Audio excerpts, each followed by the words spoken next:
Okay, I think I'm live now. You should be able to hear me. Yeah, I think so. I think so. We need to get the music though. Need to get that music. Let's see.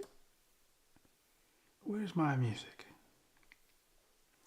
Always have to have something playing. Again, just to keep. It just sounds too weird for me to speak without something in the background. And I play it louder in my ears than what you're hearing. Okay, let's see. Sorry for the delay.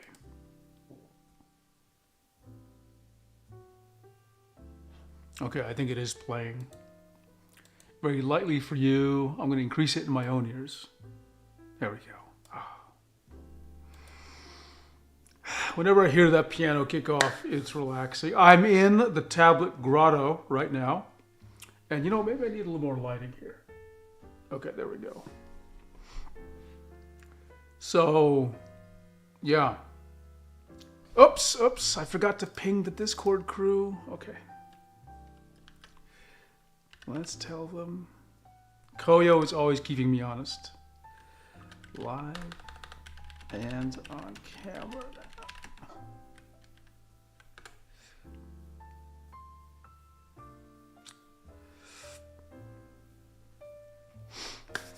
Okay, there we go. There we go. The light, I've changed my camera settings a little bit. Maybe it's getting, maybe the image is a little too dark. I don't know. But I'm overall pretty happy with it. Oh, we do have some news. Little bits of news. I will go through, of course, any questions and answers that anyone has. I'll try to give answers anyway, and then we will take a look at what's going on in Reddit, in the industry, etc., etc. It's been a quiet, what is it, Wednesday today? It's been quiet in tablet world. Brad Cobo did not have a stream this morning, and I was so disappointed. I forget what time zone he's in. I think it's noon for him, so 9 a.m. for you. That means he must be on the East Coast of the United States. But yeah, I was like all morning, just like, oh, I can't wait till Brad starts streaming, and then I'm like, man, it's got to be just a few minutes from now. And I checked his channel, his posts, and he's gonna be doing it next week, not this week. So I was disappointed. I had such a wonderful time with Brad last week. I mean, that was a highlight of my week, honestly. And I just had so much energy from that exchange. I missed the comments. Let me get there. Hey, Dermont. I might do a little drawing. Dermont is there. And we have MD24. Hello, drawing. I might do some drawing, actually. Ivan, good to see you. Good to see you. Let me give a quick hello out to everybody. You know, I will definitely be streaming for quite a while today. If only to, like I said, I am now in the tablet grotto. Okay, so around me are like 100 tablets. I set up these are like two tables. They're actually meant for like, I don't know, having a party, like weddings or something, right? But they're very stable, and most importantly, they're light. They're easy to move. So I've set up some testing equipment back there. What you're seeing is, let me put my hands in the right place. There we go.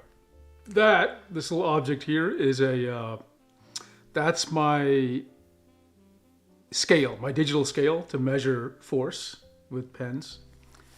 And what's over here, I like this mirroring mode, is the Cintiq Pro 22. And it's on a Vivo stand. It's actually one of my favorite stands that has an arm. It's very solid. I know someone in the Discord had some questions about it. So yeah, how can I say this? There's a YouTuber that I occasionally watch. His name is, his channel name is Gerald Undone. And this is back when I was learning about cameras and things, just for my channel. And he posted a video a week or so ago talking about, I think the title of the video is "I'm Retiring." That was the topic of the video. But one of the things he pointed out is that he had, his YouTube setup is like a studio, right? And I actually have a setup that you often see me in, which is like a studio. Like, it looks like, even when I worked at Microsoft, people thought I was maybe in Microsoft Studios in a special room. No, I was just in my office.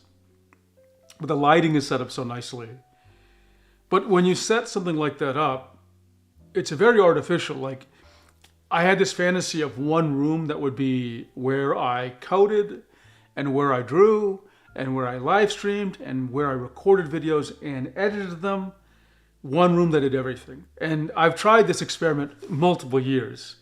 And the truth is, it's not as easy to have one room that does everything, okay? So you're always making compromises because you have to deal with multiple situations. Not only with how the cameras are set up, but like equipment that has to be around you.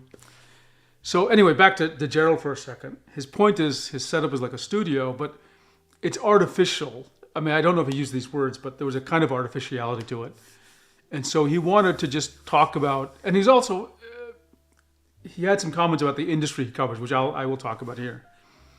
But his setup, he wanted to change to be more like, well, this is just the room I'm going to use, and I'm going to do stuff in it. It isn't geared just for a presentation, for streaming or making videos.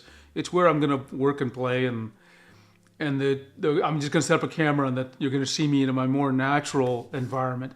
And that's part of the reason I moved into the grotto.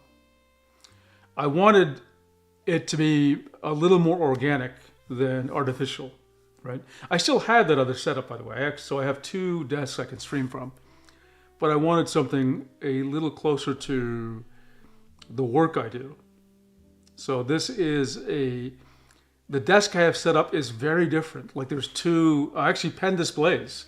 A Huion Camus 22 Gen 3 and a Huion Camus 24 4K. And I don't have normal monitors. And my desk setup is a little less convenient here. It's a little more messy. It's a little more how I actually work. And I'm thinking about streaming from here more. We'll see how it works out. It's an experiment. So yeah, I just want to, live in my workspace a little bit, right? Hi, Mir. It's so good to see you. So good to see you as always. I hope you're doing well, Mir. I hope you're doing well. It's thundering. I hope you like thunder. I'm a huge fan of thunder and lightning, by the way. It's just so exciting. I talked to this lady I knew many years ago. And she worked with youths, like, I don't know, I think she taught dance or something. But she had a lot of young pupils who were all young girls. And, I am in Seattle. And what she told me was, and I understand this, in the East Coast of the United States, it is very common to get thunderstorms and lightning. These are very, you wouldn't be surprised. It's not like it happens every day, but you wouldn't be surprised to hear thunder and lightning every now and then. In Seattle, that is incredibly rare, like really, really rare. I can't even remember the last time I heard thunder in Seattle and lightning. So she was telling us that the girls that she was teaching were just immensely terrified of thunder and lightning. I don't know if it's safe to use my computer during thunder. Well, if all you're hearing is thunder, yeah, it's a good point, Mir, to be honest. So, you don't even have a surge protector. Well, I think it may be a little, if power goes out, then it's something to be worried about. If there's power spikes, I think it's something to worry about. I will say, when I was at Microsoft, it was interesting. You'd think that all the machines we have they have like, we have what do you call it? UPS, uninterruptible power supply. That's not a thing. We just plug it into normal old power strips into the wall. Now, to be fair, the power we get is very stable, but we've had power outages. It's not uncommon. Once a year, twice a year, power will go out. It doesn't last long, but it has gone out. But even we just use normal power strips, nothing special, no UPSs. Okay, let me open up my notes and just see what I have in store for you. Oh, there was one more thing Gerald said. Sorry, I just want to comment on that. So this actually goes back to the conversation I had with Brad last week. So Gerald Undone, that's not literally his name, but his channel is called Gerald Undone. He focused on cameras. And in this video, when he's talking about retiring, he mentions that I guess I can't fully remember everything he said, but he said something to the effect of, Yvonne, my impression of Seattle was that it was stormy. So surprised to hear that you don't get much light. Yeah, it's very rare. It's very rare. We don't get, what we get is windstorms. Around, the wintertime, you'll get windstorms. But that can happen without any thunder and lightning. Let's see, Dermont says, or a no break. What is a no break, Dermont? So you can safely turn off your PC. I've never heard of a no break. Could you clarify? Yeah, Seattle, we get windstorms. And windstorms are awful because what happens, okay, let me try to explain it like this. This is what I have been told. Seattle has a lot of trees, okay? And it has a lot of tall, we are a state with a lot of conifers, large trees that grow very tall. And Seattle is well watered. There's a lot of, there's rainfall. You know that. Seattle is well known for that. So the way it's been explained to me is the trees get tall. There's lots of them. And their roots are not deep because they don't have to hunt for water because water is so prevalent and so easily available. So they don't have to struggle. So they're growing tall, but the roots aren't deep. So when there's wind, they will often tend to fall over. And in this environment, they'll fall over on power cables. So during windstorms is when power goes out. A consumer level UPS, or a power. Yeah. I have one of those actually attached to this machine. All my computers are on UPS systems. Not because I really want to run uninterrupted, but because of the reason I just mentioned, the windstorms and power cuts out. Even though it's not a severe windstorm, something can like push a power line. So I keep a UPS around just for so the power may not even go out, but it may dip or spike a little bit. I hear that all the time. And so the UPS catches that and just smooths it out. So that's one level of protection. And the second thing is it just gives me an extra few minutes to shut things down. I've had one computer that was powered down because of a power outage and it messed up. It being the SSD no longer worked. I couldn't boot. Now, as far as I know, it was just the SSD, right? Snow Leopard is here. Good to see you. Good to see you. Mir says, it seems that I drew a lot more when I use a non-display tablet than now when I have a display tablet. I know the feeling, Mir. I know the feeling. Trust me. Okay, getting back to Gerald Undone. So he focuses on cameras. And I'm not a camera expert. I've just learned what settings work for me, okay? So one thing he points out is that cameras, and he focuses on cameras that are like, these Sony A7 IV, that kind of thing. So relatively expensive cameras, anywhere from the, $500 to $5,000 range, okay? But he's very familiar with his expensive equipment. And one of his points is that cameras have gotten, in this video, they're all really good. And because they're all starting to get good, it's harder to really, he didn't feel as much, I guess, that he was offering as much value to talk about them and do reviews of them because they're all pretty good. Hi, Mad Max. Good to see you, as always. Thanks for joining. I didn't expect anyone to join, so this is really good. Because this is just a random middle of the day Wednesday stream for me. So his comment reflected something I said to Brad, which is along the very same lines. Tablets are getting good. Tablets are getting so good that if you buy a modern one and it's not one that's known bad, meaning it's not one that is we know it has issues, and most of them don't have issues these days. The issues they do have tend to not be about drawing. There are a few drawing issues, diagonal wobble, but they're getting good. The pens are getting good. Huion has really, while I won't say they've matched the Pro Pen 2, they're about as close, they are the closest any non-Wacom brand has ever gotten. And that's great. I mean, I love that, because pretty soon you can just buy anything and it'll just work great.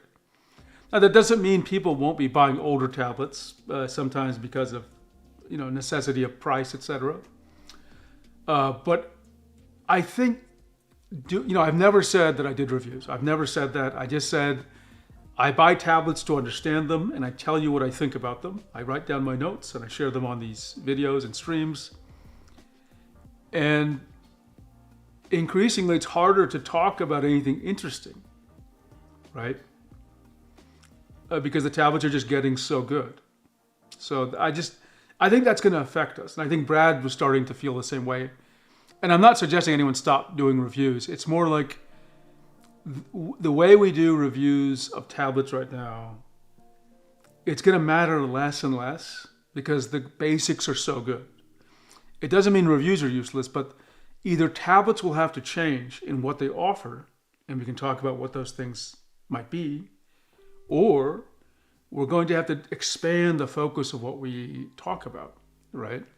So for me specifically, I will be getting, more, obviously I still talk about the pens and the tech. That's just, there's a lot of ground to cover there. But also, and it's useful for people who are buying tablets to have someone and a set of people talk about what's new on the market. But I think we're going to have to expand the kind of things we talk about when we talk about being creative with tech. And that's really the purpose of my channel, right? And if I know some of you are wondering, am I going to be talking about AI? Well, not Gen AI. No. I mean, we've talked about Gen AI on the channel. I always demonstrate Gen AI every couple of months. Maybe I'll do that today, actually, because there was a new model. Because I think it's important for you to understand what's happening. You could not like it as much as Gen AI, meaning for images, as much as you want, but you should understand what it's doing, right? If only so you can see when it's used, okay? But also so we can start normalizing how our community opinion of them, right? Oh, let's see. Mir says, I am only seeing display tablets getting these high-end improvements. Why isn't there any non-display tablet improvements except for... Yeah, Mir, I'm wondering the same thing. I am absolutely wondering the same thing. I think a lot of us are. We haven't seen... Huion specifically has not introduced any improved pen tablets. Now, the reason for that, I don't know. Maybe it has to deal with tariffs. Maybe it has to deal with shipping issues in the Strait of Hormuz. I don't know. What I can say is it's frustrating because you know how much I like the PW600 series pens, and I just want to use them, right? Now, I do think there will be improvements. Don't get me wrong. I think tablets will improve. What are we seeing? We're seeing touch in more tablets, and I think that's great. I think that's something we need to see. I don't even use touch. I just think it is useful for us to have it. And the more of us have it, the more uses we'll find for it. Even if you don't use it 99% of the time, the 1% you do need to use it is very useful. So touch is one thing I think we should see. I think improvements to color, I guess. I'm not a color guy, but I think that is something we should expect to see. But beyond that, I could always say things like buttons and things. But parallax is getting really good already. The pens are great for pressure sensitivity and tilt. You're really dealing with smaller and smaller improvements. We'll see. Oh, sorry. I want to talk a little bit more. Like, what are the kind of things we'll need to talk about? Well, one of the ideas I had, besides talking about how AI is going to affect us, and again, I don't mean Gen AI here. I mean about how should you be creative with things like Claude Code, even if you're not planning on doing code. I think I hate saying this phrase, agentic-based AI is going to be critical for you. Okay. I think just in the way you do life, it will be very useful for you. If you need to plan out something, if you need to do a task and make progress on it, I think you should start learning about these agentic systems. Okay? Dermont, I ordered a Mac Mini 8 weeks ago, haven't received it yet, and now the Mini is out of stock, and someday I hope to get my Mini. Well, I'm glad you brought this up. Look, we've got a real dilemma going on here. How can I say this? So, those of you know there are models in AI, and some of these models are very good. And I think frontier models is a term that's used. So these are really good, and actually it's turning out to be hugely expensive. And what we see now is the possibility that the best AI will be reserved for people who can pay a lot of money. I'm talking about Claude, Mythos, etc. And basically, it's so much money that if you were paying $2,000 a month, that wouldn't be enough money. The only real people who can afford this are, besides the really rich hobbyists, are, well, enterprises, companies, right? Because to be honest, if you understand how spending works in enterprise, $2,000 a month per employee is okay, we can deal with that. That's like an absorbable cost, okay? Like, it's not cheap per se when you think about, 100 employees, but it just means, you'll have one less holiday party or something. It's not a big deal, honestly. So, and I will talk about the Mac Mini. So these frontier models, some people are saying they're going to get out of our ability to use, okay? And that doesn't help us as creative people. The alternative is, and this is where it comes to the Mac Mini, is people are going to want to do, for lots of reasons that don't even have to do with cost, by the way, you're going to want to do local AI, local LLMs, et cetera, for all sorts of reasons. Number one, it's the only way it may be the only way you have access to advanced AI. It may be the only affordable way of doing it, even though it's not necessarily cheap. It's just a one-time investment. Even for some businesses, it's the only choice because they live in a world where they are governance, right? They have laws, statutory, that means laws, that govern what they can do with the data. And their data just cannot leave their business. They can't upload it to a cloud. So for them, local AI is the only way. Now getting back to the Mac Mini, I think it is going to be such an important part of a creative workflow that I need to invest time in developing my skill, and I have none right now, local AI. So I myself want to get a Mac Studio that's, at least 128 gigabytes of RAM, maybe more. And so, yeah, I hear all these Mac Minis and Mac Studios are now the orders are either being canceled or they're really arriving late. We think there's going to be an M5 Mac Studio and maybe a Mac Mini coming up this year. So I will almost certainly get one of those because those machines are ideally suited for LLMs because of the way the memory works, right? Very different from your average PC. So I want to get one. Mir says, I hate to say this, but AI has enabled a new era of online learning, especially programming. I can just ask AI to explain line by line about any code what to give to me. No, you raise a really fantastic point, Mir, which is that even if you're not, I learned this, and I've coded for 40 years, okay? When you have an AI assistant, it can help you with things that even though you've coded for a long time, you may not be the expert in, okay? And I've done exactly that. Can you explain what this line of code actually does? Because I'm not totally sure, especially if it's using a framework I've never used. I do not understand how to read it because I don't have the context. It's really good. Is it perfect? No, but it's so helpful, okay? And even just seeing the code it writes, I'm like, oh, I didn't realize you could do that pattern, right? So it is a great teaching opportunity. And let me give you some things that are not about creating art, like AI-generated art, that I think it'll help people who create art with. Okay, I'll just give you just a couple examples. These are just off the top of my head.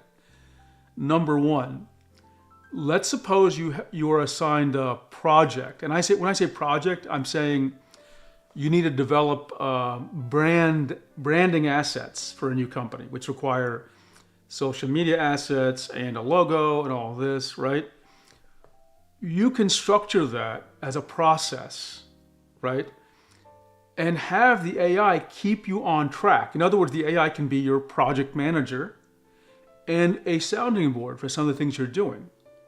That's how I plan to do lots of things in my life, okay? And it could be, I picked a branding example because it's a clear thing where you have requirements that you have to keep track of, you have assets you need to create, and in no way does the AI have to generate anything for you. It can just project manage you. You can offload the part of your brain that has to deal with thinking about your deadlines, and it can just tell you.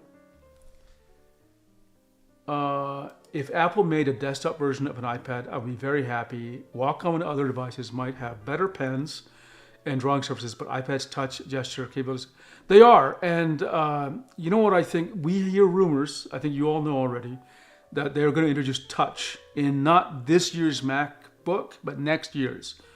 When touch comes to the MacBook, and here I am, if they do it, that's a rumor. If they do it, obviously the bar is high, because what will every user expect? They will expect the touch to work as well as iPad.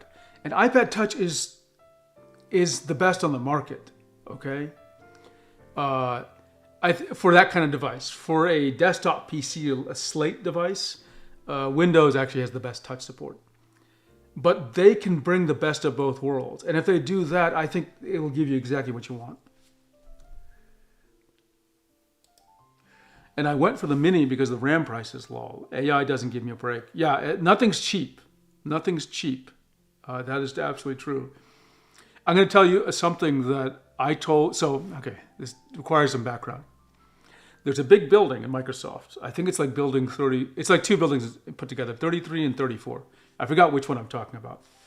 Let's say it's 34. That's called the EBC, the Enterprise Briefing Center. And what happens is companies send like their CTO, their CEO, et cetera, architects. They'll come for a couple of days, maybe the entire week, and they go to that building. And every day they have a block of time set up with different teams, depending on what they care about. Okay. So, you might see the CEO drop by there. I mean, the Microsoft CEO might drop by, or, these are really these are time-intensive, resource-intensive moments where Microsoft gets to connect with the customer one-on-one. You're in a room with them, okay? And where was I going with this? Hang on.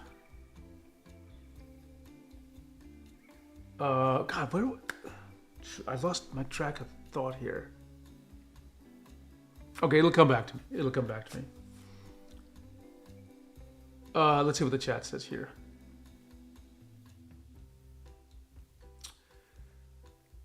Especially with Procreate on Mac, it would be perfect. Yes, that could be amazing. Yvonne.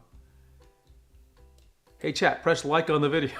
that also, by the way, I have never asked anyone to press like on any of my videos, and I never asked for any subscribers, even though everyone says I should do that.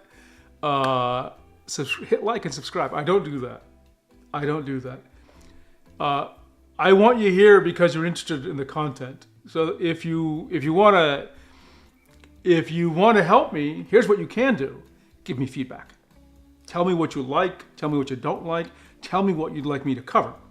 I am more interested in generating good things that are interesting for you than subscribers and likes or whatever, right? Those are good too, but what I really care about is us learning together, okay?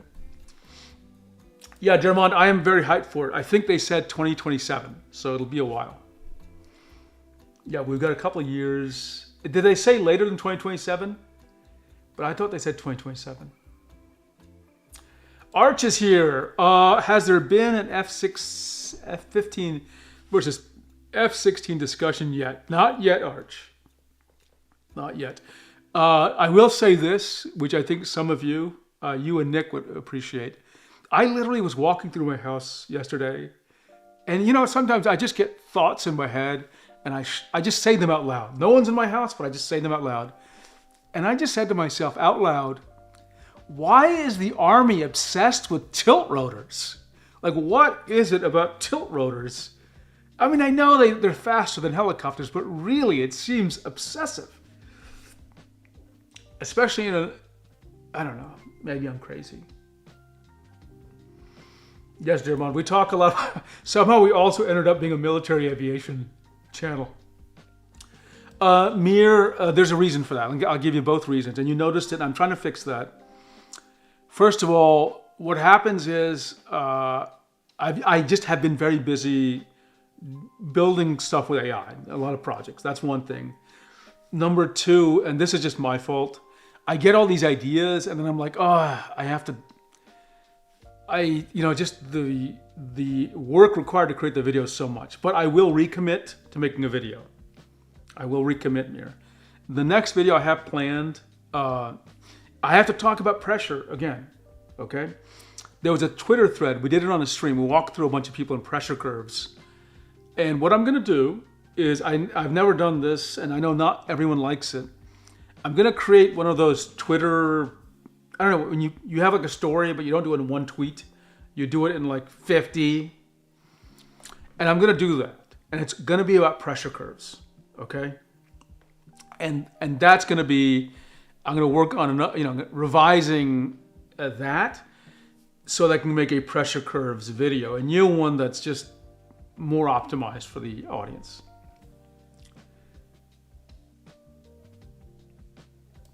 Let's see, Arch officials. They look cool, and looking cool is important for security defense spending that you can pocket via corruption. Arch knows how the game works. A little bit of federal money goes a long way. So we'll see. Military aviation is such an interesting topic. And again, I don't fly. I've never been in the military. I'm just fascinated by how complex things work. In fact, even when I was at Microsoft, I like to look at how people present things. So I would look at the Marine Corps of all people. Every Marine I've met has been a really interesting person, by the way. I really appreciate them. But they have a PowerPoint deck, which they publish every 4 years, which is like, I'm messing up the title. It's called like the Quadrennial Aviation Review. Quadrennial means every 4 years. And, I'd look at their allocations of their, everything they have, fixed wing, rotary wing, and how they're distributed around the world. It's really interesting. Because I love seeing how people plan things. Let's see, the current administration, especially like stuff looks cool and goes pew pew and boom boom. What was it when they were talking about the boats? Ships, Trump class battleships with lasers or something. Planners are probably tearing their hair out. Brazil made the first Gripen F-39. It always surprises me that Brazil has, we're going to get back to tablets, but it just always surprised me that Brazil has such an important role in aviation because they have a company called Embraer, E-M-B-R-A-E-R, I believe. And they make actually some really interesting aircraft. Some of them quite attractive, by the way. I'm not sure if I'm being out of context, JC says, but do you know what's happening to the XP Pen stores? The official one is down. All the other sites. Yeah, okay. Good thing. XP Pen actually posted about this. Let me see if I can find. They posted about this on the Reddits. So give me a second and let me. Let me get there. Reddit. And find the XP Pen sub.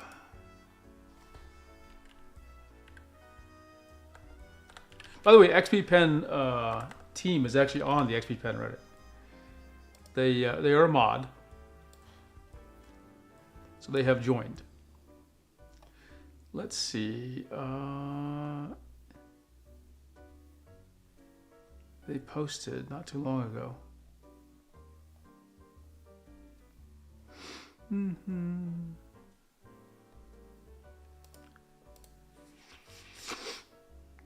Oh, come on. I'm gonna sneeze.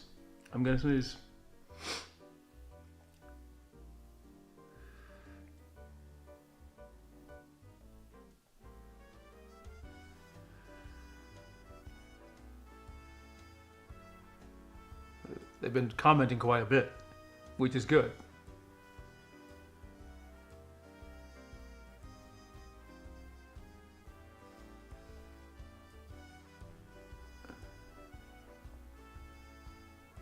Okay, let me see the Twitter. So they said something like, this is just a minor disruption, if I recall. I'm going to try to find, maybe it was a tweet they actually sent. Let's take a look. Let's go to...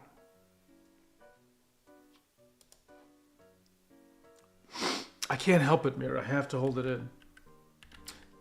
And I don't have really loud, deep sneezes. My sneezes are like, like that. That's my sneezing. Okay, XP Pen. Let's see. Okay, I can't find their tweets, but basically, they said there was just something going on. There's nothing to be worried about. Everything will be sorted out very soon. So yeah, I noticed that same thing. Hey, Koyo, good to see you. So some people are not seeing them listed in certain places. It's almost like the stock is going out, but they just said it's just a temporary thing. Don't worry about it. So nothing bad is happening. So I hope that helped. I'll try to find the tweet still, JC, but I just couldn't find it when I searched. I just entered so I could see the price.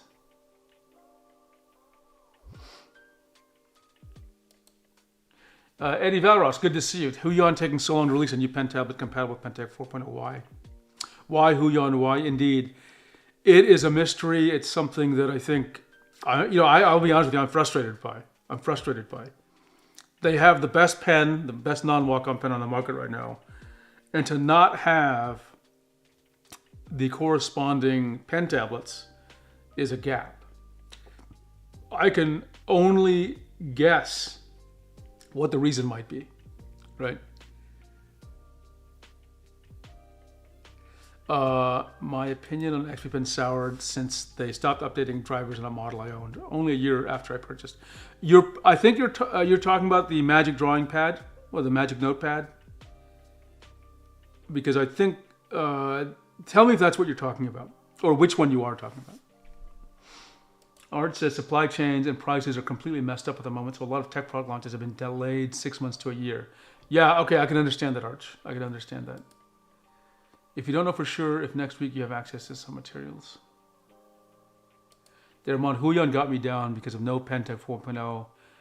Yeah, look, that's what I want. Exactly what you said. I want a Pentec 4.0 Giano. Right? Because I like my Giano. I use it with a PW550 pen. It's great, and it works fine with a PW550 pen, right? That's the weirdest thing. The PW550 pen statistically is very good and right up there for most of the units I have with the PW600 pen. So I have no excuse not to use the Giano, but I just want to use the Giano with the PW600 pen. I wanted to update you on a potential purchase. So just to back up, in my new desk setup, I have this monitor where my hand is at. That's a Canvas Pro 24 4K. This is the model from 2021, not even the Gen 3. On the left is which you can't see, but over here is the Canvas 22 Gen 3. So 24 is working okay for me in terms of just my ability to see the text and everything. But I think what I'm going to do, potentially, I haven't committed to this, and I said I would buy nothing this large ever again. But for this case, I might get the Canvas Pro 27 144 Hertz. Okay? I might get that and make that my monitor and an occasional drawing machine on this desk. Okay, because this is my workroom, right? This is the Tablet Grotto. But yeah, but overall, yeah, I'm frustrated too. I want something to talk about. After 2 years of no driver support, compatibility issues with software and hardware failures, after 3 years, back to Wacom. Oh, the Artist 22E? Yeah. Well, sorry to hear you had a bad experience. The Artist 22E is, when was it released? Actually, I can find out because guess what? I have a drawing tablet database, don't I? So let's take a look. Let's see if this works. I got to make sure if I know how to do this correctly. Face-to-face, remote. Okay, hang on. Okay, this is not going to show anything. Okay, but I'm going to use this as a template, so hang on. Oh gosh. I'm going to duplicate this. You got to be a little patient with me, please. I'm live reconfiguring my screens. Let's see, duplicate this. Okay, there we go. This is going to be left plus face. Okay, there we go. And then I'm going to change this to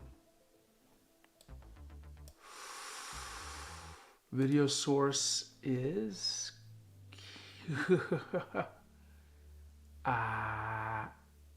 hang on. Everything is complicated these days. View, camera switcher.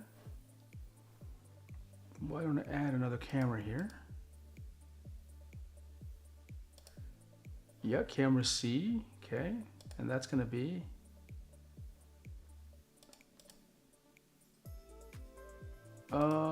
okay, sorry. I'm being silly. Let me just add it in another way here.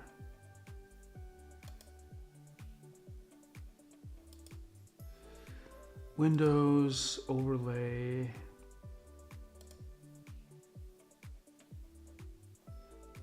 Where's the overlays? There we go. I'm gonna add a screen capture. Yes. Okay, we're almost there. And I'm gonna get rid of this thing. Delete overlay. Put it here. And it's gonna be a little messy, but that's okay. There we go. Okay. JC says, oh, Huion has the best non-Wacom pen right now. That's correct, it does. I'm coming from some older Huion models and they've been problematic for me. I want to try XP pen because the Huion PW600 series are the best non-Wacom pens around. They're very close to Wacom pens. They're not exactly. Hey, Albert's here. Fire up the SQL server. I might do that yet. In fact, I am thinking about integrating SQL queries into this tool I'm about to show you. Okay, now that I've got the tool set up, let me get back to my normal thing and then I'll open up the tool. And I'm going to paste the tool into the chat because I do think you should start using the tool.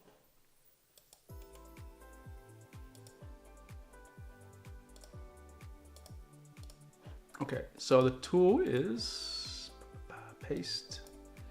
It's my draw tab data explorer. Okay, before I get that, let's just make sure I got all the. I don't draw full time, but 3 years into Canvas 16, 2021 and no real issues yet. Yeah, I can. It's actually a decent tablet. I think so. I think overall Huion has been getting better. So is XP Pen. My question, Ivan says, is overall, does Huion XP Pen live up to Wacom? People have such polarizing thoughts. It is, let's try to answer this in a way that makes sense. So it's really hard to just say yes, no, because I think you had to divide it in different aspects, different dimensions. First of all, let's just talk about the pen, because the pen is so important. Huion's latest pens are, yeah, they're really just almost pro pen. So I think they're mostly caught up. Let's say 95% caught up there. XP Pen is like a 70% there, okay? And so I think I'm great saying that.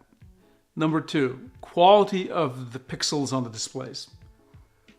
All the Pro models that have been released recently, 2024 and beyond, and later, are pretty good. Now, I'm not a color expert, but overall the pixels are looking great everywhere I'm looking. Okay, so I think they've caught up, honestly. Number three, touch. I think they're caught up. I don't see any difference in touch support between the three, except that with Huion, at least, their touch support for macOS is in beta. Okay. What about tilt? They're caught up. What about barrel rotation? They're not there. They don't have anything that has barrel rotation. What about pressure levels? They're caught up. What about tilt compensation? Huion is caught up. XP Pen is struggling a little bit. What about just accuracy in general on the screen? I think they're caught up. What about diagonal wobble? I think they're almost caught up. Huion is. XP Pen is 70% caught up. What about erasers? They're caught up. What about driver UI? I think they're caught up. They could be better, but they're caught up. What about reliability? Well, it is difficult to answer this. So I think it's clear that just as with any new brands, new being, Wacom's been in the business 40 years, Huion's been like 13 or 14. Really old Huion tablets, aren't that great. They use batteries in their pens. These are the old ones. But they've gotten better every release. Okay? So you have to segment that. I think those things have more reliability problems. I think their newer tablets are very reliable, but we don't have enough data. I mean, when I say data, I can go back and find a 20-year-old Wacom tablet and tell you how well it worked. There is no 20-year-old Huion tablet, you see. So we've got a problem there. It's going to take time. So you have to place a little bit of faith and take a little bit of risk. Same for XP Pen. I think they're getting better. And I do want to say this: no manufacturer. I'll just say, just to make it super clear for everyone, no manufacturer wants you to call them up and say, hey, I have a problem with my tablet or whatever device. Why is that? Number one, they really want you to have a good experience, honestly. Number two, it's cheaper for them if you don't call them up, okay? It costs them money to deal with problems. Believe me, they would rather have perfectly functioning tablets or whatever products. The reality is manufacturing is what it is, and there's, statistically some probability of problems, right? That's why they have customer support. That's why you can return products, right? So I think they're probably not quite there yet, but they're getting close. They're newer models. So I know I went probably long on this, Ivan, but I hope that helped. It's just not a single answer. You gotta take a look at it. Yeah, Arch. Yeah, I think you're right. I think that there are sets of people who can notice, and one of those sets are people who have a lot of experience with a Wacom Pro Pen and draw in some very specific ways that require really light pressure. You could probably tell a Huion PW600 requires a little bit more pressure, okay? But the average person will not notice that. I don't notice that, okay? And if I'm testing for it, I'll notice. But if I'm not trying to test, you wouldn't notice. I'm more concerned about longevity and support. I think they're more focused on constantly churning out new products. They do churn out a lot of new products. I think they're getting better at that, honestly. But I have the same concerns. And the thing is, the only way we're going to know about this is time, okay? Just as you remember, today, Honda and Toyota are considered I know many people, myself included, will never buy an American car. And I've had an American car, which I love very much, by the way. That was a Jeep. I've had two Jeep Cherokees, and I love those cars, or trucks, or whatever you want to call them. But I'll never purchase them again, because every Japanese car I buy has been much more reliable. When the Japanese entered the markets, we didn't have a great reputation, okay? But every release, they got better and better and better. And it's not tech, or it's not just the tech, I would say it's their approach and their philosophy and just the way they do things, right? Which is very different from what you see in the United States. I spent 4 years researching which car I would buy in 2021. And I went with what do you call it? I've driven 1,000 miles a year, okay? I'm not a big driver. I bought a Genesis GV70, which I drive 1,000 miles a year. Great car, okay? I haven't even changed the oil. I've driven it like 6,000 miles in 5 years. I'm still using the Canvas Pro 24 4K with PW550S as my main tablet. It's not as good as Wacom at nitpicking details, but I'm quite happy. Yeah, I can totally understand that. That's why I'm thinking about getting that 27-inch Huion. My only hesitation there is that honestly, it's a little more expensive than I intended. $2,000 is a lot. It's a lot of money for a retiree like me. Now, I'm hesitant to get the new Cintiq 16 as a secondary tablet. I tried to use MovingPad 11 for line art. I have issues with line control that weren't an issue with the Pro Pen 2 or the grip pad.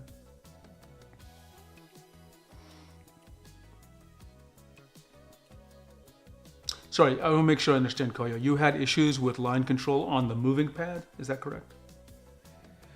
The oldest Huion tablet I have is 2017. It works partially. The pen had a battery in it and it died, but the tablet works. Yeah. Okay, it did help you, Yvonne. Good. I'm trying to figure out what exactly the problem is with PP3 or my workflow. Got it. Dermont, same here with Chinese cars. I'm liking what BYD is offering. And BYD, I think, please correct me if I'm wrong. BYD, which I hear, everyone tells me who looks at cars, those are the best electric cars on the market, like in the world. We just don't get them in the United States. I don't think they're forbidden in the United States, but if I understand correctly, there's a 100% tariff on those cars, right? I have no problem. I would have absolutely zero problem buying a car from a Chinese brand. No problem whatsoever, okay? So I'm gonna go on a car rant, and I'm not really a car guy, but I'm just gonna say this. American cars are incredibly disappointing, okay?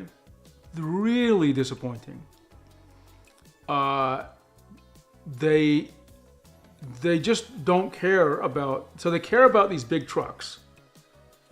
And when you notice my hand went up like this, it's because the hood of some of these, I'm 6 feet tall, by the way. The hood of some of these trucks is like right up to here to me, okay? Like it's crazy, the size of these things. I'm exaggerating a little bit, but you get the idea. For whatever reason, they're incentivized to create those things. But their sedans are just so lackluster. And, I heard a story recently that the CEO of Ford he paid the money to get a BYD car and drove it around and is like, I guess telling his team how good it is. But I'm like, you didn't need to drive that car to realize what you sell is awful, right? You don't, and you just don't, you don't need that. You should have already known this, Ford CEO. Let's see. Display tablets and standalone tablets have ruined my posture. Yeah, I have to be careful about display tablets because I've gotten better over the years in core strength, but it does hurt my lower back, or it used to a lot. What are your thoughts about Sidecar versus Astropad? I've never tried Astropad. I tried Sidecar actually just last week. I don't know if I set it up correctly or not. I wasn't really happy with it. I was not really happy with it. I felt like there was a lot of lag with Sidecar. Now, maybe I did something wrong. I need to try. I'm happy to try it again. I also thought it was kind of like weird to set up, right? It it did work, but like, yeah, I just wasn't happy with it. I'm streaming from a Mac OS machine right now, so I will definitely try it again if you want me to. No, Huion's definitely ahead of XP Pen. XP Pen can catch up. Listen, XP Pen could easily catch up. They just need to do it. There's nothing stopping them. The key things I'd like them to work on: number one, consistency of their Pro Pen. Okay, their X3 Pro Pen is less consistent than their X3 Elite Pen, which is weird because the Elite Pen is their consumer pen. If I could, I would use the X3 Elite Pen on their Pro tablets. That's how good the X3 Elite is. They need to work on the consistency and pressure range. They need to work on tilt compensation. They need to work on diagonal wobble. Okay. Oh, and I do think their digitizers are prone to a little bit of noise. They need a little bit of smoothing to counteract.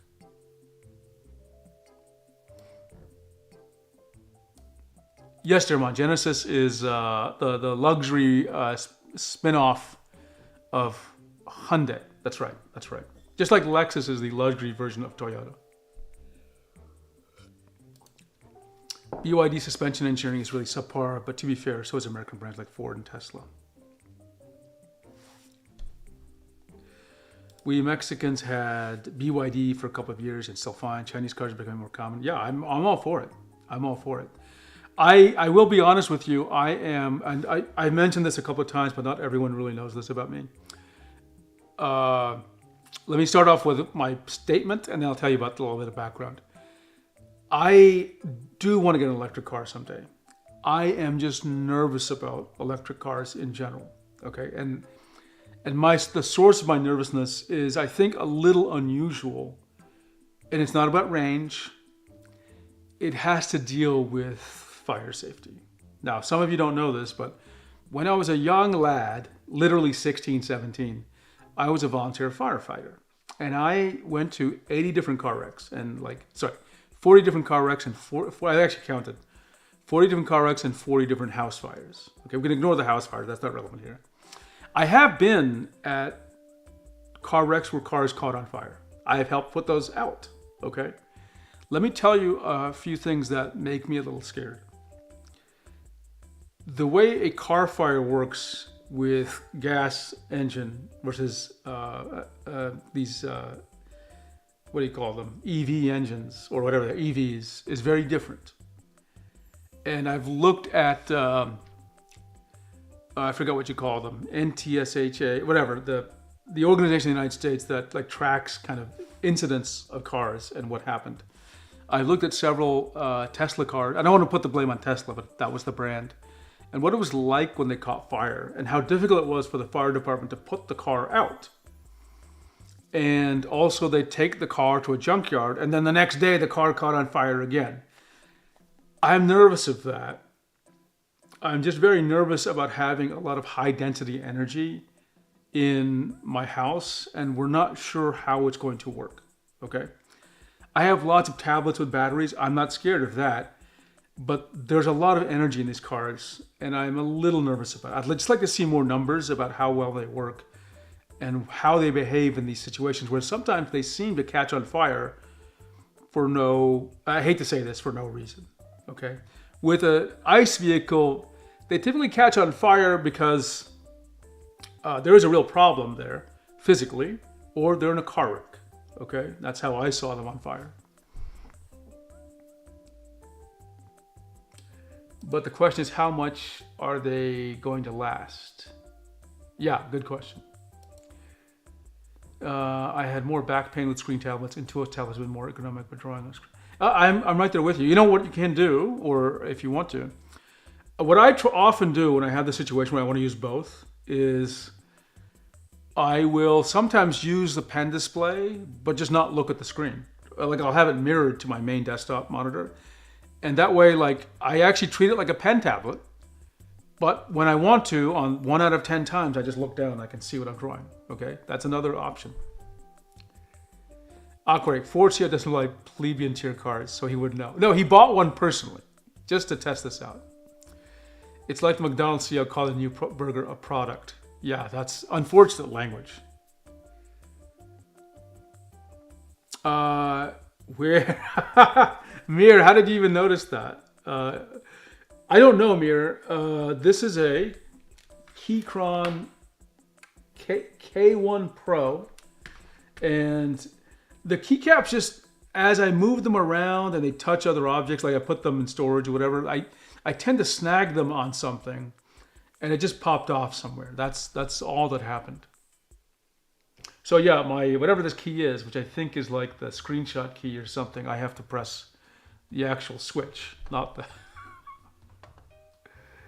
How to jerry-rig a Wacom Pro Pen to work on Wacom EMR stuff. Are you talking about like a Pro Pen on like a Wacom One tablet? Do you find any brand or models work better with Mac versus Windows? I switched to Mac this year and I've heard Touch on Wacom is particularly bad on Mac, for example. Touch on everything is bad on Mac. The only device that has good touch on Mac OS is probably the Magic Trackpad. And I think this is a combination of drivers, Mac OS, and the capacitive touch sensors we see in tablets. Some combination. So it's just not great. It's never been great.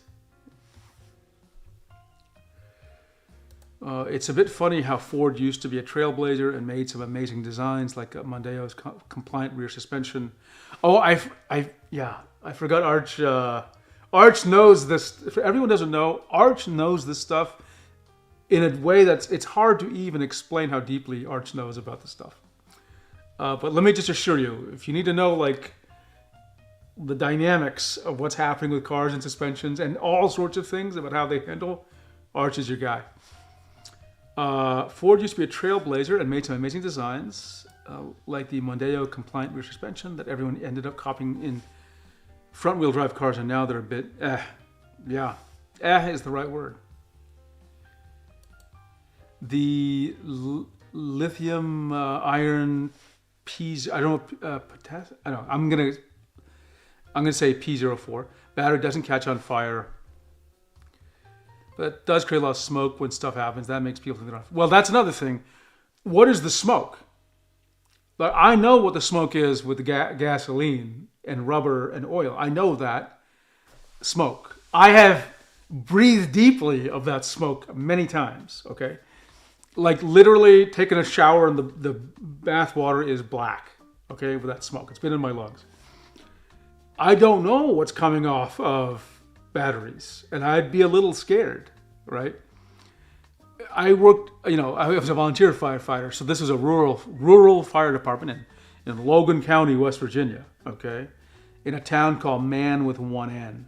You know what we used to say about Man, West Virginia? Man with one N in West by God, Virginia.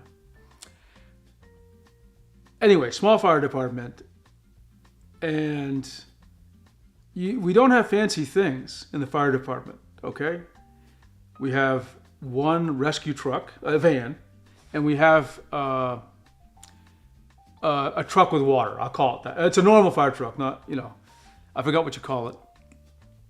But it's only a fixed amount of water, and there aren't like fire hoses everywhere in places. There are fire hoses, but they're not everywhere. So what do you do on a mountainous road? Literally, that's 200 feet in the air, and you've got a fire on a car, and you don't have enough water to put it out, and like you're not carrying that breathing apparatus with you all the time, and even if you are, you have it for one or two people, not everyone in the truck and the rescue van. So it's scary, right? It's very scary. I'm very nervous about these kind of things. Why is Wacom bad on Wacom? I don't think so. Maybe the touch. Yeah, I think it's an Apple issue. I think it is. That's a strong component of it. One thing I've never heard discussed much. I saw a thumbs down. What do people not like? One thing I've never heard discussed much is the sale of used EVs, which is a topic we've discussed a lot more since many folks buy used vehicles. Good point. I have no idea how that works. Also, EVs are heavy, which is good for stability because they're like low center of gravity. They're heavy and they have low center of gravity. But I hear also that, I'll wait for Arch, that they wear through the rubber on the tires in a more aggressive way than with ICE vehicles, even if they are using regenerative braking. I'm happy to talk about vehicle dynamics, suspension, tires for free for hours, but if you make me start, I won't stop. Arch knows a lot. I'm not, no hyperbole. It's unbelievable what this guy knows. Most people who know half of what I know don't want to share. I can totally believe that. I can totally believe that. Okay, sorry. I was going to show you a demo of something. We got off on this ICE vehicle thing. I forgot what I was going to show. Well, I'll just show you my tool anyway. Let's see. Okay, this is... let me just close more windows here, so I have your full focus. This is my drawing tablet Data Explorer. Okay, I'm always updating it. This is another thing I use AI for, not just to build the UI, but to help me maintain the data, right? And I want to show you some new additions I have here. I find that buying a used EV is like buying a used PSU. You shouldn't do it. Interesting. I can understand why. Yeah, I can totally believe that. So, what did I add here? Well, let's take a look at a tablet. I looked at the DigiDraw Turing Basic M last week, so I added the ability to look at the size. You always saw this in the past. Let me zoom in a little bit. Right? You can compare by paper sizes, and now there's the other thing. You heard me many times talk about force proportions. And when you use force proportions or screen ratio, you lose a little bit of real estate on the tablet, but then your strokes are no longer distorted. Well, how much do you lose? Well, guess what? This tab shows you, right? Now, this tablet is a 16 by 10 aspect ratio for some reason. So when you click force proportions, or in this case, screen ratio, you'll lose about 10% of your active area, which is fine. It's a good trade-off, right? So and of course on 16 by 10, you don't lose any. EV wearing tires, they're generally heavier. Teslas weigh as much as trucks and tend to brake the axles more evenly in emergency braking. Okay, that makes sense. But mainly the thing is they're heavy and tend to have sporty tires on them with soft, quickly wearing compounds. Like all, they have, oh interesting, I didn't know that. Let's see, I also added compatible pens. I've got a timeline here, so you can see which tablets have been released.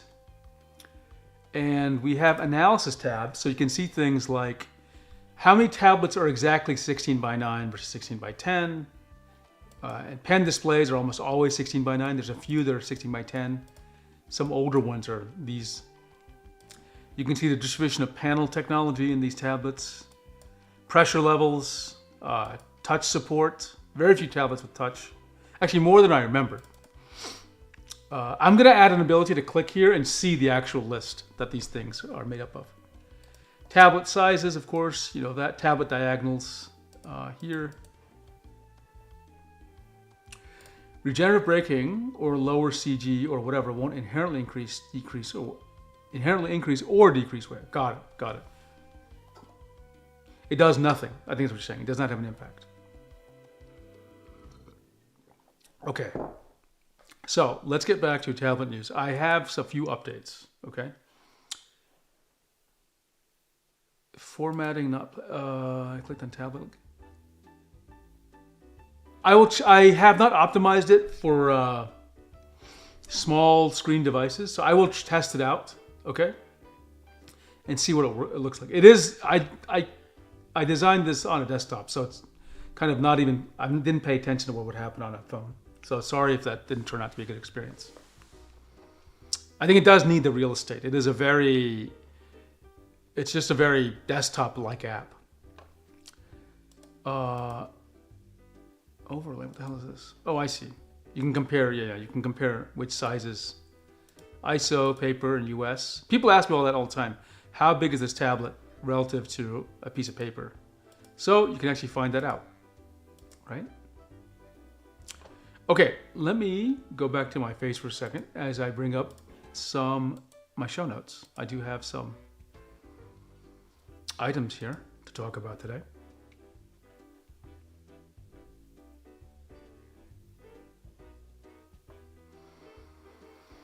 Show notes, there we go. And how do I make this full screen? That would be a little bit easier. Okay, I think that's actually working. Okay, here we go. So yeah, I wanted to show you someone on LumiArt. You have one of those 6x10s. Which one do you have? I'm gonna guess you have the either the Cintiq 16 or the XP Pen Artist Pro Gen 2, because those are the two popular 16x10s I know of. This was interesting because I thought it was actually very elegant, actually. So someone made this 3D printed Pro Pen 3 holder. I think that looks really sweet, right? This is actually really nicely done. Very elegant. And you can find the files free on MakerWorld. So if you're interested in this, click on the link. I'm going to paste the link to the Reddit post in the chat for those of you who want to take a look. I like it. So I think the good thing here is there's like a. So let me find out here. Any pen with a maximum diameter of 9 millimeters will fit. And this is the interesting part. The pen holder allows you to have some weights in the bottom. That's actually very useful. So the stand will be more secure. And I showed this poster my solution because I have a lot of pens. So I printed out these little stands. They're very primitive, but that's how I store my pens. Mad Max also has one, a 24-inch. Which one is that, Mad Max? Using the phone to chat while watching the stream on my TV. Oh, I see.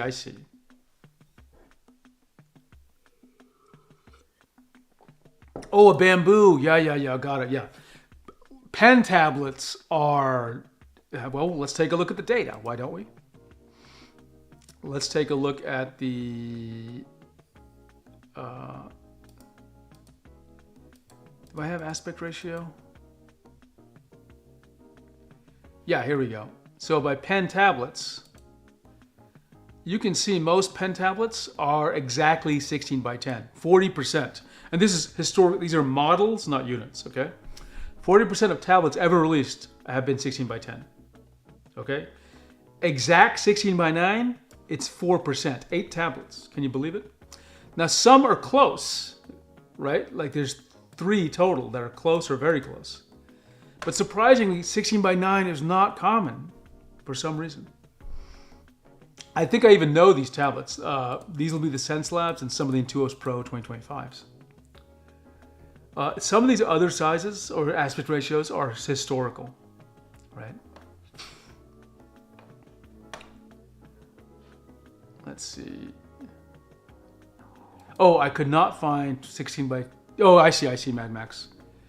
The reason I think is basically when you get to these sizes, it's just the same. They only can find panels that are used for TVs, and that's how we get, right? Art says 2020's tire is something like 20-25% more efficient than 90. Oh, I didn't know that. Let's find out, LumiArt. This is exactly why This is why I built this tool. You go to tablets, you go to tablet families, search for Intuos Pro 2017. And let's take a look. Here you see the sizes, right? And here you see this. Do we have aspect ratios? We don't, but I will add that and we can do it. Let's flag these. Flag these. Yeah, you can flag tablets. Go to compare. And let's see if we can compare these. These are spec comparisons. So we see they're different ones. So let's see, we have the small, medium, and large. So the small has an aspect ratio of 16x10. The medium is 16x10.5. And the large is 16x11. So different aspect ratios. And do I have... Okay. I am going to add, after this stream, the aspect ratios. comparisons. So I will definitely let me add that. Okay. Follow up.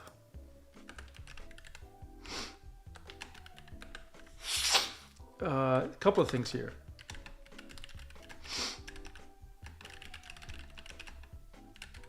Excuse me. Whew. Oh. Aspect ratio comparison for families, tablet families.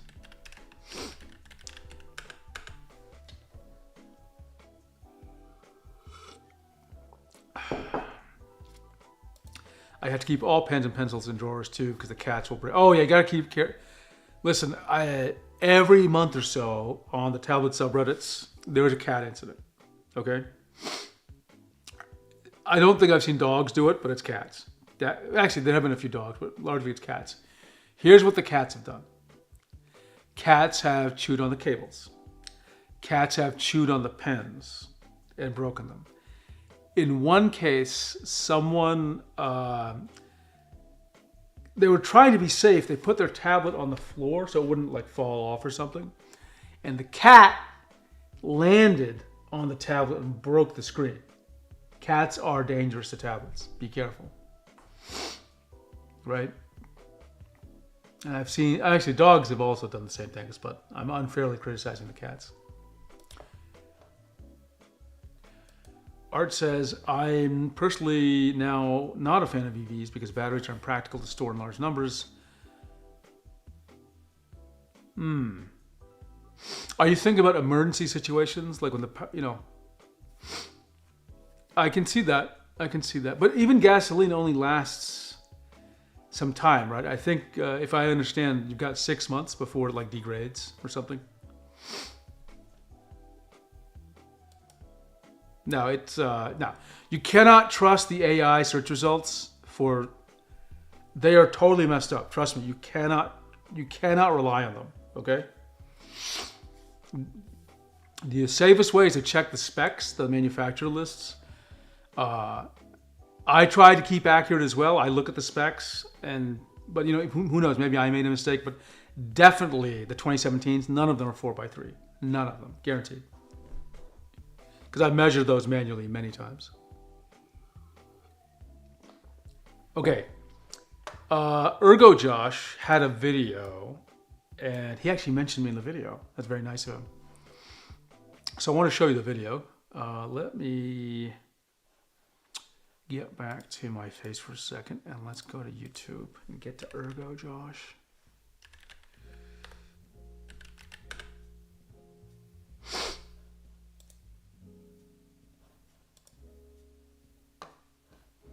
Gasoline can be stored for 3 years if you okay, with a stabilizer. Okay, I did not know that. I didn't know it could be stabilized.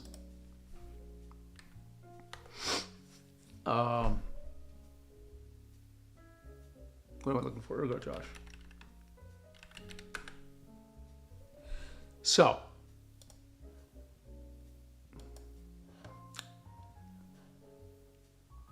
let's bring this up.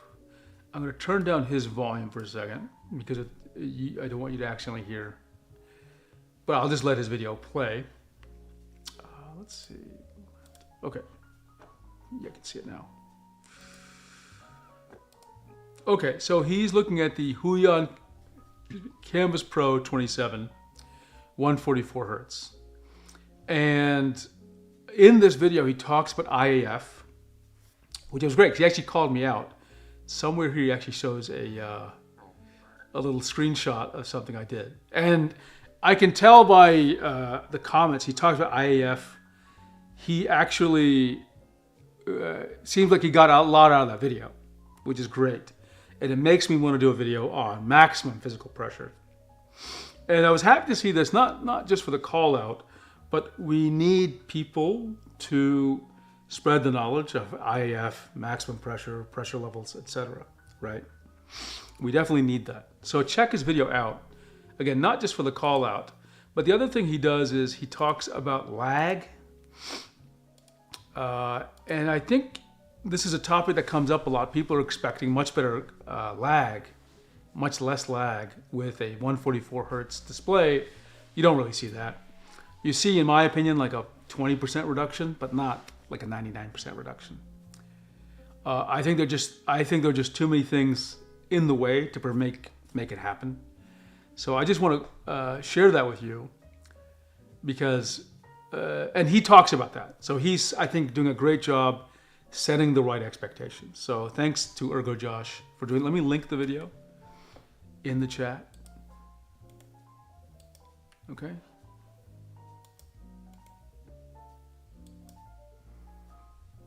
There we go. And let me check my Discord just to make sure nothing crazy is happening.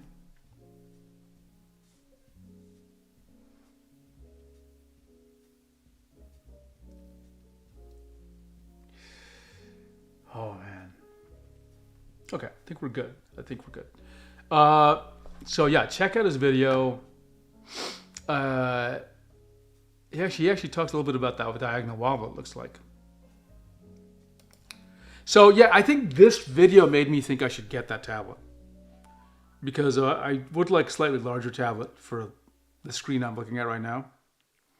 And I think it could be, one of the reasons I got the Cintiq Pro 27, $3,500. Was it worth it? No. But it was worth it in the drawing sense, not worth it in a credibility sense. Like, I think it's important that I was able to say I have the best tablet on the market. Do I think it matters to have that tablet? No. But I think this tablet's probably pretty good, so I think I will get it because then I can say, well, I've tried the top of the line, right? Let's see, Ton Smith. On the other hand, ChatGPT, for example, pointed out the distortion problem to me when the aspect ratio of the monitor and the area don't match. Yeah. Well, that's good to see. Another thing I noticed, Tone Smith, is I see when I search I use Gemini a lot, Google, and I notice it cites me as a reference. Okay, so that's good because I know what I write and I believe I'm writing the correct things. And I collect data, so I was happy about that. On the other hand, I have seen times where it says something, like it says, oh, I pulled this data from 7pen's site, and then it says something, and it has misunderstood what I said and is saying the wrong things. So it's interesting that you gotta be careful with what it says, even when the sources are good. EVs are also problematic as performance vehicles because they overheat and have to throttle torque. I was about to say throttle torque a lot very quickly. They only last a few minutes. Oh, I didn't know that. You're pretty quickly at 50% power or less. I barely lose power when overheated. Oh, I did not know that at all. Very interesting.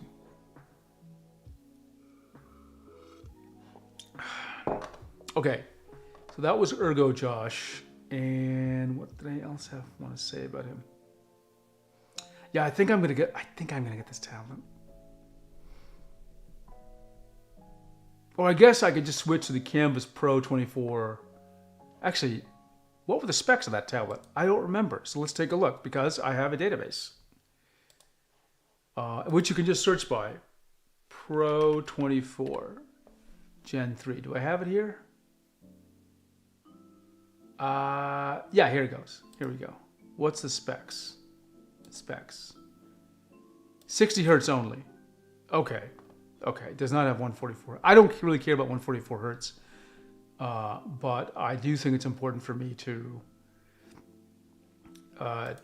have, again, one of the top of the line tablets.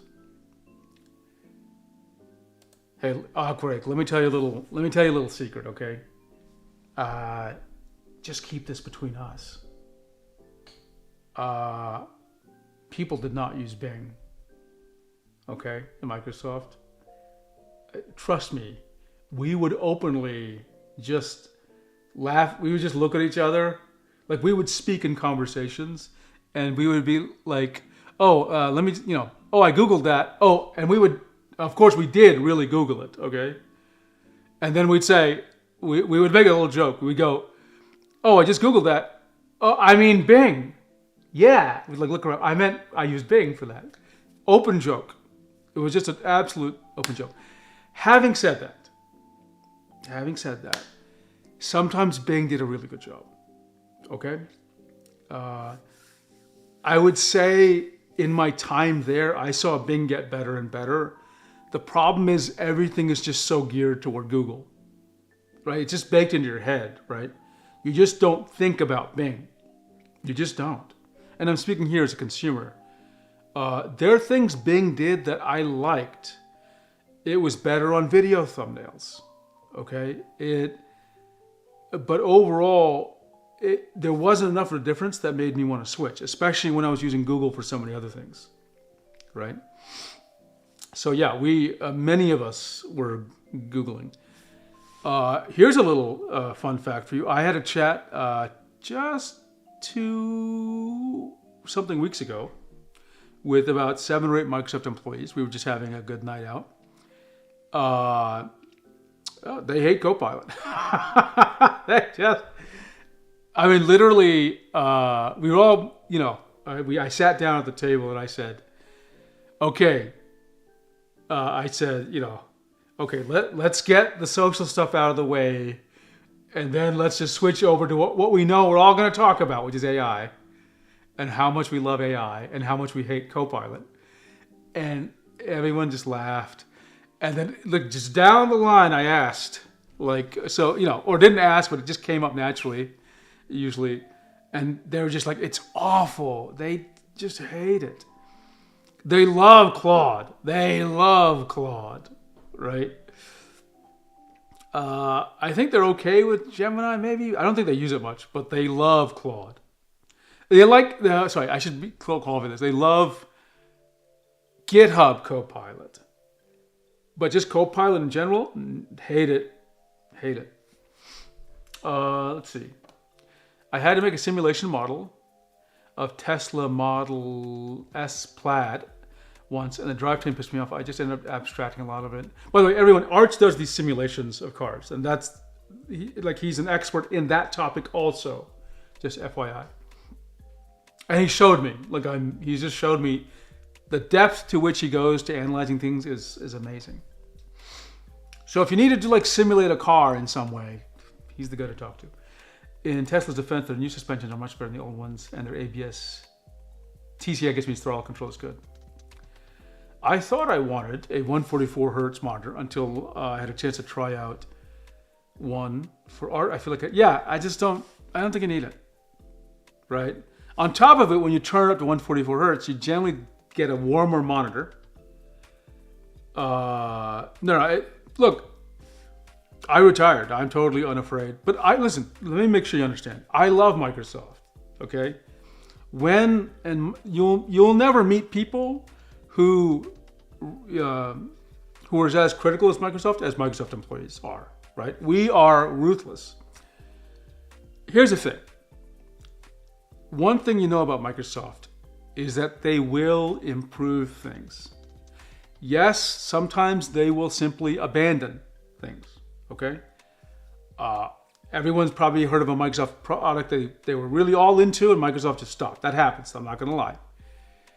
But when we're in the game, we are relentless in pursuing things year over year. Bing is a great example. Bing is actually a pretty good search engine. Search engines just don't matter as much as they used to. Now we need AI to talk with. Is Copilot awful? Yeah, I think it is. I think it's just subpar experience in all ways, right? It doesn't give me great results. It's too safe. It is inconsistent. It's certainly not helpful on these Copilot Plus machines. So it's been a big disappointment. I spent several hours answering a voice survey, a phone survey, or a video survey, I should say, with Microsoft, consistently saying this following things. I'm paying for Office Premium, or Microsoft 365 Premium is what it's called. And I said, I'm not getting the value I'm paying for. I'm just not. I'm not. Meanwhile, I'm getting lots of value out of Claude. I'm getting a decent amount of value out of GitHub Copilot. and a decent amount of Gemini when I use it, and Cursor. But Copilot is not there yet. I think it's going to be. Remember, Microsoft let me say this another way. Microsoft has a lot of enterprise data. Enterprise is a company like 500 people or more. And Microsoft's very good with the enterprise.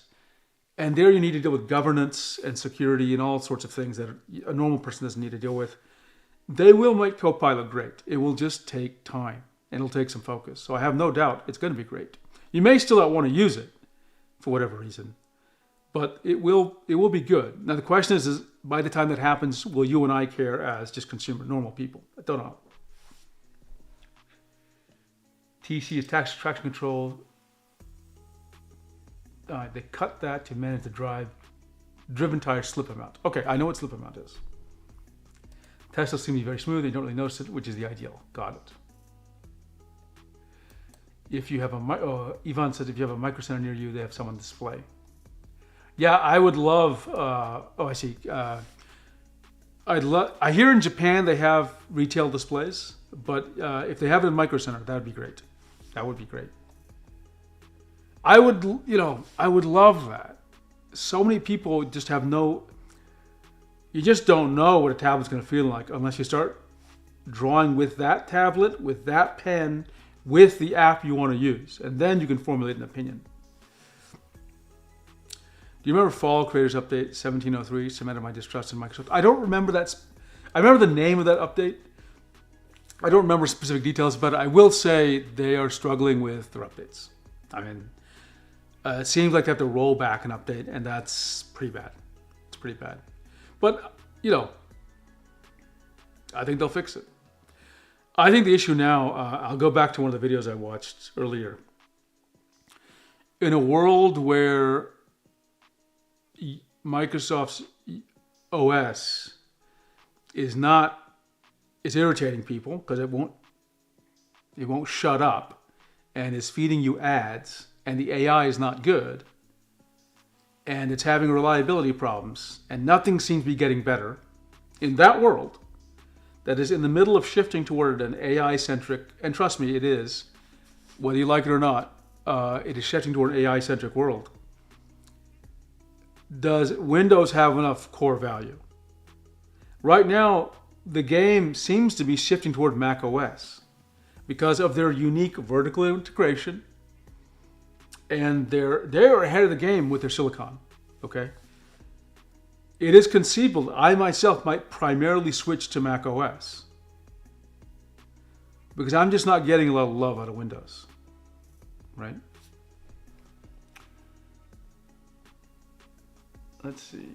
It was Windows 10? Oh, okay. It was a while ago. So basically, ChatGPT brought your website to my 7 pens. I think your website is simply fantastic. Explanations about other things were also... Oh, I'm great. Great. Thank you. If you have suggestions and feedback, let me know.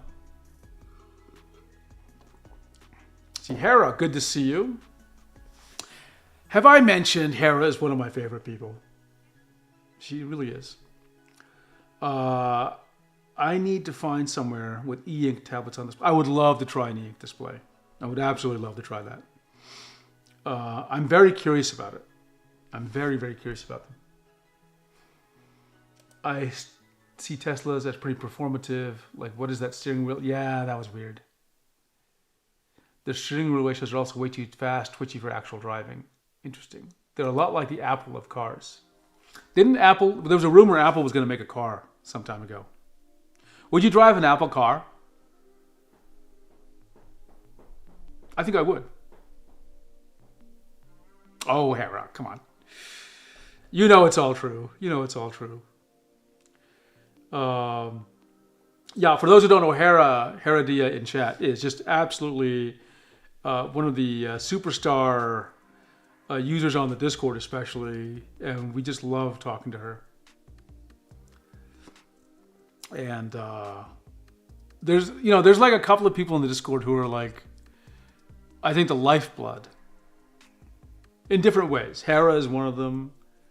Cami Luna, Koyo, Nocd, and there's others, right? I don't even want to limit it. And sometimes people are more active on some months than others, but the people I named are like just always they're there a lot, and I just love getting their perspective on things.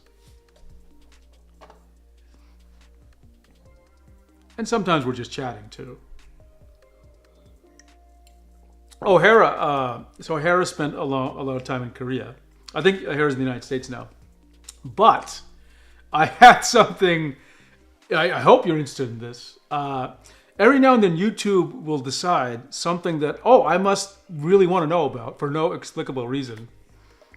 Last night, YouTube suddenly, for no apparent reason, decided I was obsessed with skincare and plastic surgery in Korea, and how the beauty standards have evolved for both men and women in Korea. It's not a topic I would have ever guessed. It was actually fascinating.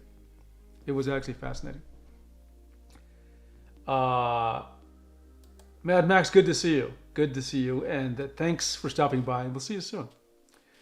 And making cars is very hard. Apple tried it, immediately noped out for a reason. Okay.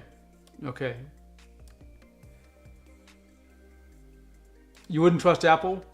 I can understand. I assume they'd partner with somebody, right?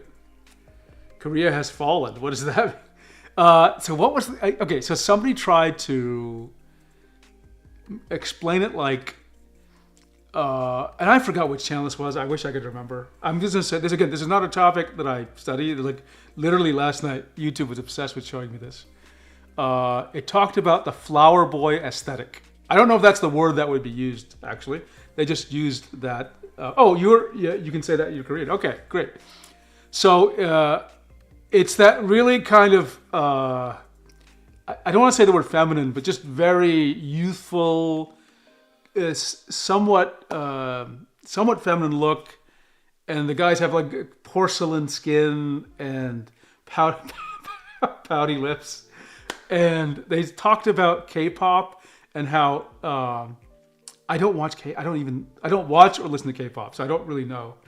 They talked about how these bands are put together and structured as a business, and how every boy has a role. Like this one's the mysterious guy, and this one's the romantic. Like, I don't even know if I'm making sense, but it was crazy.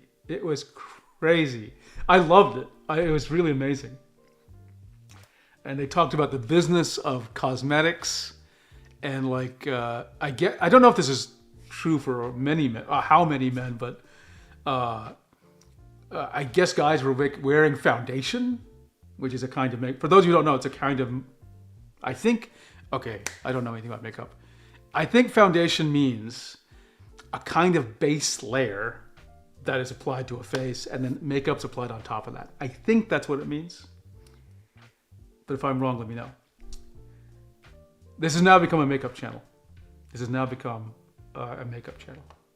K-pop is a symptom of deeper issues.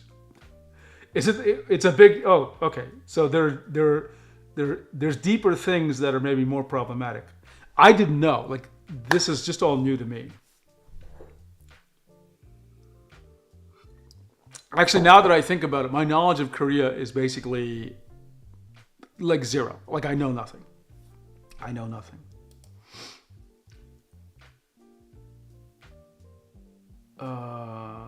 Let's see. Apple partnered with Volkswagen. I can't even say I can't say it the English way. I have to say it the German way. Volkswagen to make an autonomous vehicle. Okay. Two incredibly terrible companies. Turns out making cars is not like making phones and computers in the way that cars actually need to function. You can't just vibe code them and ship for... Okay, yeah, I would agree with you. You can't just vibe code. Actually, while we're on the topic, you know what I'm going to do? 7 Pens. Gotta rename the channel 7 Cosmetics. Oh, by the way, you know, in some of my stuff, it says the 7 Pens, like my email address. And I wanted to have just switch to 7 Pens. And I can't do that all the way. But what I discovered was 7 brushes. Yes, 7 brushes. I think Koyo used, when we had our Japanese moment in the channel where everything was Japanese text, I think Koyo, that's what he called the channel, 7 brushes, 7 palettes. Well, take a look at what I found. Hang on a second. I'm going to put my face here so it'll be a little surprise when you see it. So someone already took 7 pens like at gmail.com, which I'm so upset, and 7 pens at Outlook. And I'm like, who the hell calls himself 7 pens? Well, it turns out I wasn't the first to think of this name, but somehow I missed it. Look at this. Look at this. Let's show you. This freak, 7penspublishing.com. 7 pens. How to. So this is not me. This is somebody else. This is obviously not what I focus on. But that was just weird to see 7 pens on Facebook and like all these addresses, which I assume they took 7 pens at Gmail and 7 pens at Outlook. That was just weird seeing it. Do I need to change my name again? I don't want to change anything. I like being called 7. Brad, when he was preparing for our live stream last week, and he asked me, what should I call you? And I said, just call me 7. That's the way people have been calling me now for years. And now, as I've mentioned before, when I'm out and about, I actually introduce myself that way. I actually say, hey, I'm 7. Now, I haven't done this with one of my pre-7, friends, but I'm sure they'll get a kick out of it. On the topic of vibe coding cars, BMW is making a recall for hundreds of thousands of cars right now because of their starter has a full fault and small percentage of them are setting. Oh, jeez. But vibe coding, I keep my name a secret, Ivan, only because I try. It's not a secret per se. It's more like when I have a lot of videos that are me and Microsoft, and my name is actually very close to 7. Even before I started this channel, some people did call me 7, actually. So I had forgotten all about that. So I actually just go by 7, right? Let's put it this way. If you say my name fast enough, it does sound like 7, actually.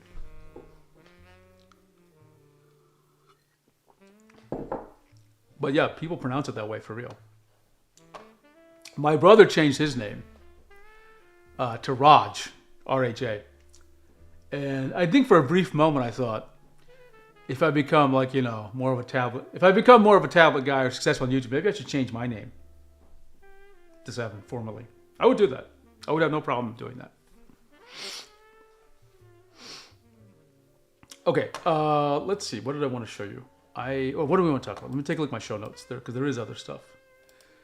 Okay, Stylus X. This was unfortunate.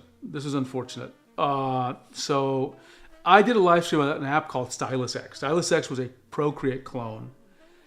Unfortunately, something has happened.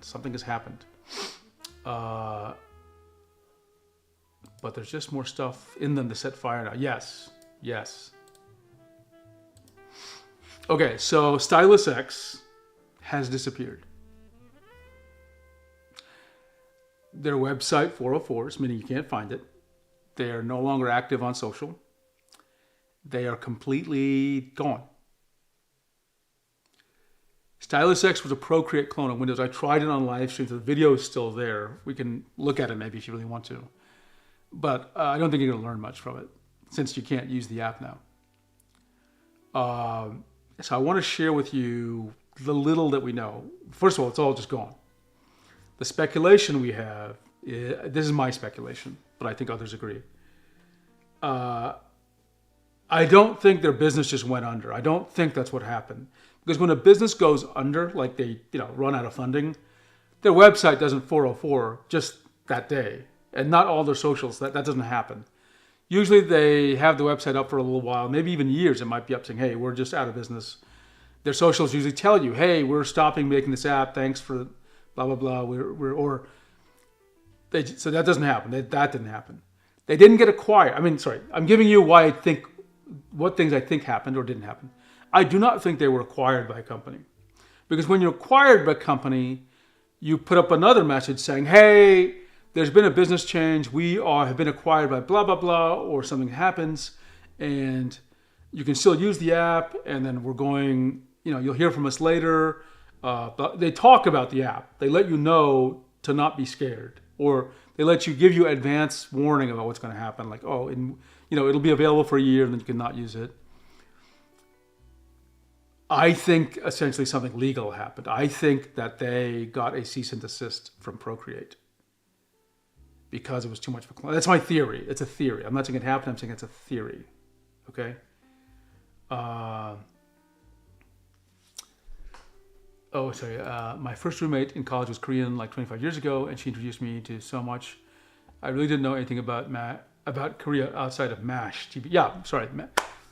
MASH would have been my only introduction to Korea. And then, of course, it's not really about Korea. It's about a mobile army surgical hospital, I believe that's what it's called.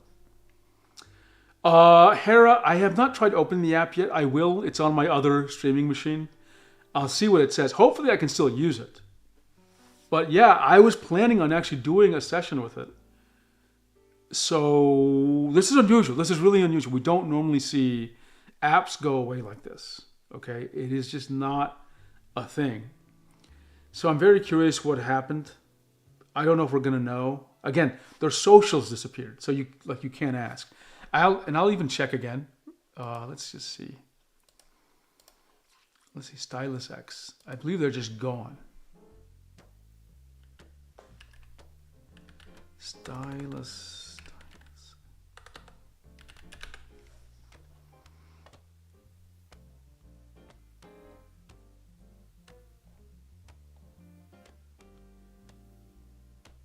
Yeah, I just can't even. Take a look at their site. It's not even a beautiful 404, by the way. Take a look at this. This is their site now. 404 not found. Okay. Okay, I'll just read this in German and then translate. Die angegebene Seite konnte nicht gefunden werden. I don't speak German well, but I can translate this mostly. I'm going to skip the word angegebene for a second. It means the site could not be found. There's my amazing German translation. I believe angegebene must mean the requested site, like that's what you entered. So stylusx.com is just 404, and it's not a good 404. Right? It's not something pretty that says we're not here. It's like the server is gone. So this is another suspicious thing that's going on. In South and North Korea because I built flight sim campaign with realistic Unix basings, which led me to doing research into their Orbots. Can you... Arch knows a lot about military stuff. Can you tell me what Orbot means? It ran very badly, so I had to abstract it. Interesting. Namu Wiki also has a ton of trivia on specific South Korean military units, tons of conscripts writing their experiences. Interesting. Yeah, Albert, a real dev null. Do you think the freemium Adobe alternative is... Aquarake says, do you think the freemium Adobe alternatives is I think you're saying is going to enable a business model? Okay. I'm not sure how to read sense. It's going to have a business model that's successful. DaVinci Affinity. Okay, this is complicated. Let me give you my thoughts. Fantastic question. Order of battle. Units, the equipment. Okay, got it. Thank you. Okay, you don't want to see my hands, right? Let's go to face. Okay. No, I think I understand you. I think you're just asking, will these freemium alternatives make sense? It is, okay, it's hard to say yes, no. Let me give you my thoughts, okay? Number one, now, I think most of you know this, but for those of you who don't, I'm just going to repeat it. Software development is crazy expensive, okay? Expensive in a way many of you do not understand. It's because people expect to get paid a lot, okay? And it takes, and the people you need to hire are very talented, so they're very competitive on the salary you have to pay them. On top of that, just running a business takes a lot of money. It's not cheap. With Brad, I mentioned, this is 20 years ago in Microsoft. Again, I don't know if the number is totally accurate, but you'd have to estimate, like per employee, you have to spend $250,000 a year. That's not on salary, that's salary plus health insurance, all these other things in the United States. Okay, so it's expensive to make software. That's the number one point I want to make. So $1 million a year would get you 20 years ago 4 people. Will that get you 4 people today? No. I'm guessing it gets you 2. Okay? Maybe 3. Viable. You meant viable. Okay. Tenable. Yeah, that makes sense.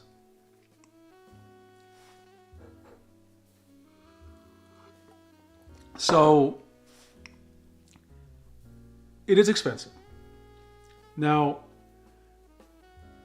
the question is, and I'll talk about Affinity first. We have to answer this question. How does Affinity make money? Because something's got to pay for things. You cannot survive on just a freemium product. So they do have plans. I'm going to look them up right now. So the base software is free. Let me just type in Affinity plans. By the way, Affinity is a brand of stainless steel cookware, according to Google, which I believe. Oh, because I typed in Affinity pans. No wonder it gave me cookware. Plans. Okay.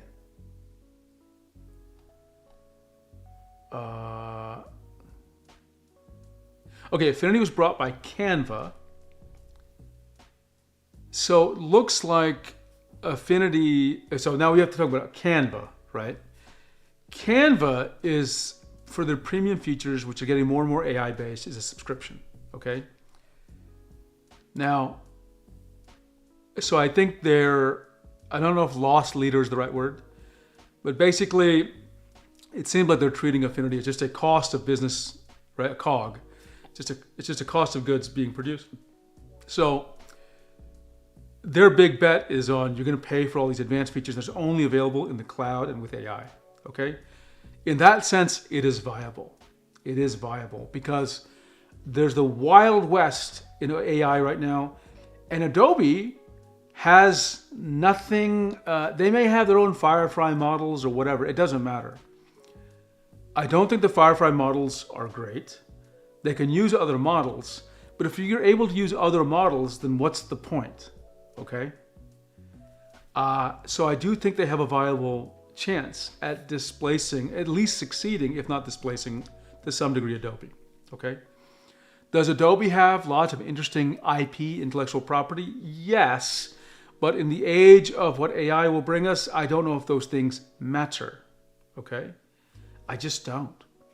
On top of it, I just don't think it doesn't seem like they have a lot of interesting things they can protect. And here I'm talking about Photoshop. Okay.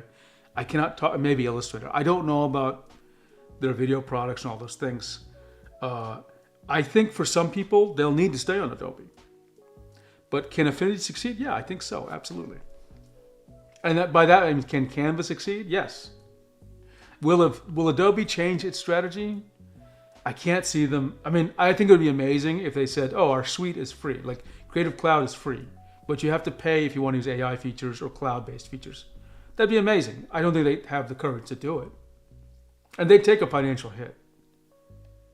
Or bot. South Korea is stacked. They would actually stomp over North Korea. I thought that wasn't possible because of like artillery, Arch. I thought everything I've ever read about this says that. I shouldn't get particular. I just had it. Moving to the north is not easy. Moving across that border. They recently phased out their Hawk air defenses for domestic high-performance ones. But they have a lot of old stuff still in service, like the F-15, F-5E. Oh yeah, that's a while.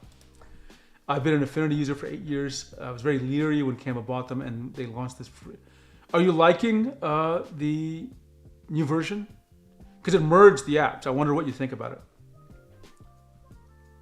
They also acquired a lot of modern munitions for their F-16s and some upgrade packages lately. Huge upgrades, just like Task 10. Okay, interesting. But I'm pleasantly surprised and glad. Okay, good. Sometimes these mergers don't go well, these acquisitions, but it's good to hear that you're liking it. I have to be honest, my use of Photoshop is so... Okay, let me back up. I don't use all of Creative Cloud. I don't need to use all of Creative Cloud, but I pay for it. I primarily use Photoshop and Illustrator once in a blue moon. Photoshop, I do basic stuff. I mean, I'm talking about removing like little dust from photos and cropping and a little bit of rotation. That's it. I don't need to use Photoshop at all. Illustrator, sometimes I need to edit an SVG and it's just better than Inkscape. So for me, Photoshop doesn't make sense. And I can't believe for a lot of people who are just doing some basic stuff, it does make sense. Photo P, PEA, Photo P is it's free and does a lot of things I need. The removal tool seems to be AI based in Photoshop, I think, so I may need that, but beyond that, there's nothing there for me. And the other apps I'm not impressed by that I might need. Both sides reluctant to cross the border. It resulted in millions of civilian casualties. Okay, yeah, got it. But air power wise, South Korea is extremely strong. Okay, that makes sense. This is without any US air units in the equation. Interesting. If you add a realistic amount of US air units, it becomes... Got it. So it would be overwhelming with US support.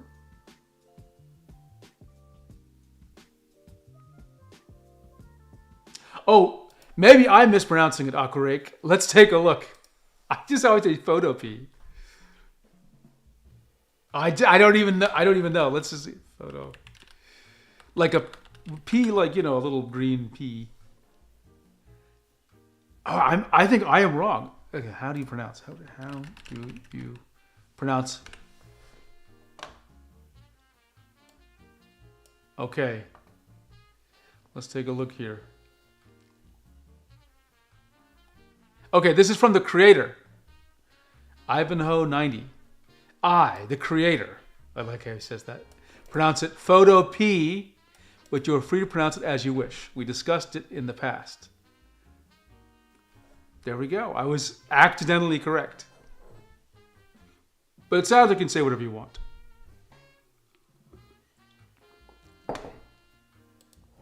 Plenty of great Photoshop alternatives, but I find few good vector graphics applications. Yeah. I've used Affinity, what was it called? Designer? It was okay.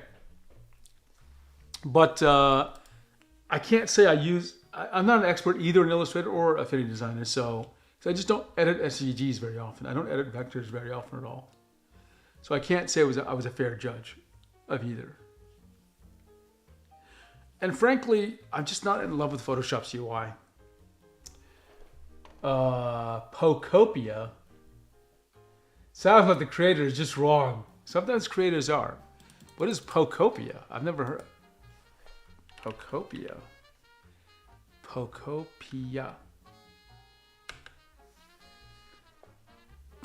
Pokemon Pocopia. Oh, Pocopia. Oh, Pocopia. I get it. Hey, does anyone know what JSON is? Right? JSON. Because we're gonna watch a little video. It's funny. That's why we're gonna watch it. Not because people really care about JSON. Okay, but it's interesting what this guy says. So hang on a second. Again, I'm gonna surprise you with it. And while I'm at it, let me just try to see if I can. Okay, can you hear Ergo, Josh? Not yet. Is it coming through?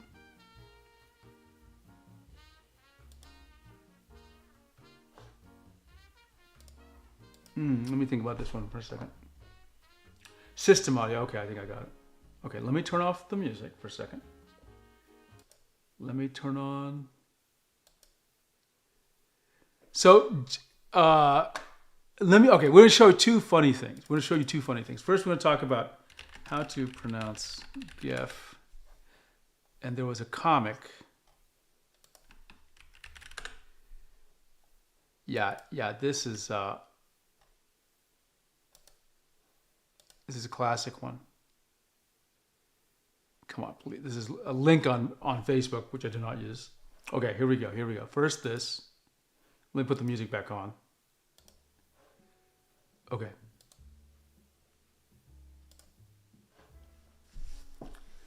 Okay, so So the top part is, oh, here we go. Here we go. It says, why can't I zoom this correctly? Come on. Okay. After the revolution, they went door to door with a card. On it were 3 letters. Read it out loud. Jif. For some, that was all. The rest of us died with our honor. Aquareg, thanks for stopping by. And have a great day. Thanks for really love that you stopped by. So yeah, so this is inspired by this. So it is supposed to be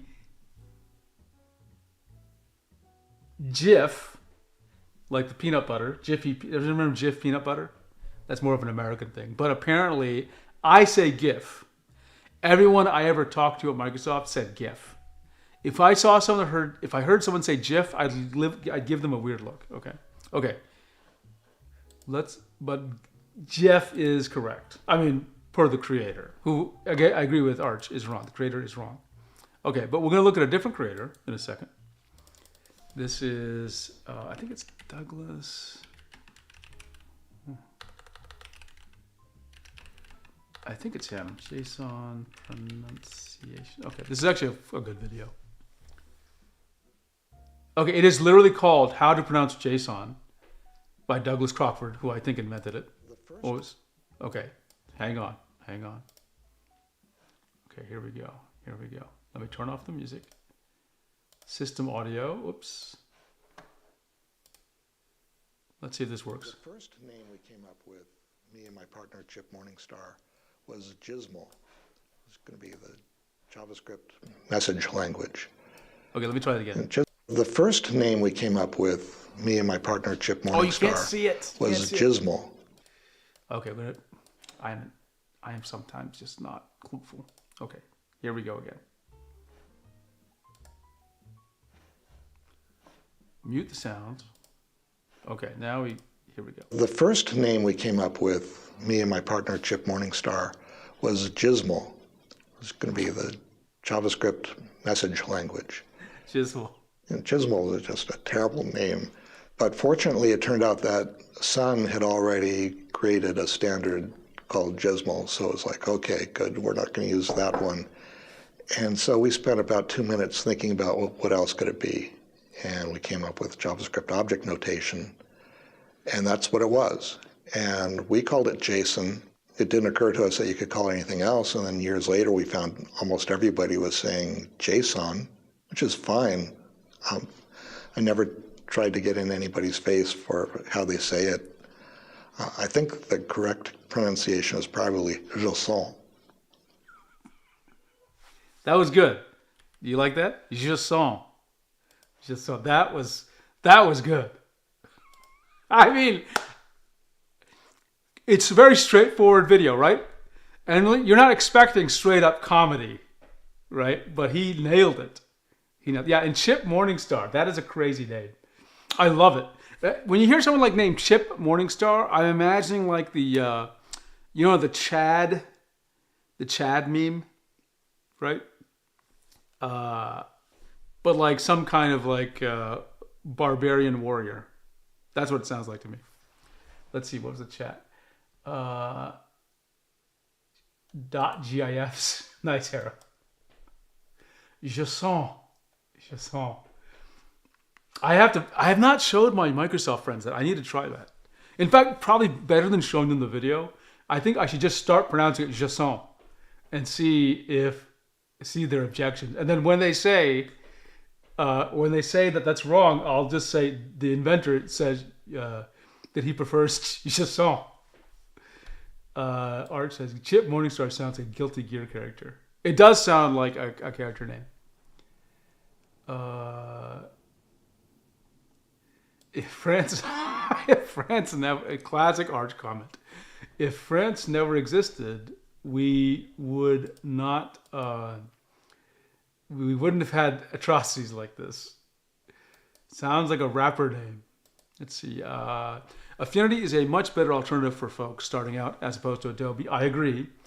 where people can learn the skills to put together a portfolio that can get them freelance work or a company job. Yeah, I will just say add one thing to that. Okay, so there are some things when you enter a profession that you're expected to know, right? For two reasons. Okay, number one, they use it at that company, and did I say number one like this? Okay, number one, and then number two,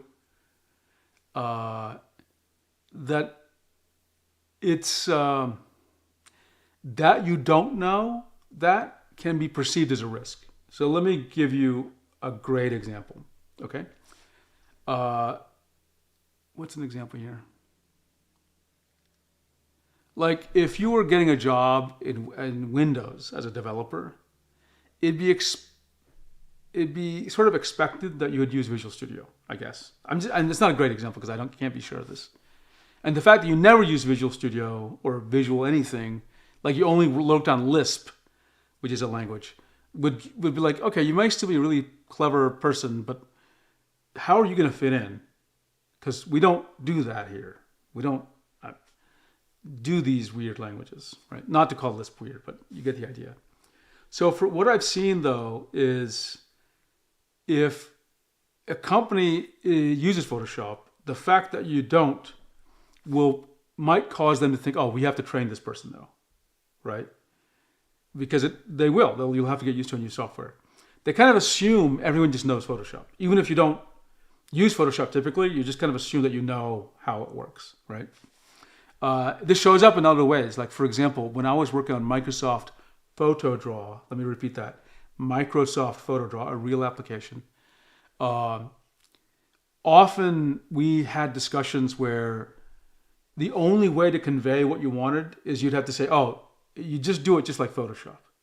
Do you understand? You just have to say, because that's just a reference in everyone's head. But putting together a portfolio doesn't matter since you're not sharing, you're not showing them how you built it. You're not giving them the files necessarily. But yeah, Affinity is, I think, going to be great. I think probably, especially since they can import, export PSDs, that there'll be a lessening of this feeling like, oh, we only want to use Photoshop. Okay? Because people hate Adobe right now. Lots of people just are not happy with Adobe. Chip Morningstar sounds like a JoJo's Bizarre Adventure. Yes. Oh yeah, another great point. Yvonne says universities shove Adobe down throats. Yes. So like, there's a strong sort of like push from organizations that have adopted it because Adobe is. Actually, one more thing I should just point out that maybe not be clear. Like Adobe, I don't even think half their money comes from Photoshop or the creative apps. Like, and I'm making this up, so don't take me literally. Like most of their money comes from boring stuff you don't like not advertising, but like things that are related to like ad campaigns and like document signatures with and marking of documents with PostScript. Or sorry, not PostScript. What do you call it? PDFs. Like the creative stuff used to be all their money, but now it's like a small portion of it. So in some sense, when they're selling, you sell the entire Adobe stack. You don't just sell just Photoshop, right? I've come to loathe the term industry. It has developed so many negative connotations in my view. It has. I'm curious though if you have alternative words you'd prefer people use. Number one priority for companies in hiring is finding someone that's not problematic. Yeah, that's true. That's true. I mean, here's a way I'd put it.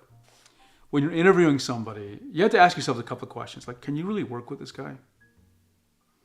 Like, could you see yourself like sitting down having lunch with this guy and talking about things? So the interview is like, I mean, just honestly, can this person, forget where they're smart. We'll just assume that they're all smart and qualified. Can you really deal with this person? Right? Because some people are prickly, like they're not nice to be around. And we've got choices. Like we can pick people I hate to say it, you're going to pick people you like. If they don't like you, I mean, they just don't like you, they have much less chance of hiring you. That's just the truth, right? Sure, if you're an Albert Einstein type character, super genius with Nobel Prizes and walk in and you're kind of like not a pleasant guy, sure, they might hire you for that, but that's rare. We've had two people like that in the entire existence of humanity, Albert Einstein and Newton. So you can't count on those characters. Though many people think they are such a character, by the way. The other thing I would say is, what I was going to say, yeah, would this person, you might end up working for this person. Would you feel comfortable working for the person you're interviewing?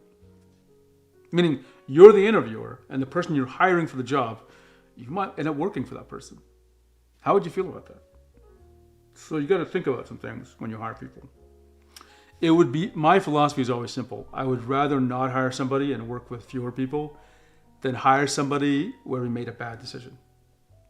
And bad decisions can be sometimes because you felt stressed and you were trying to just fill a role. And you're like, we got to get somebody in this slot. But I don't think, sometimes that works, but sometimes you hire someone who's not a good fit for the role.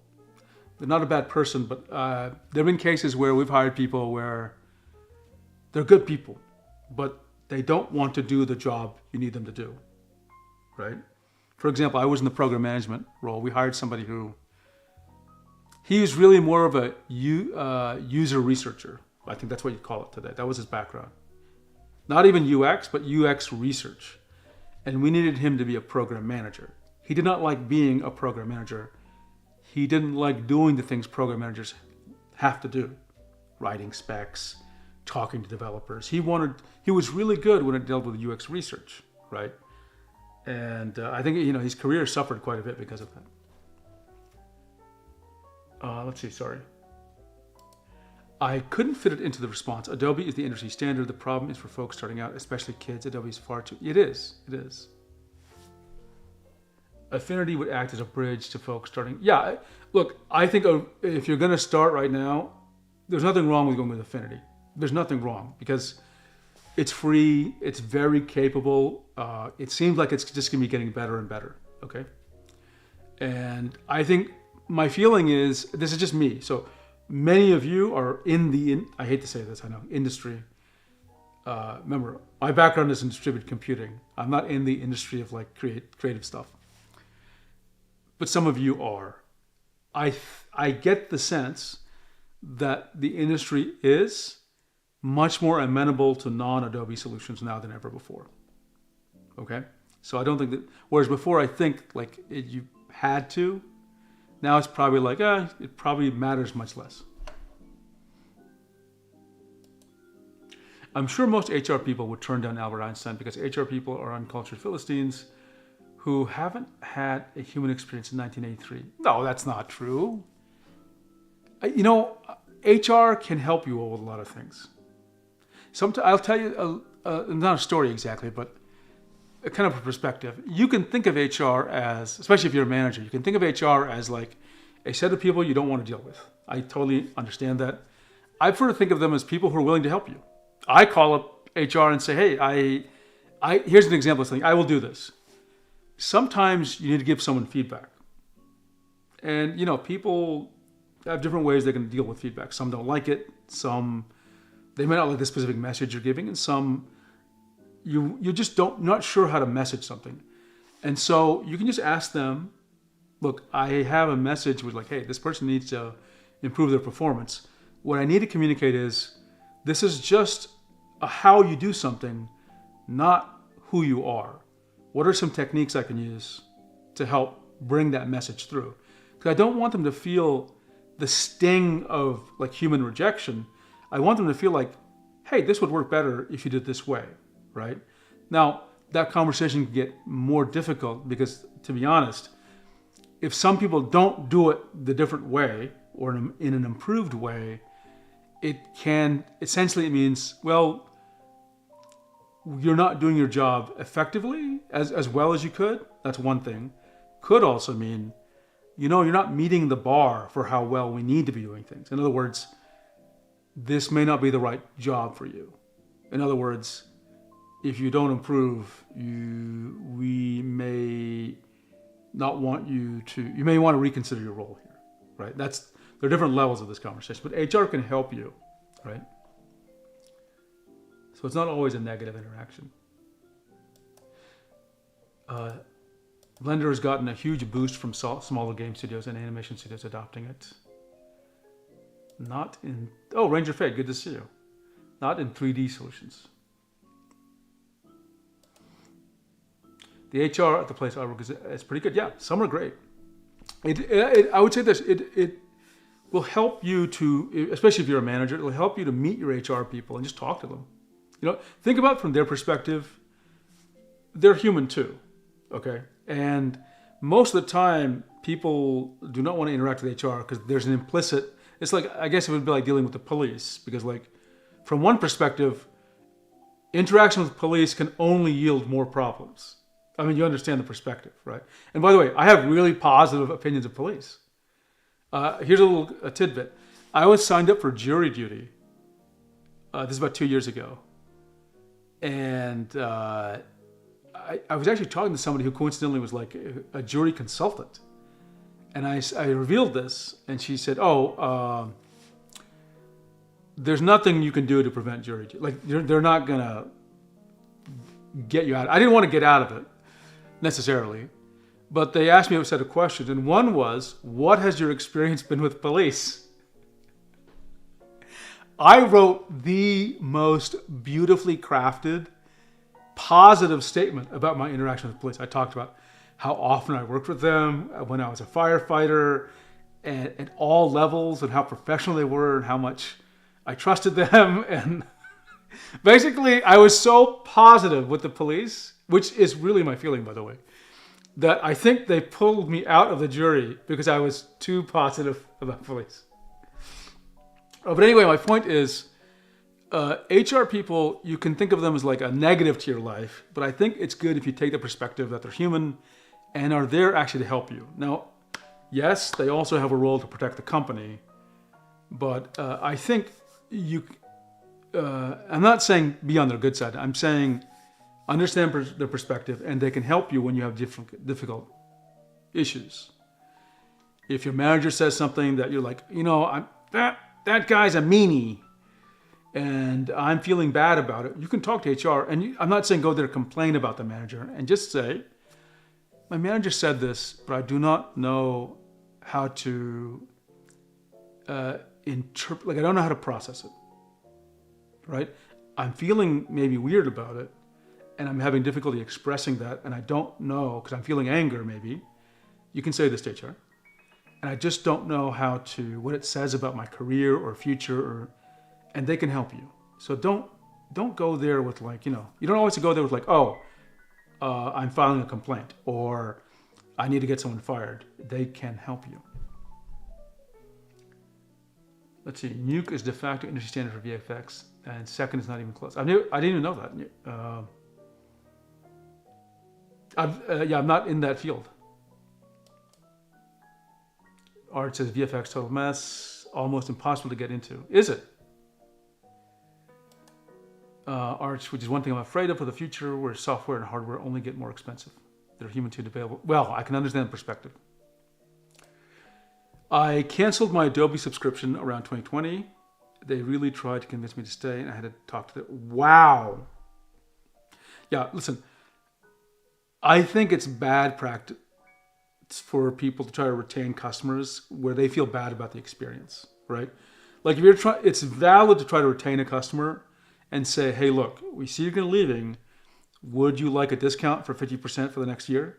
That's a valid thing to do, because like, you're leaving the choice. It's not a hard sell, but when someone's pushing you, I left Comcast, right? And because I was paying almost $200 a month for my internet, okay?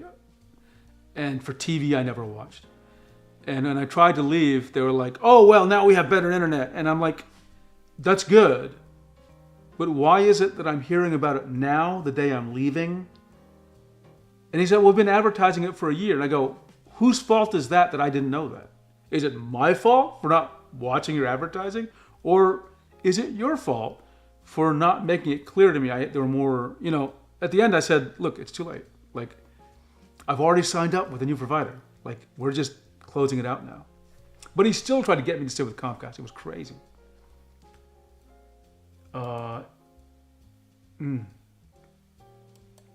Yeah, I totally understand it. That once you have a bad experience when you're leaving, you don't even want to give them a second chance. I totally, absolutely get it.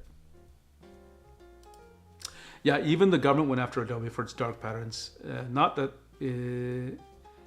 it accomplished much. Yeah, that's an interesting one. I can see both perspectives. Let me try to give the Adobe perspective for a second, or just the business perspective. So, and I'm not saying I agree with what Adobe did. I'm just trying to point out like maybe their thinking behind it, which is, well, from their perspective, they may think about it like this.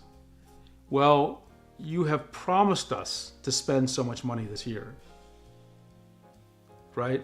And we had to buy things to prepare for the year. And so you canceling after 3 months means we're on the hook for things that are now, we've already spent. So it's a little unfair to us. Let's give you another analogy to make it more sense. Let's suppose you had a business, you had a contract. Every year every month you're baking some pastries and pies for some other company, okay? And you've signed up for a yearly contract where it's going to be I'm just making this up, $10,000 a year for freshly baked bread and pastries every day to show up at this place, okay? And that company gets under new management. They go, look, we're spending way too much. Rather than lay off somebody, we're going to cut back on our baking spend. And they say, so it's in the middle of the year. It's been 3 or 4 months in. We'd like to terminate our contract because we just don't want to buy more bread. Meanwhile, I have put in a contract with the dough makers for a year's supply of bread.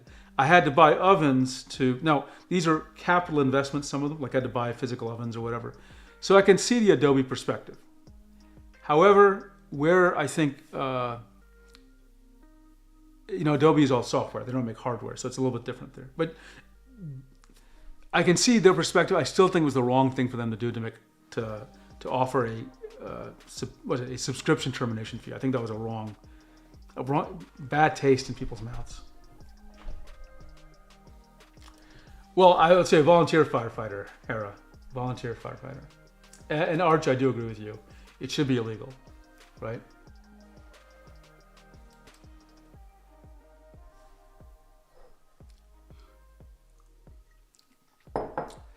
It's not kind of super binding contract. They can terminate whenever they want. Why can't? Yeah, I think they should be able to, but I just want you to see their perspective, maybe.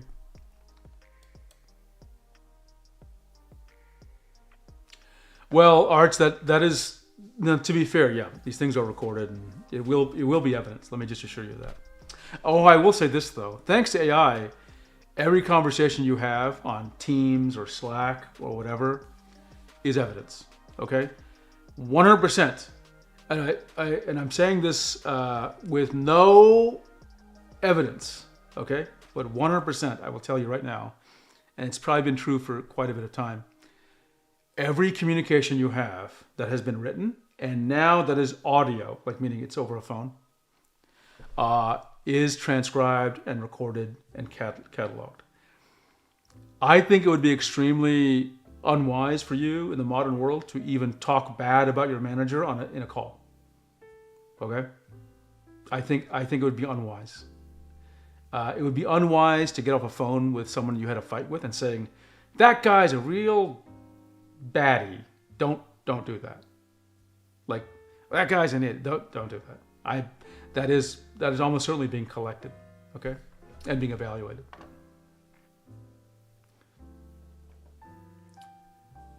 Anything you do with equipment you're given by your company, it's their equipment, and they can monitor it to any level. Let me assure you, I can tell you, the equipment from your company is monitored at a very fine grained level.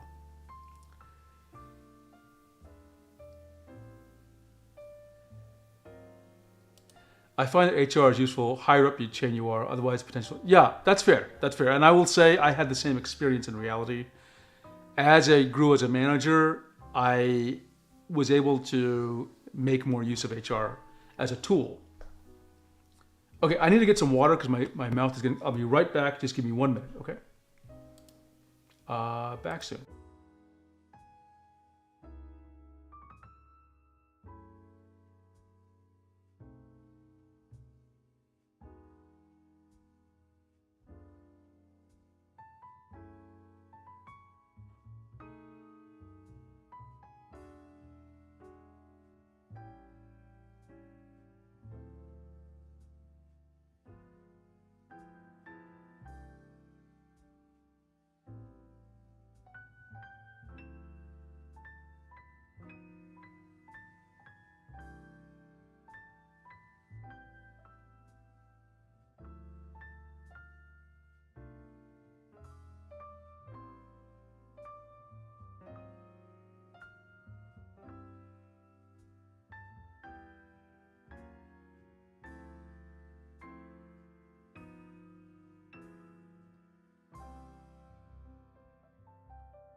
Okay, I am back. I am back. And I got my tablet juice, which is sugar-free Red Bull, and some water.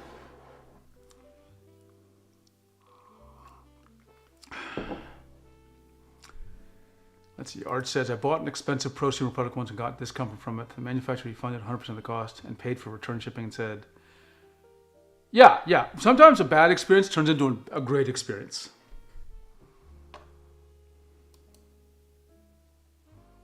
Another manufacturer tried to turn down a warranty repair for their own design fault. Makes me not buy it from them anymore. Yeah. And yeah, Ivan says, yeah. Problem is they don't make it super clear, which leaves a bad taste. Yes, absolutely. Black Magic's business model with DaVinci Resolve seems very reasonable. I downloaded the beta of Resolve 21. Can you clarify, is DaVinci Resolve free? Or I didn't quite understand. Some people say it's free, but then I wasn't totally sure.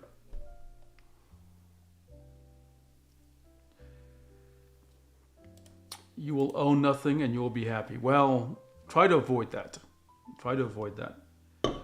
It is a real concern of mine. I bought my house 23 years ago. So I am concerned now that people are having a hard time buying housing. Right? That's a really difficult thing. I don't know if having everyone being a renter is like the best for society. I think lots of people are happier in a house that they own and have to take care of.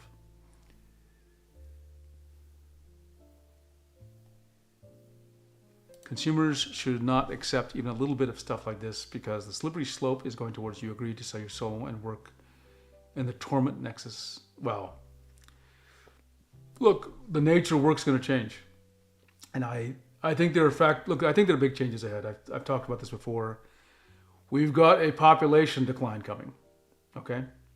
A big one, a real big one, which no one knows how to stop. By 2070, every nation, including India, will be below replacement rate. Most are right now. So what do we do when we have fewer and fewer people? It's going to be like 100 years, okay? What does it mean for an economy that wants to grow if there are just fewer people? Number one. Number two, robots. Well, I don't know, maybe not in 5 years, maybe not in 10, but having robots seems like a thing that might happen. And if that happens, lots of jobs are threatened.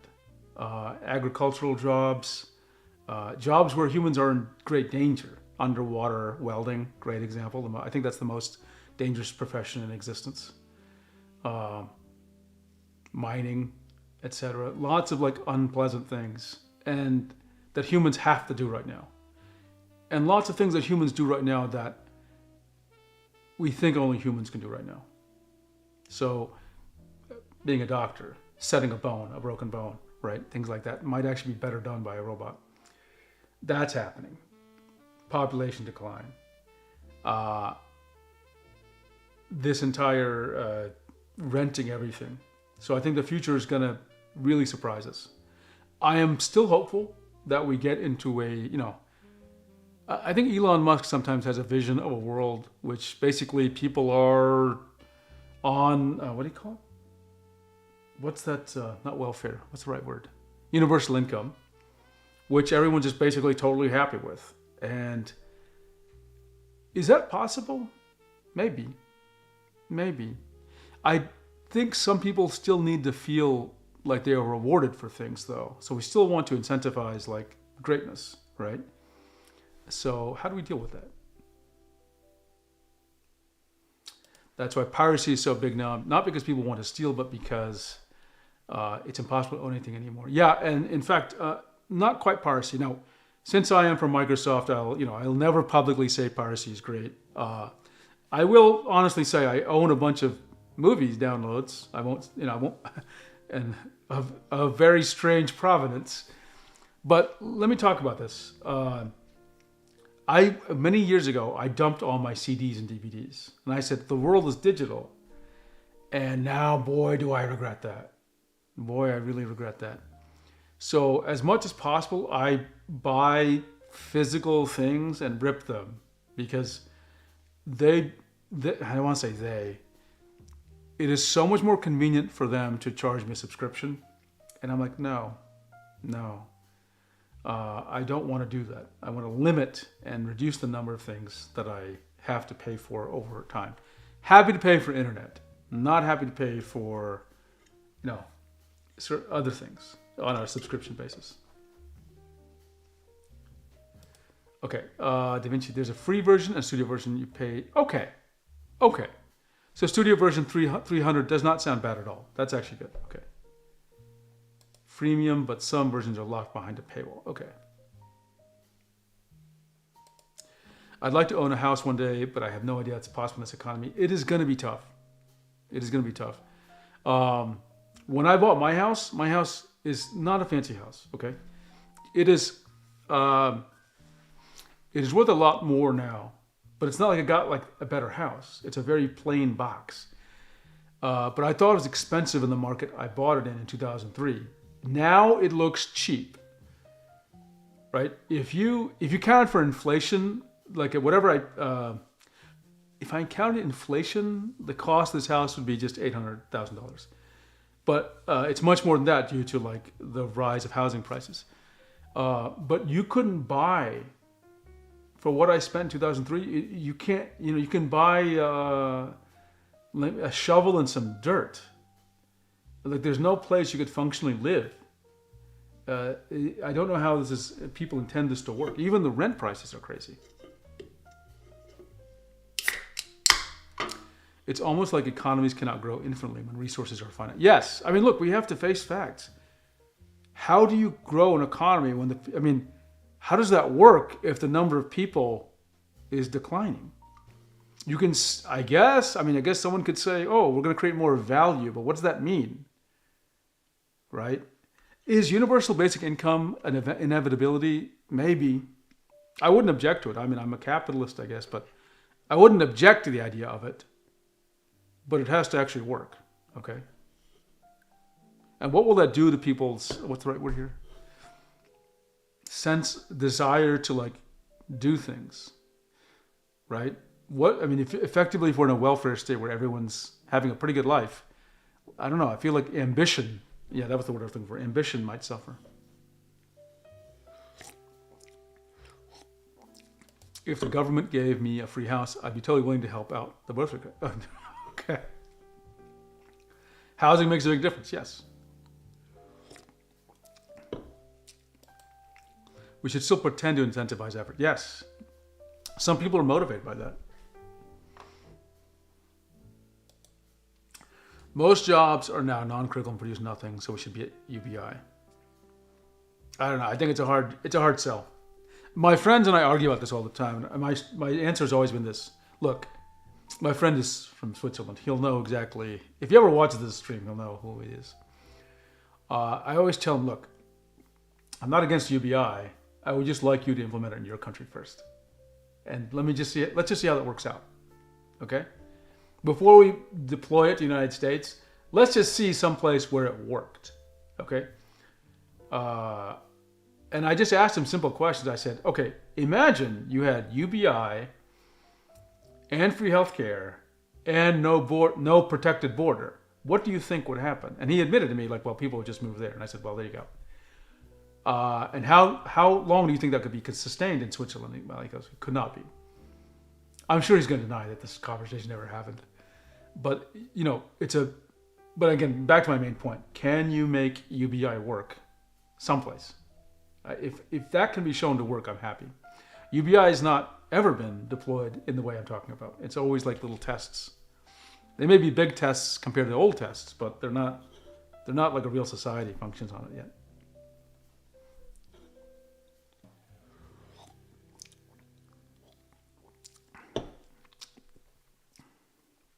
Great people with ambition will do something anyway. I think some will do that. Phone typing does kind of suck, yes. I only got into a house because the market crashed in 2008. Yeah, that was a good time, I guess. We were in a position to buy just barely. We were able to capitalize on the situation because...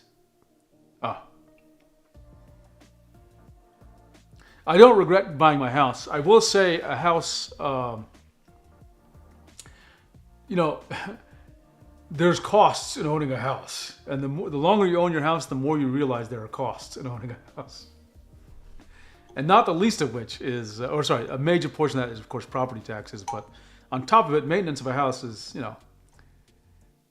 I used to say that my car, when it needs servicing, it was always like $1,000, $2,000. Okay, but a house is like, oh, you can be writing $5,000 checks pretty easily, and that's on the low end.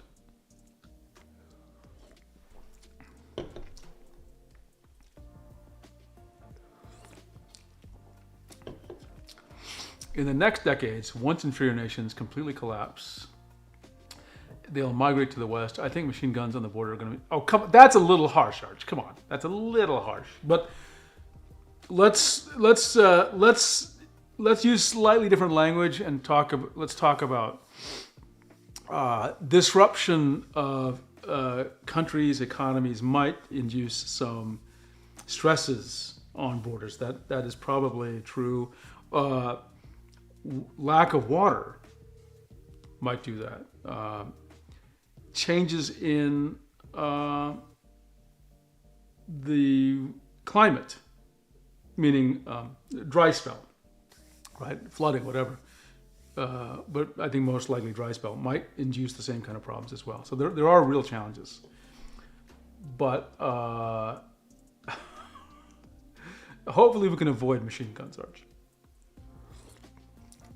I think UBI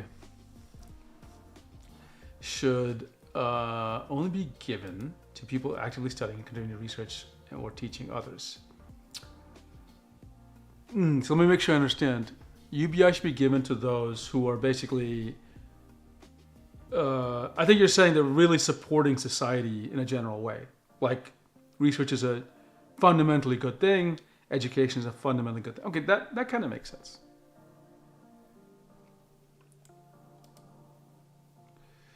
UBI should be given to everyone so they don't have incentives to commit crime or work inhuman jobs. Well, I'd want people away from inhuman jobs. Growing up in the coal mining community, you will hear tale of people who died in mines or lost limbs or whatever. So I'm acutely aware that there are some really dangerous jobs. I would like people to have to avoid working these things. Oh, of course, in black lung as well. Which sounds like work at the end of the day, but it's guaranteed. Yeah, okay, yeah. You could just reappropriate it from the top 1% richest people and they wouldn't notice.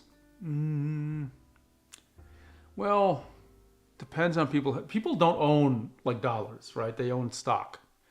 So what do you want to reappropriate? You want to reappropriate their stock that they own or their income they're making from it? Right? Harris says, so they could just make minimum wage and a living wage and enforce proper compensation. Okay. My friend bought his first house in his 50s, immediately had to deal with water damage that has been complaining about home ownership. Yeah, it's totally true. It's totally true. I myself, how can I say this? What was the biggest expense I had with this house? One was a voluntary expense. When I bought it, it was carpeted. The entire house was carpeted. But I paid, at that time, $27,000 to have hardwood floors. So my house has no carpet. It's all hardwood floors. I think if I did that today, it would be much more expensive to do that to this house. That was my biggest voluntary expense. My biggest involuntary expense?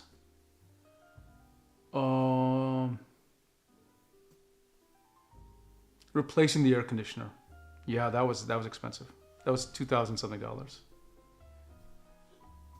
So overall I had it lucky, but this house is 23 years old, so I'm anticipating I'll need roof work.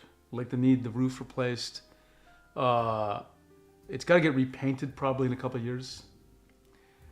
And honestly, I would like to remodel the house. It is just so dull and uninteresting inside. I'd like to, and I would like to optimize it for my needs as well. There's only 2 people in this house, so like it's like almost 4,000 square feet. So I would like to just use the room better.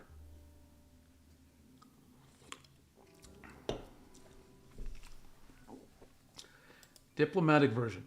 Border control measures may need to be kinetically enhanced. Okay, well stated, Arch. I give you points for that one.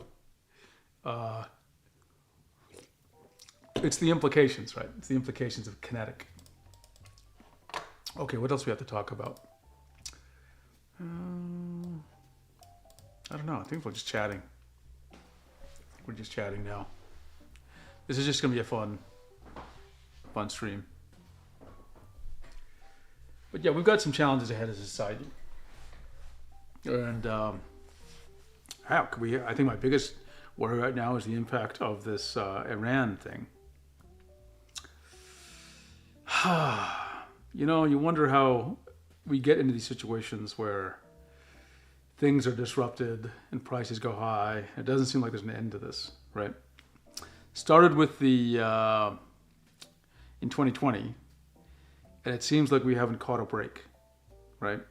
Like things have just been difficult for people since 2020, and we all remember what happened in 2020. Okay, what do I want to do? I'm out of my core topics, so some things we can do. I'm just going to brainstorm here, okay? We could take a look at questions on Reddit about tablets. That's a possibility. Let's see. Iran war situation. Both sides angry, the other side's closed, straight from it. Both sides angry, the other side is trying to open. Yeah, that's a good summary. It's a good summary. It's coupled that way. How we got in the situation is crazy. Ranger Fade, no. There's just a. It's not a. I didn't fall. There's just. I got a little bit of inflammation there. That's what happened, and I scratched it, so it did actually bleed a little bit. That's what you're seeing there. Sorry, I'll try to cover that up. I maybe not the most pleasant thing. Hera, thanks for joining. As always, love when you're on the stream. And I will see you soon on the Discord. Okay, here's some things we can do. Because I'm just having fun right now, okay? I think we probably don't want to keep on talking about housing. We could take a look at some Q&A on Reddit about tablets. But I'm not sure if people would really be so interested in that. We could try a little bit of vibe coding. And so you can see exactly what it is I do, okay? And here's my idea for vibe coding, okay?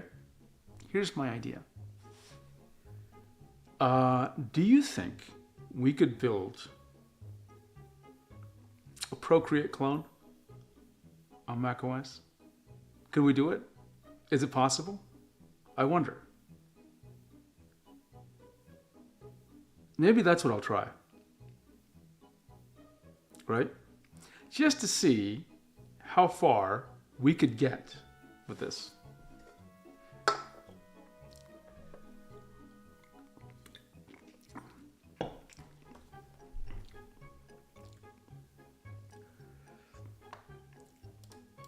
Tell me if that's an interesting project for us. And I think the thing I would like to do is really, okay, let me back up. We saw Stylus X has disappeared. I'm streaming from a Mac right now, right? Yvonne says, sounds fun. What are your thoughts on the Canvas 13 Gen 3? I think it's pretty cool too. And give me a second. Okay, so we're gonna do a little vibe coding. Now, let me answer this question, GS1333. I'm linking to my Canvas 13 Gen 3 notes. Okay? And there's a link to a video. So you can watch that. Yeah, I don't think we can do it in one session, but I think we can actually get something working.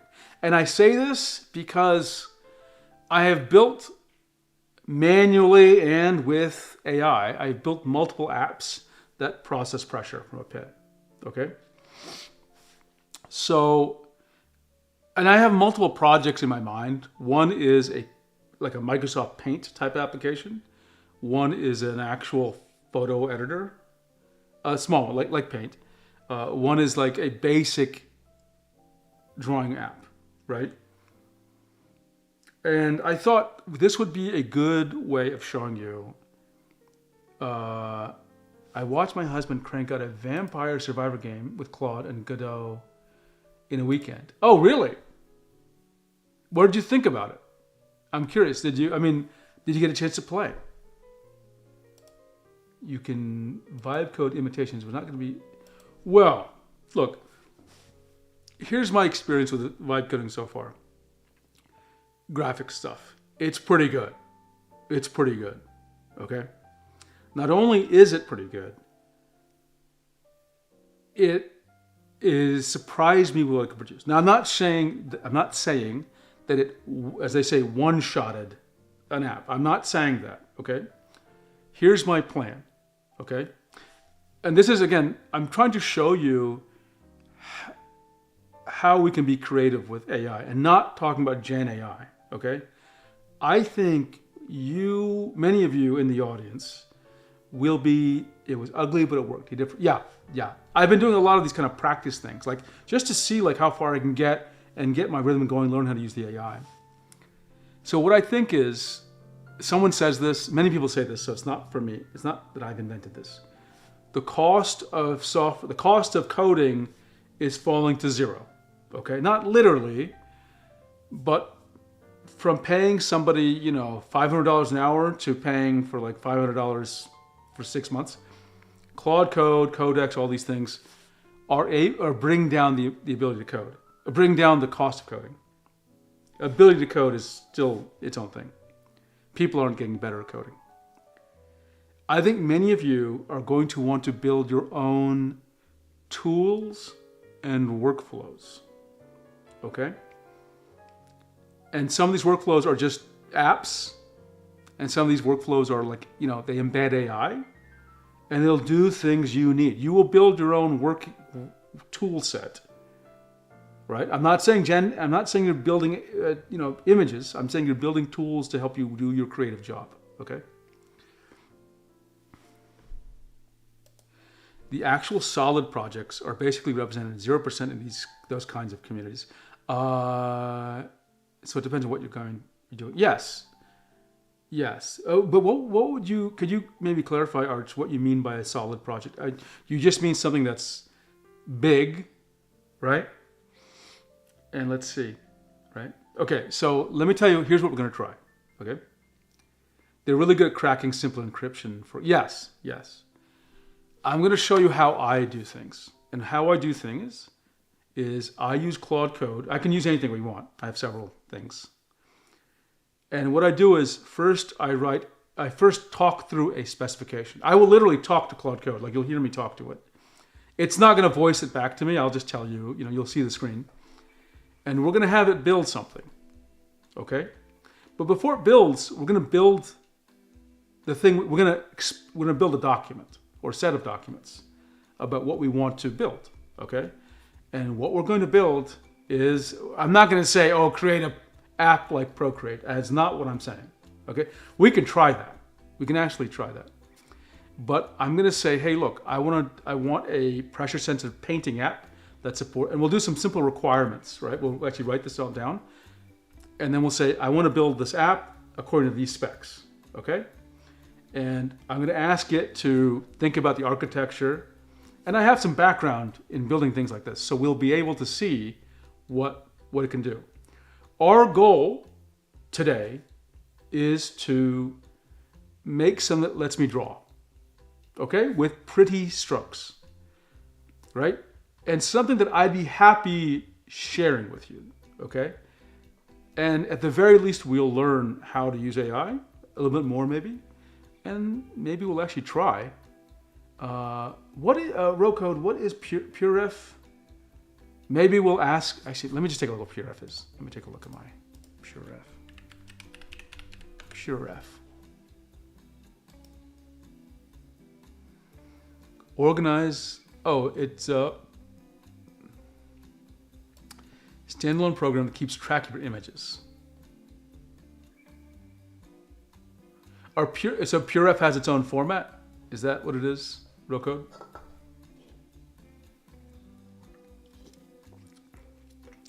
Cease and desist speedrun hub. Yeah. Well, I'm not going to tell it make Procreate, right? Okay. Give me a second. I'm going to need a tablet, okay? Otherwise, I can't test this. I have 2 tablets in front of me, but they're my screens. So I'm going to get a Huion tablet. Maybe I'll get the Fuego. Yeah, I'll get the Fuego. I'll get a Huion tablet. We're going to spec out what we're going to build. I've never tried PureRef, so I will try it out. Let me put that in my follow-ups, actually. Try PureRef. People have mentioned it, but I always forget what it does. And we'll build this up. Okay, I'll be right back in 1 second. Let me get a tablet, and then we're going to start coding. We're going to vibe code.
Okay, I'm back. Looks like we have a bunch of PureRef fans.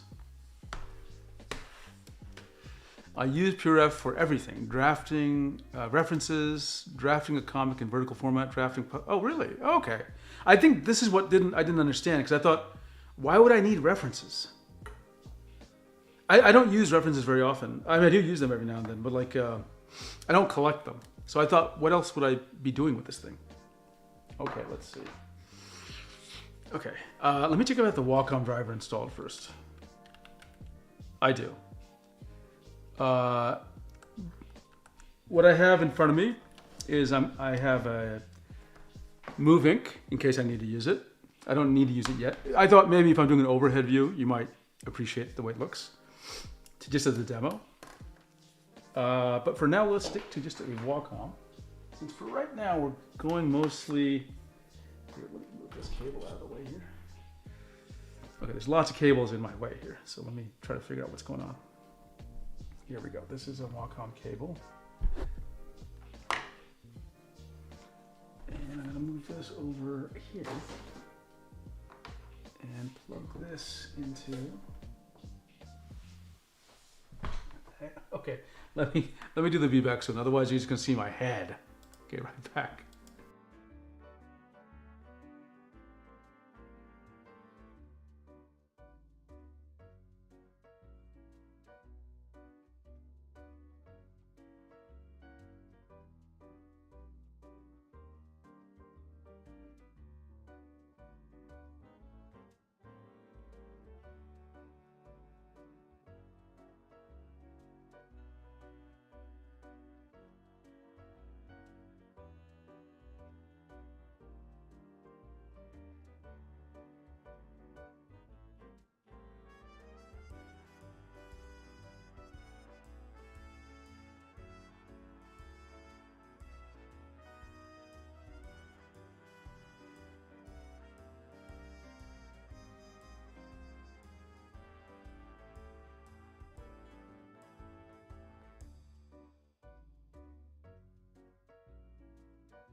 Okay, I'm back, and with the wardrobe change too.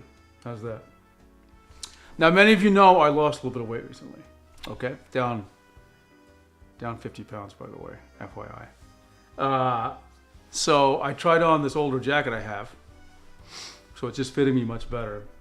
It was actually on my chair all this time, and when I got up, I noticed it. So I thought, why don't I just put it on? I'm going to call this my coding jacket. Okay, my vibing jacket. It actually looks good with this. This is actually not even a t-shirt. This is thermal underwear. I'm just cold all the time since I lost some weight. Okay, let me move this empty can out of the way. Keep my water over here so it doesn't interfere. And let's see. I close some windows. Okay, and I'm going to close Discord since it's going to get in the way. Or I'll minimize it maybe. That'd be a better option. And close some other windows, PowerPoint, terminal shells. Ooh, so many little things here. Okay, give me a second. I just want to make sure I got everything cleaned up and ready to go. You know what I'd really like to make? I mean, not right now. A file manager. Like a Windows file manager for Mac. Because I do not like Finder. I do not like Finder at all. I find it just awful. Primitive. Okay.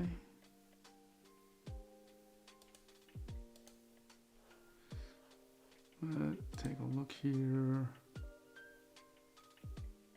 Okay, it's all good. So I'm just updating Claude right now. Since I lost weight, I am just colder in general. So like, it actually fits me really well and just looks good. So, and it works well under this light. I find I don't like it when I wear bright shirts. Actually, let me back up. I'm gonna talk about this for a second. It fits me pretty well. It keeps me cozy, and it keeps my arms cozy, which is important. And what's the other word? It doesn't reflect light very well. So it's like, it's not black, but it's dark gray. It looks almost black, and it goes well with this suit. It makes it look, I like it. I actually want to find the same thermal underwear in different colors, like in maroon or something.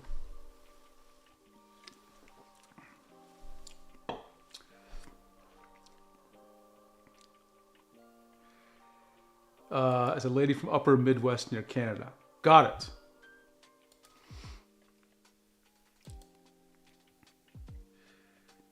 Winter here is like summer in my country, so I'm running the t-shirt in t-shirt. Oh, okay. Okay, where's Claude? Where did Claude go? Claude is there. Okay. Okay. Claude is still continuing with another task, so let me just give it a second.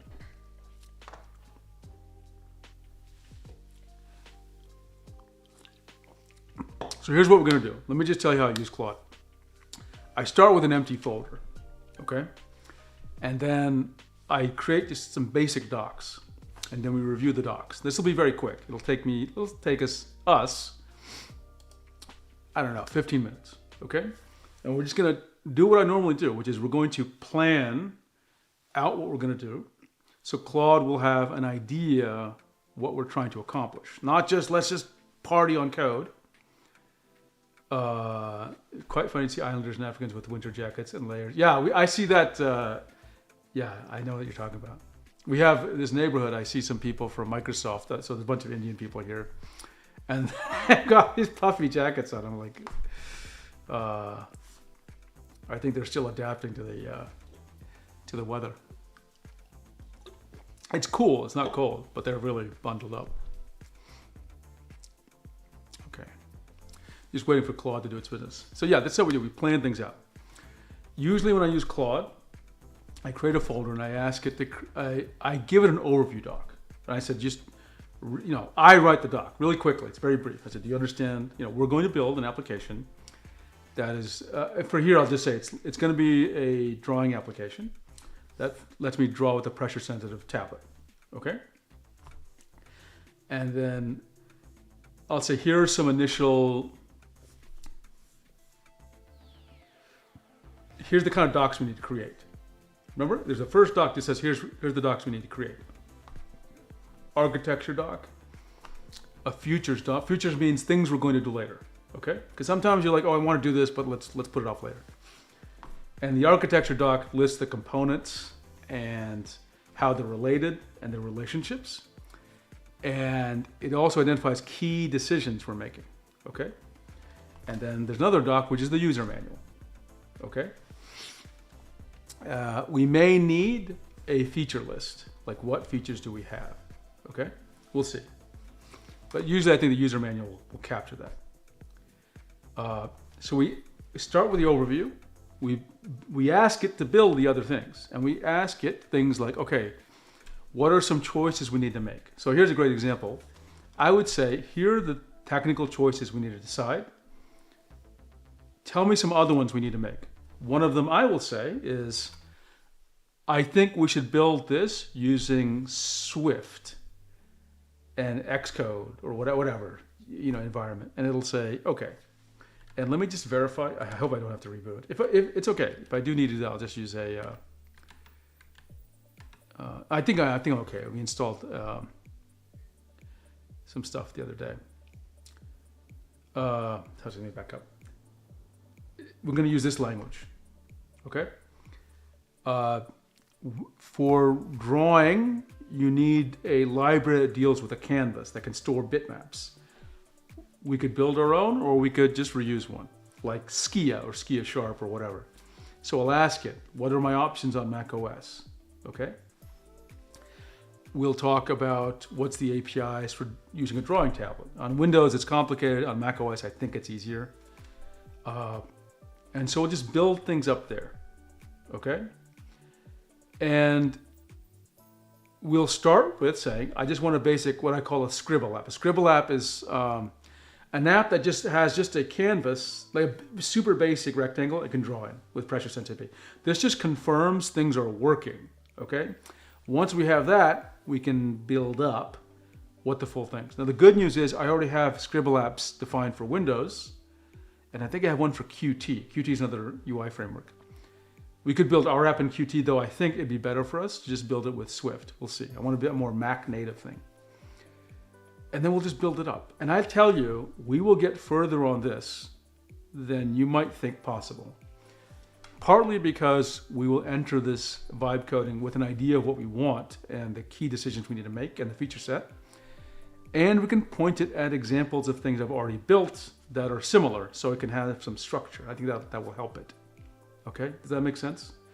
So at the end of this, it won't be a Procreate clone because I'm running on a desktop, right? But it'll be Procreate-like in the sense that we'll be inspired by the feature set that we'd expect to have. So maybe we're building something between Procreate / Clip Studio, okay? We'll see. And we'll say things like, okay, we aren't, for now, let's say we're not going to do a vector layers, but that's planned for the future. So think about make sure we don't exclude the possibility of vector layers, okay? Make sense? Okay, let's just see. Is this thing done? Okay, it's done. Okay, so I'm going to go to my other screen. Where is it? Left face. Okay, and you can't hear my music. There we go. Okay. And let me turn off the camera effects.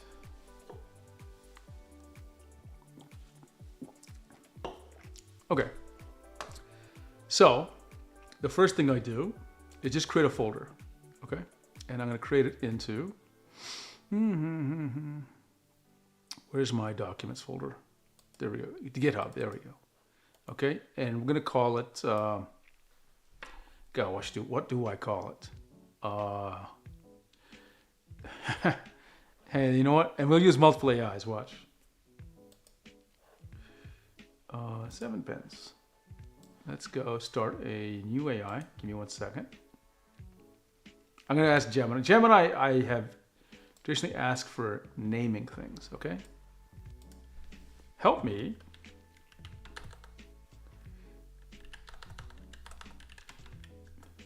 name app. Oh. What am I doing? I can just I wonder if I can just microphone it. Hang on. Do they have the microphone thing here? I don't see it, so I'm gonna have to type it in. That's okay. Actually, before I do that, store. Is there a Gemini like built-in app?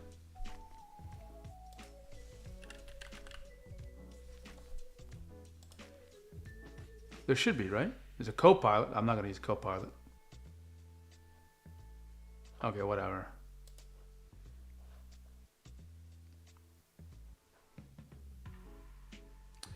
I've considered mocking up UI designs for what I'd like Procreate or Mac to be, but I've got too many ideas and responsibilities. Well, good news. Now we can try. We can try. So if you have some ideas, share them here. We'll do it. Where did Gemini go? Oops, I started a PowerPoint. Hang on. I started PowerPoint. Oh, I closed Gemini. That's what the problem was. Hang on.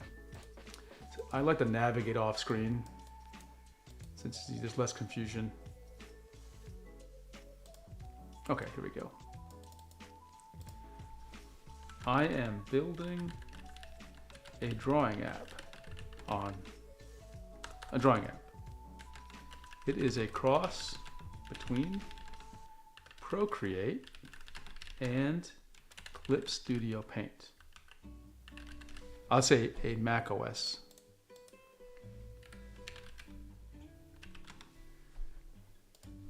The first important decision with any project, you got to pick a cool name.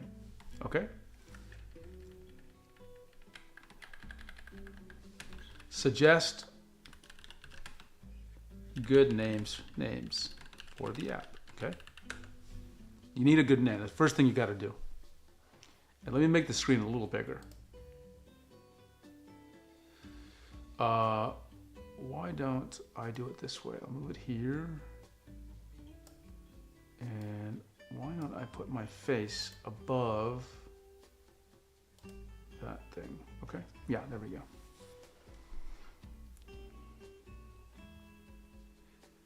Okay. Look at these names. Inkwell. Forge. I don't like Forge. Draft. No. Verve. Stria.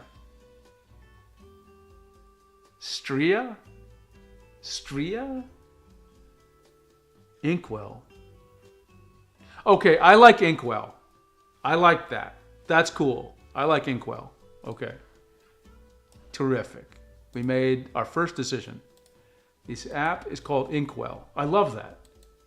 Not only is it a physical object, but it tells you you'll be able to do something well. It has a good quality to it. I like that. That's actually a very clever name. Inkwell. Yeah. Inkwell. I love this. Okay? So we create that. That's all we do. I'm not going to do anything else except create the folder. Okay? Now, and let me close the window. Now what we do is, actually, we got to create one more thing inside Inkwell, inside that folder, okay?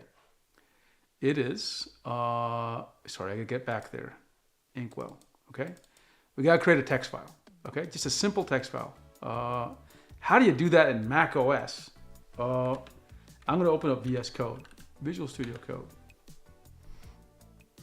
Create a text file, okay? Yes, I'm sure I want to open it. Okay. Use AI features. Yes. Yeah. Oh God. Just whatever. Markdown. Yeah, I don't want to talk about this. Okay, great. A new file, which is, let's call this overview.md, and we'll save it somewhere in a second. Okay. Oh, I have to save it now. Fine. GitHub. Hello. How do I save it in a folder inside that, dude?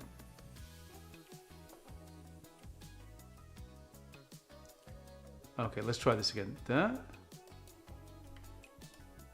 Okay, there we go. That's a little more understandable. Okay, And we'll create a folder here. Well, I'll create later. New folder called docs. So this is exactly how I create my projects.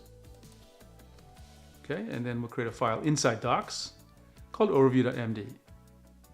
Yes, of course. Okay. Inkwell.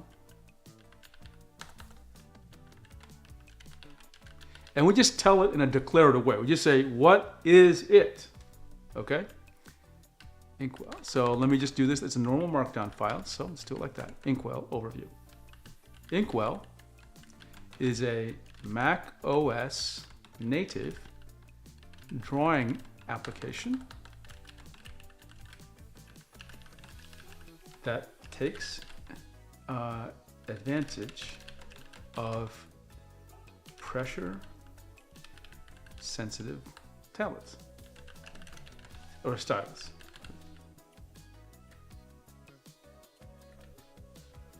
to draw strokes.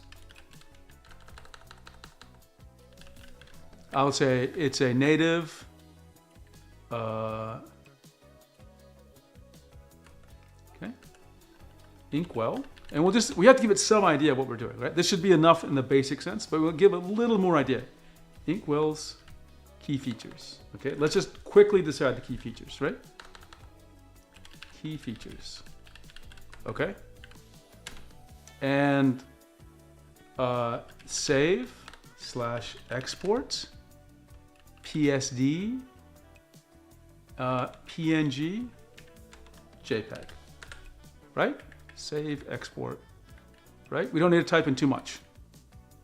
In fact, I've heard it's better if you're really brief. So key features, right?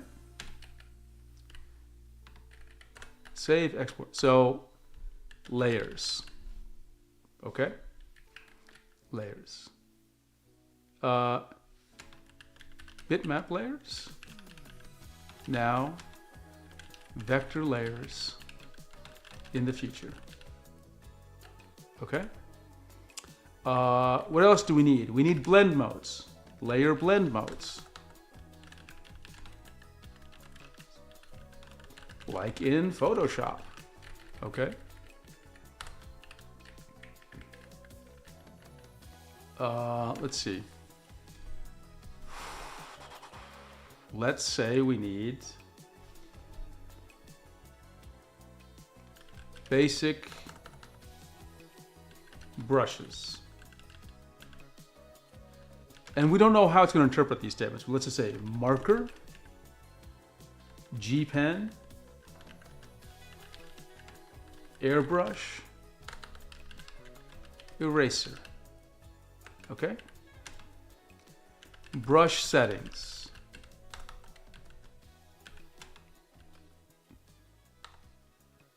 What is this? Yes, Aquarake, we are vibe coding. That is correct. Brush settings. What do we want? We want name. We want size.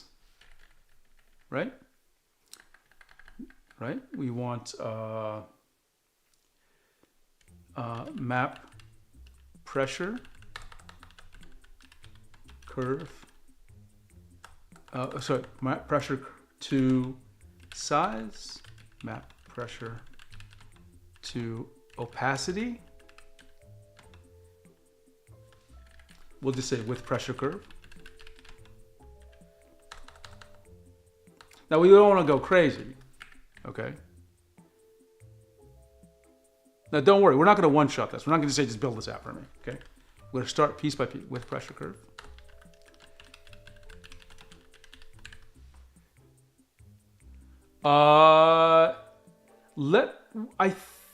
Let's do that as a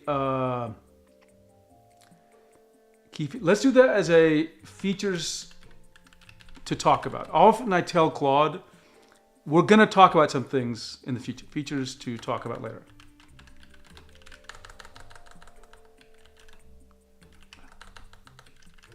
Later. And I'll call these initial key features, okay? But it's a great idea to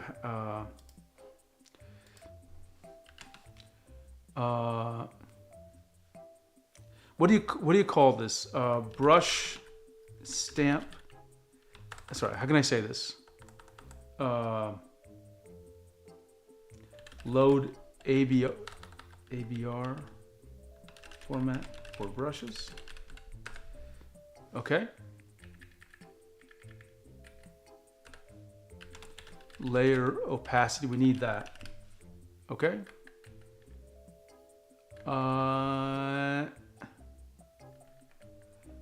Anything else on the top of my head here? We don't have to be complete. We just need to give it some ideas. Okay. Okay. Docs. And then we tell it docs. Supporting docs. Okay. I'm going to change this to Inkwell overview and let me overview and just spell this as lowercase. I'm going to put that as a that's a special kind of brush, LumiArt. So I like the idea. It's I forgot what you call that kind of brush, convolving. I don't know, where you have to take inputs from the underlying layer and then distort it. So distortion brushes like blur and liquify. Fantastic idea. And the reason, again, even if it doesn't implement it, we need it to know it's got to think about it. Okay? It's got to think about it. Okay? Supporting docs. We need architecture. Architecture. Always spell architecture.md. Identifies. We just got to tell it what's supposed to be in the doc. Identifies components, roles, relationships, and key technical decisions. Okay? We're going to say user manual. We don't need to explain user manual. What kind of transform properties? That's a great idea. What kind of transform properties? Well, LumiArt, it may just work. Let's not limit ourselves, right? User manual. Everyone knows what this means. Standard user manual. Showing. Let's give a little detail. Showing how to install a quick tutorial.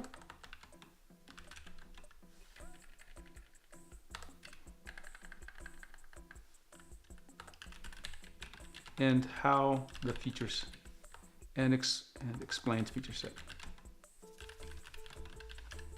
Feature set. Okay. Image rotation, flipping. Yeah. I love it. Image rotation and flipping. Right? Let's see, awkward, warp, distort, skew. Are you talking about the entire awkward? Are you talking about the entire canvas, or are you talking about just a region? Oh, we need selections. We need selections. Selections.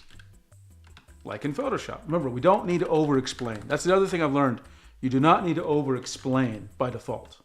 That was one of the things I was doing, was talking through everything too much. Scaling, yeah. Okay.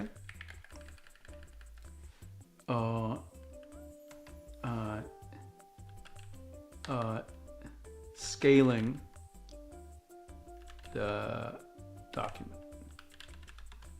Up, down. Oh, we need view. We need viewing. View control.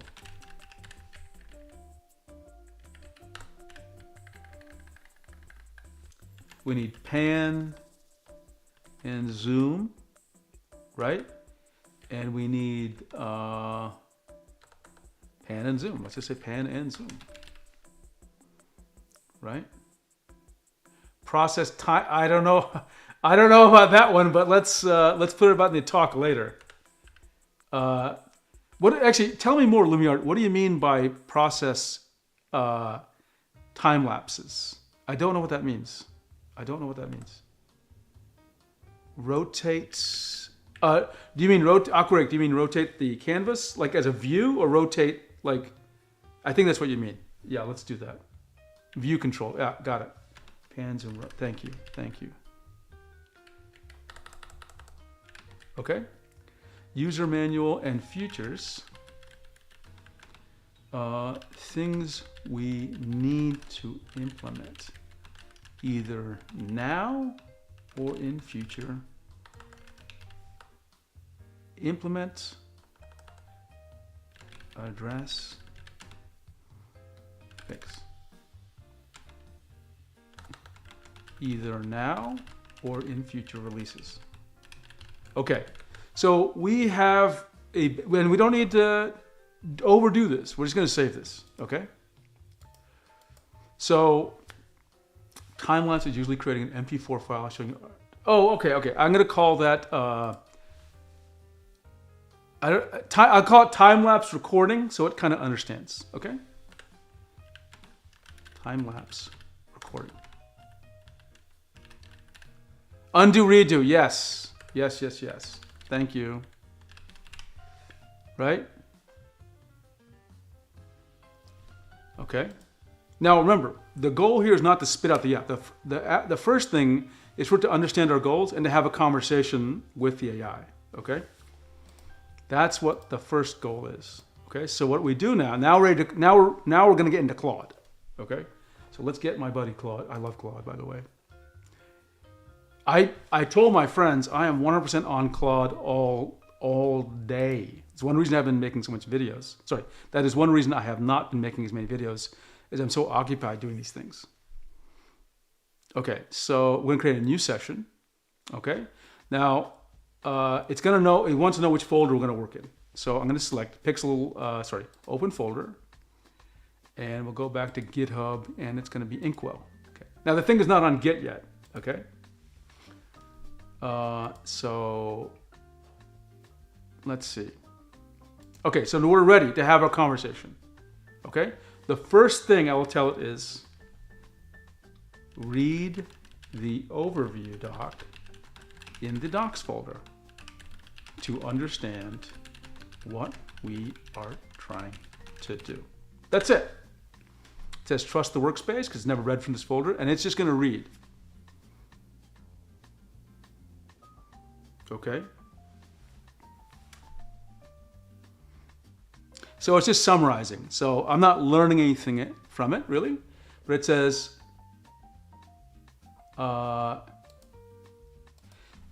it's asking me, do we want to read these other files? Okay.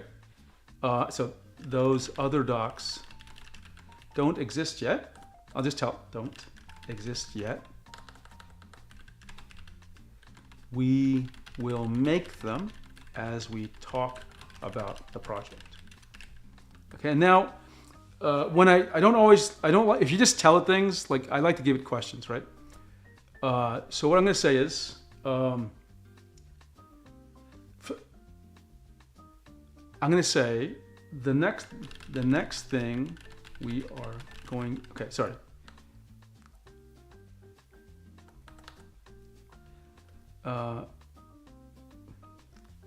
Given the overview and the docs we need to write, what topics do we need? This is very verbose. Talk about. What does it say? What do we want to talk about? Okay. Remember, all we did was this overview doc. We haven't written anything else. But the key thing is we did not start writing code. Let's see what it says.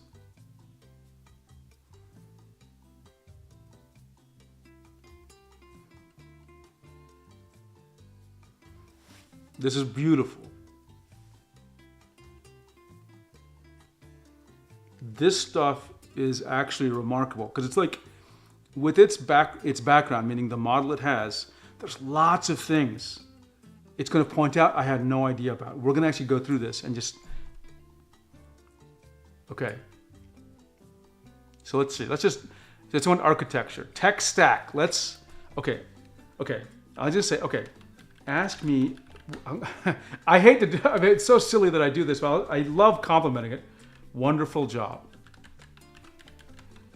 ask me, because there's a list. Right? I'd say, ask me about each topic one by one. It's just hard to do one huge list. Okay? So we'll see.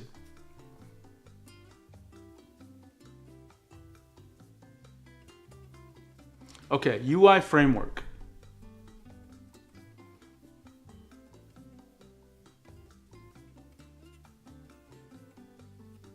So it's asked me to choose between something called AppKit, Swift UI, or hybrid.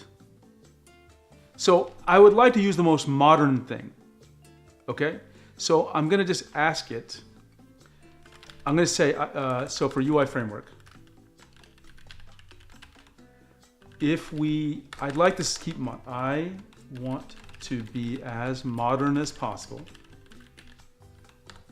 So Swift.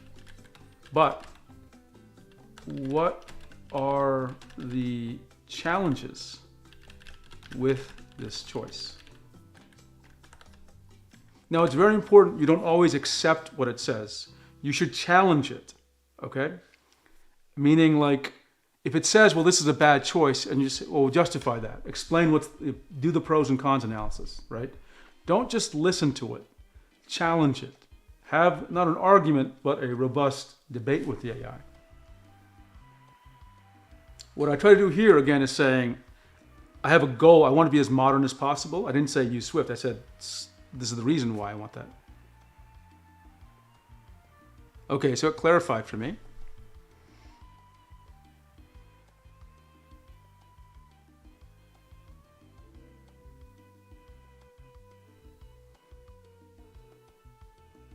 Oh, look, it says the Swift is not good for the canvas.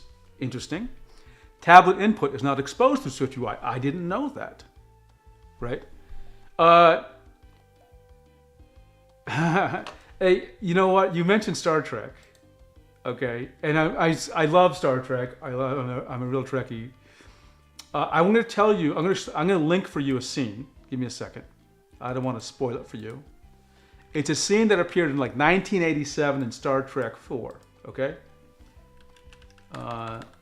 Scotty talks to, and I just want you to watch it because when we saw this, I saw this in the theater. Remember, I'm quite old. We thought this was ridiculously naive. Okay. How could this possibly be? I'm going to paste it in. But now it's like we're going to do this. In fact, does it have audio here? It does. I'm going to talk to it next time, okay? Or soon. So here's my Star Trek link for you, okay? But yeah, we are here. Okay. So Pro App, Chrome pushes SwiftUI limits on Mac OS, floating HUDs.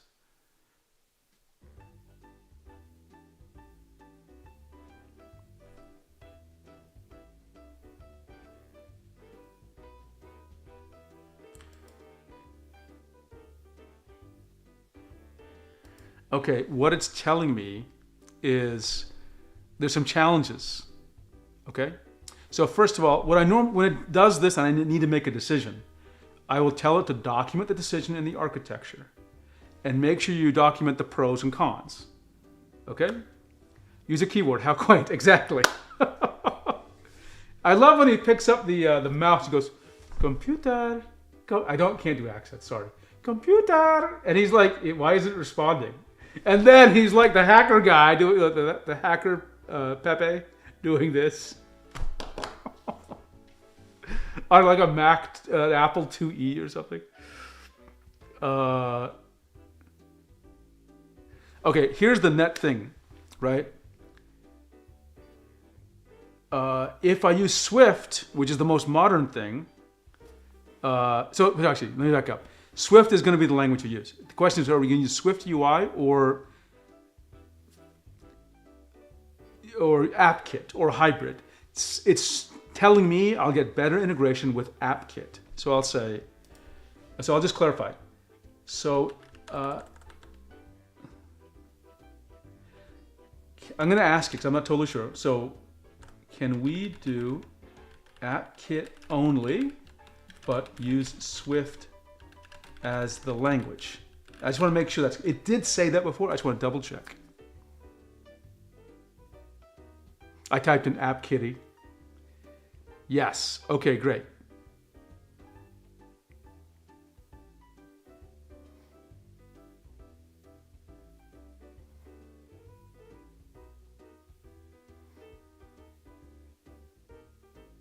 Okay, now I'm going to try to talk to it. So if I'm speaking, I hope this works.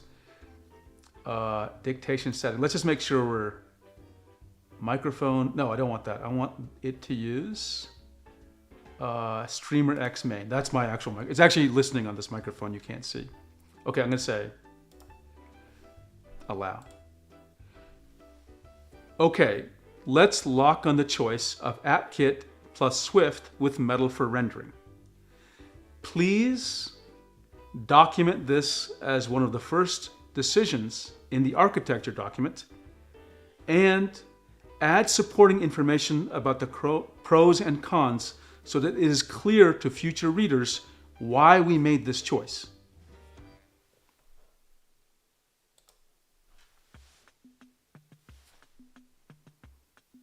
Okay, so now we're just talking to the AI. Okay, so it transcribed, and now it's kicking it off. Oh. It kept listening to me as I was typing, so let's just see. Okay. So you got to do this. You got to have this conversation. Don't just start getting the code. And what you'll discover is you're going to learn things you had no idea about. Now, I will admit to you, if you come to this vibe coding thing and you already have coding experience, it really does help, honestly. Because you'll know the kind of problems you'll get into, okay?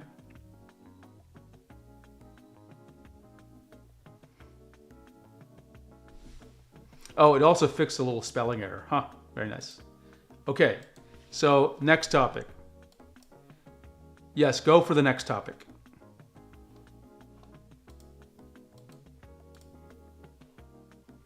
Oh, it looks like there's a special microphone mode called hold to record, so I'll do that next time. So I don't have to keep on turning the microphone on and off.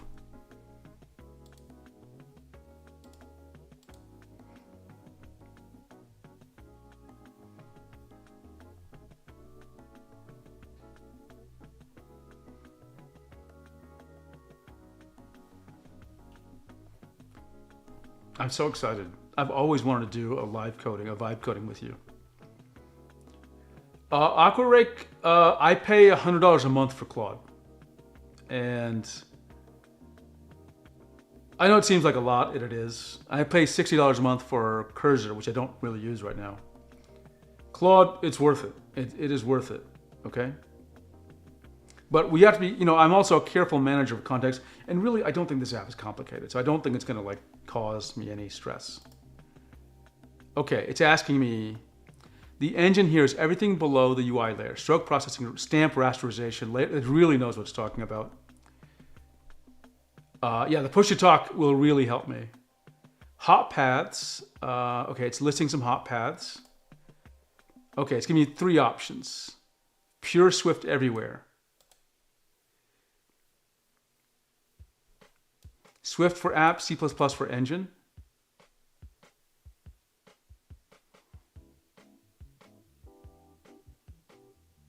Okay, basically, let me just make sure here. Okay, I like its plan. Basically, it's saying if you use Swift, there'll be a little extra overhead, like a few percentage points. So instead of going all the way to C++, which we could do, in saying start in Swift, but segment the hot path stuff, so that if you need to switch to C++, you'll switch just those pieces. That's a very pragmatic statement, right? Let's see. That's what we're paying too, though my husband is the only one who used it so far. Hey, listen, I tell you, Claude and Claude Code specifically is so valuable for me. The process I'm doing for you right now, building this code, I did my taxes with it. I said, so to do my taxes, I have a to-do list, right? And I said, here's my to-do list. Let's make this a plan, a run book, right? And I said, here's my previous year's documents. And I said, let's start iterating over this and making it clearer how we execute it. And I said, I'm a dummy. I want you, Claude Code, to walk me through the process. And you may need to explain things to me that they're not obvious, because I'm not a tax expert either. It did a great job. It came up with numbers actually, and I actually took its input and inputted it into TurboTax and FreeTax USA. It was totally accurate. It was like they were all off by like $10, $20, but like it was like good. And so it's going to be an easier process for me next year, because I'm just going to say, let's open up this repo, this Git repo, and let's do my taxes this year. And this is going to ask me a bunch of questions, and it's going to say, here's what we need to do. Let's just get to it. So you can take things you're doing on a repetitive basis and make them executable, either as literal code or as runbooks, where Claude Code acts like an execution engine. And it'll just steer you through the process, even if the process is, for you, if it's uncomfortable because it's too complicated or gives you a headache, Claude Code can make it simple to run through. Okay, I will say Pure Swift now. Okay, so let me just type that in. Pure Swift for now. Please document this decision in the architecture document. And especially call out the hot paths that we might need to move over to C++ in the future.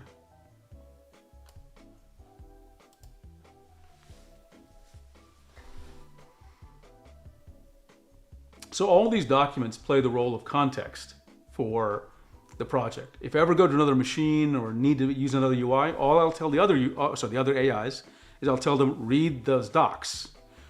And the docs will explain everything, and then the UI doesn't have to like examine the source code. Sorry, the AI does not have to examine the source code just to get an understanding of what's going on, right?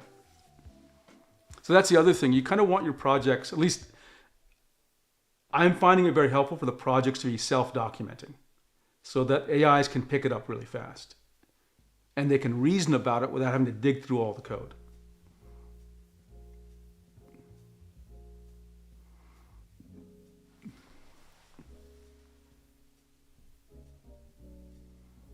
Okay, it's asking me two questions.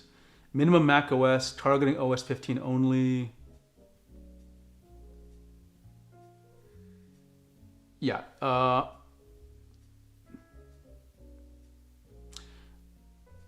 have to say my interest has greatly increased, so many things I need to play with it. Yeah, I try to focus this channel on tech that's going to make people creative.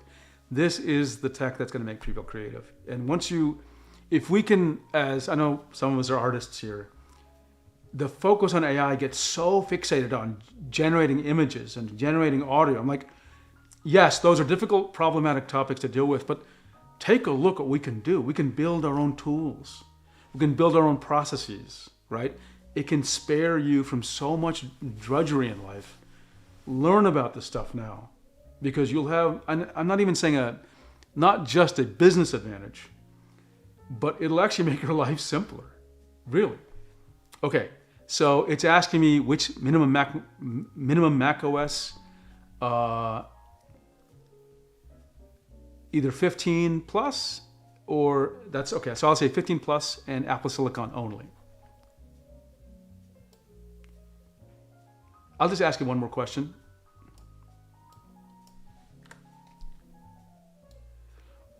What is the current version of Mac OS, and would it be an advantage to just start with the very latest version of Mac OS? Because honestly, if you're using a drawing tablet, you probably have upgraded to Tahoe by now. Yes, I'm anti-Gen AI art, but other aspects of AI have a lot more value. Yeah, indeed.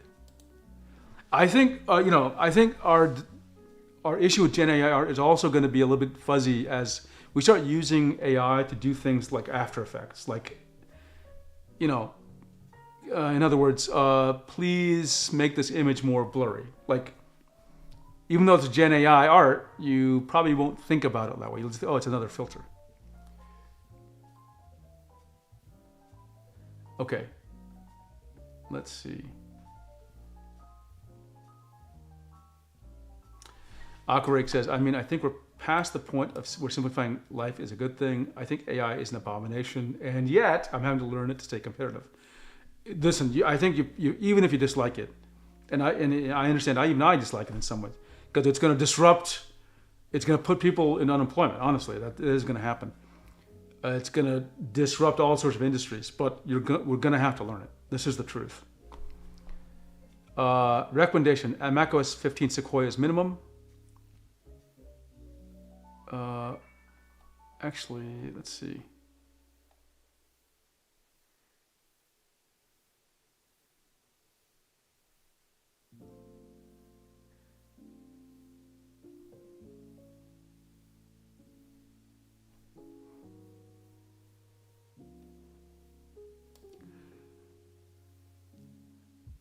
Okay. In this situation, I expect a lot of my users to only be using the very latest of macOS, meaning macOS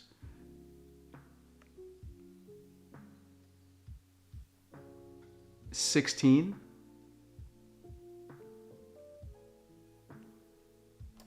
Actually, what is that called again? macOS Sequoia, macOS, what is it called? Let me take a look. System settings. I just forgot the name of macOS. Tahoe. I was gonna say I was about to say macOS Frago.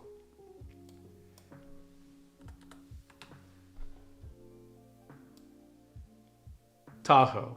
So it's okay to keep it with the very latest version.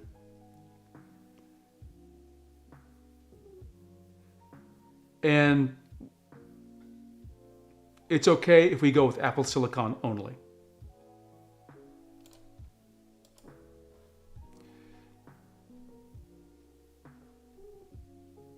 Yeah, I just could. I'm like, you saw my brain just freeze. I could not remember the word Tahoe. I was like, Frago? Necco? I knew there was an O sound in there.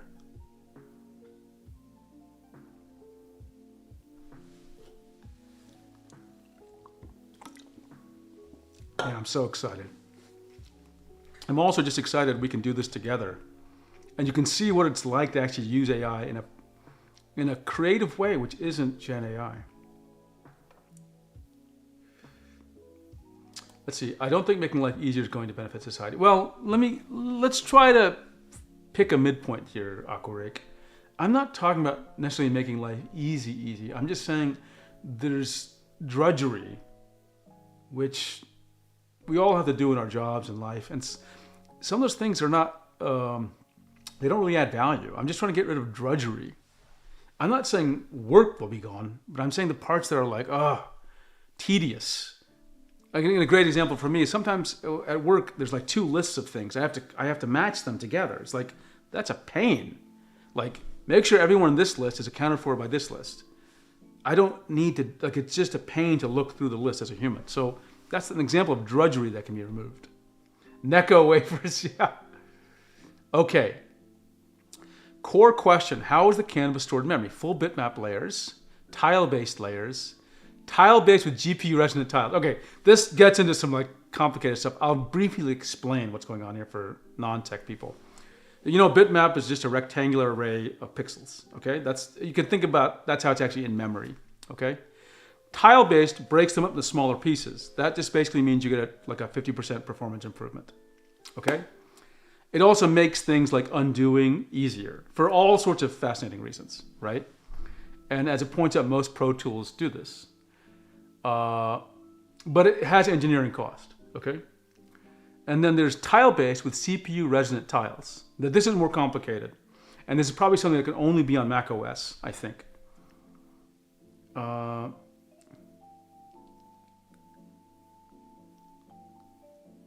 Oh man, its recommendation is crazy. I mean, good crazy. Yeah, removing unnecessary friction. Yes, we should not shy away from that. So it's recommending tile-based layers, which means higher performance. It's recommending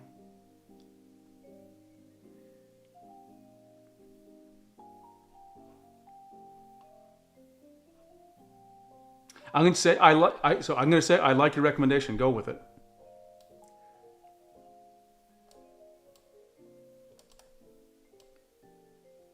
I like your recommendation. Go with it. Document this decision in the architecture doc. There we go. So I'm sorry if this isn't moving forward in a visual way for you quite as fast as some of you might expect it, but I guarantee you this is the thing that's the valuable part. The generation of code is whatever. That's not what the real fun is.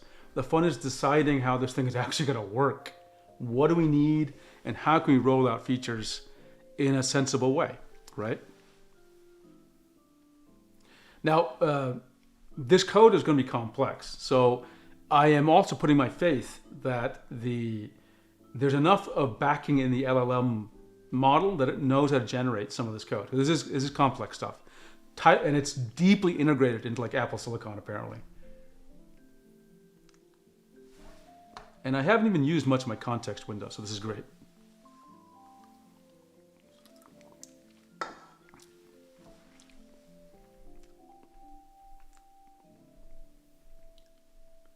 And the other thing I'm getting out of this process is I am learning about Apple Silicon and Apple macOS and all these little issues that I really don't have any clue about. So I learn about AI just trying to do things. Okay, here we go. Decision number onward, it says. Stroke model. Input samples versus immediate raster. Oh, man, I love this. When the stylus moves, we get a stream of samples. 120 hertz on Apple Pencil Wacom. With each position, pressure, tilt, azimuth, timestamp. Question, what do we store? Option A, rasterize, immediately discard sample. Each incoming sample, this is really complicated, so I'm not going to read it all because it's just a lot of word salad.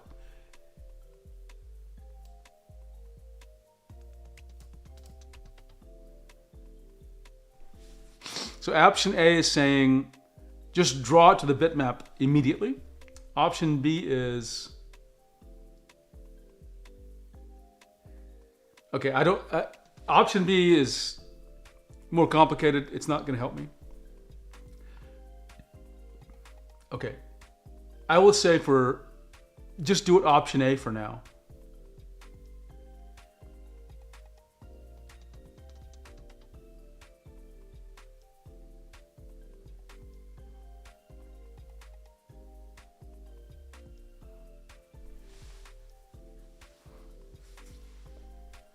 So I'm going to propose. Here is my proposal. Please evaluate it. Let's do option A since we are working with bitmap layers right now. But let's make sure that we are ready for vector layers and don't prevent the addition of vector layers because of a choice we're making right now.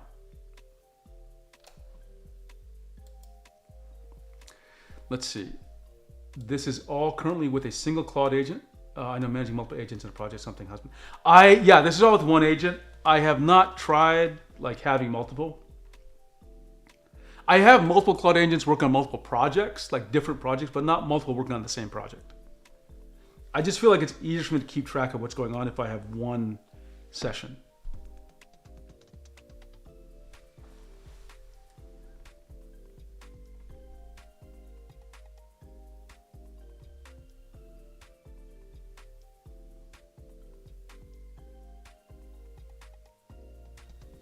So it's asking me, it's asking me, should I document this?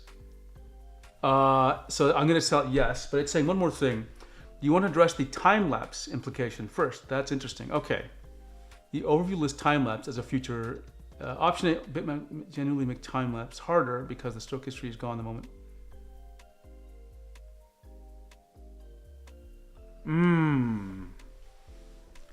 It's saying time-lapse is harder with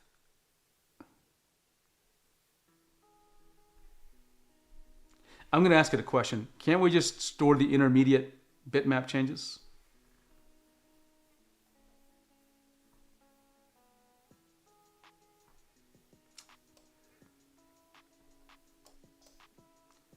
Instead of recording the screen during a time-lapse recording, can't we just store the renderings of the individual strokes and play them back?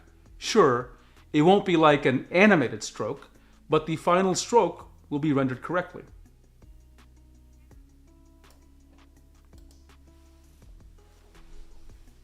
So in other words, it won't see you paint the stroke.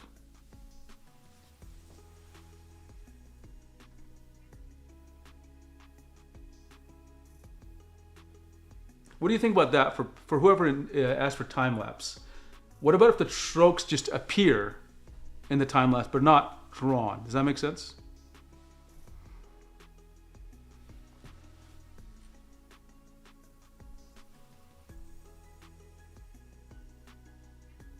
Okay, so in this case, remember, it said, hey, we have to use time lapse by recording the screen.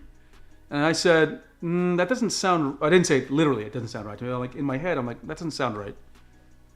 Okay, so let's see. Okay, it's saying with my proposal, time-lapse becomes much simpler.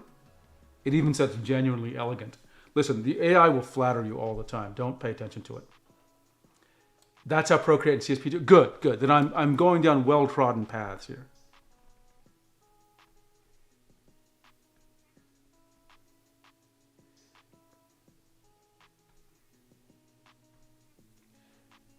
Undone, yeah. It's just telling me like how to manage things in the time lapse. Yeah, all good. Okay, I'm good with this. I know I'm skipping over a lot of the text, but I'm very happy with this. Please document this decision.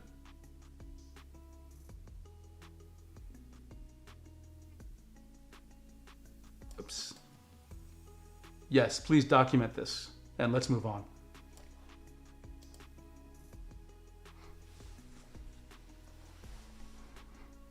I actually really am loving having this discussion with the AI because for a while now I've been wanting to build my own drawing app, right? And if I just started the full-fledged, hey, let's make, Painter or something, there's just a lot of surface area to cover. Surface area means lots of topics to discuss. And we're touching on all that surface area now. Things I've always wondered about. How would you actually implement this, right?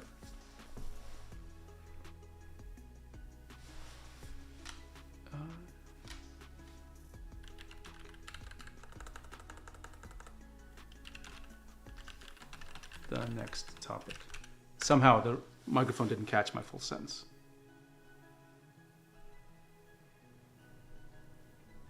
So it's just updating the docs. Let's see what happens next. Does any app actually record the strokes? I don't know. I can't recall seeing one like that.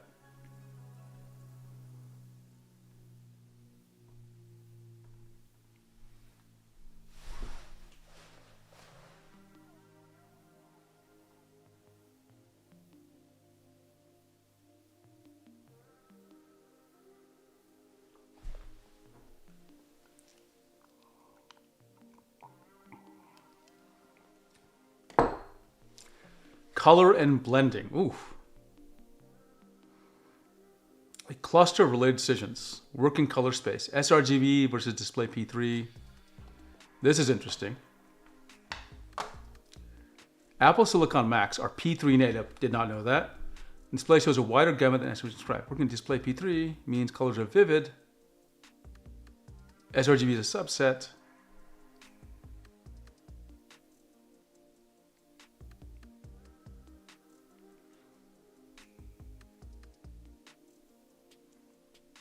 These are complicated questions. These are complicated. You don't know of any LumiArt? Oh man, there's so many complicated things here.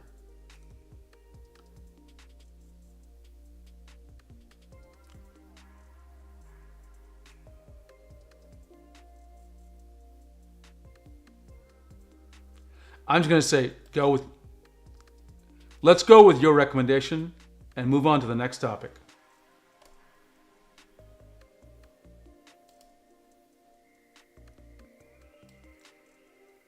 And document everything. So there's just a lot going on there about color spaces, and I'm the wrong guy to talk about color spaces, so I'm just going to accept its recommendation. We will deal with the issues later.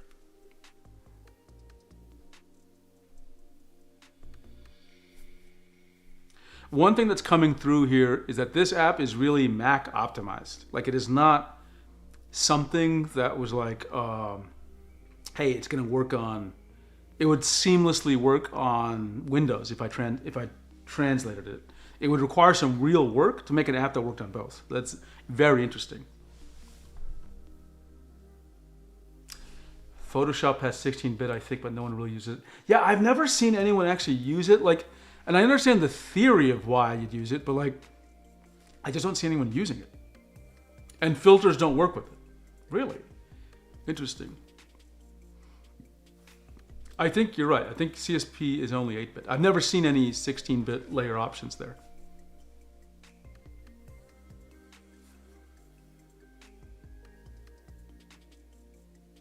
Oh, this is a good one.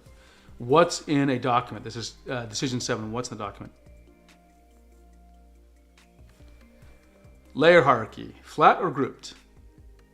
Krita, Procreate all support layer groups, folders that contain layers with their own opacity. Adding groups later is more invasive. Yes, yes. Layer masks, yes or no? Layer mask is a single channel bitmap attached to a layer that gates its visibility. Does anyone here use masks, layer masks? I'm not a layer mask user. I'm more of a like selection user.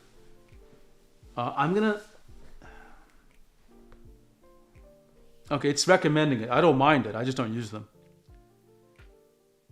Document level metadata.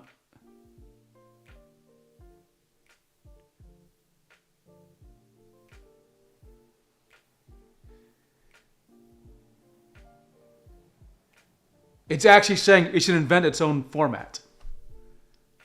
Inkwell format. I love this name.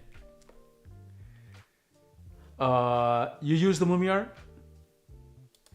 What is a really good thing to prevent banding is nice dithering. Yes, dithering, underappreciated in the modern world.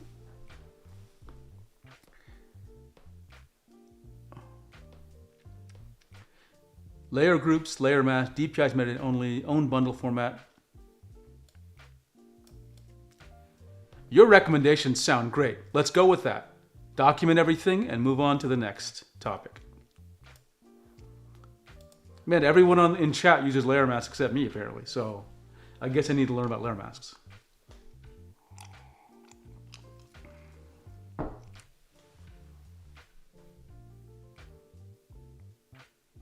Man, this is so much fun. I wonder how far I'm going to get tonight. I'm not going to stop until I get a working app, by the way.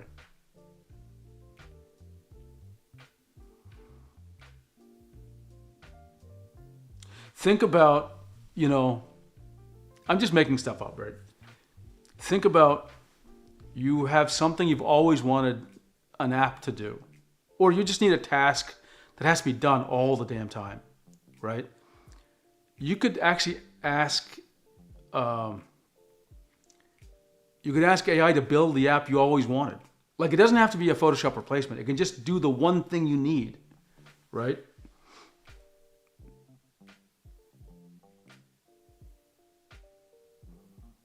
You know what I want to, sorry, I'm just as I'm waiting for it. One of the apps I've always wanted is, I save a lot of memes, a lot of Pepe memes.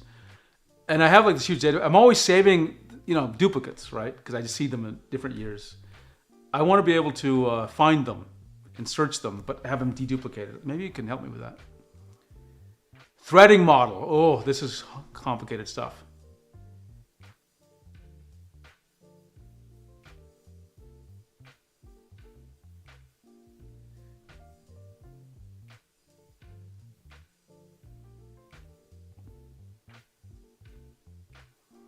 Okay, I'm going to take a look. It's recommending option C.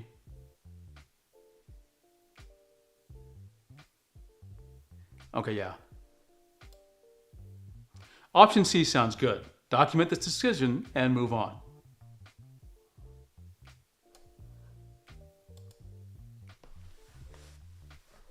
You thought making a painting app was all fun and games, but it's actually some work. And we haven't even written any code yet. Think about that. One of the goals, the reason I spend time on the documents first is that if I need another AI to help, it has a roadmap to help me. Like it's not like trying to read code and figure out what's going on. It's like, oh, I see what you were trying to do, why you did it. right? Quick gut check before I commit. Option C is the multi-stage. Oh, sorry, I made a mistake.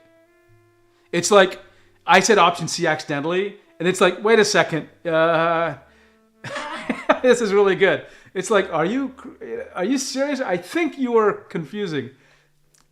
I love it. It caught my mistake. It's like, this idiot couldn't possibly have meant option C. Because only a fool would have picked option C. I'm going to apologize to it. Thank you for catching that. Yes, I misspoke. I meant option B. Another valuable thing. I like this about the AI. It'll question, like it actually questioned my statement. Right? How many, we often in sci-fi, we hear about machines, they'll just do exactly what you say. But this thing said, no, you are wrong. Let's gently try to get you to understand what's going on. So this is valuable for me. Already, and this is another value about this AI stuff, or what we're doing here. I myself am learning about how these apps are built, right? We're not just spitting out junk code here. We're actually learning. I mean, I know I'm passing through some of the stuff very quickly, but I have a coding background, so the things it's telling me are really fascinating. And things I've always suspected, or I knew there were things that have to be talked about, but I didn't have any background in them, and I don't really have any buddies who do these things in graphics. So it's helpful. It's giving me so much context. Don't get me wrong, I want to see an app, but I know by having this conversation, we are getting to that app faster than just writing the code. Okay? Okay. Undo, redo. We're already writing some decision in the doc.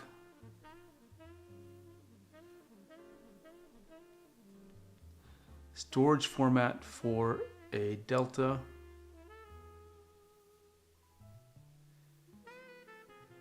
Okay, I'm just going to read it real quick because I know it's going to be forever to go through everything.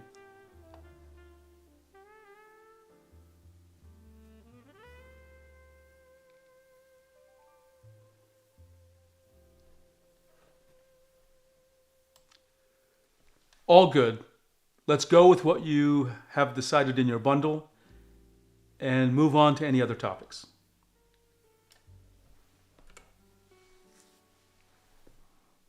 I love talking to the AI, right? First of all, you get to avoid seeing me do a lot of mistyping and misspellings.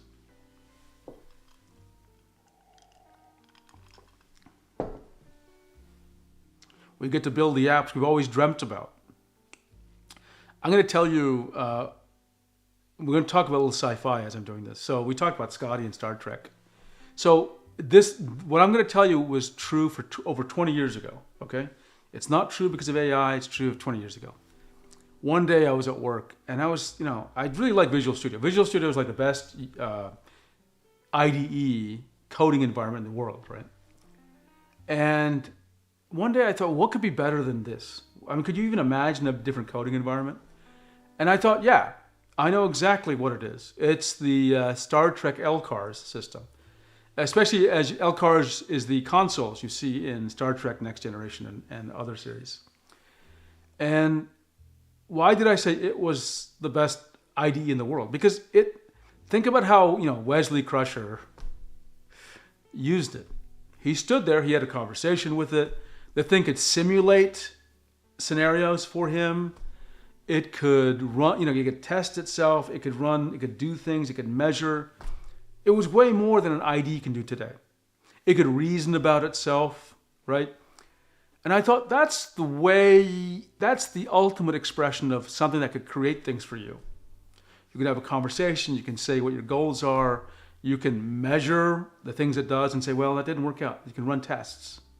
Wesley and Worf were always running tests on like the shields and things, right? They weren't just doing it. They were like, they weren't just talking about implementing. They were like, oh, we're going to try these things out. And that's what I'm liking here. It's building some of this.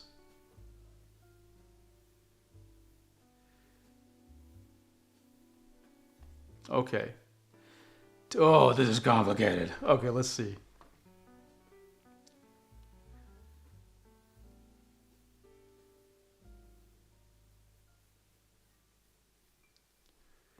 Motion prediction.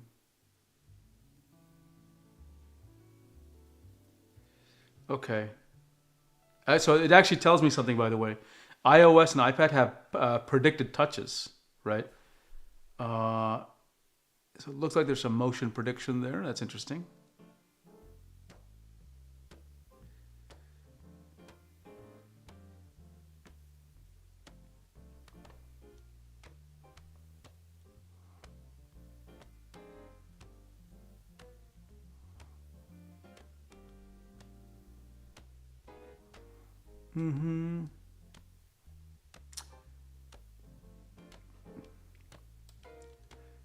Your bundle looks good. Please document everything and move on to the next topic.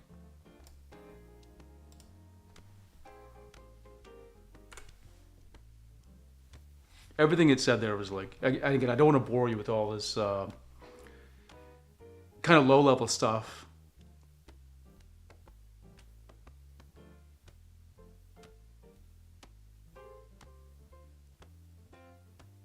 Basically, it's saying that the strokes, it'll make the strokes look good and less segmented.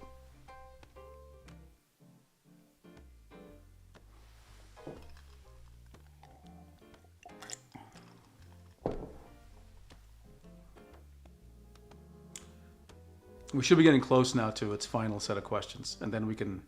Once we get to the final question, I'll say, please review the docs. Is there anything else we need to clear up?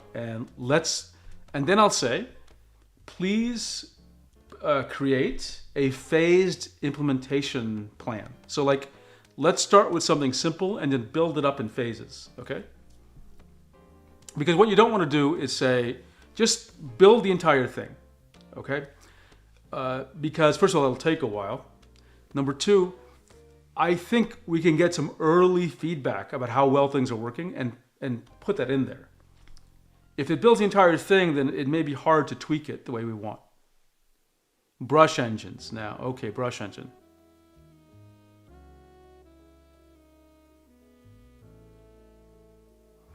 Everything here is really good.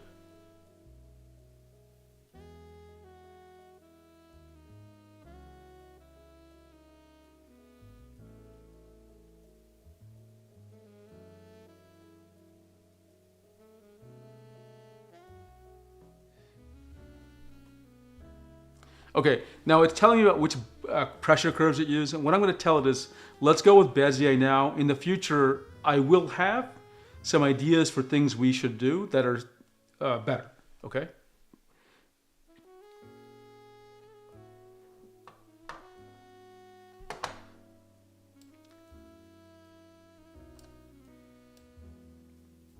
Your bundle looks good. Just one note. In the future, I will definitely have some ideas about how to implement pressure curves in both the math involved as well as the user experience. So just note that for later. Update the documents and move on to the next topic.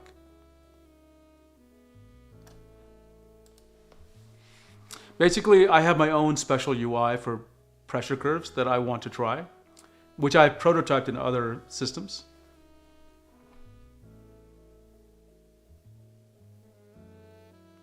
So far, I will tell you that this is the conversation with the AI has been incredible. Like, I've always wondered, like, could you chat with some expert in the Krita team and say, hey, look, can you tell me what it takes to build the drawing app? Okay.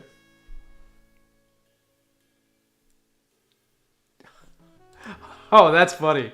I got pulled away to chat with my husband. He laughed when I explained what I had been watching on the stream and said, I never watched him code like this. Lol. I love it. Okay, let's hope this. I want to build some code. I want it to implement something. So let's just hope that it's moving on. I gotta tell you, the depth it has gone into this topic has been fascinating. I've learned a ton, and I think that we are seeing some of the value here in terms of the kind of tasks that are approachable. I will say, if you haven't coded, you'd probably still be doing okay here. Where the problems are might be, there'll be some rough spots for sure. But if you have no background in graphics, then this is all like a lot of what it's saying is like crazy talk, right? So again, having some domain knowledge is good here. No, I think even if you didn't have the domain knowledge, it would if you just told it, look, I don't know what to do, just make it fast, like it would probably steer you down the right path, because even I'm accepting so many of its recommendations.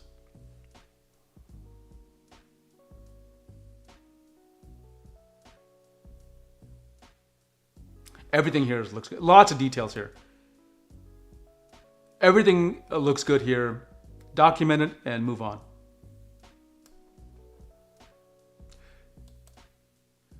I worked, I told you, on an app called Microsoft PhotoDraw, okay? And I can assure you that these are all things that you'd have to talk about in like hundreds of docs and like have, literally a year of conversations about. Now, part of the reason this is simpler is, of course, the AI is helping me, yeah. But why is the AI able to do this? There's a lot of code out there that it has looked at in its model, and it's able to synthesize from. These are all known problems. Nothing happening in graphics for 2D drawing is new, okay? Nothing. Not for decades, maybe.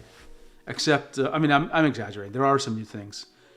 But this stuff is just standard stuff that it knows deeply about. I hesitate to say the word no, because technically these LLMs don't know anything. They're just, going through these like patterns, these probabilities. But still, it really does fool you sometimes into thinking that it has intelligence.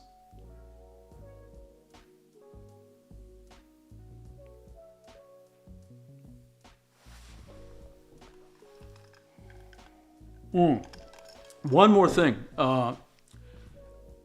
I said that this app is optimized for macOS, right? Because it will give me better performance, all sorts of things. Because everything's written as a doc, multiple docs, I will be able to tell another instance of Claude, another agent, take a look at these docs. It's for macOS. Implement as close as you can a Windows version that still has all the benefits, as much as we can preserve, of the good things macOS had.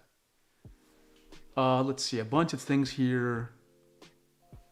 It's got I even asked for an eyedropper. It's saying, let's give an eyedropper. Zoom, this is wonderful. It's even saying trackpad gestures. Things I never asked for, by the way.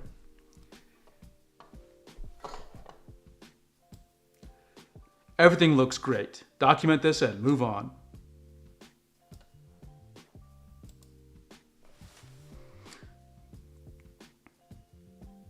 So I'm getting a pretty detailed app out of this in terms of what it's planning. The other reason I like having the spec approach is that, again, it makes it easy for me to phase the things, like which things we're going to do now, which things later. We don't have to add everything in one shot, right?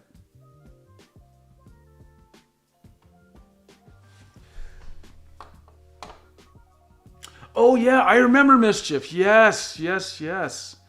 Let me read it out. There was an infinite canvas vector-based painting app called Mischief. Make it with Mischief was the tagline. Years and years ago that died. I had it. It had so much potential. I feel like I'd like to revisit that idea. Yes.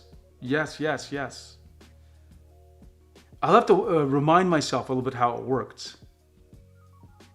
I like infinite canvases for some things. Like I use, what's it called? Concepts, the Concepts app.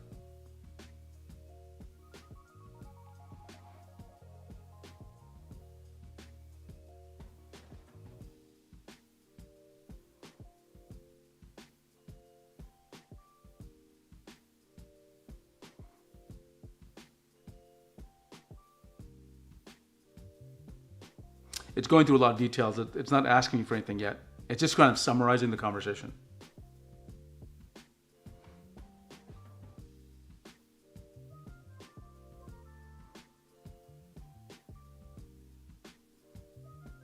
I love the name Inkwell. Inkwell.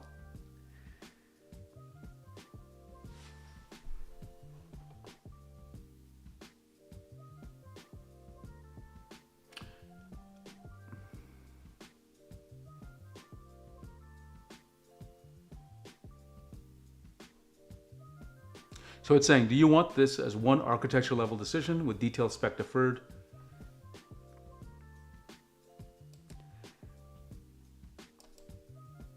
I like your suggestion. Let's move on with it. In the future, we will need to definitely have a doc that talks about the format, because formats are very important.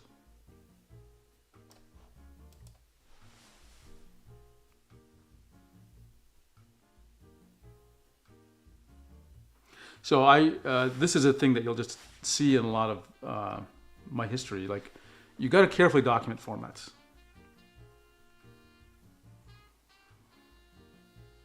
But need a way to constrain and export slices, much like yes.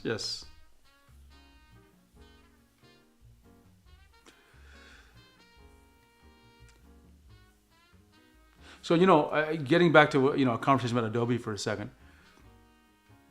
What's it mean when you can make the Photoshop you wanted? Think about that for a second. We all know, or the general sense is, everyone uses 20% of Microsoft Office. I'm pretty sure something like that. Now, everyone uses a different 20%. But imagine the same thing is true of Photoshop. And then imagine there's so much code out there that builds a million. Everyone's done a Photoshop clone. It's like a hobby people do all the time.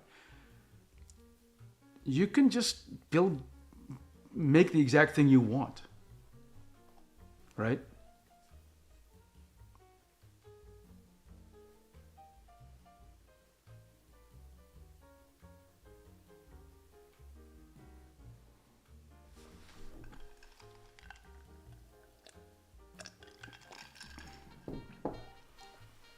Architecture doc is nearly complete.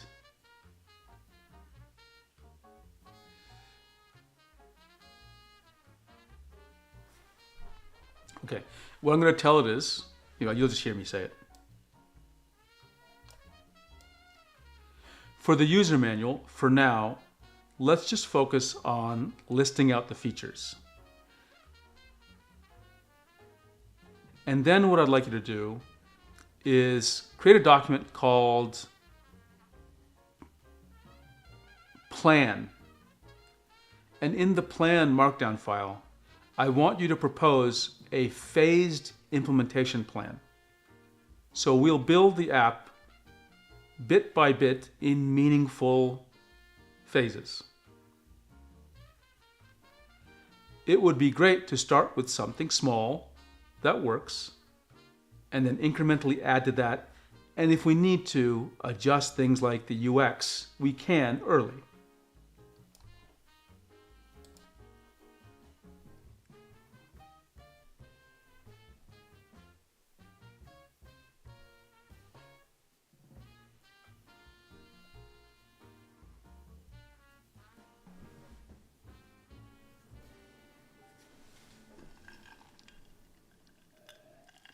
Okay, I'm going to take just a 1-minute bio break, and I'll be right back, okay?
let's see.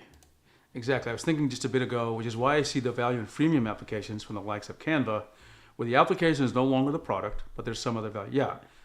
With the cost of software going down, I think companies that want to deliver value have to deliver value. I think people are willing to pay for value, right? I don't think, I mean, I understand why companies have subscription models for software, but like, they've been incrementally adding features. I don't know if they're incrementally adding as much value as they could have. Now we're in the phase where value can be created. And look, AI is going to unlock that value.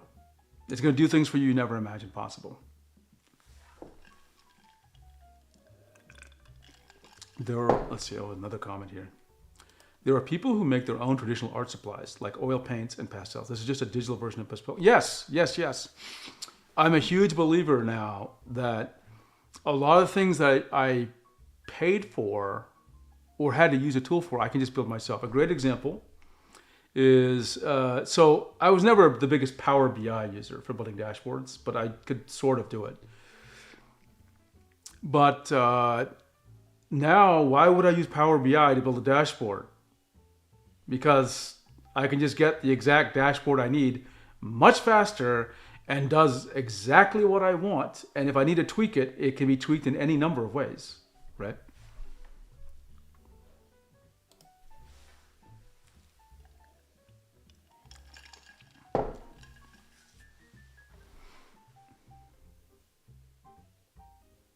Okay, so it's creating the user manual, which I just said, just list the features out right now. I don't want to get too stuck on the user manual because it can be a big thing.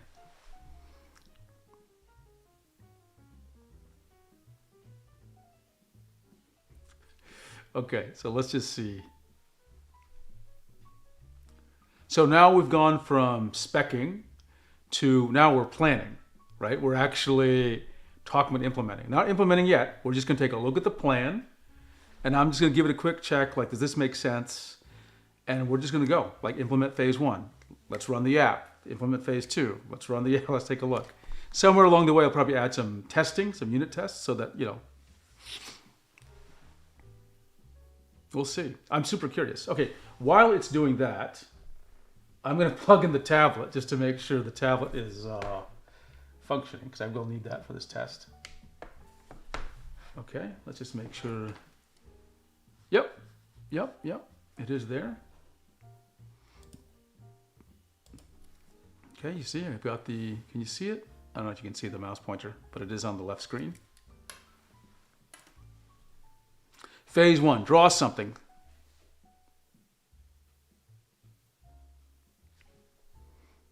Okay. It's saying, phases look good to me. Futures is the next natural document. Okay, let's just quickly add it. Yes, please create the futures document now.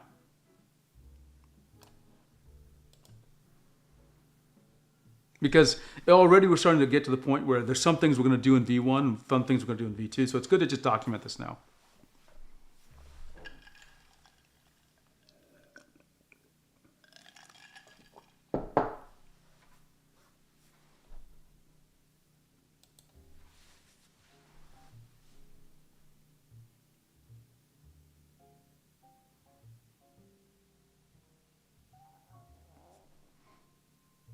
Okay, let's see.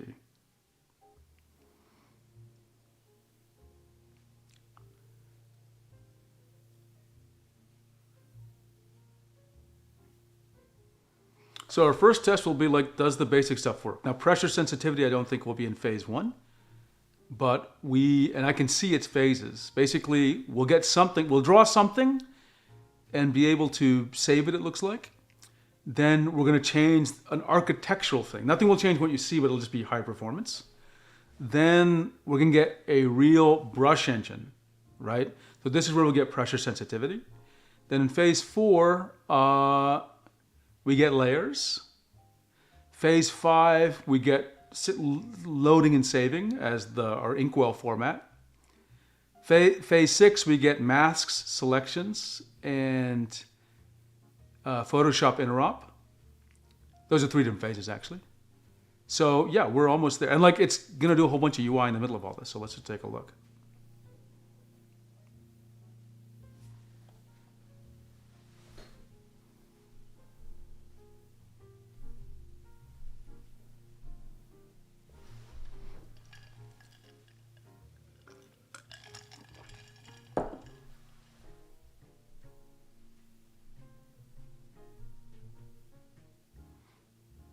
And remember, all we did was started with a very simple overview doc, right? It was about a page and a half, and it was just a list of features with just a quick summary. Okay, now before we start coding, I'm going to tell it just to create a GitHub repo, and then we can safely do things in branches and things. So create a GitHub repo, and then an initial commit, and then push this to GitHub.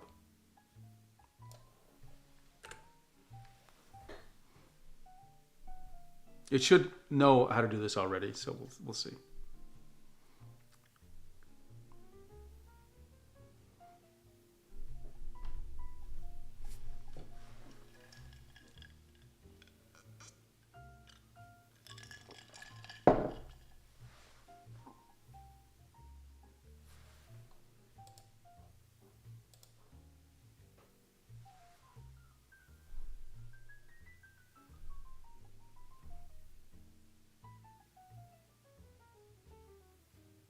So it's asked me public or private. Make the repo public.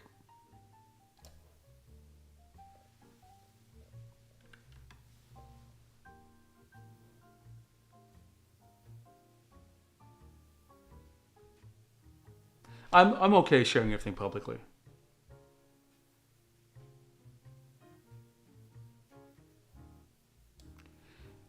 And yes, I want Inkwell as the repo name.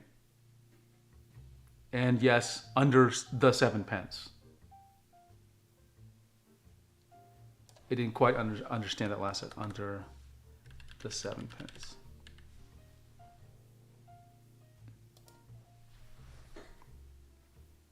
So Claude will actually appear as a user, by the way.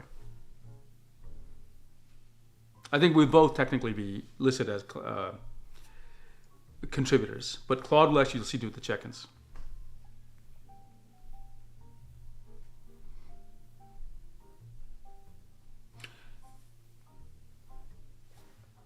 Okay, let's see. And after it creates a repo, we're going to start having code.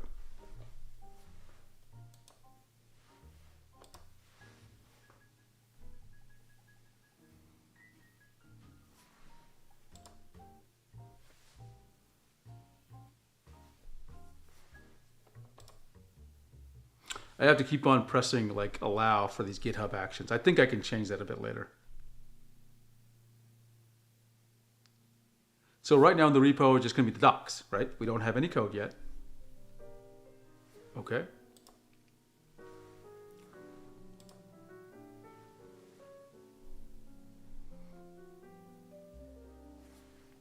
Phase 0, yep.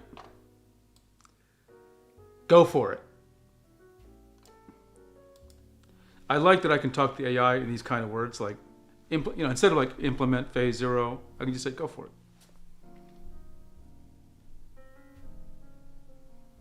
So phase 0 is the plan. Sorry, the phase 0 of the plan. We're not just writing a doc here. Code is actually going to get generated. And we'll take a look at the code, but I'm not going to line by line look at it. I just want to see what the code looks like. I don't even know I have an IDE installed. I know it can generate binaries, so we'll have to see. Okay, it's looking for what tooling is available. That's great.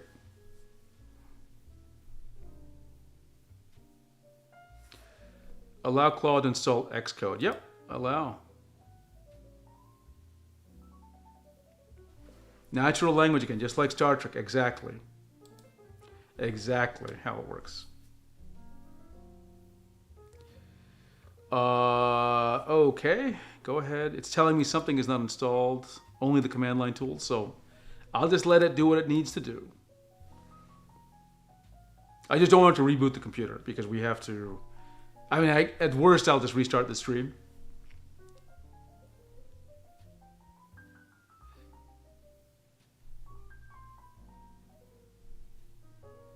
But I like the fact that it's like doing things like this, like, okay, I'm gonna write some code. Do you have the IDE and the tooling ready? And it's gonna check for me.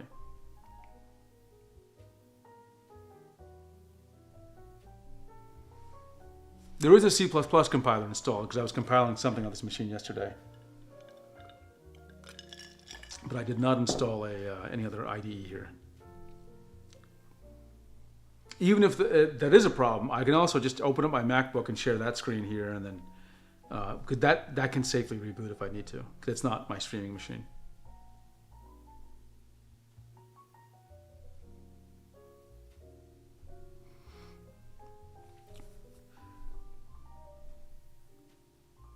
There are things I've always wanted to try in a painting app, right?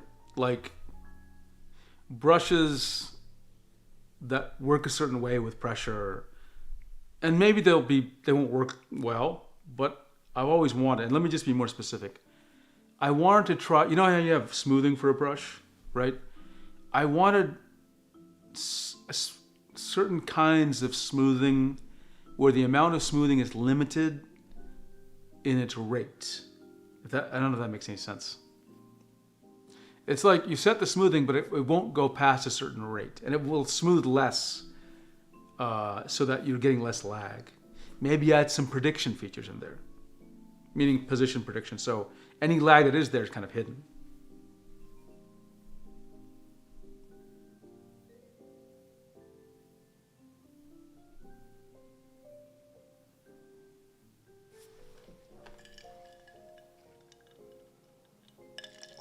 Okay.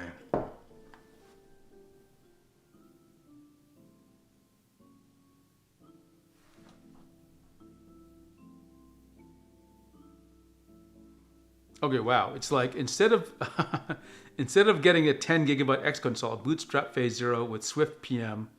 Okay, sure, whatever. Basically, it's saying let's get it started first. Instead of downloading 10 gigabytes, I'll just do some quick hack. So we just got to make sure it works. Let's just see.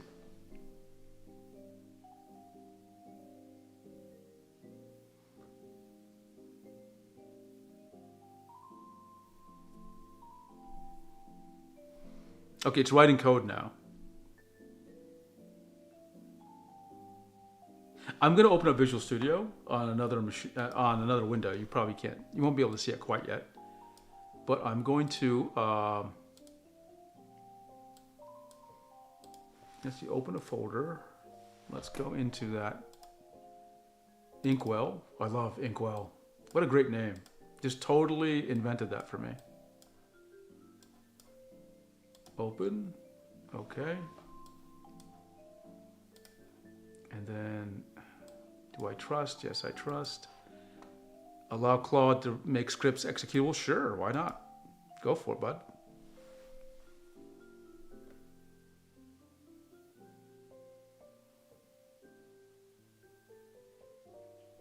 Oh, I see. It's going to just build from the command line instead of the Xcode IDE, so that's fine.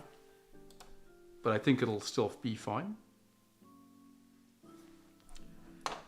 Mark done.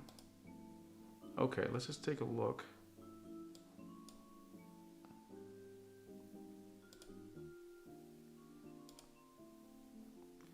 So while it's doing its business, I'm just going to show you the code it is creating, right? So it's creating a bunch of Swift files.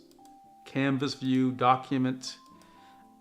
None of these look, I'm not really closely reading these. None of these look really surprising. The main menu, right? So it's very basic. Remember, phase 0 is just, let's get an app actually running. Like, I think I'll be able to draw a line, but not like with pressure yet. This is why I like the phased approach for these apps, because you know what you're getting incrementally, and you can make tweaks as needed.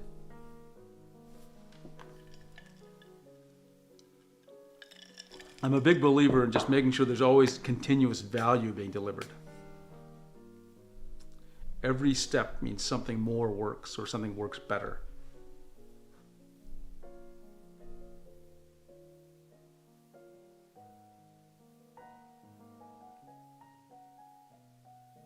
And while it's doing that, I'm going to take a look at my usage of Claude. just to see like how I'm doing in terms of like how much clouding I can do. Let's see.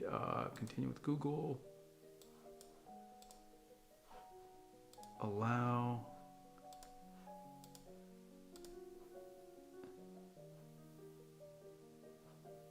Okay, I think that's the app. Oh, it's still doing some stuff. Okay, sure. It just ran the app. It ran an app, like just the app window. It didn't do anything.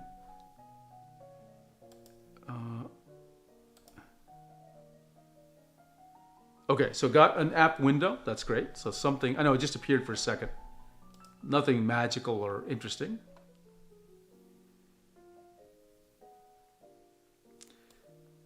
Does Claude have a speech option like talking to? It does. It does. I prefer. I don't really use it that way because to me the value of Claude is the code part. And actually, I should back up. I said something. Claude Code does not have a conversation where you can talk, but Claude does. Right? It does have a chat, like Siri. But Claude Code doesn't have. It just has the you can talk to it. I don't think it can talk back to you. I'm starting to cook dinner, so my hands will be busy, but still okay. Great. I'll try to keep the chat interesting and the voice interesting. Phase 0 complete. Okay, so this is just the app came up and can come down. So we just verify this thing will run. Okay. And then now phase 1 is draw something. So let's commit. Actually, there's a little option in Claude so that I don't have to always hit. Okay. Create. Yeah, I'll just implement it. How can I do this? I'm just going to speak it out. Why am I typing? Proceed to phase 1, implementation. That came out way too much like a command like in Star Trek. I didn't mean to. Proceed to phase 1 implementation. I didn't mean it to come out like that. I should have just said go for it.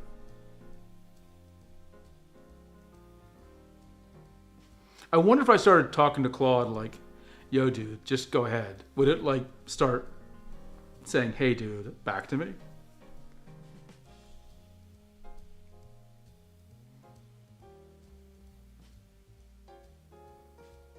Oh, it also is telling me I need to install Xcode at some point, which we will do.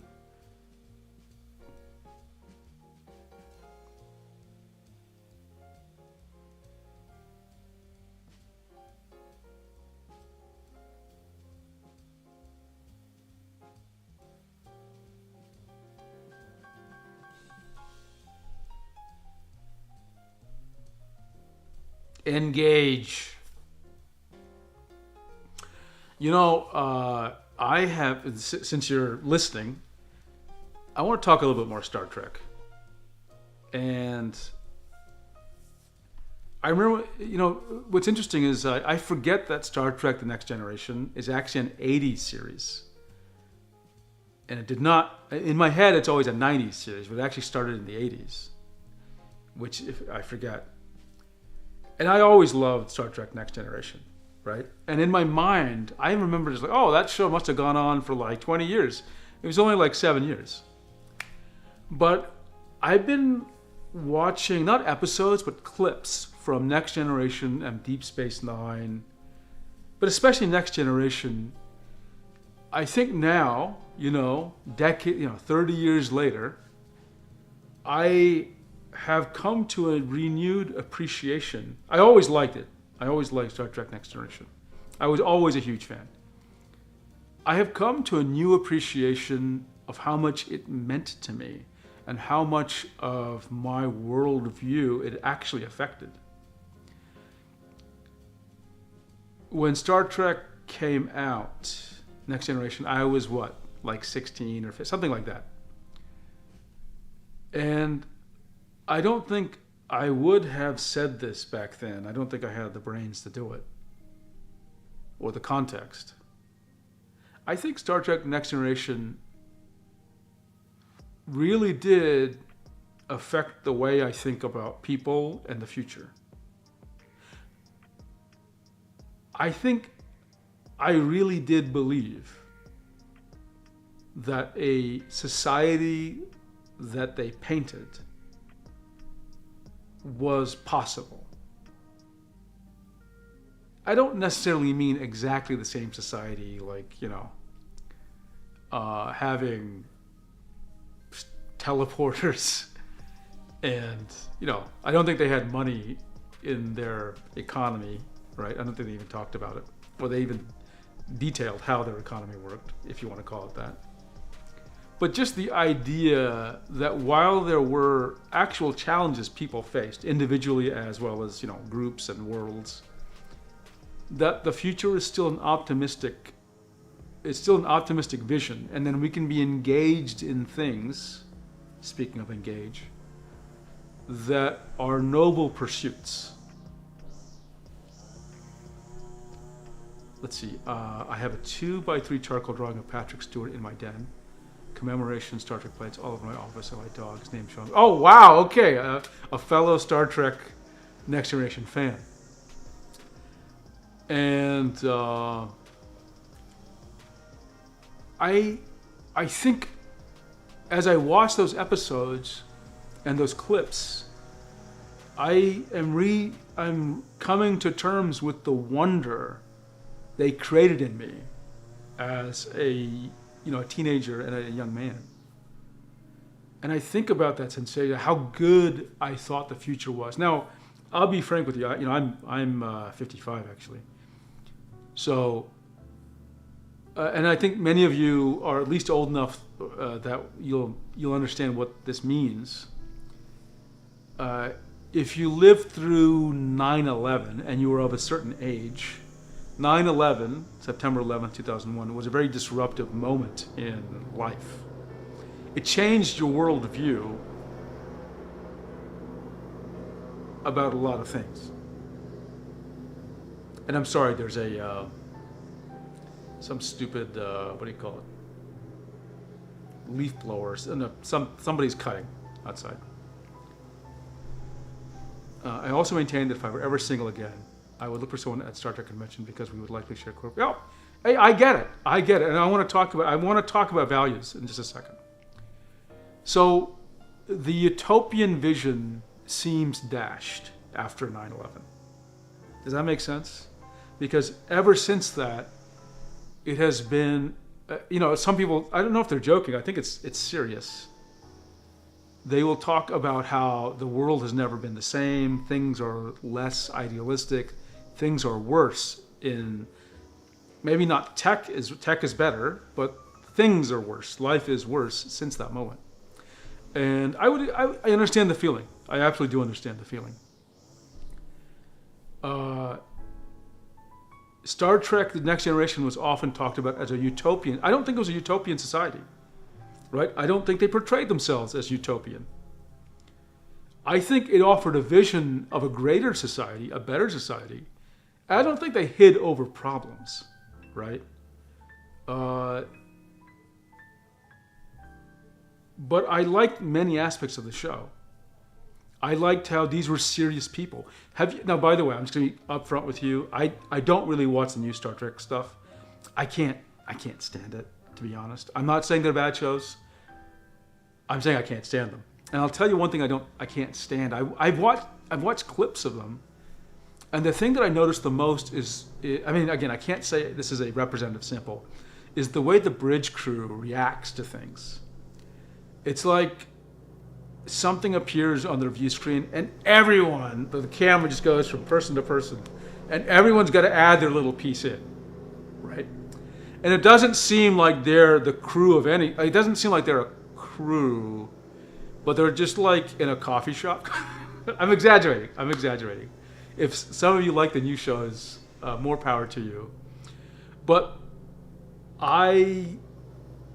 looking back on Star Trek Next Generation, I the bridge crew was very well disciplined, weren't they? And we don't like to use the word hierarchy and authority, but like it functioned in that world, right? It was very clear in that world. Again, I don't mean this in a negative sense. It's just about how people felt their responsibility and they were expected to do things, and if they didn't meet their expectations, their commanding officer would tell them, hey, you're not doing this correctly, and like, you know, Ensign Barkley, right? Need to be reprimanded sometimes. That was part of life. It wasn't always everyone's going to pipe in on their opinion on the latest whatevers, right? Yes, and that's part of why I've struggled to embrace the newest Trek projects. They've lost the hope. Yeah, I think they have. I don't, though the people I see there aren't people I find admirable, right? Or the roles, I should say, the characters they play. I don't find them necessarily like, I think Picard is someone you can emulate, right? I think he's a complex man. I think he struggled with things. The Borg thing, his relationship with his brother, his aloofness, right? Oh, I did not check out Lower Decks. I did not check out Lower Decks. I will say one thing. I don't have any hair, right, really. There's this guy who plays Christopher Pike, I guess. This guy, I think his name is Anson Mount or something. This guy has the best hair ever. If I could, I would have that hair. It is such a Chad look. And I've seen him in other roles without that hair. Doesn't nearly have the cool effect. With that hair, he's like a god. But I love his hair. Let's see. Phase 1. Oh man, Phase 1 is just kicking along. Because Phase 1 is like a lot of infrastructure to make this all work. Do you remember that episode, The Inner Light, where Picard is playing? What is it? They come to a planet. A probe scans them. Picard wakes up in, like he's like a villager. He's like an educated guy, and he's like, "Whoa, what am I doing here? I'm Starship captain." And they're like, "Yo, dude, your name is like Bob, and you've got a family, and you had a bad dream." And he's like, "No, I'm from." He's got the hair of a TV weatherman. I love his hair. I keep telling you, I want that hair. And Picard's like Dallas Raines. Who's Dallas? Okay, I gotta look up Dallas Raines. As someone without hair, when you see good hair, you recognize good hair. Dollar Raines. I don't know who that. Dallas Raines. I typed in Dollar Raines. Dallas Raines. Okay, I see what you're saying. And then Picard is like, "No, I'm a Star Trek captain." He maintains that for a while, but as the episode goes on, he's I don't know, it's something about a volcano exploding or something happening. I remember, and he's like, he's piecing it together, but people are like trying to keep it secret. And in the end, it's like, I hope I'm not ruining this episode, because I think it's a beautiful episode. The Weatherman my grandma adored. Well, he's playing a little flute thingy. She had autographed pictures. That's funny. Of a weatherman. Oh, she must have loved this guy.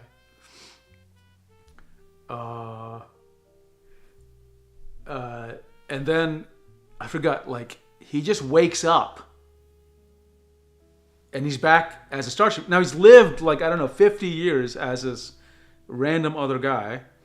He's back as he's back as a captain now, and they're like, "Whoa, you were just out for a few minutes. You got knocked unconscious, And he's like, what the happened? Like, he doesn't know how to absorb, and he's messed up because he had a wife and kids and a full life, right? And he comes back to being a captain, and like, it's just, he's not two people, right? Like, he is this other guy.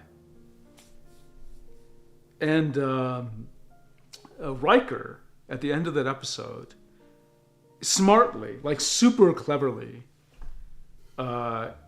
says, "Oh, by the way, we opened the probe. It had something in it." And Picard's like, "What? What?"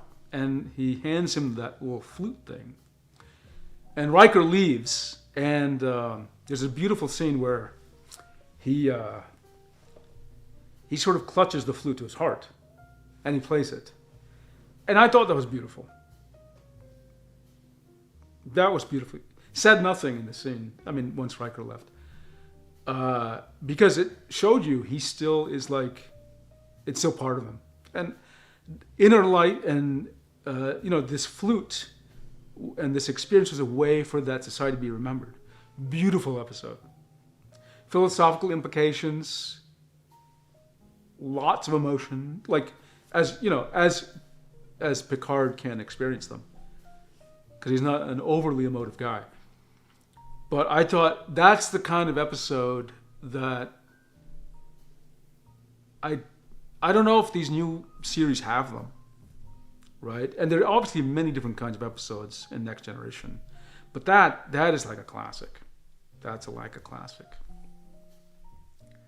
I was also a big Deep Space Nine fan. I know some people hate Deep Space Nine. Yeah, The Inner Light. I actually got a little bit choked up talking about that scene, by the way. There's so many good episodes. The one where he gets, he sort of like, he lives his life without getting an artificial heart and discovers like, oh no, that was the best, it taught him to be that experience of trauma made him a better person actually, and more risk taking. And you saw what his life was like as a non-risk taker. He was just like he was like an Ensign Barclay, like a quiet Ensign Barclay, a man of no consequence. That was a good episode. I love the Q episodes. I know some people hated Q.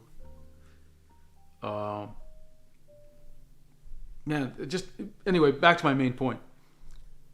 It really affected me. It made me realize what a world might be like when we're kind of focused on more interesting problems than sometimes the very trivial things we're focused on today, right? So I still maintain that there's hope for us, but it will take a while. There's lots of problems to be solved. Maybe AI will help us solve those problems. Okay, and it is just kicking off. It's just parting on the code. I have nothing to show you yet. This is a substantial phase. Like it's creating a rendering shader, a bitmap layer, and dealing with concurrency issues. Like there's a lot of meat to what it is doing right now.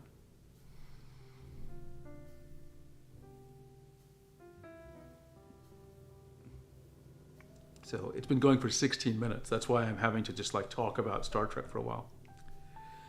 TNG, DS9, and Babylon 5, Stargate, SG-1. Yeah. You know what? I'm going to tell you my favorite thing about Deep Space Nine. It's a one specific moment. Actually, many great episodes, by the way. First of all, I know this is going to be a controversial take.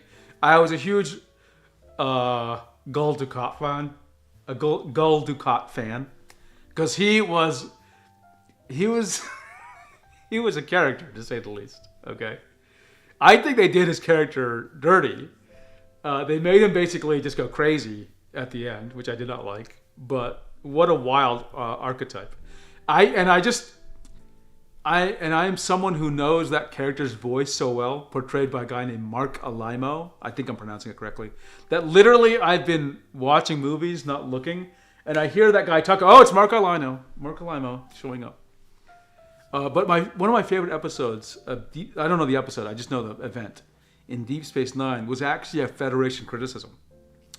So what's his name? The Ferengi, Quark. And Quark and Cisco always had, yeah, he was the best villain, absolutely. The only one who gave him some rival there was a one-shot episode with a guy playing Goldar Heel. Oh yeah, Kai Wynn, absolute nightmare. That actress, she passed away recently, but she was despicable. I hated. I mean, she's the most amazing actress because she can make you hate her. Just everything she says, even when it's said in a completely technically perfect way, you know she's evil. She could say, "Would you like a cup of coffee?" And you'd be like, "You're evil." That's how good she was. You have to skip those episodes? Yeah, I totally get it. Oh, I totally get it. She was brilliantly evil. Okay, so this episode that I'm thinking about was, and Cisco, I think Cisco and Quark, I think Cisco did not, sorry, how can I say this? I don't want to over-represent my comment here. Cisco really found fault with Quark, okay? He found fault with, he didn't like Ferengis and the way their society worked. He just thought they were. I mean, yes, very much Professor Umbridge type. Yes, and I hated that character too. Wonderful actress, characters. So it's a delight to hate those characters. Goldar Heel, I don't think I hated the guy. There were moments where I wanted him to overcome his issues. Let me just say that. And he did, actually, I don't want to criticize Bajoran culture too much, but I'll get there. But let me talk about Quark and Cisco. And they're arguing. And of course, Cisco always comes into their conversations with, well, we're the Federation. We're the good guys. And we're just so enlightened and everything. And Quark, I don't think I've ever seen a character, I'm using a stabbing motion, right? He said something so cutting. I'm going to tell you what he says. So Cisco's always just yapping off on him about how what a piece of crap he is.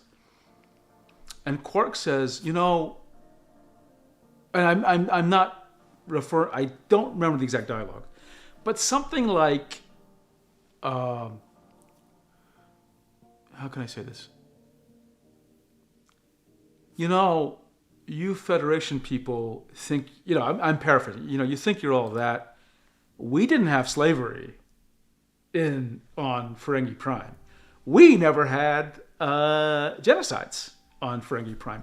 That was all a you thing, right? And he goes, we didn't do that. None of that is in our past, right? And this is Cisco's always looking down on him, right? And he says, the next point he goes, you only like other.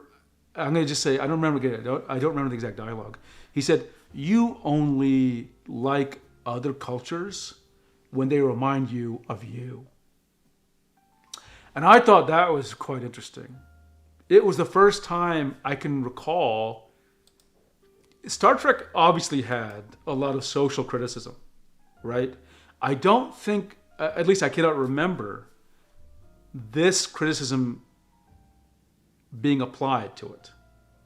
About, if you think, and I think Quark has a point. I think Quark absolutely has a point. This DS9 crew looked down on Quark. They found the Ferengi people to be detestable.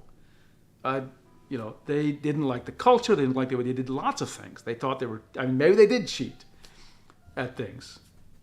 But I think Quark has a point.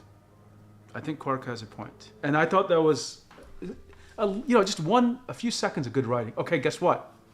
We got ourselves an app.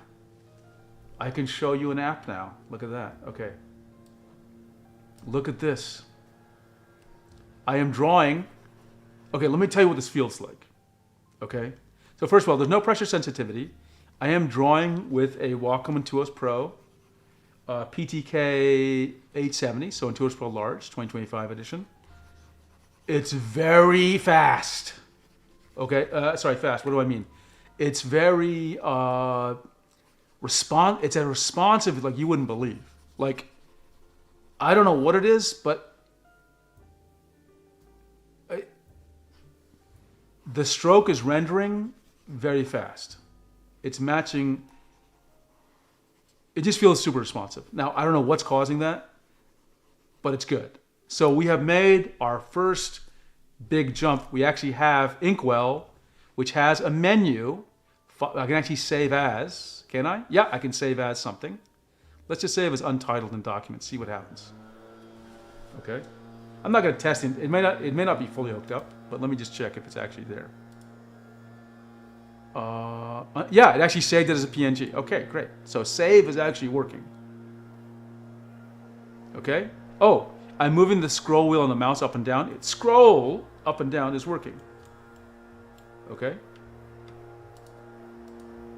If I edit, let's see. Undo is working. And redo is working.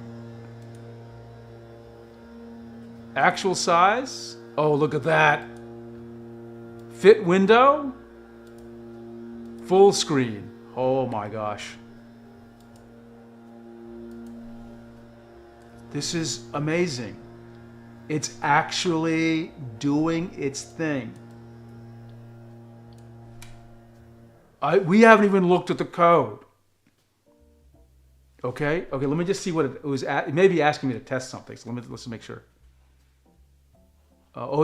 Sorry. It was going to run some tests. I just saw it and started drawing. Okay, it's looking for it's logging. It added some logging to the app. And so it's going to see what's going on here. I'll just let it do its business. So it's amazing, right? We actually got, now the next stage is going to be some real good stuff. Now I'm going to have it commit to GitHub and push. That took 24 minutes for it to do that. Now, could it have been faster? Maybe. I don't know. I don't care about the speed. What I care is we get an app that works.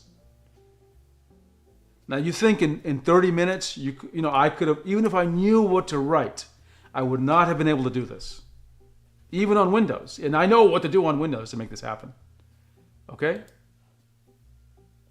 And it's committing the code and sending it to GitHub. Look, okay, let's see. Yeah, I can draw with stylus or mouse. I can pan. And if I had a trackpad, I could use two-finger trackpad.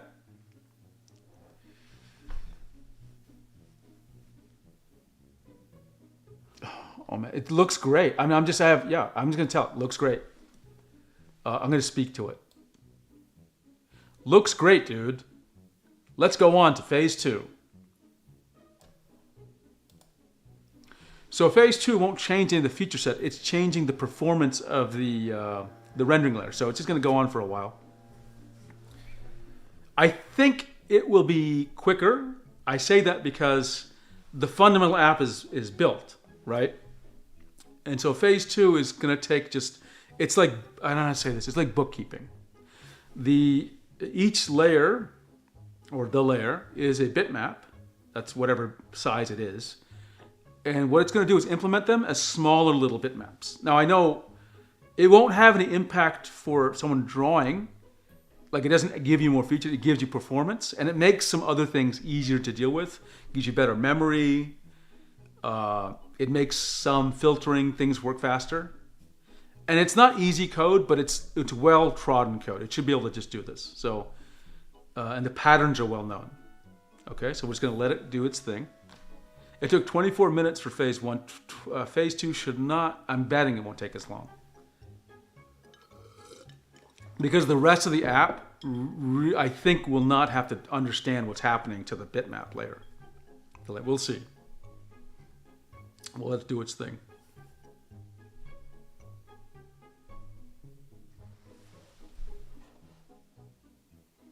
Let's see. So fast forwarding a bit. How do we handle versioning and updates and checking for driver and security compatibilities?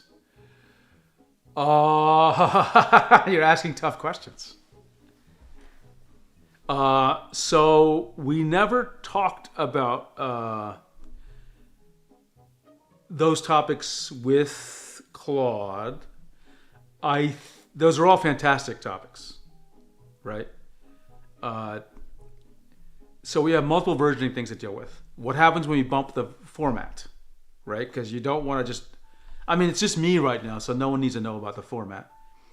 But the how can I say this? At some point, we're going to add something. It's going to have to update the format, right? I think I don't know if you're familiar with Git, but if you are, what I do is I create a. So in Git, you can have different versions of things, right? You can go and you can work on multiple versions at the same time. They're not like you're overwriting one. They can be completely parallel. So what I would do is, if I wanted a special version, I would create it's called a branch. So I just say create a branch of the project, and basically it's like a lightweight clone, if you want to think about it that way. And branches cost like zero. They don't cost any time or space to create. They just get created just like that. And I can party there, and each branch can have its own lifetime. So if I wanted to, I could have a version 1 branch and a version 2 branch, or a version 1.1. Like any combination works. It can all be moved forward, right? There's also versioning of the file format, which is going to change, right? Updates, I don't know.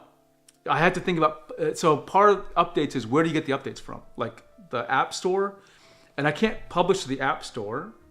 The reason is App Store requires, well, I'd have to pay, I think, for a $2,000 certificate. So the app is signed, then it goes to the store, and then, there's some process there. I can have this compile a binary that you can download. I might be able to have it compile a DMG file, or create a DMG file you could actually install, and it'll be on the GitHub. So you don't have to compile it. You just have to download it and install it, just like any app. You'll have to give it special permission, because like you download it from stranger on the internet, me. But other than that, yeah, it would work.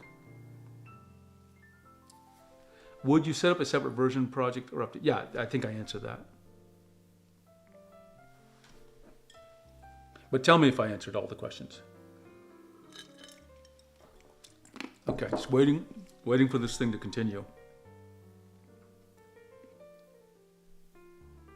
This is going to end up being my longest stream, and most people are going to look at the stream and say, "Wow, we just 99% of it was a commit."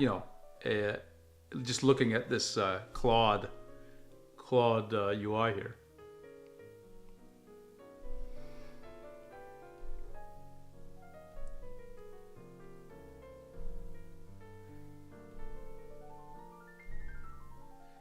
Yeah, let's just let it build its thing.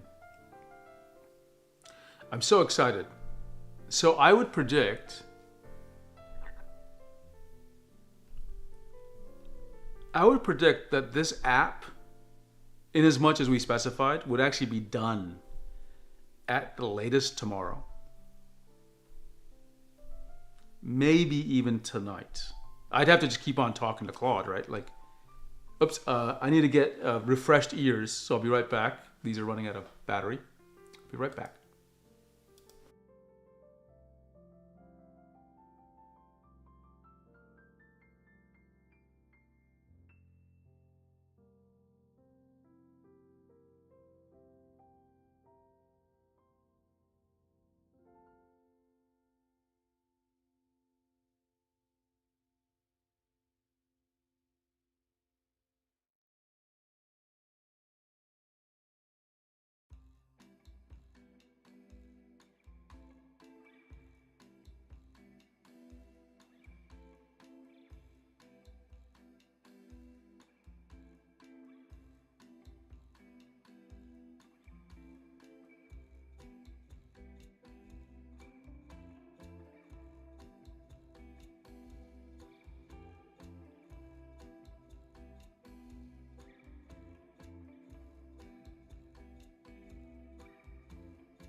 Okay, I am back. Got my new ears in. Got my phone next to me.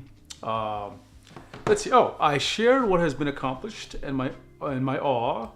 I'm happy you feel awed. And my husband said, "Welcome to my world." Yes, I can totally understand his perspective. He's in charge of AI adoption at a SaaS company. I listened to him talk, but this has been more personal to my interest. Yes, yes, and this is another reason why I really like AI or what we're doing with AI, because like we don't have to apply it for like really techie stuff. We don't have to just do. We can actually use it for creative stuff. And here I'm building an app, but there are things I can have it do for me. I'll give you here's examples, right? Rename files consistently. Organize files in different folders depending on the project. So it can do those things for me. It can help me.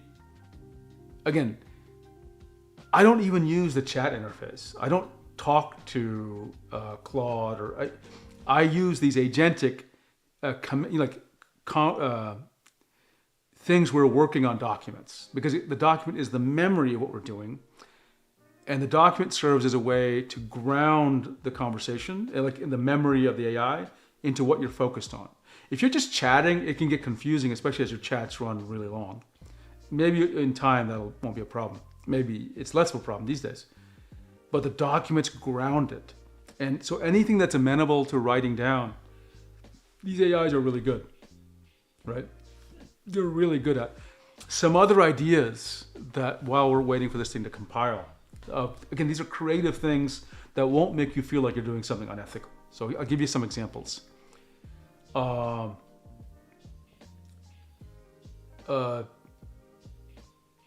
was going to pick an example called Adobe Turntable. I won't talk about that right now. Sometimes how can I say this? You're involved in something, but you don't know how everything relates, right? So I told you I did my taxes, right? So I fed it a bunch of I fed it my tax documents. I say, well, look, I don't understand how it is I ended up paying this amount this year or whatever year. Okay. So I said, what I'd like you to do is draw a diagram that says, here's all my income sources, right? And then draw out, how does that map out to tax, right? In other words, so it was able, now this may not make sense for someone who doesn't understand how the Americans pay taxes, but it was able to, my phone's dying. Okay. I'll wait for you to come back. But what it can do is, it drew a diagram which said, okay, so here are the marginal tax rates. So this amount doesn't get taxed. Only this amount gets taxed at these rates. This is why you ended up paying this amount this year. I go, oh, I have never understood that so clearly, right? So you can just ask it to help you visualize concepts that you're involved in, but never really understood how the pieces mesh together, right? And I call that developing a model. And once you have a model, you can reason over the model. You can say, oh, why isn't this listed? Why does this take up so much tax as this, right? This is amenable to anything, right? So that's a kind of a thing where you won't feel like you're doing something unethical by using Gen AI. Even in art, I think there are things we can be doing which are not Gen AI, which you will really like. Great example.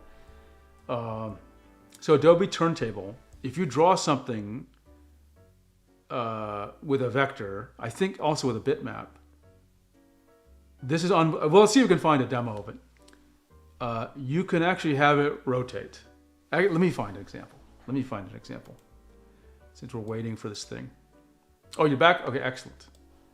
So I'm about to try to find a demo of Adobe Turntable, because you got to see it to believe it. Like this is like sci-fi stuff. Let's see if we can find a demo.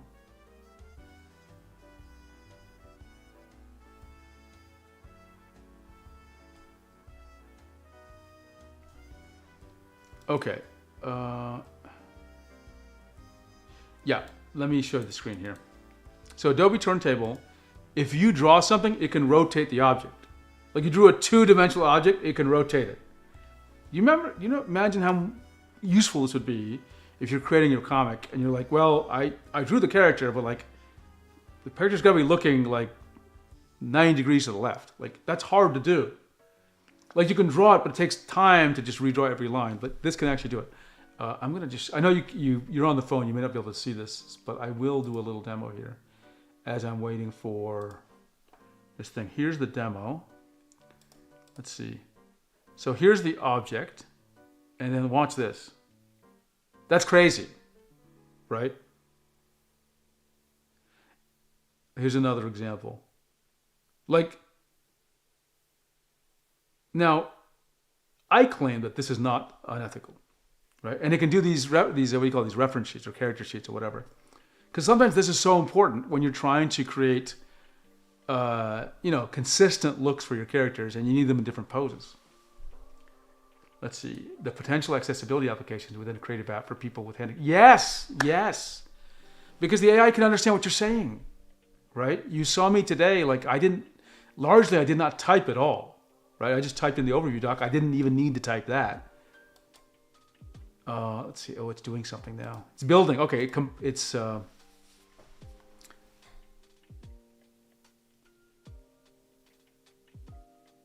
see. It did take about 10 fewer minutes. Now it did something very complicated, so I have to make sure. Yeah, there's lots of people where the thing they can probably express or talk through, but it would just be a real difficult thing to do with traditional UI, right? Or even if you do not have any kind of issue like that, there's sometimes your hands are busy doing something and you just need the computer to take an action. Like, you don't want to touch the keyboard with, like, I don't know, oily fingers or something. It can just do that action for you.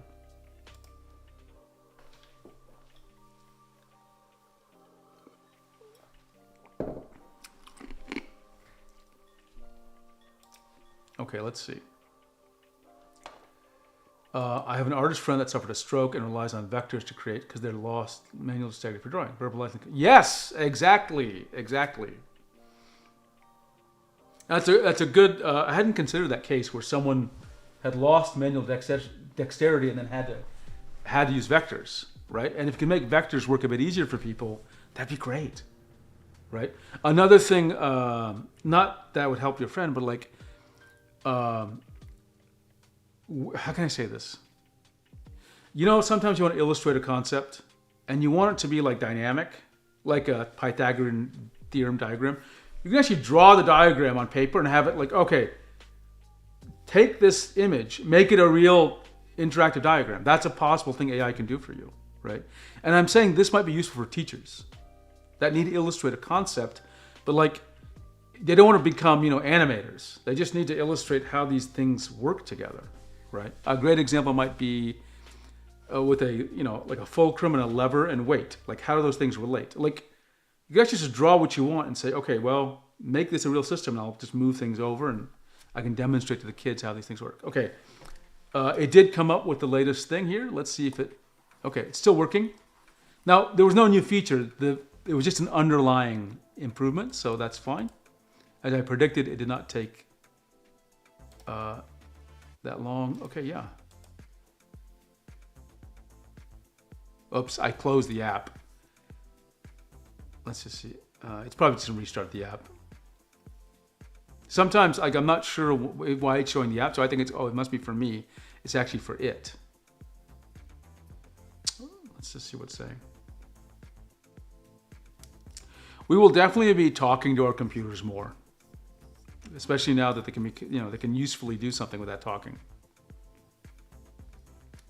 It wasn't that long ago. They didn't understand what you were saying, and they didn't understand what to do.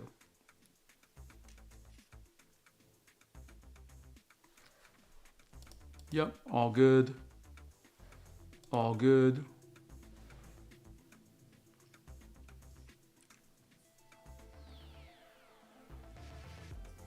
Another thing I like to do especially when there are problems, like sometimes there's, you have to solve a problem with the AI with your app. I ask it to reflect upon what we did. And I say, this took longer than I expected. It seemed like it was really complicated to figure out what was going on. What would you change about how we did this, or the code, or add more? What would you do differently so that we won't hit the problem? Or if we do, we'll be able to solve the problem, get to the root cause much faster.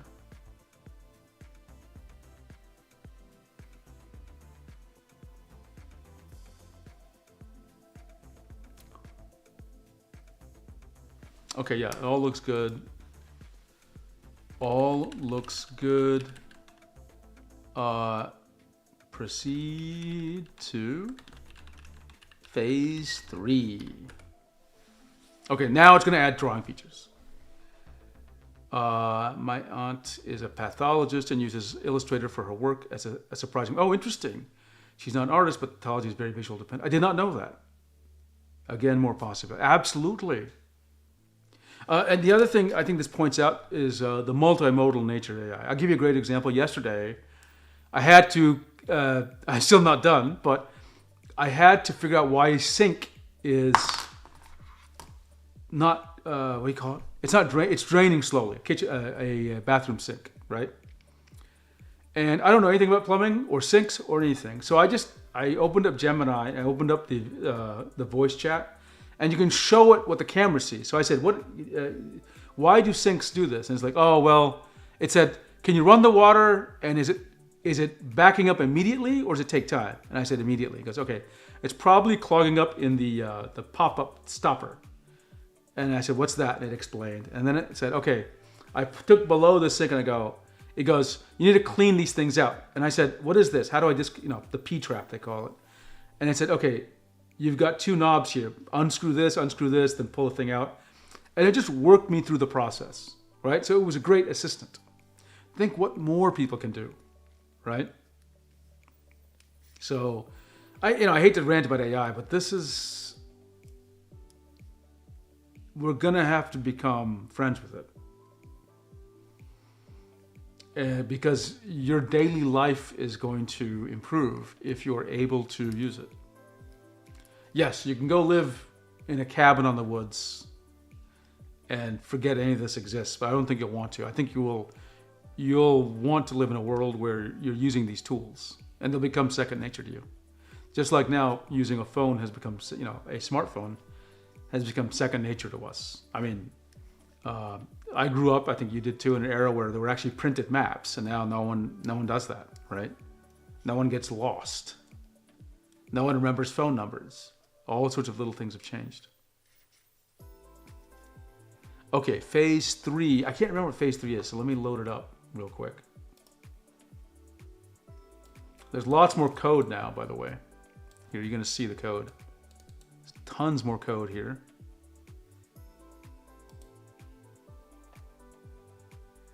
Docs. Okay, what is phase 3? Plan. Phase 3 is... Oh yeah, brush engine. So this is where drawing happens. It says this is where Inkwell starts to feel like a paint app. We will have brush settings, we'll have pressure with size and opacity, and tilt aware sizing stamp. Oh wow, I didn't even ask for that.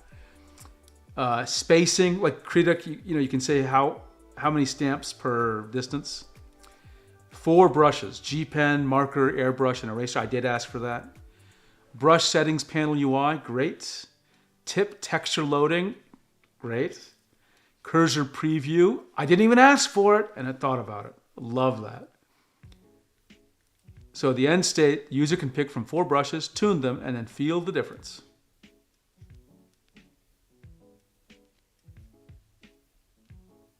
I love this. Unbelievable. Unbelievable. Okay, it's just still, it's going to take a while because this is complicated stuff, but we are probably 20 minutes away from an actual app that can paint. A real painting app, okay? We're not done because we have more layers to deal with saving and loading. But a lot of what you consider the hard parts are going to be implemented in this step. The previous steps were also hard, but they didn't deliver, they deliver stuff that has to be implemented, but, a user would not consider those features.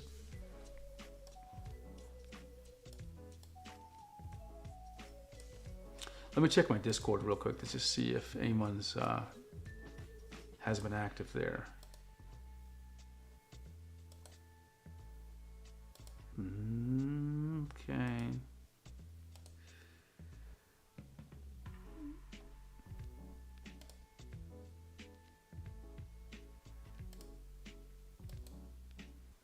Nothing too crazy.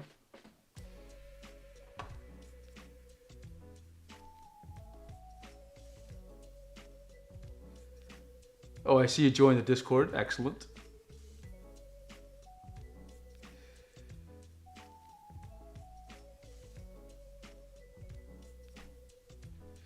If you like talking about sort of like tablets and things around digital art, that I think you'll really enjoy the Discord. We're not too big, so conversations are still pretty easy to manage. And I think we have a dedicated crew, right? We have some good regulars there. Absolutely fantastic. Okay, still creating, still creating.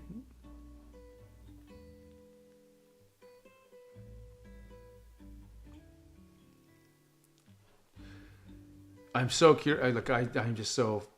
Okay, let me take a real quick look here at my usage of Claude. I know it is shocking how much worked in a short time. Like, I did not expect it to get this far in terms of understanding the details and implementation. Now again, phase 3 is when the real magic begins, right? It's a good place for being chatty. I'll say that. Phase 3 is the magic. Okay, let's see how much of my Claude, and I have other AI I can use if I'm running out of Claude juice. Though they had some outage last month, so they gave me an extra $100 bonus, so I can spend more in Claude than normal. Let's see. Current session reset. Yeah, I am not even pushing Claude right now, right? I am not like doing everything we've done so far has not been straining it, and I think part of that is we started with documents, which set its context, and we're keeping it focused on its like the strict what we planned on doing. We're not like saying, oh, let's explore random topics, right? Still cooking, dinner a bit behind schedule for reasons. What are you cooking? I am cooking something as well. I have a bunch of stew meat, beef, in a slow cooker.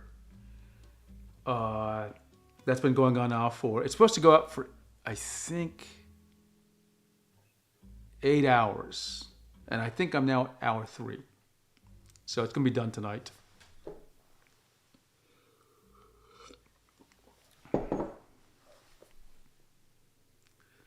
But I tried, okay, this is going to sound either going to make me look silly, that's okay. But, okay, so I've been I've been losing some weight recently for the past year. Okay, so I'm down 50 pounds. And part of that has also been simplifying what I eat. So I'm just like cooking food in like batches, like slow cooking, right? So I have like 2-something pounds of beef, slow cooking. And I can make complicated things like some kind of curry and stuff. But lately I'm like, I don't want to deal with messy, fussy things. So it was just the beef, which is, in chunks. And I got tired of using chili, just some off-the-shelf chili seasoning and some vegetables. This time I just poured a bunch of spaghetti sauce into the slow cooker. So on my theory that I'm going to get something I like out of the mix. We'll see. So it's going to be basically meat in spaghetti sauce, with some vegetables in there. And at worst case, I'll have something I think will be edible, right? I don't think we'll have wasted any money.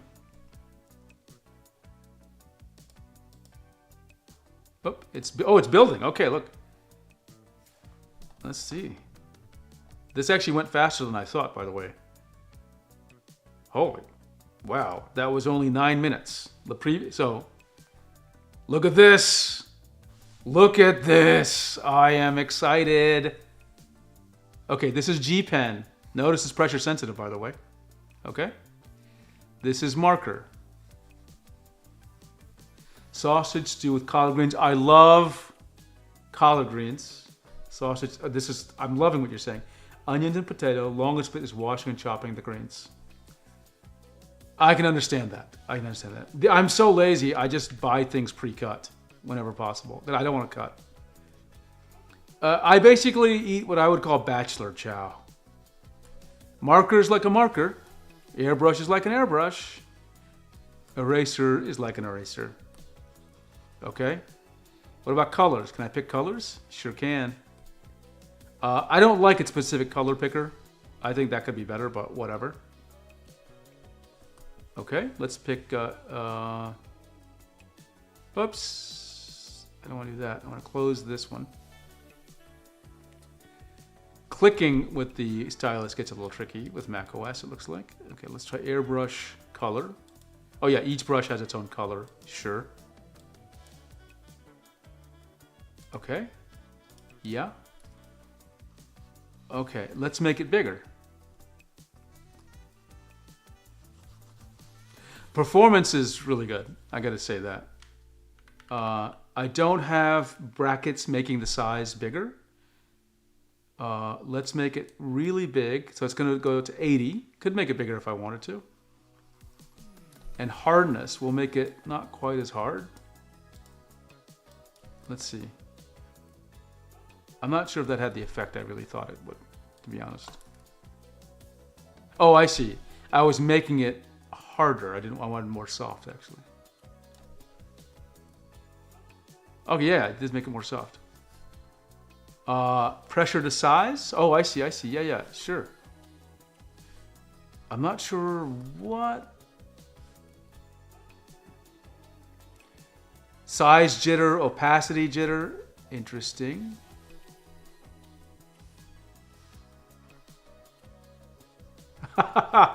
How do we customize UI? Well, that's a good, yeah, we got to figure that out. But look, I've been going for, I don't know, 2-something hours, and I've actually got a painting app, right? Now the strokes are a little segmented. Do you see that? I wasn't seeing that before, but we talked about segmentation and how we can avoid it. So we'll bring that up a bit later, but this is working. This is absolutely working. So it's checking for runtime issues. I'm going to let it do its thing. Okay, yeah, I didn't find any errors. I didn't find any errors with it. That's amazing. It did so much. And I mean, it filled in the gaps on a bunch of features that, again, we didn't even ask about. Like the brush preview stamp. But let's see. There's more coming. Let me take a look at what phase. I think this is phase 3. There may be more of phase 3, but that's actually a good amount of it. Let's see.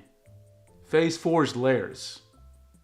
Layer panel and layer groups, blend modes.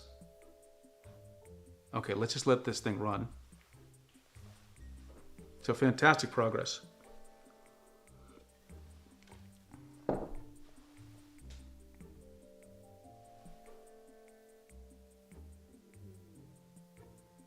And again, Claude has not been straining at this at all. I am not like maxing out my Claude capacity in any way, even though this is, I would consider this is not like a huge crazy application, but it is not trivial either. Because it has built some pretty deep code to deal with like tile-based rendering.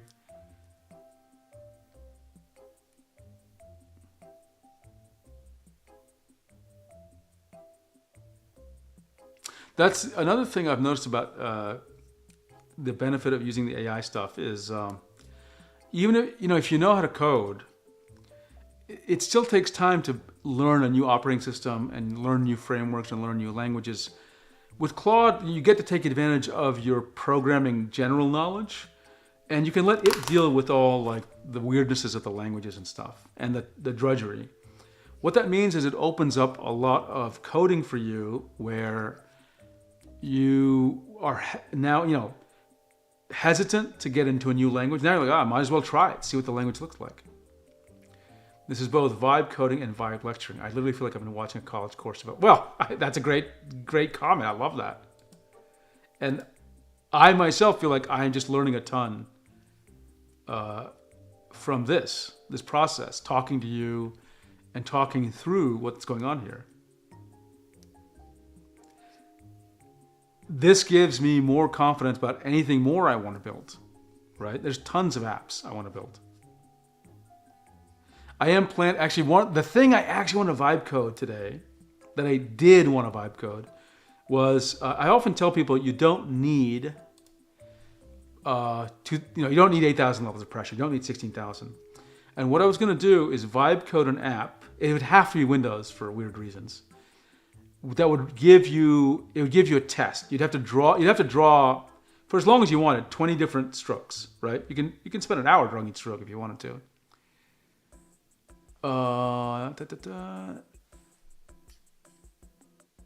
Yeah, phase 4. Let's go. Sometimes I just say it like that. Let's go. I'm gonna put a bunch of let's go.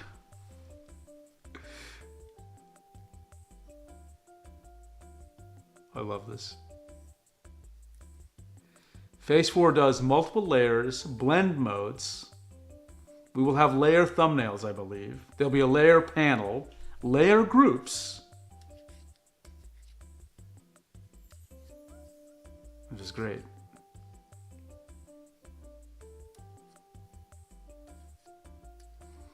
My entire day is shot. I wasn't planning on vibe coding something this complicated, but I'm loving this. Okay. Man.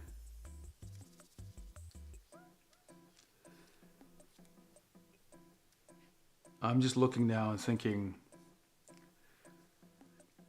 I'm looking through the phases. We're on phase 4 is what we're working on. That's layers. Phase 5 is the native, the file format. I don't think it'll have any problem with that. Phase 6 is layer masks. Phase 7 is selections. Phase 8 is view control. For like pinch to zoom, rotate, skew, all that stuff. Phase 9 is import, export. Phase 10, document operations like flipping, scaling. So yeah, we got a while to go. Phase 11 is better color, UX polish. And phase 12 is pre-launch hardening.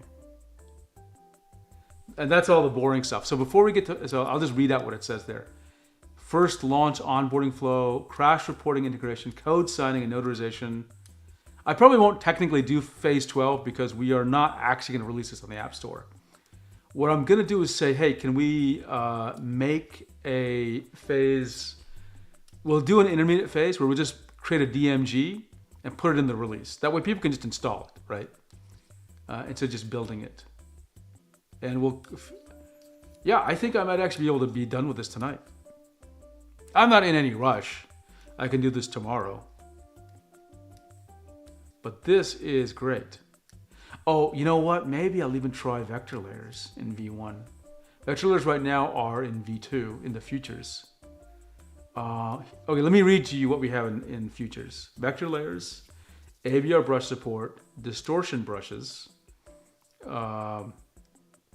time-lapse playback UI, disk spill for tile cache. I don't think we need that. That's for like really big documents.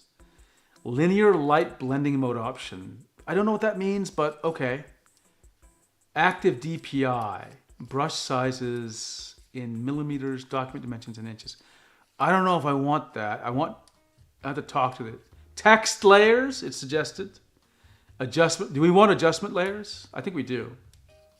Maybe we should bring in adjustment layers into V1. Animation, that's really pushing it. Plugin system, I think I do want adjustment layers. Oh man, this is gonna be wild. Yeah, of the features in V2, I think bringing in adjustment text and vector layers might be amazing to see.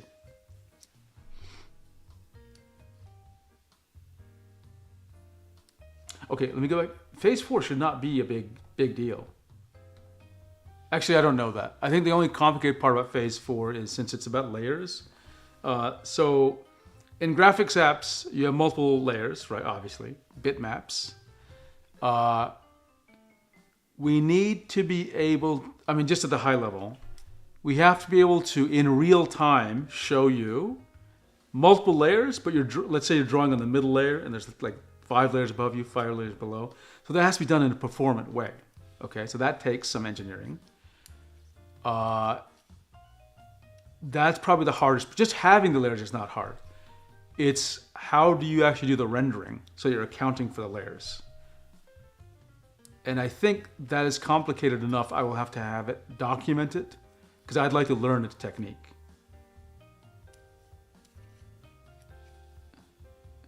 Oh, it's telling me phase 4 is the biggest yet. Layer tree, blending modes, layer panel. Yeah, it's a huge amount of work. But I have a strange suspicion it's actually going to do this fast.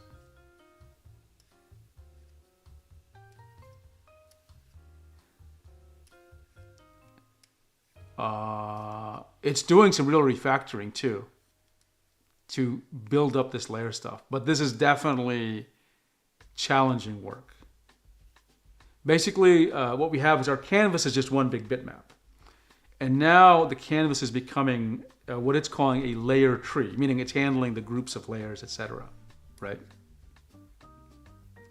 Now, one feature I love in Clip Studio Paint is it actually has something called a paper layer.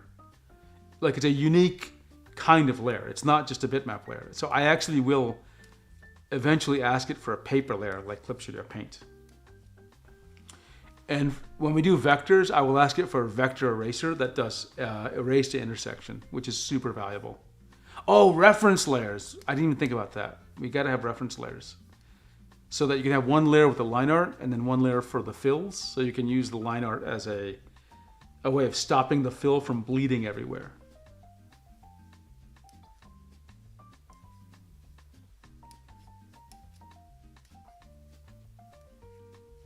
I'm just pleased as punch. Yeah, I know it's not exciting to look at right now, but the stuff is just amazing that they're happening. Okay, while that's happening, because I know it can be a little bit, I'm going to take a look at Reddit. And I'm going to see if there's anything that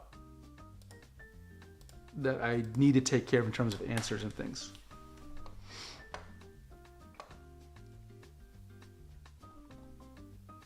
Now periodically check in with that thing.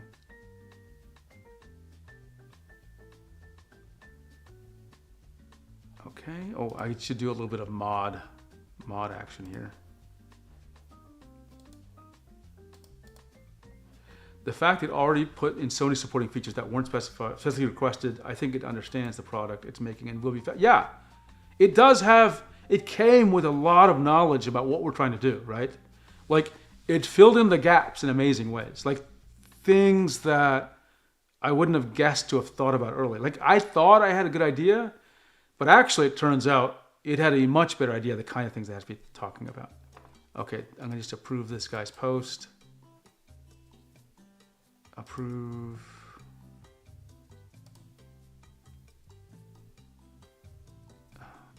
I think we're getting spam here, but whatever.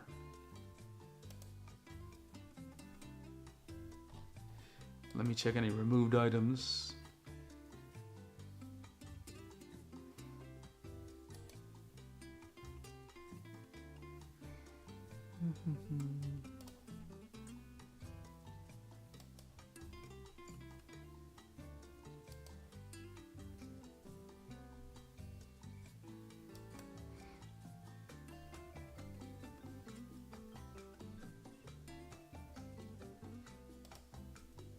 I don't know why Reddit removes things that are obviously not spam, but it does that all the time.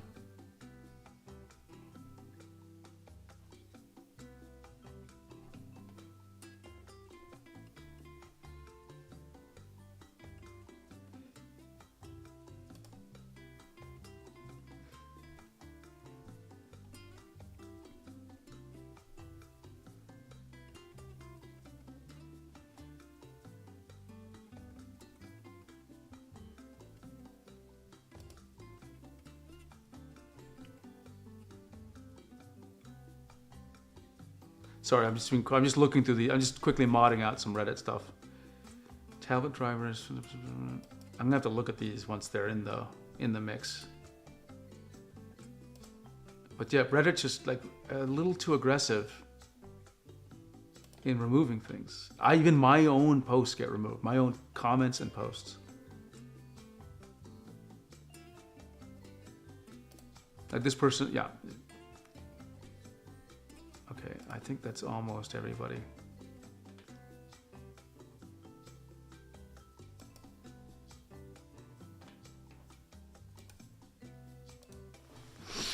Okay, let's get back to,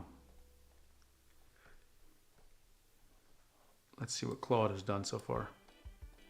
Still working, still working.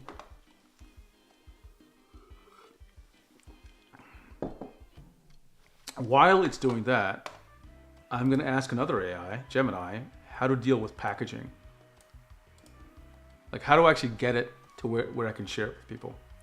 So let's go Google Gemini and we're just going to ask it. I am building a Mac OS app. I don't have a certificate for signing. So what are my options for sharing the app with people? That way I'm not disturbing Claude. I know I could create a separate Claude session, but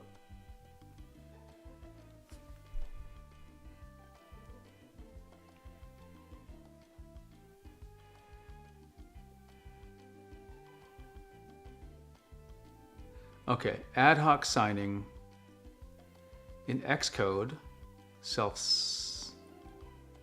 okay, I can do that. Actually, $100 a year is not bad. Okay, so if I don't do that, okay, let me just ask this.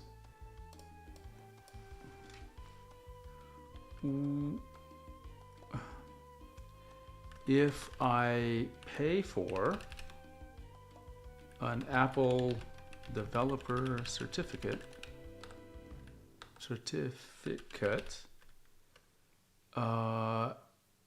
does that mean that certificate is used for signing? Because then I can get into the App Store, right? For signing?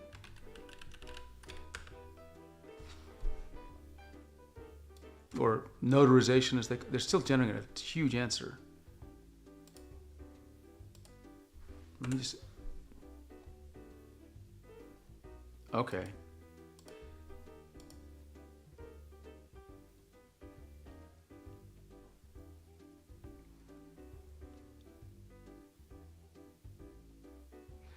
Once you pay, you can create a developer ID application certificate, which is exactly what you need to sign. Okay, so what's the total cost?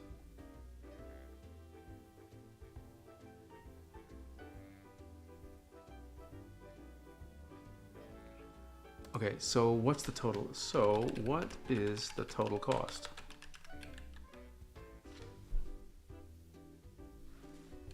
For distributing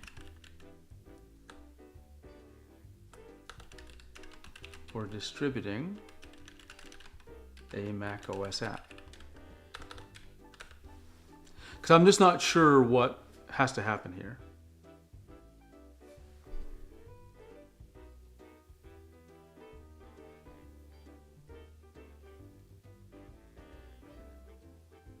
Okay. Okay, this is good. If I pay $100 a year, I'll be able to publish things. I'll be able to notarize them and then publish them. Okay? The total cost changes once I start taking money from users.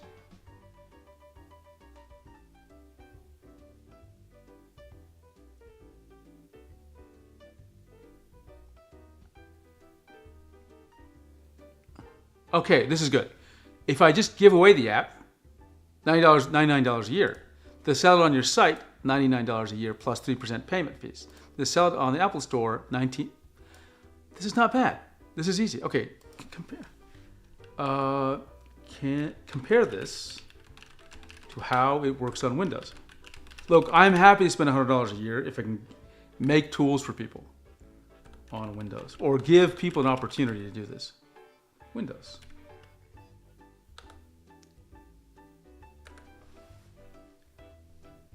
So because I just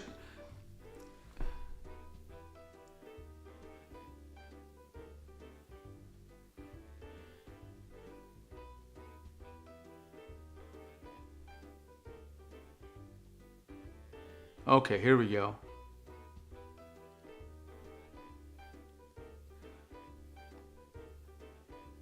In Microsoft Windows, there's a one-time fee, $100. There's no annual recurring fee. That's good. Direct distribution. Okay. If I pay and notarize $99 a year, then it's great.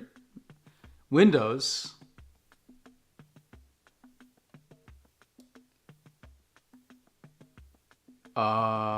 What?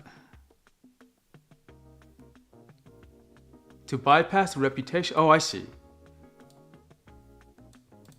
So what I'm getting here is I don't necessarily need to pay a huge amount of money to deploy on these stores if I, like, not a huge amount of money.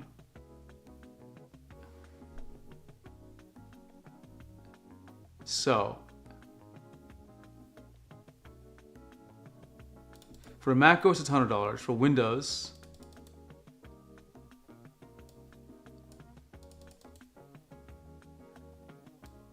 oh, actually, okay, you're still here. Good, good. I'm just waiting for, while Cloud Code is doing its thing, I just thought I'd research the next phase of what's happening here. Let's check in with Claude. It's building phase 4, so it says it's done with the layers. So we're going to try out layers in a few seconds, as soon as it builds.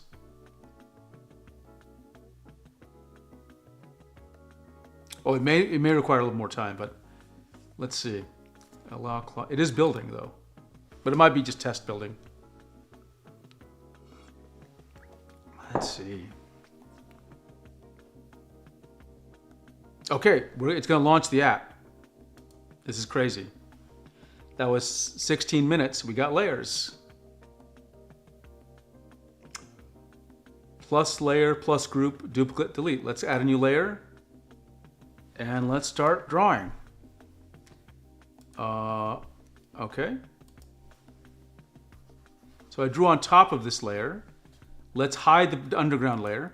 Look at that. We got layers. We got layers. Let's prove this by looking at the size of the G pen. Brush. Oops. Something's a little odd here.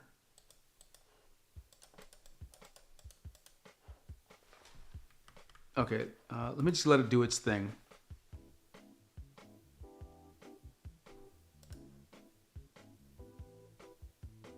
I noticed a bug there. When I changed the layers, I couldn't change the brush settings, so that I have to report a bug to it. I think. We'll see what it says. It's probably going to ask me to look at the app again. What is this thing? Inkwell. Delete. I don't need that. Okay, I gotta do this. I gotta actually test it now. I'm not, the layer UI is not really what I'd call what I want, but it is acceptable.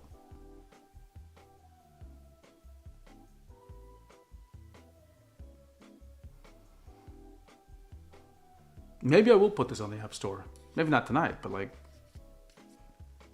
that'd be pretty cool, don't you think?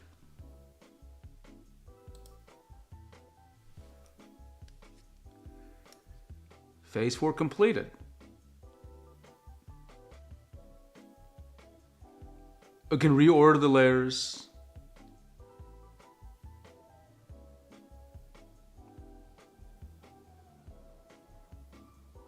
This is crazy. I love it.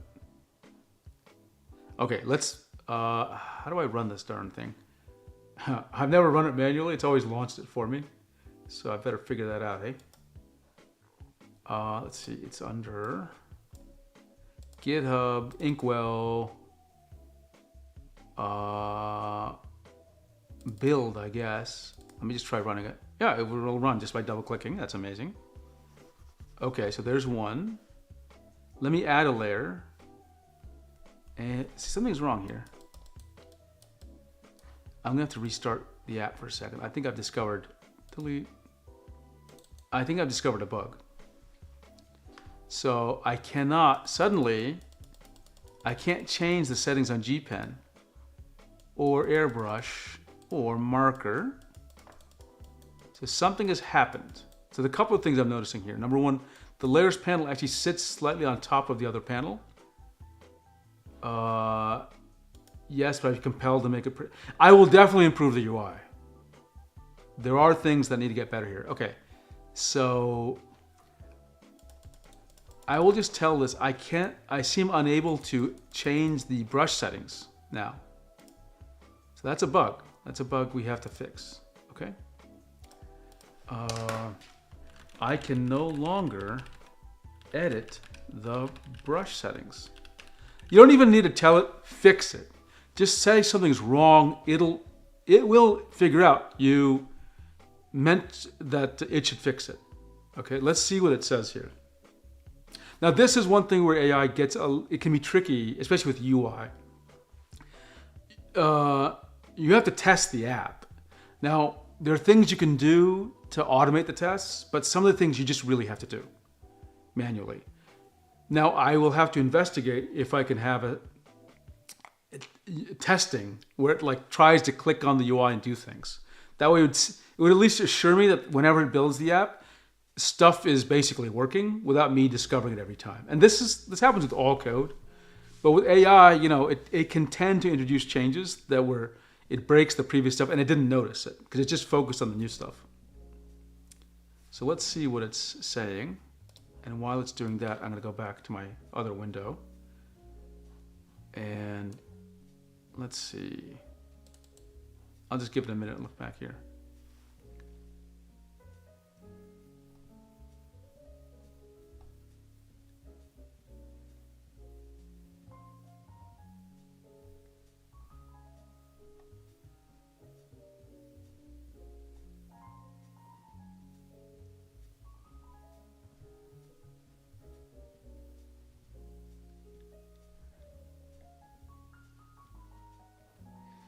So with Windows, there's a thing called standard signing. Okay.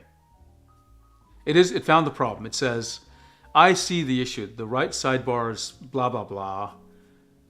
Let me fix both. Okay. It also noticed that weird layout being on kind of slightly, one thing was overlapping the other one. So I think it knows that the problem was causing both these. There's two separate things it's going to fix. It noticed them both. So let's just try to click always allow. Okay, now let's test it. Okay, these are back. So I can now change the settings again. So there's a nice stroke. It's a very nice stroke. It's a little segmented when I'm going fast. That's not abnormal, but we'll have to talk about it. We have layer mode, blending mode. So let's test that. Oops. I made this thing really big. I didn't mean it to go that big. How can I shrink this thing? It got awfully big. Okay, I want to pick, I do not like their standard color picker UI that Apple has, by the way. So I'm going to pick on layer 1. I'm going to paint orange. I'm going to create a new layer. And then I'm going to use a different color on this. I'm going to use a blue. Okay.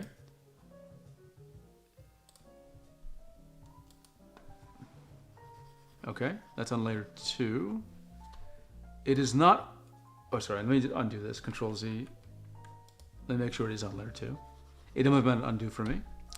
Then I'm going to change the blending mode from normal to multiply. And it did it. It added multiply. It added screen, exactly the way you'd expect in Photoshop. Added overlay, exactly what you'd expect. So we got blending modes, at least 4 of them now. Normal and 3 other interesting ones, right? And the performance and blending works. I am pleased as punch. Pleased as punch right now. Okay, let's close this app. Okay.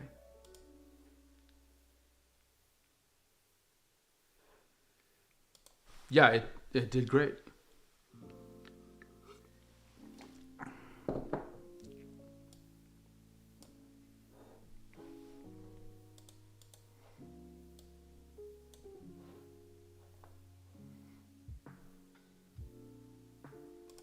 So it's asked me if it works. I'll just type in, it works. It works. Move to next phase. Let's go for it. Next phase is, let me take a look at my docs. Layers is phase 4. Phase 5 is, the native bundle format, meaning it's file format. And it means a bundle means like it's kind of like there'll be a format called .inkwell, and it'll contain all the history and the image data, and that's interesting. And it's actually, it's actually interesting. It's actually going to save the tiles. That's fascinating. Yeah, I think, let's see, wild. I was curious how much you'd have to explain how blending modes work for it. And again, I think the reason why it's good at this is that blending modes have been implemented in tons of applications. So the LLM model that's been built has had an opportunity to look at probably, I'm making up the number, but you get the idea, 10,000 different implementations of blending modes. I bet you the vast majority of them also use the same terms Photoshop does, right? And they've explained how they've implemented it and how they did it like Photoshop. And if you coalesce all of that together, I think it has now a very clear understanding of the blending modes that Photoshop has. Now, one of the things I've always been curious about is, now I'm not a blending mode expert, but let me just say it like this. I've always had this idea in my head that there were blending modes that gave me certain looks I want, but they don't correspond to Photoshop, if that makes any sense, right? I wanted to use, so some people use blending modes for like shadows and highlights and weird colorations. Those all work, but also whenever you use them, they look like you're using the blending mode, these specific blending modes. I've always wondered, is there a different kind of thing that might be a blending mode or a derivative of blending mode or some hybrid of a normal layer and blending mode where we get effects that I was interested in? Okay, let me try to think of an idea of one that would illustrate the concept. I've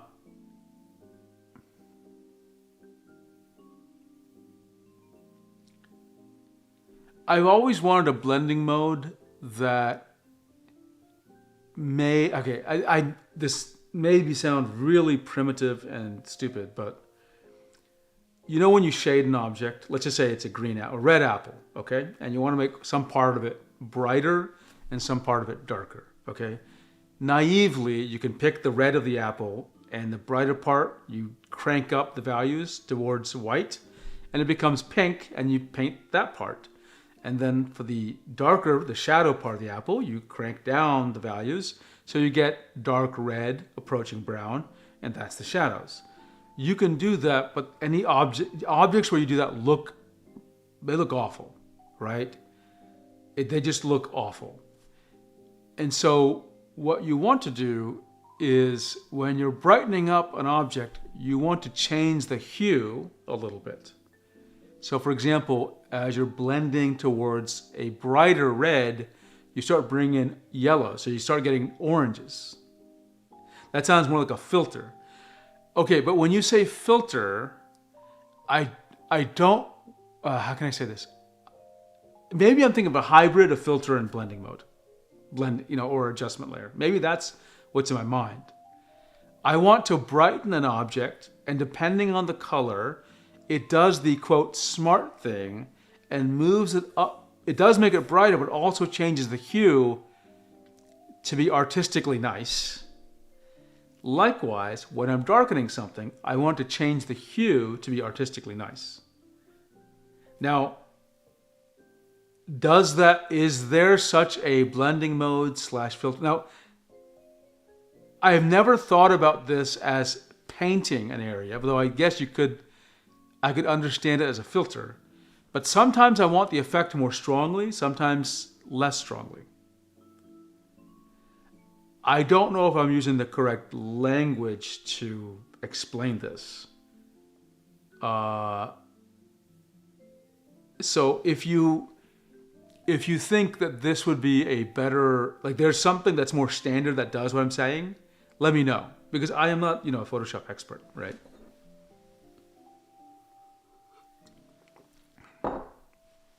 Oh, I just had another thought.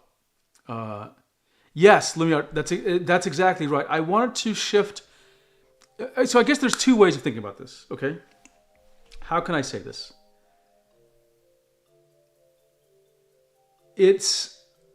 You can shift the colors to be accurate to what paints do, which is an approach. You can also shift the colors to just be good looking, okay? Because I don't necessarily want to mimic paint. I'll give you a great example. I don't want to necessarily mimic pigment mixing. Sometimes pigments mix in ways that are not pleasant. Great example. Red and blue, I think that's right. In pigments, I think they don't blend as well as when you're dealing with just like the computer version, where they blend to like purple, right? They don't blend quite the same way. So I just want something that looks good, even if it doesn't. I care less that it's acting just like pigments and paint, and more like it just looks good, right? Now it sounds more like curves and levels and similar adjustments rather than blending modes. Yeah, but I want to be able to paint the effect. That's the critical part, because I want some places to be lighter, but I don't want the entire image to be lighter. I want to paint the lightness because I want to do a highlight, right? And I want that. I'll try to find a picture so we can show. Okay, it's planning out phase 5. Okay, now it's implementing phase 5. Okay, cool. The only part about phase 5 and the format that makes me a little scared is that, and this may not make sense to you, but it's actually apparently saving the tiles, not like the huge bitmap sheets. I'll have to ask it more what it did. And the reason I feel that's weird is it may make the format more easily corruptible. I may be totally off on that.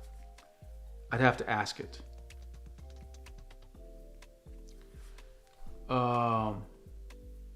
But yeah, I think you recognize there are brushes that do it. So maybe that's what I want. I just don't know if a blending mode that gives me what I want. Every time I've tried the blending mode, it does not give the feeling that it has two problems. It doesn't give me the exact feeling that I want, and the look it has is very digital. Like you can tell it's a blending mode, if that makes any sense. Let me find an example. Let me find an example so that we can actually see. Okay, so I'm gonna say like how to shade, I don't know, an object nicely. And we're just gonna type in a very generic query here, okay? I want a color. What color? Okay, let's try to find an example. Remember, all I'm focused on is something that looks good. It doesn't even have to be accurate per se. Okay, let's take a look at this. Okay, and I'm just gonna find an example so you can see what I'm getting at. Okay, right here. This guy, yeah, this is exactly what I'm talking about.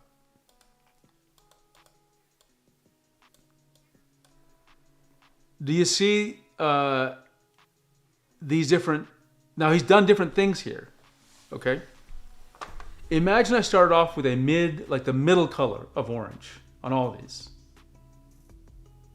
Yeah, Lumiere, you get it. That's right. If you use color dodge, it looks like you use color dodge. There's no ambiguity, right?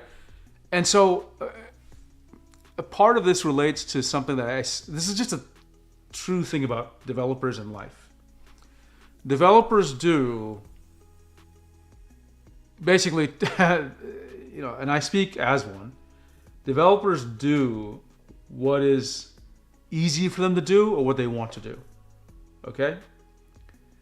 If it's something they don't want to do, they'll talk to you like, oh, well, that's impossible. It would take me a year to do this.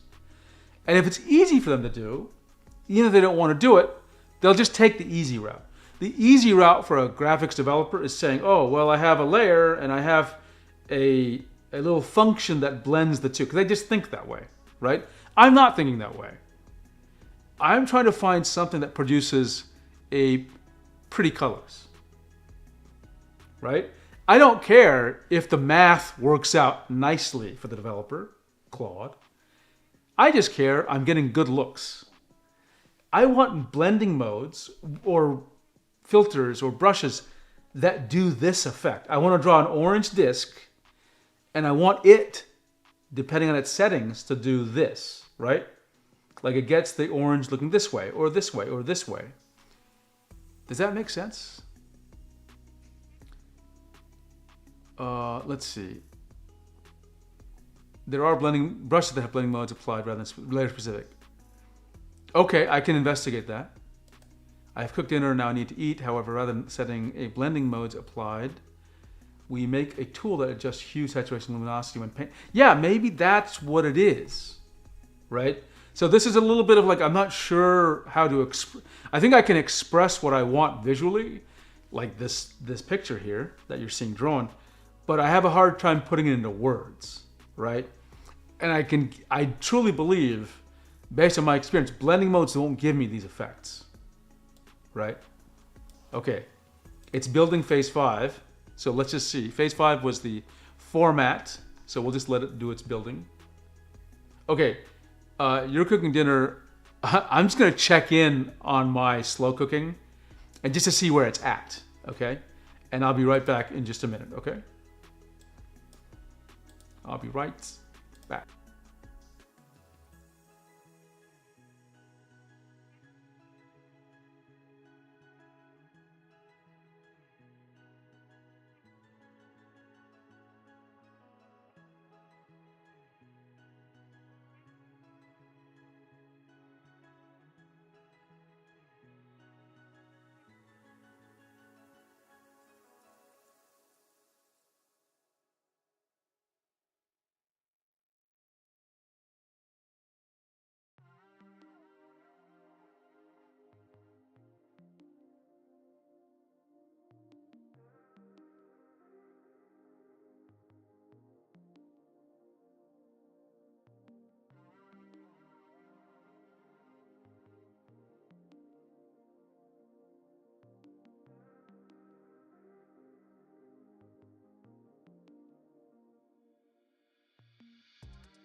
Okay, I am back. And it is done now with phase 5, which is the format, the new Inkwell format. Let's see. What I'm seeing is a potential for a non-standard tool to develop. Okay, hey, thanks for stopping by. It was great having you chat. I hope you'll, I saw you on the Discord, so I hope to see you, more of you. And we can talk more about Star Trek Next Generation. Have a great night. Okay, so this thing is working. It's drawing. I can file save. Let me just make sure I know what it's asking me to do. Oh, it's not asking me to do anything. It's doing its own business. I always forget that it's got its agenda, then it's going to ask me to do something. So it's testing. So one of the things I will need to deal, and I won't do it right now, but I will have to ask it really for unit tests. For the tile-based rendering, that has to get unit tested. And also for the file formats. So I want to make sure, like, I really don't want people to lose, everyone hates losing data. I want to make sure things like, how do I know if the file is corrupted, right? If it is corrupted, how can we rescue as much of it as we can? Are there strategies to help people deal with a corrupted file? Like, for example, I could have a safety mode where whenever it saves the file, it's also saving a PSD just in case something crazy happens, right? That's a total possibility. Sure, it may take an extra second to save the file, but if you ever have a disaster, you can always just go to Photoshop or Clip and do whatever you need to do. And we want to test cases like, what if one of the tiles was corrupted? What would happen, right? Like, in what ways could the file format change, and like, how would that impact things? A great example: if one tile is corrupted, would we lose the entire document, that layer, or just that tile? Like, there are options. I'm just making this up. Are there checksums for the data so we know when there was a corruption, right? I'm not even saying these things are likely, but the program manager wants to make sure formats are like very dangerous things because they are, they can just explode if you look at them in the wrong way sometimes. So I want to make sure we're doing the right thing so we can handle kind of tough situations easily. Okay, so it's still just processing. And while I'm waiting for that, let me take a look at, this was 5, native bundle format. Layer masks come in next. I don't use layer masks, so I'm not going to test this really. You got layer masks, selections, and view controls, export, import. It's going to go a while, but I want to get this done. I'll do just a light test to make sure nothing is like gone crazy. But so far we are building, we've made tremendous progress on an app that didn't exist 4 hours ago. And I hadn't planned on doing.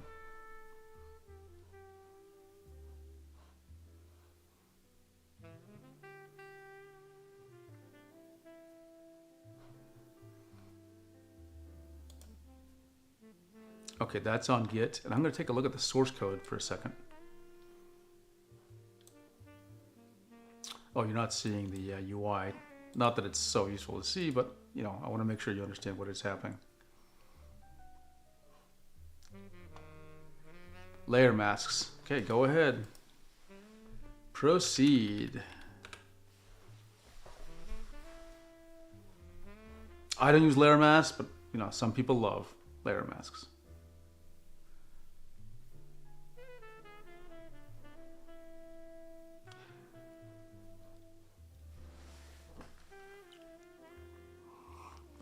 I think tonight I will sign up for an Apple developer account, if only to make it more possible for people to try this.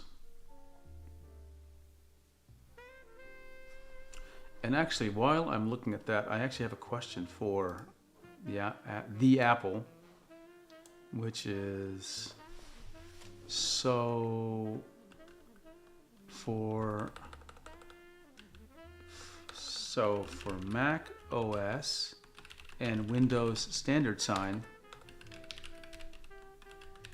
do I have to purchase a separate certificate? Separate certificate. I just want to double check. This is the part that always has confused me. Oh, yeah. No. He's not understanding.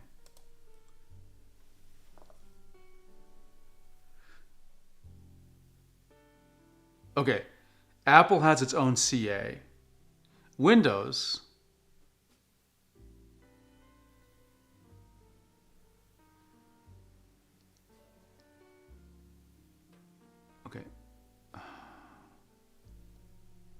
Okay, so the Windows, for Windows,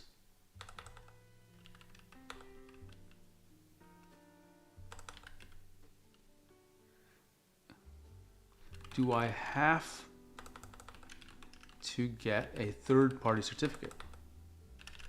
Third-party certificate. That's the thing that's always confused me at Windows. I thought I always had to.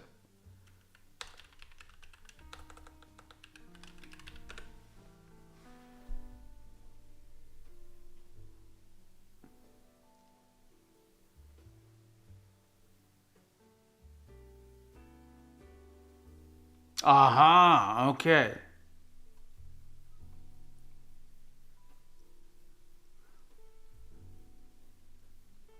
So it's not as bad as I thought, actually. I think I'll be able to actually have an application that does this. Let's go back to Claude for a second. Yeah, I'm just going to let it cook. Let it cook. Okay, I will sign up for an Apple account, developer account. And I'm going, maybe not tonight, but I want to publish this so that people can use. Ultimately, it's all about people using this, right?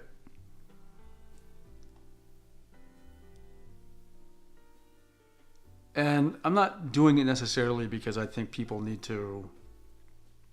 are going to use it or it has some real future. But I do think it'd be interesting if people saw that this was built in a day or 2 days or whatever, and to give feedback.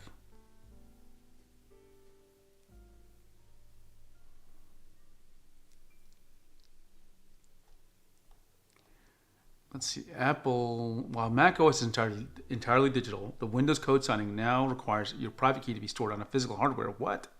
Or cloud HSM.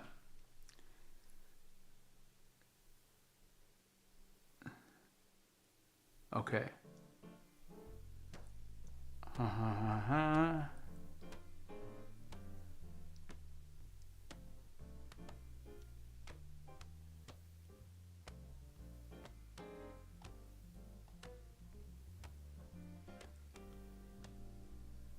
So going to the Microsoft Store seems to be the easiest way for me. Okay, how is virus scanning is done? So that's the other part. Like, you want to make sure the code you put up there is not dangerous, because you yourself may have introduced a virus. You don't want that.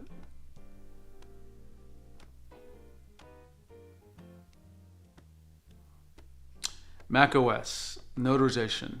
When you upload your app, they deconstruct the app, scan for, okay, that's good. If it passes, you get a ticket, a notarization ticket. You staple this ticket to your app. Windows real-time check Defender. Okay, Windows Smart Screen does it when you're actually running the app. It's worth a try, right?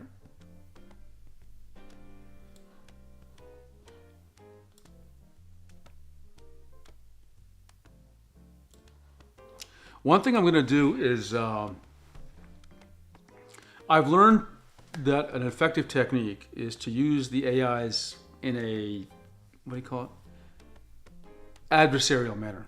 So I will ask one AI to look at the other AI's code and review it I'll have to review docs and specs. Obviously, I didn't do that this time, but I have done that in the past. But I would like a quote second opinion from GitHub Copilot saying, "Hey, look at this code. What do you see issues? Do you see security vulnerabilities? Do you see opportunities for making the code better?" Right?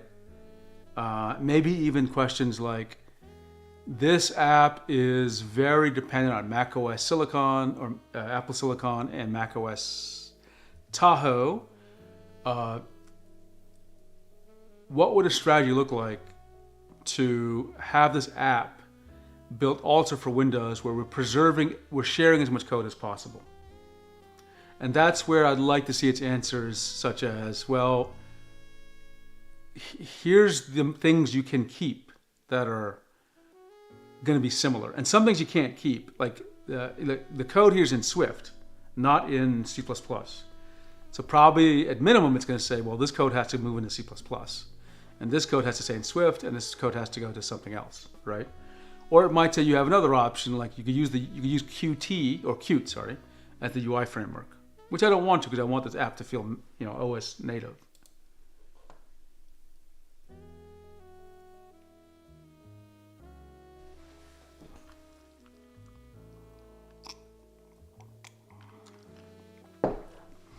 When I joined Microsoft, I was in love with the idea of making a drawing app. And I was, over the years, I've progressively picked up information to do that. But now we're on our way. We're actually able to do this. I've been wanting to do a project like this for so long, and I've always just been putting it off. But now we are doing it.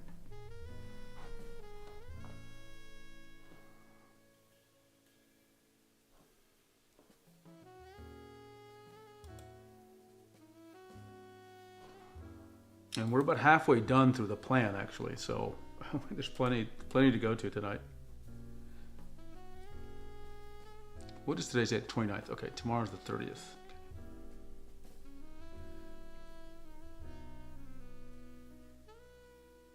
And let me check my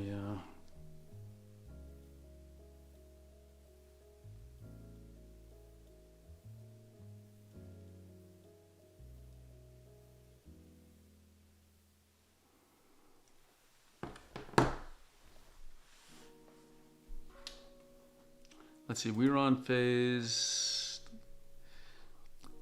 12 is actually shipping the thing, and we're on phase 6. So really we need to get to 11. What comes after 6, I believe?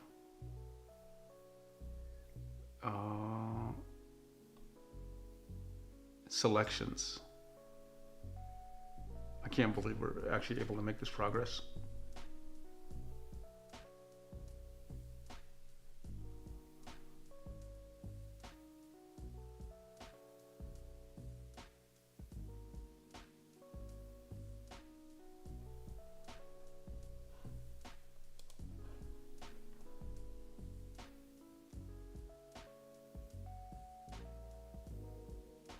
I am looking at the code right now, and there's a lot here. I'm not sure that I can spot any obvious problems, though I'd have to really take a look at things.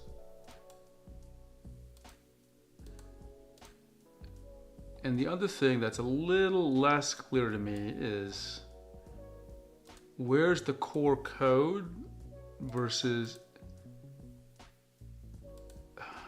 I tell you the problem I'm seeing. I'm not seeing enough code. I feel like I'm seeing just the UI code, but I'm not seeing the actual okay, let's do the computation stuff. Like, where's the tiles? So I'm trying to figure that out. Where is...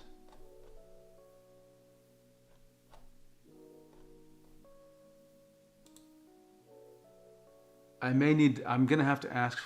Oh, I do see the tile works under.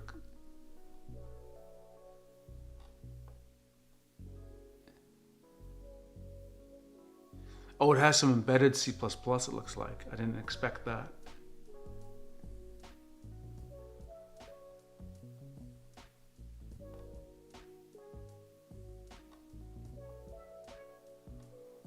That was a surprise. I did not expect that at all. Okay, phase 6 is building. That means we're on track to get into phase 7.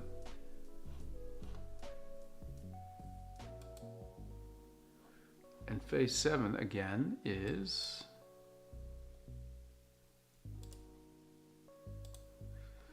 where are the docks?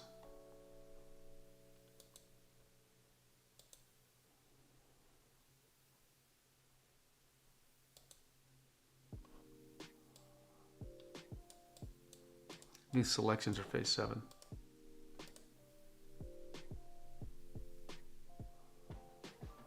Okay, looks like it's made great progress. It's running.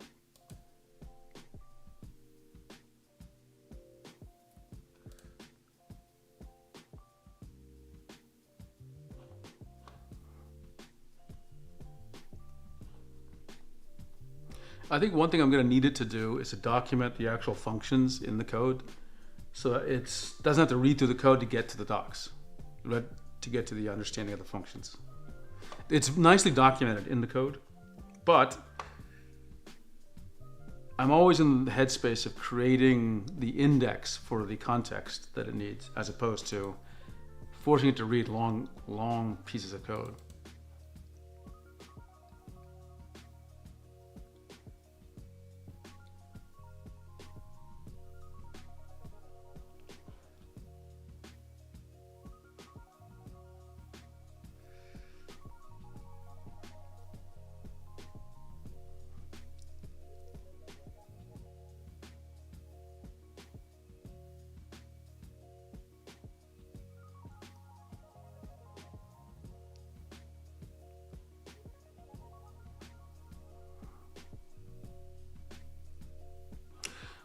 And I think, oh, we have a new comment. Nick Tyler, more and more AI and less tablets. Well, we're building a drawing app, Nick. I mean, surely that counts for something. I mean, to build our own custom drawing app, which, by the way, is working surprisingly well. I don't know when you arrived, but I'd be happy to show you what I can do right now. I think you'd be surprised.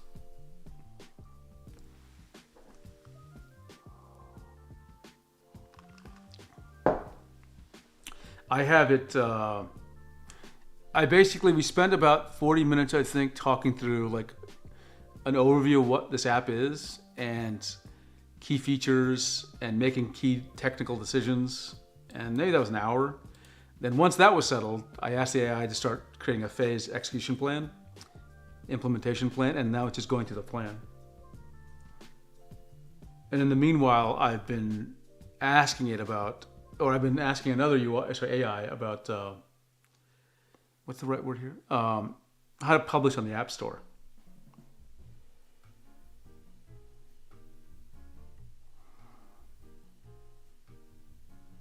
Actually, now that I think about it,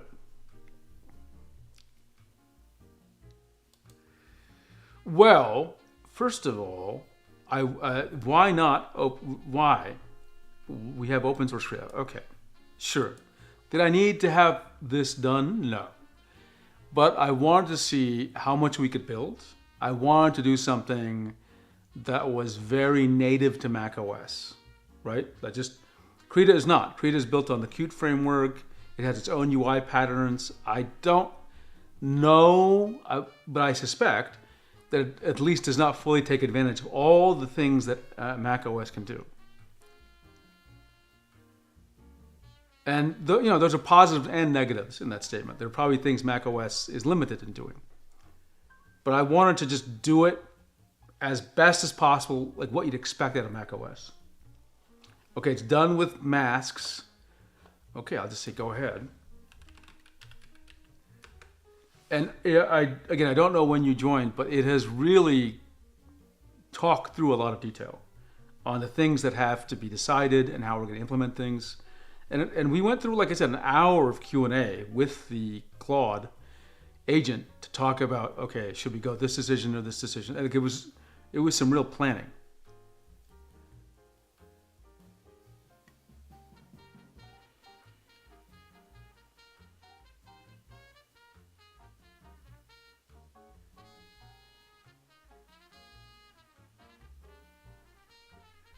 And it's as it's doing this, it's updating the docs, and it's pointing out as sorry, you can't see it right now. Let me just show it to you. Pointing out, oh, there's some things that I didn't quite get to that we need. There's small things we can get later. So there's a bunch of like cleanup. But why do it? Because to show it can be done. To show that,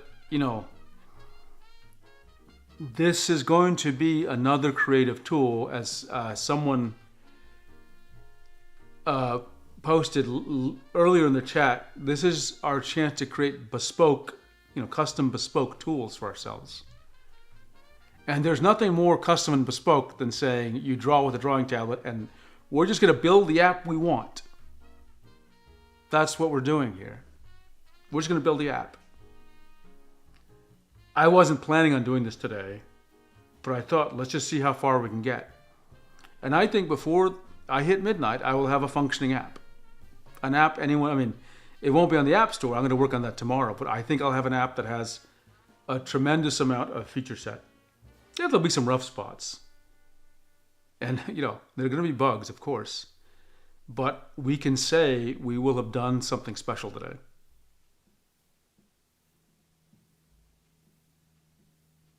I'm super excited about this.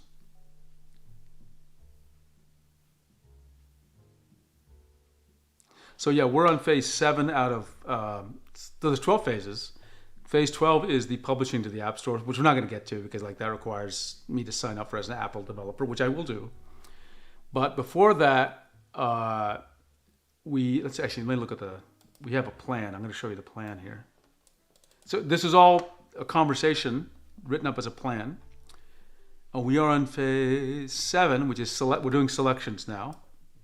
So it's going to do, it's going to handle selection types like lasso, ellipse, polygonal, magic wand, color range. We're going to be able to feather the selections. By the way, it came up with these features. I just said do selections. It came up with all this stuff. Quick mask mode, floating selection transforms, and saving the selection in the file. We have a new file format.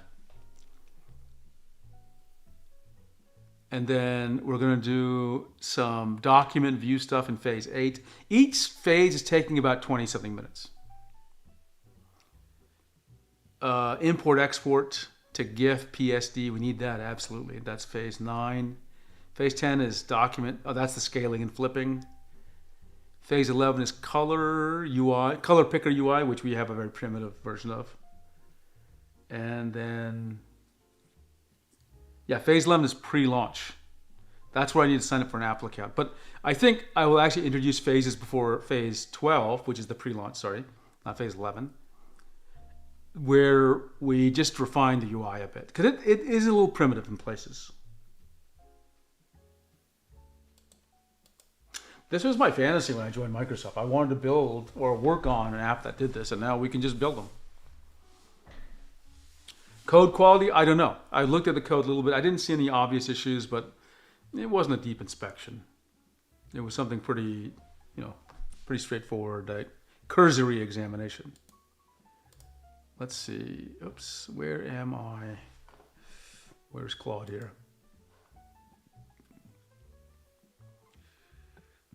Every time, these phases are large. They're not trivial phases. Phase 7 is large. Let me deliver a substantial pass 1 with foundations.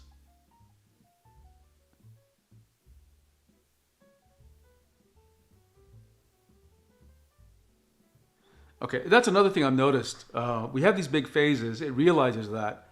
Then it says it's going to do some minimal version of it, and it's going to defer the rest. And I actually think it's very practical.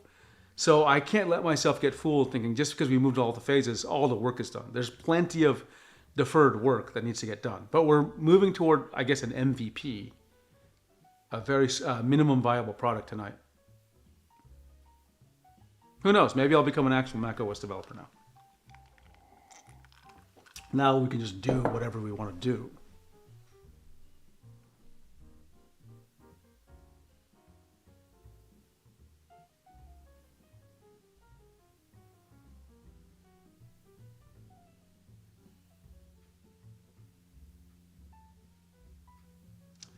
The other thing I'm going to do is, once this is a little bit more developed, I'm going to ask GitHub Copilot to start reviewing what's been done. Look for security vulnerabilities, look for opportunities for improvement, et cetera, et cetera.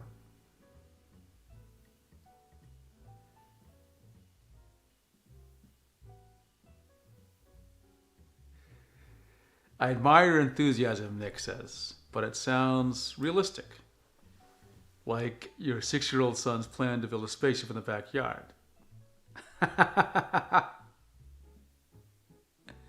Well, it depends on the kind of spaceship.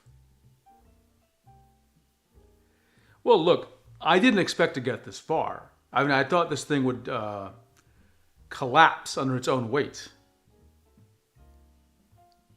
well before I got to the stage. Like, I thought we'd have a basically MS Paint, roughly speaking. But now, and that's actually what I wanted to do. I actually, in my mind, in talking here on Windows for a second, I wanted to build an MS Paint clone to learn, build that up into kind of like what I'd call Image Composer clone, or let's say a small Photoshop clone, and then build that up to a real like Clip Studio type app. Here, sort of act without thinking too hard. I just was like, let's just go all the way.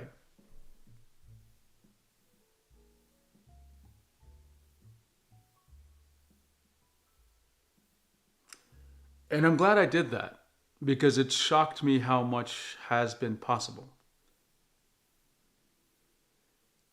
It really has shocked me. Even if this is just sort of a,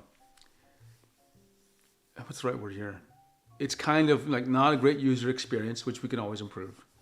It'll teach me about how to do the next phase. Because if I know enough now, and I can reuse the documents that we have and reuse the decisions and maybe reuse the code or our learnings from the code, building a V2 is easy. Like I know what we'd have to do, right?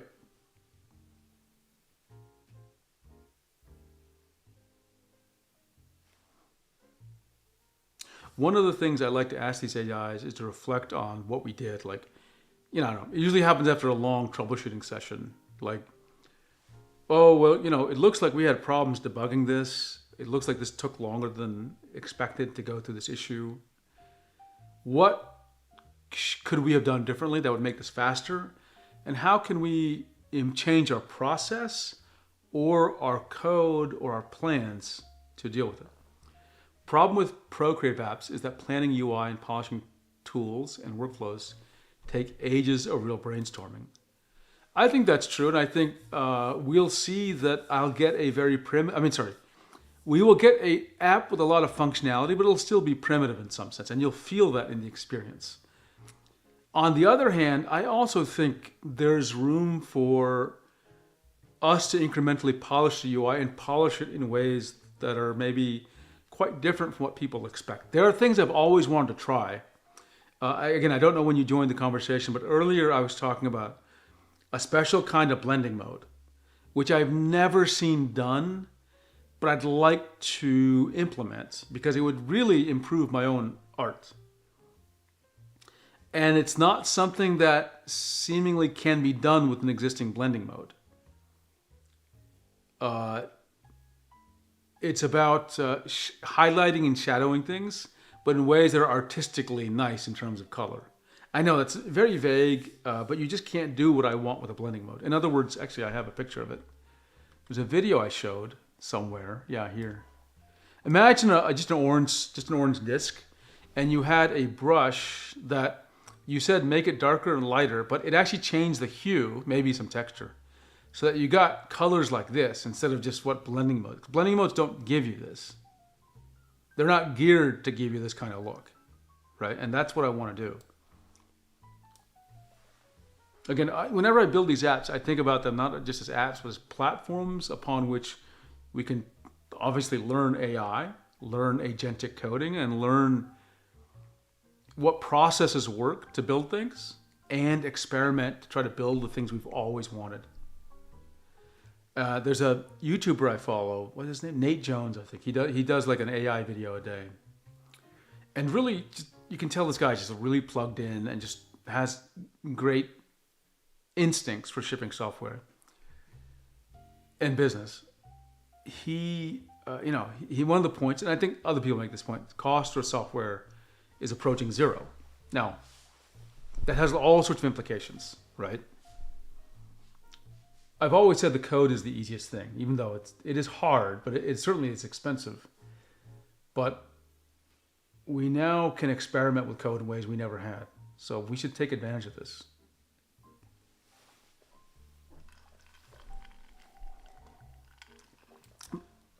Like, I've had this thing build more in the 4 hours I've been working on it, or 5 hours. I could have spent all this time researching it. I wouldn't have gotten a millionth of the progress that's happened so far.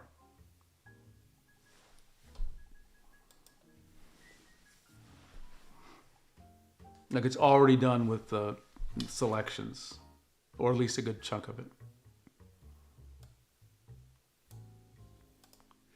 But imagine brainstorming where we can do this live one day. Like, let's think of ideas, and then we just say, okay, let's have the app build the brainstorm, the feature, and try alternatives. Let's try Joe's suggestion and Sally's suggestion and see which one really seems to help us the most. And what do we like from each? How do we maybe you can combine them? That is hard to do when you're paying somebody, an expert developer. It just takes so much time. Okay, so this was selection. So where's my selection? UI is still very primitive. Okay, so idea selection. Let's take an airbrush. Pick a color. Okay, sure, this color works. Dinner consumed. Oh, you're back. Look at that. Selections are now in. Am I sure? Is everyone seeing this? Hope so. Make sure I'm projecting. Yep. Okay, everyone's seeing it. Selections are there. Look at that. Right? And I don't know if I can move the selection or not. No. I don't think we have keyboard shortcuts hooked up. Yeah, but there we go. We have that. We have the ellipse selection. I don't see the marching ants as I drag, but it's after I select. Okay, so we can tell it that. A lasso? No. Okay. Let's do it. Let's do G Pen or airbrush again. Make the size big.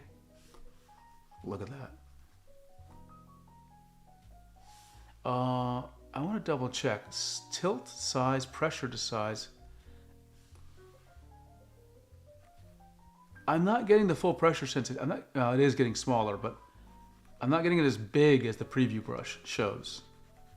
So that's interesting. So already I can create, I think a lasso here, some different kinds of, honestly, kind of cute little art things here. Okay, how do I close this darn thing? What is this? Hello, close. I don't know how maybe I just click that. Oh, I don't know what that's doing. Okay, sorry. Let's go lasso and start doing the G Pen. Yep, there we go. Airbrush. It's working. It's working. I picked up a weird ice cream flavor I saw at the store. Blackberry, love blackberry, and basil. I would love to try that. I would love to try. I had a cocktail with basil, and it did something magical to it. I would absolutely love to. I actually, lately, I've been buying a lot of blackberries, and I'm loving them. And this gives me an idea. I would love to try that. I would love to try it. Blackberry and basil. I can totally imagine it's like perfume. Okay, this is good. This is good. Claude has done an excellent job in implementing this thing. I can't even believe it got this far. Delete. Allow. So now it's doing the file formats. Right? Is that the phase we're in? I love your description. Fruity, herbaceous, and aromatic. Kind of like perfume. I love that. Oh, Nick. Of course Nick knows about this. The famous Marching Ants issue. Of course you know about that. Obviously Nick knows the deep lore. Let's see if you can find information. Not everyone knows about this. Adobe Marching Ants lawsuits. Let's just take a look at this. I need to ask you to fix something. When okay, I'll say it like this. Let me just speak to it. I don't know why I'm typing things out. I can see the marching ants when the selection is defined, but as I'm actually creating the rectangle or using the lasso, I don't see any indication of the selection at all. Okay, that was a question to the app. So let's just see what it says here. Oh, it did. No, my mistake. It did tell me that it right up here. I didn't see it. No in-progress visual feedback yet. Yeah. Okay, let's. I didn't see that.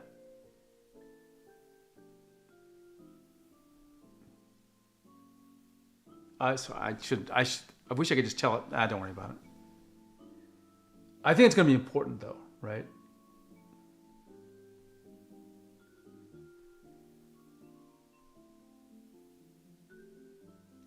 I feel stupid now. It literally told me, you don't have this feature. And then I said, oh, I don't have this feature. Okay, while it's figuring out why I'm not very clever, I said Marching Ants lawsuit. No, come on.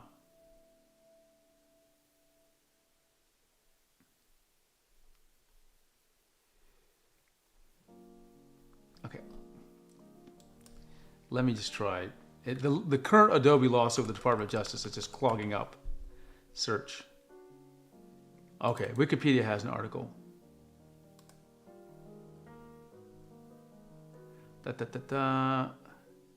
Bill Atkinson was the creator of the effect. He implemented the idea on the Apple Lisa team. Wasn't there... Okay, Nick, was this... Was it Adobe that sued about this? I mean, I remember a lawsuit. Or something. Adobe Marching Ants. Controversy, maybe?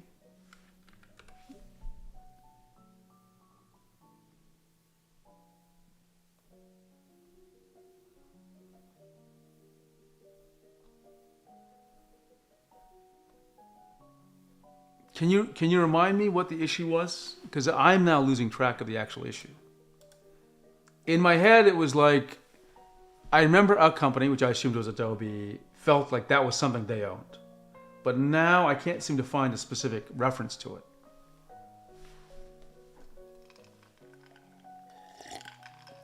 Yeah, I need live preview. Let's see if it's happening. Yep. At least good enough. Yeah, that's excellent. Otherwise, yeah, it's very strange not to have live preview for this thing. Yep.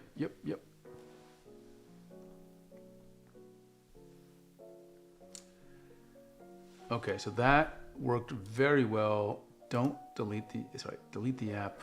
Allow once. Okay, good. That was phase what?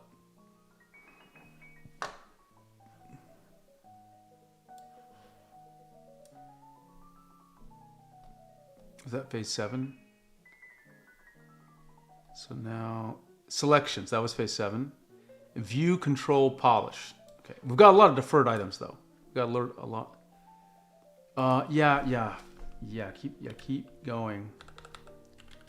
Going on phase 7. I don't want to leave phase 7. Actually, you know what?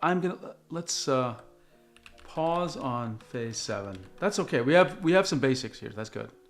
I'm not gonna lose sleep if we don't have a magic wand right now.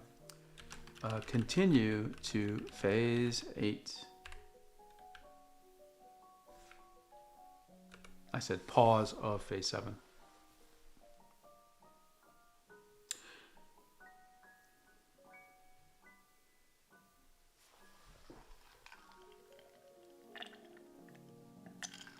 What are we going to do when everyone makes an app in the App Store?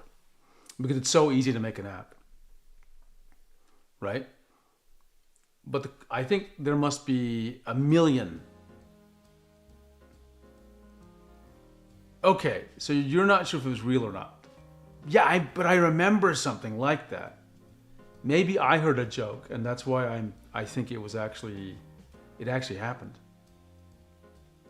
What is phase? Phase 8 is view control. This is all sorts of like pan and zoom. There's a little bit of already implemented, but this is adding a lot of other things.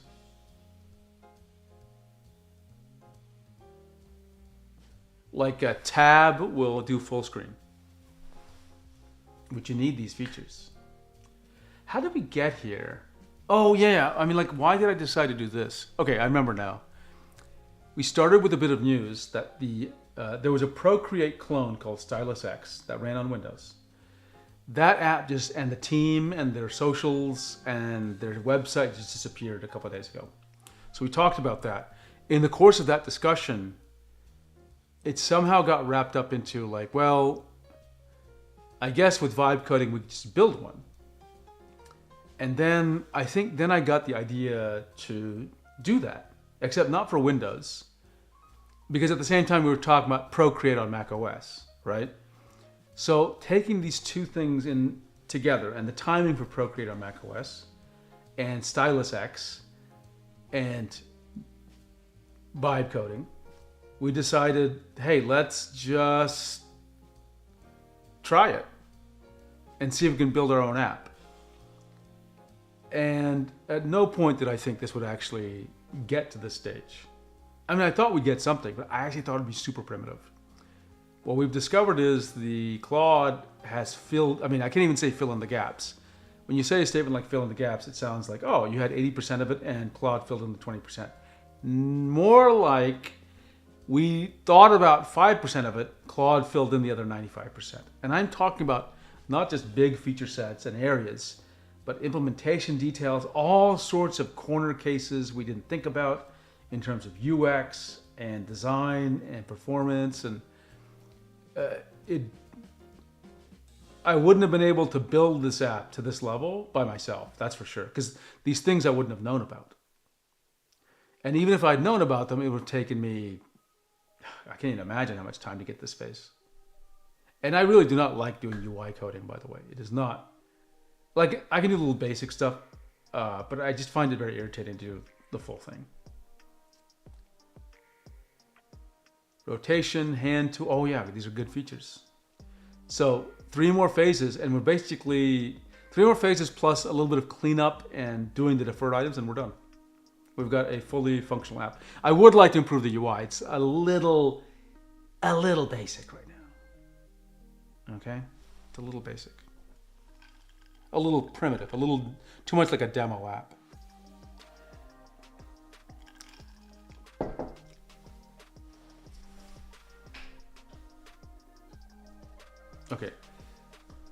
Okay, it's gonna do that. While I'm doing that, let me just take a quick peek and see if my query about marching ants got any place. It didn't really get any place.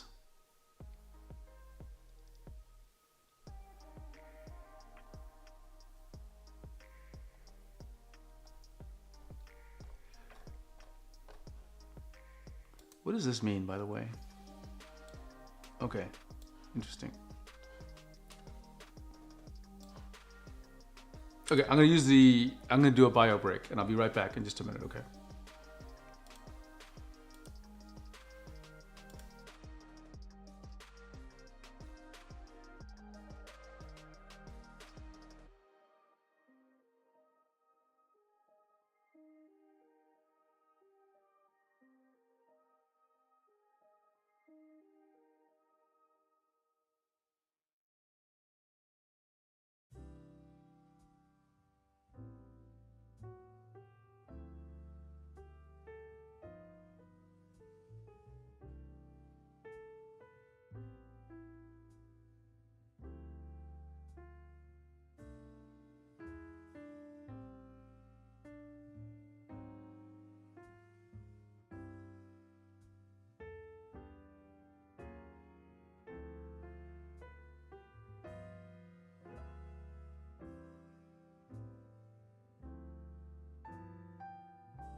Now I'm back.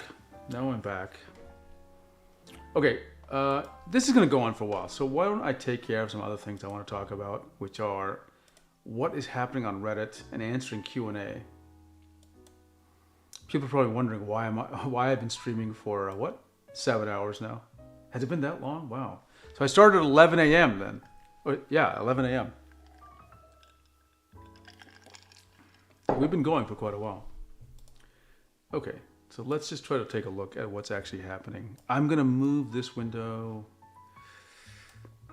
Oh, I know what I can do. This shouldn't disrupt anything, but let's see.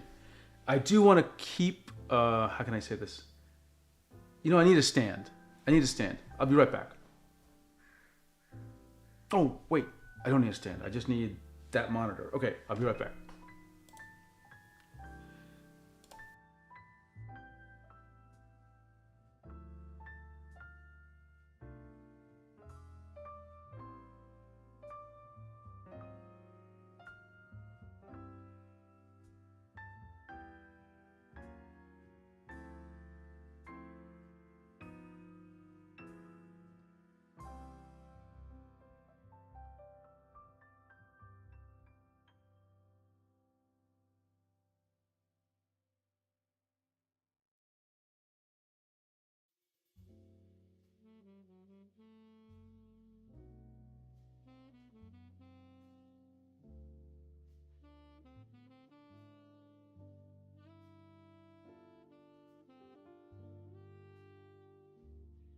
There's enough Windows, meaning operating system Windows, going around that it's getting a bit confusing for me to keep Claude open so I can see what's happening and not block it versus showing you other things.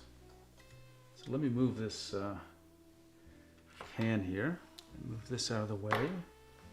And I need a Thunderbolt cable, don't I? And okay, I'm gonna, so you don't see me get in awkward positions, I'm gonna do a be right back.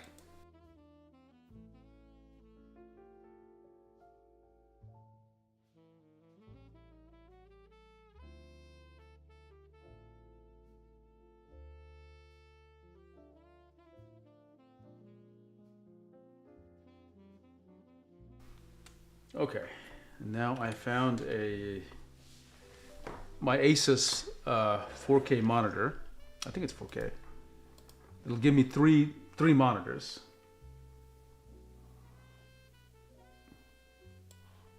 And allow. I'm always having to click allow with Claude Code.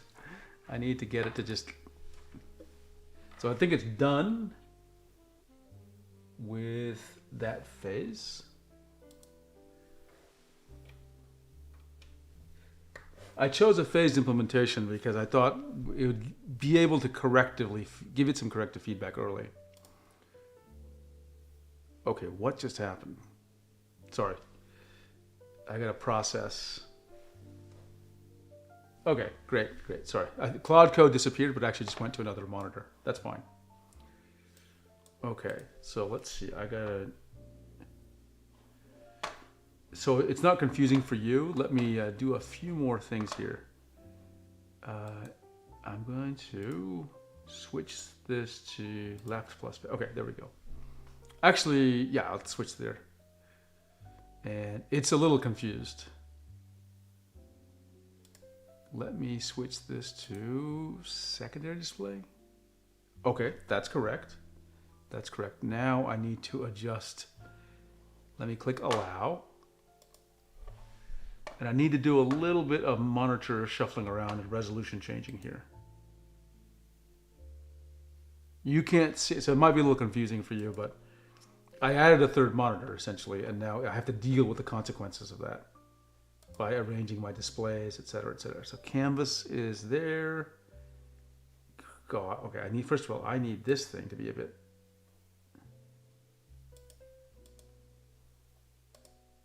There we go, that's helping me. Okay, I need to say always allow. I need to arrange these monitors so that, no, I want this to be there. Okay, done. And if you see anything odd, just let me know. I'm arranging things in such a weird ways. Okay, I need to always allow this. And let's move. Oh, I hate the way Mac OS does its display settings. It is so confusing. So confusing. And weirdly sluggish, by the way. Okay, I think I got it. Okay, now we're good. Now we're good. Okay, always allow. There we go. So that's doing its business.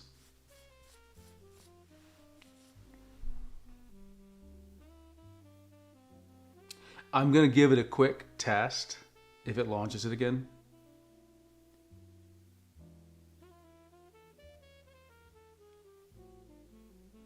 Actually, let's just keep going. Keep going. This should actually be simple. Keep going.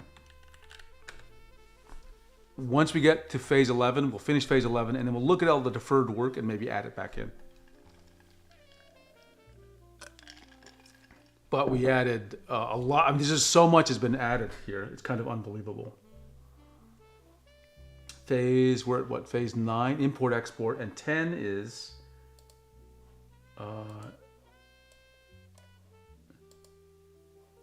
10 is document, like a cropping, flipping, rotating the document.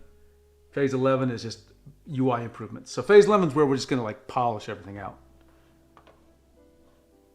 In the meanwhile, I'm going to not bore you with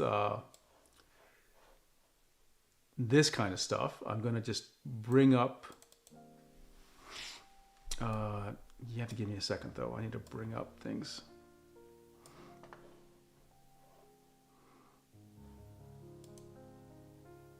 Move to GT2401. Okay. Things are getting moved.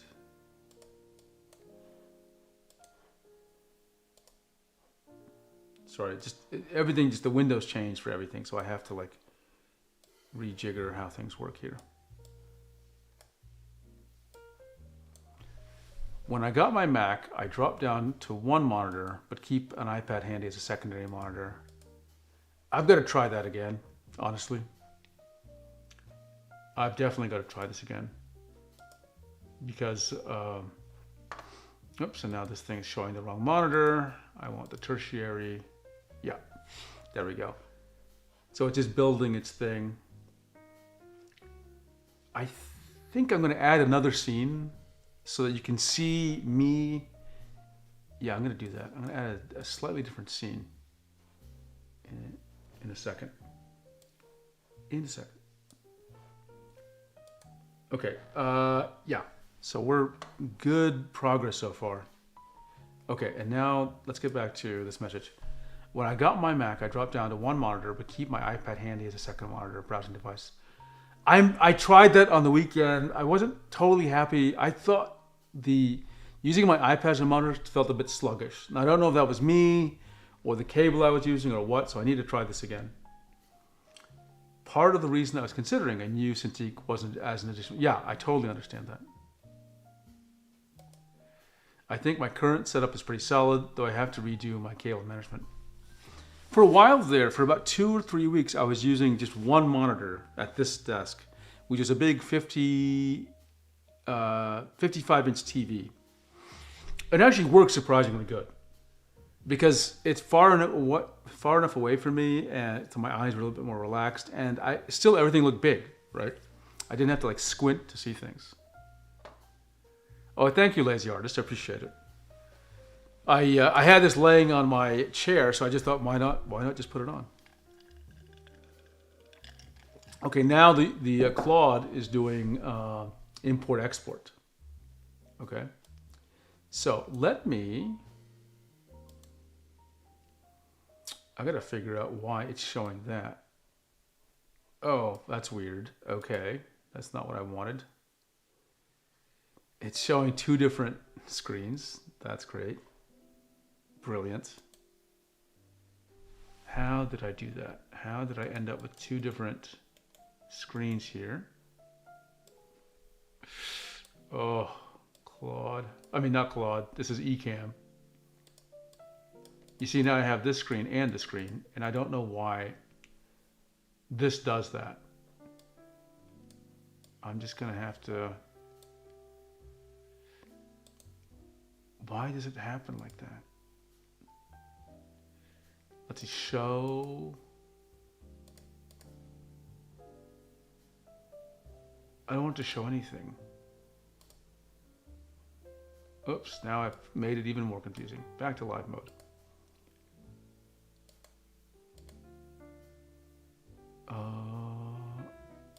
Is that what I want? Nope, I don't want that.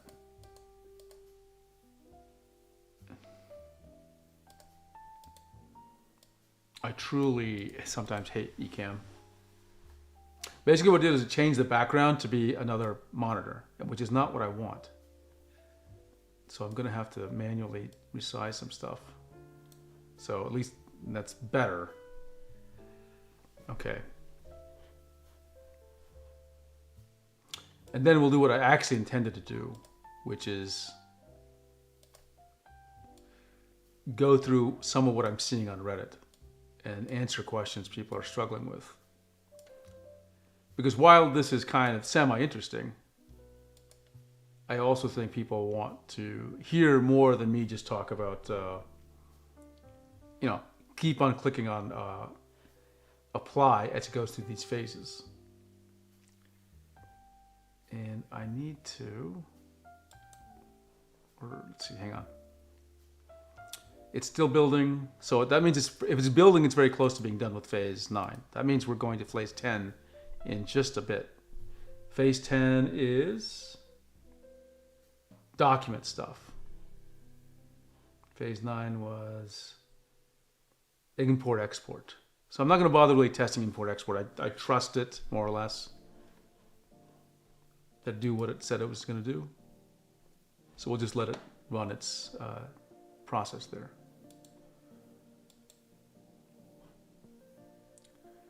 I truly sometimes hate Ecamm. I'm going to try something. Hopefully it doesn't mess up. Oops, that's not what I wanted either. Cancel.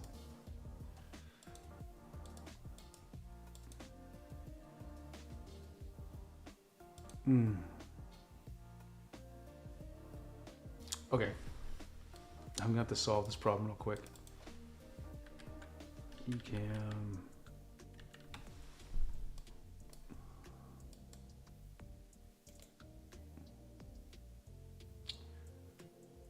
Okay, hang on.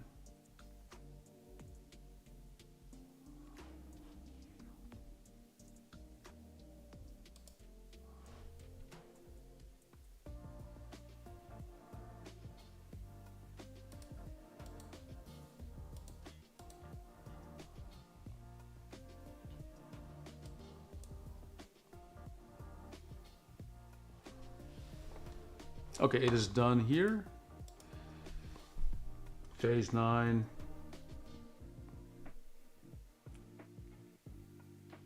Okay, it implemented. Oh, PSD export is flat composite? Come on.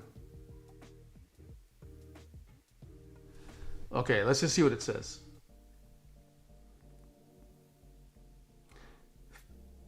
The second part of this, called Pass 2 of Phase 9, is genuinely non-trivial codec. Adobe's PSD layer and mask info section involves channel data, blend mode keys, mask record, layer effects records. Okay, I think, okay, we will do that PSD export as multiple layers later, because I know it is complicated. Let us just go ahead and do Phase 10. I mean, after all, we have a file format now, right? Do Phase 10. Phase 10. But now we can get import export. Okay, and I'm going to try to figure out how to solve my Ecamm problem here. Ecamm, background layer.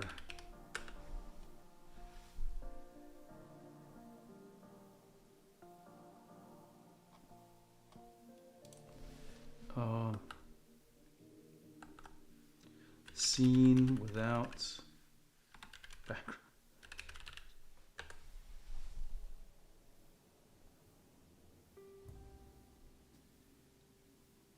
scene sources, no.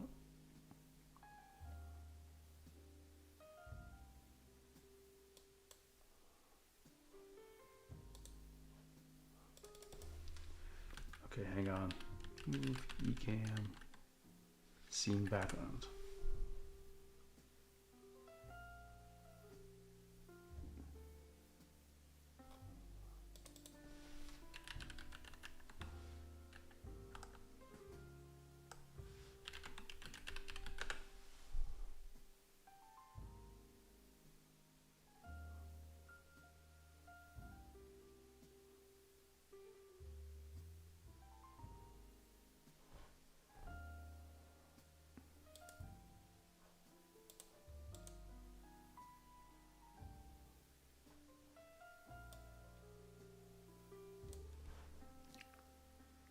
I don't know how this happened. Why is it doing this?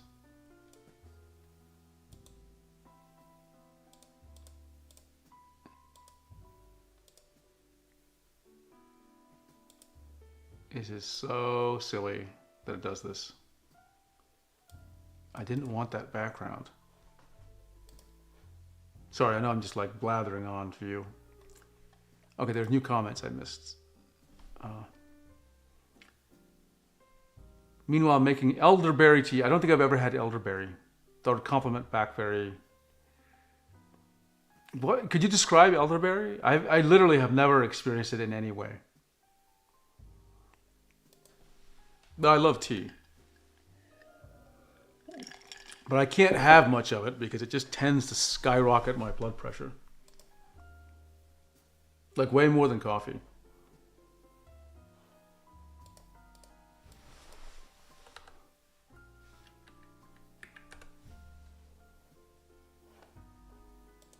Okay, sorry, I'm just changing things here.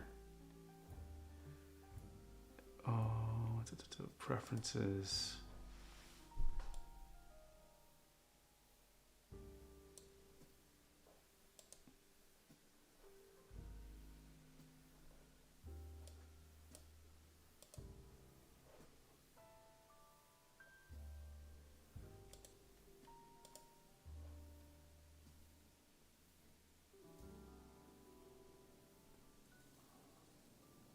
Okay, it's just acting so stupid. Hang on. We're gonna just do something odd here. I hate having to discuss what's happening with our streaming software because it's of no benefit to anybody.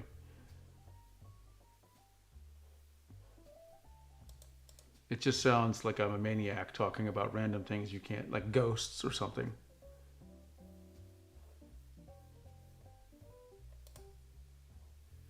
Okay, this ought to help at least. Let's create a new scene. Okay, you can't see anything. Don't worry. I'm going to... Let me make sure you can still hear me. Yep, you can still hear me, and you can hear the music. And then I'm going to see if I can just copy over what I need.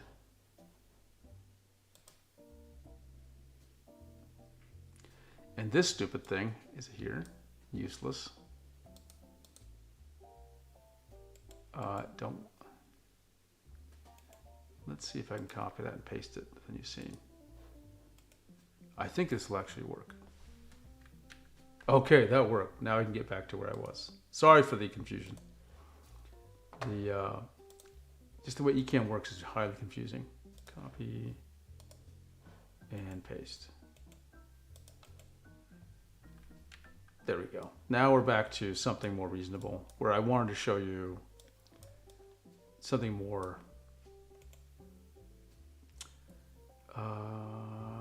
bring to front. And let's move that there. And let's...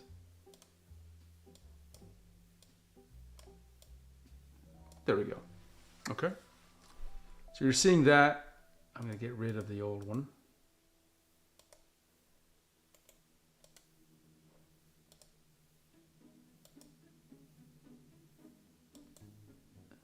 Yes, delete that. Okay, great.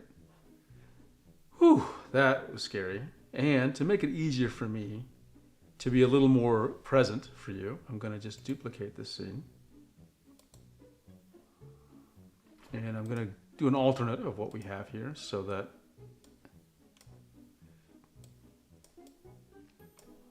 we're kind of both the camera and I are, both the screen and I are equally present.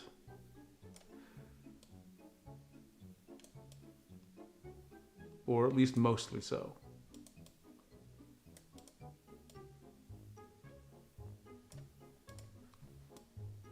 Okay, that works. So that way, you know, you can see me a little bit better. Because it's not exciting to look at the Claude thing unless something is exciting that's happening.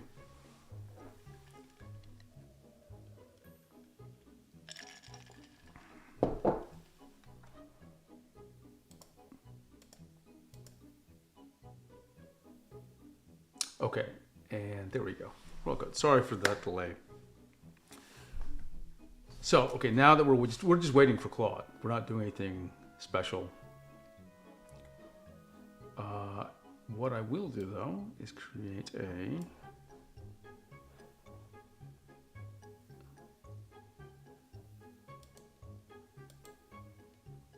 duplicate of this scene.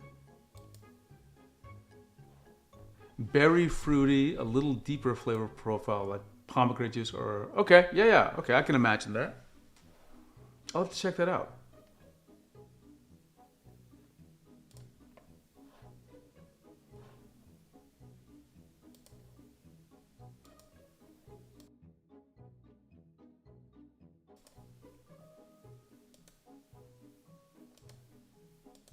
Okay, sorry. There we go.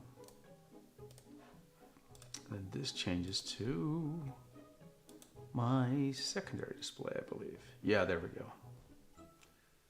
There we go. It's a little bit easier for me then to show you things if I don't have to have 2 monitors, but 3 just makes it much more convenient for me to show you things. Okay, now that that's been resolved, let me close another window and we will get right back into what we wanted to talk about, which was what are people struggling with on Reddit. Elderflower tea is not elder. Okay, I'm glad you said that because I have some elderflower liqueur, which is the brand I got is not Saint Germain, and I'm not really satisfied with it. So that was the first thing that went into my head. It's basically Sambuca, if you ever had that. Okay. Used medicinally like cough medicine. Okay. I think I get it. Interesting. Have you ever had, just because we're talking about medicinal things and things that maybe have an intensity to them, have you ever tried the liqueur called chartreuse? And it comes in like a green chartreuse, which is, green. Actually, it's chartreuse. And the yellow chartreuse. Now, little side fact. Chartreuse, the color, comes from, apparently, I don't know if it comes from the liqueur, but it does come from, I think the liqueur has its name because of the region. So let's see if how did chartreuse, the color, get its name? I think it's named after either the region chartreuse or the liqueur. So get its name. Find out. The color chartreuse is named after the French liqueur, green chartreuse. So there's a little bit of... and it takes... the liqueur takes its name from the Grand Chartreuse Monastery in southeast France. So there you go. Chartreuse. So it comes from a monastery. So it comes from the Chartreuse Mountains. I didn't know that. Got to the monastery, got to the liqueur, and the color is not named after the monastery or the mountain directly. It's named after the liqueur because that's the color of the liqueur. Okay, yeah. So, because of course the mountain would not be green, nor would the monastery. It would be the liqueur. There we go. Chartreuse is delightful and very herbal, and it is sweet. It's maybe a little too intense in flavor. A little too intense. If it's too much, try yellow chartreuse, which is a little sweeter. Still keeps the intensity, but not as, it's not as much. Like, I think if you had a shot glass of chartreuse, you'd be like, I don't need another one. It's intense enough. But I used to just love chartreuse. Chartreuse was like, it represented, phase 11, let's go. Phase 11 is here. Let's see. Yep. Go for phase 11. And then we're going to look at the UI, because phase 11 will just make the UI better and fill in some gaps. Now we get when phase 11 is done, we have a functioning app, and we can actually optimize it for what we want now. So it's still missing things. Let's not pretend it isn't, but it is a very functional app at this stage. Very functional. In fact, I am tempted to add vector layers in this stage once we get past phase 11. I'm very tempted. I wonder what would happen if I did that. I really wonder. And look, let's take a look at my Claude usage real quick. Give me a second. I'll bring up the window for you. AI Claude. I just want you, because I haven't. I don't think I've done anything odd with Billy. Once upon a time. Okay, check my connection. There we go. Okay.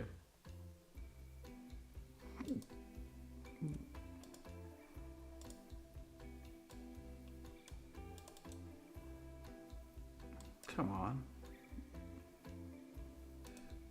Okay, where is...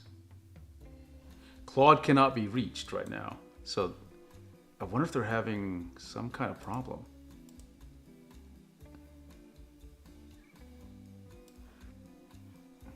Hang on. What is going on with it? Let me try just getting a new chat. See, new chat, I can't do it. What is happening here? Projects. I'm just trying to show you how much usage I am or am not using right now. And you see this little thing here?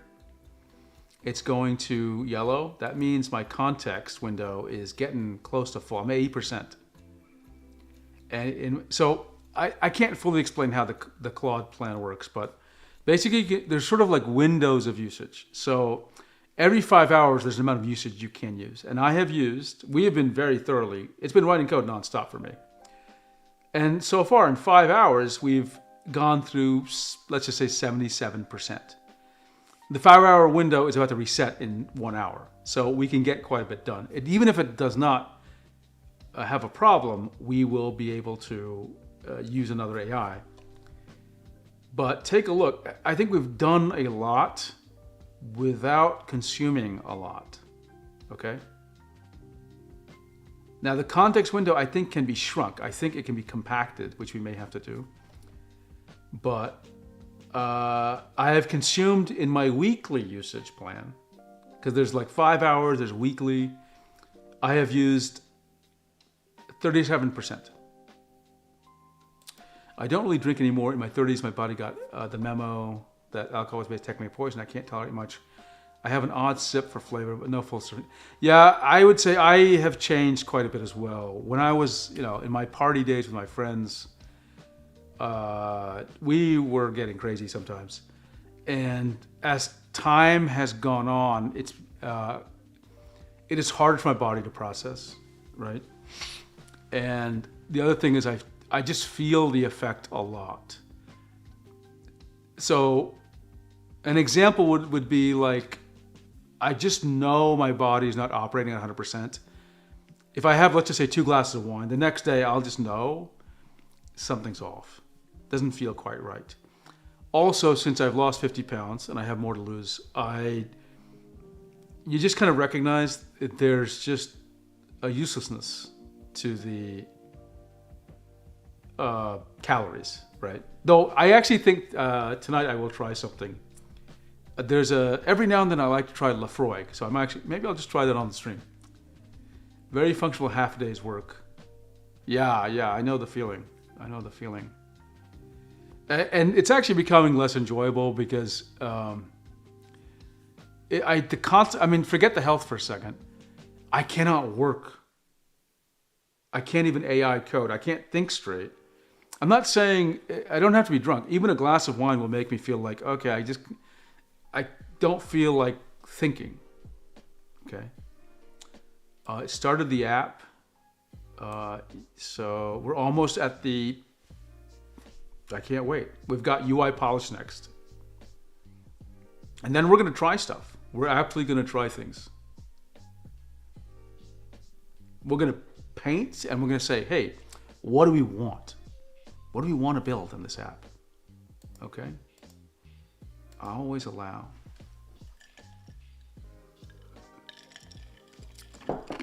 Oh, this was phase 11.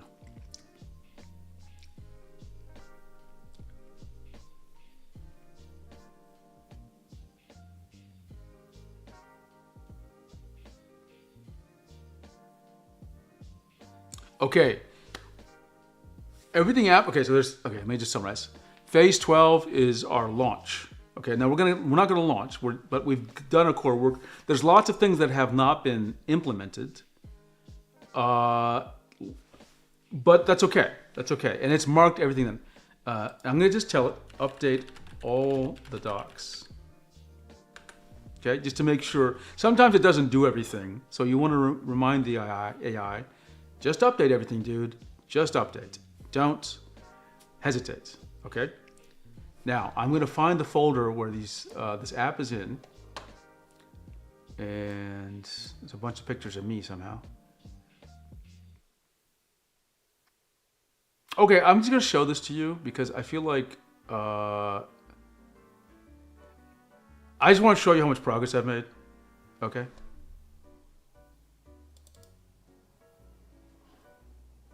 Actually, that's not the right one. Hang on. Let me find a better one.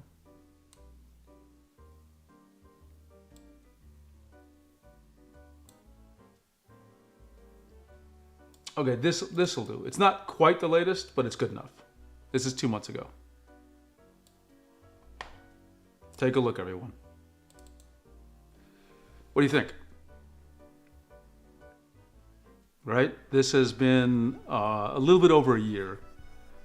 I think it's pretty clear I have made some progress, and I'm very happy about it. Still got a long ways to go. I would say I do have an even more recent picture, which shows a little bit of a difference. I don't think you would pick it up so easily, but definitely I can. And yeah, I've got a long way to go. I'm about halfway to where I want to get. I've always had this theory I'm supposed to be like this really rail thin guy. I have been much like almost rail thin before. But I think that's actually my natural state of being, okay? Not the guy on the left. So as I look through these pictures, a couple of things I notice.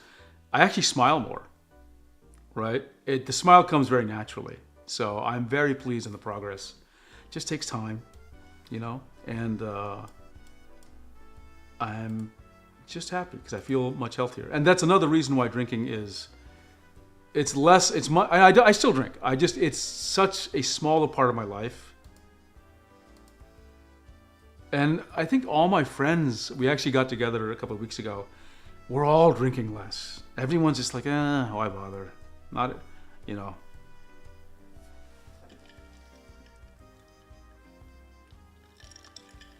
Okay. So now we're going to use the app. It has been, I don't know how many hours let's just say I've been going for 6 hours of it's coding for me. And we're just getting it to update the docs because if I need to transfer it to Copilot, GitHub Copilot, if we need the docs up to date.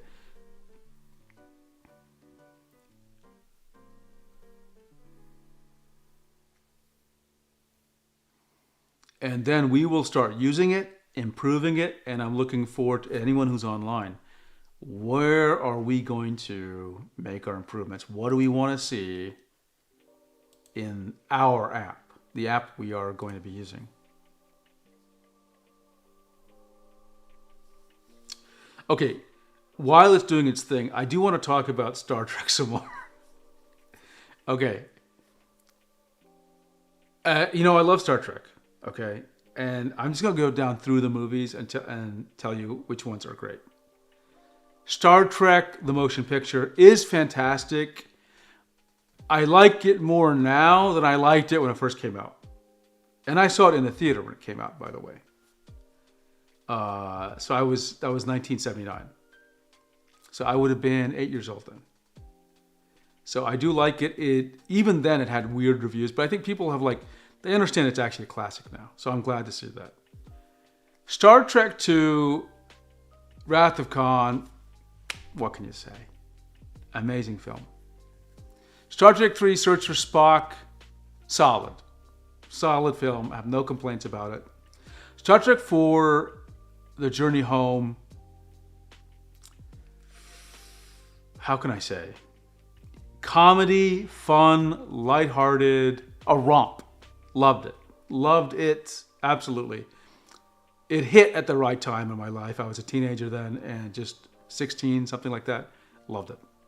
Star Trek V. Okay, this is where we get into dangerous territory. I love Star Trek V. I absolutely adore it. I know many people hate Star Trek V. I love it. Is it goofy? Yes. Does it have kind of a sudden weird ending? Yes. I love it. I love it because it is goofy. I love it because it does hit upon a few weird topics. You see it? You see the progress? Yeah. And again, there's more coming. There's more coming. But I will say this.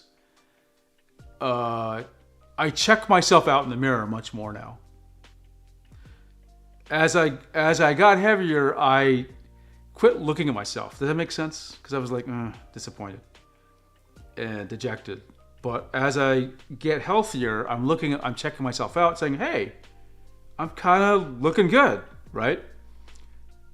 And there's lots more progress to be made. But it's funny seeing things like parts of your body shrink, or it's getting easier to do something physically, even if it's just flexibility gets better. Or what's the other thing? Your body reacts differently to things you eat, right? Or you eat less, or you feel the need to eat less, or alcohol doesn't fit with you the same way. So those changes have been remarkable to observe. And they encourage me quite a bit. And I'm definitely looking forward to having more choice in clothes, right?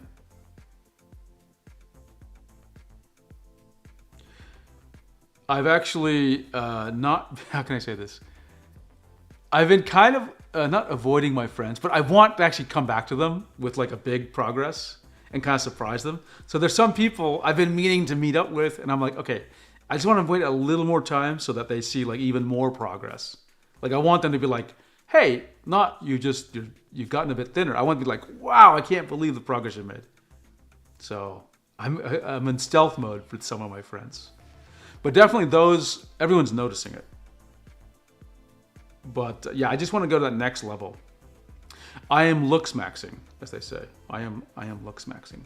Uh-oh. Did that happen again? What? Okay, now you see my hand is in the background screen again. Oh, I don't know what causes that. I've got to fix that, but it is so irritating. It is so irritating it does this. I'll have to debug that later. I don't know what causes that. I swear to you, I didn't press anything. Okay. It's just still upping the docs. There's been a lot of deferred work. Let me find the folder and we will start running the app. I think I can just run the app for you now because I'm not having to wait on the Inkwell. I love that name, Inkwell. Okay. It's under Builds, Inkwell. Let's hit it. Here we go. That's the full app. Again, missing features. Okay. let's just try drawing, okay? First thing I notice, there's some segmentation, okay? We got to understand why that's happening. So it's an issue. When I'm drawing medium speed, it doesn't happen. The even number Star Treks are the widely accepted best. Yeah, it does seem to work out that way. So here's another example is, I talked about 5, which I love, but everyone hates. Star Trek 6, I think everyone loves it. Undiscovered Country. Love it, love it, love it, love it. Everything about it. Also, I want to talk about a couple of scenes in there. Christopher Plummer steals the show. Let's not forget that. David Warner plays Ambassador Gorkon.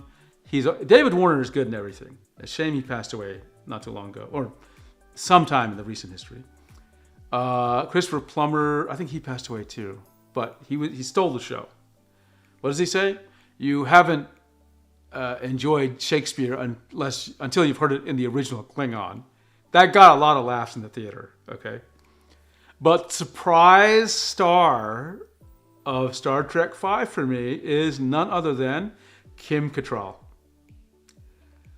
I thought in many ways she stole the show. Now I've seen Kim Cattrall in a couple of good movies, obviously Mannequin, and another great movie, Christopher Reeve, called, I think it's called Above Suspicion. And what I was going to say is she played Ensign Savick. Is that Savick? No. It was Valeria, I believe. Yeah, Valeria. Savick was Christy, I forgot her name. But she had a really interesting role. And she played her role, she's playing a bit of a duplicitous role in the story. She played it so well.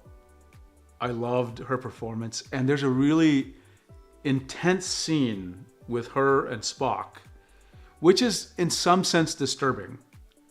But with so little physical action, these two characters are able to show trauma, emotional trauma.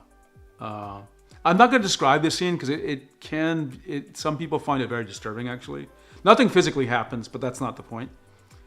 When you understand the scene, you understand there has been a kind of grave, personal. I'm trying to avoid certain words. There's been a grave. Something has been done to somebody which is very personal, right? Again, nothing physical happens. Let's see. I had major weight loss that was great for a couple of years, and then injuries and stress brought it back. Yeah, actually, that had a little bit to do with me. I got injured I got injured / I had some other things going on that made me not want to exercise and just made exercise really hard. So I quit playing hockey 3 times a week. And I was injured as well.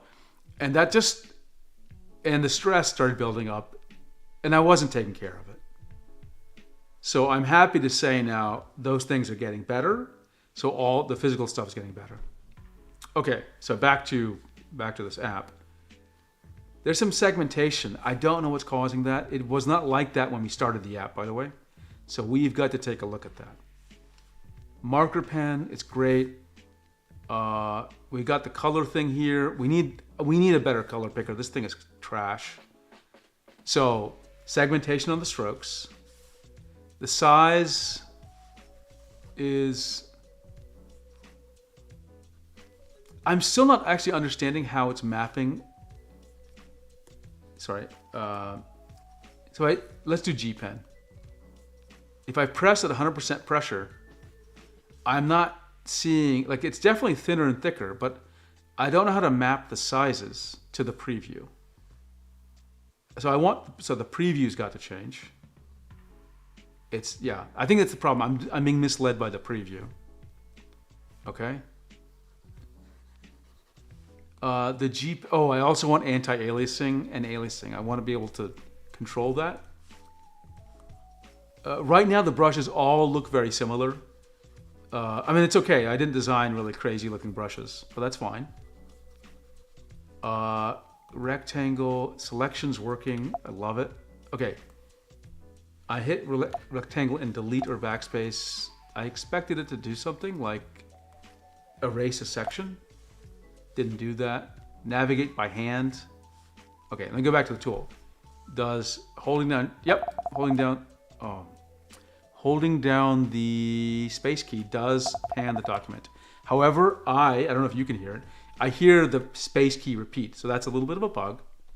Okay, so let's try to write these issues down and tell it. Oh, hang on. Let's tell this thing. Let me allow, okay.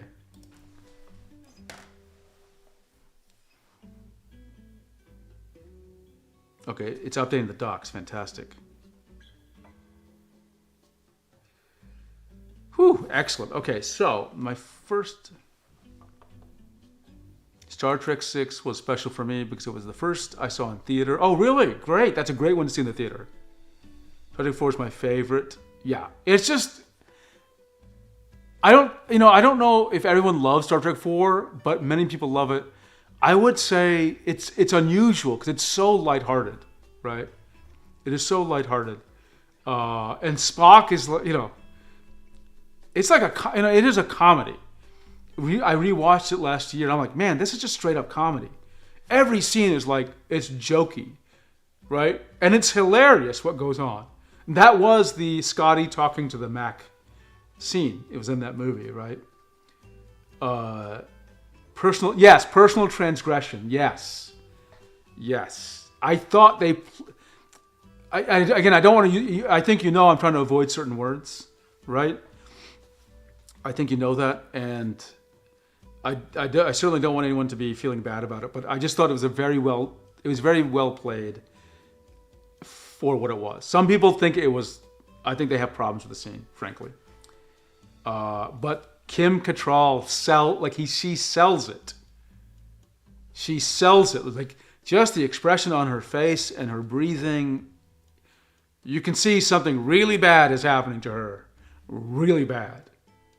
And I don't even think she says anything. Oh, before that happens, Spock says something to her like, she's saying, what she did and how she's saying how she misled people. Like she didn't say something. And Spock says, a lie. And I love her response. She goes, a choice. I love that. And I like the fact that, now Spock is half human.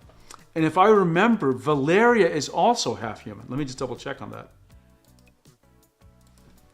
Valeria, Star Trek, was she half Vulcan?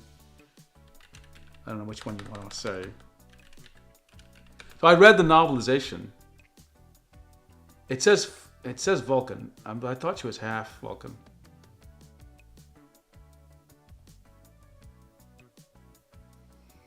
No, she was full Vulcan. But really, she acts in some kind of... She's kind of got some human in her. I don't mean that genetically. I mean more like... That's not a typical Vulcan characterization. Right? To behave that... I think it's not typical. But I enjoyed her performance. Seriously, I thought she'd sold the show. It's a shame that character was never heard of again. Because I thought... If they ever want to do bring back older characters, she's definitely one I'd love to see. Then she went off and did Sex and the City, which I've seen one episode of, by the way. Okay, what do we need to complain? Well, we have complaints here. So first of all, I'm going to say I would like to. Whoops. I'm just going to say the features instead of looking at the doc. Oh, sorry. Actually, we need to fix strokes in all brushes. Sorry, strokes. Most obvious in G Pen, but it happens in all brushes.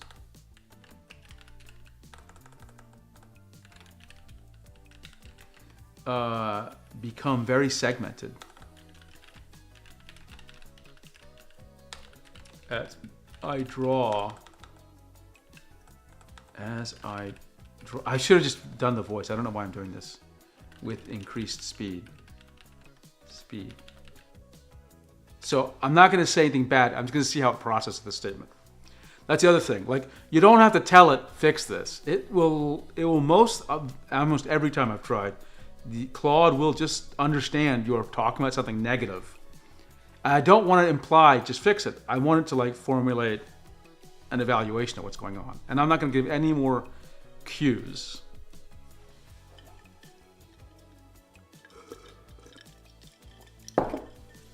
Let's see what it says. So we got to fix that. That's the first thing anyone would notice. It would like not be fun to draw with.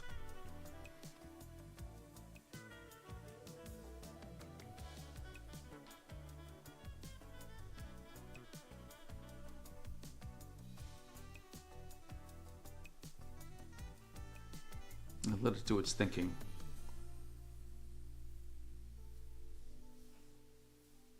I believe it probably knows already what might be causing it. Earlier in the session, it talked about coalesced inputs, and I believe that is the cause. Meaning like you get pointer events or position events or whatever from the stylus, and they are being coalesced. Like if you get a bulge to them, they're like merged somehow. And that's producing fewer points per second than the hardware is capable of. So we're going to see what it says. Actually, this is taking longer than I expected. So with fewer points per second, strokes will tend to look very segmented. At super fast speeds, you can notice this with lots of drawing apps. You can notice in Krita, for example. There are ways of fighting that by using, some kind of, estimation of how to curve the segments. It's not perfect, but it can reduce some of the pain that you experience. That's really thinking out this one. Okay, let's go back to Star Trek while it's waiting. Okay, then we get into the problem world. Let me just list the Star Trek movies. Star Trek movies in order. Okay. We were at Final Frontier was good. Undiscovered Country was good. Okay, Star Trek Generations. No. It was okay. I probably like it more now than I used to, but I just didn't think it was great. Right? I didn't like how Kirk died. I thought that was a huge letdown. Okay, let's see. That's the classic stamp engine artifact when stylus samples are sparse and path is interpolated.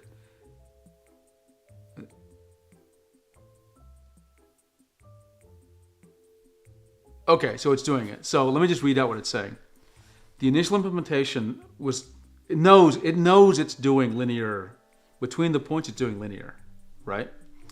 Now then it's going to do something called Catmull ROM curve smoothing. Whether that's a good thing or not, we'll see. But the thing that I am having trouble understanding is I feel like I should be getting more points per second. Okay? So I need to ask it, like, shouldn't we be seeing more points per second? Okay. It's saying it's fixed it. I don't believe it, but let's see.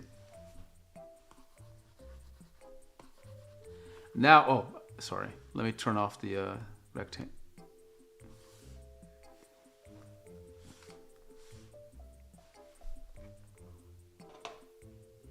Yeah, you're right. 5 was about Sybok, played by Larry Luckenbill, played Spock's half-brother.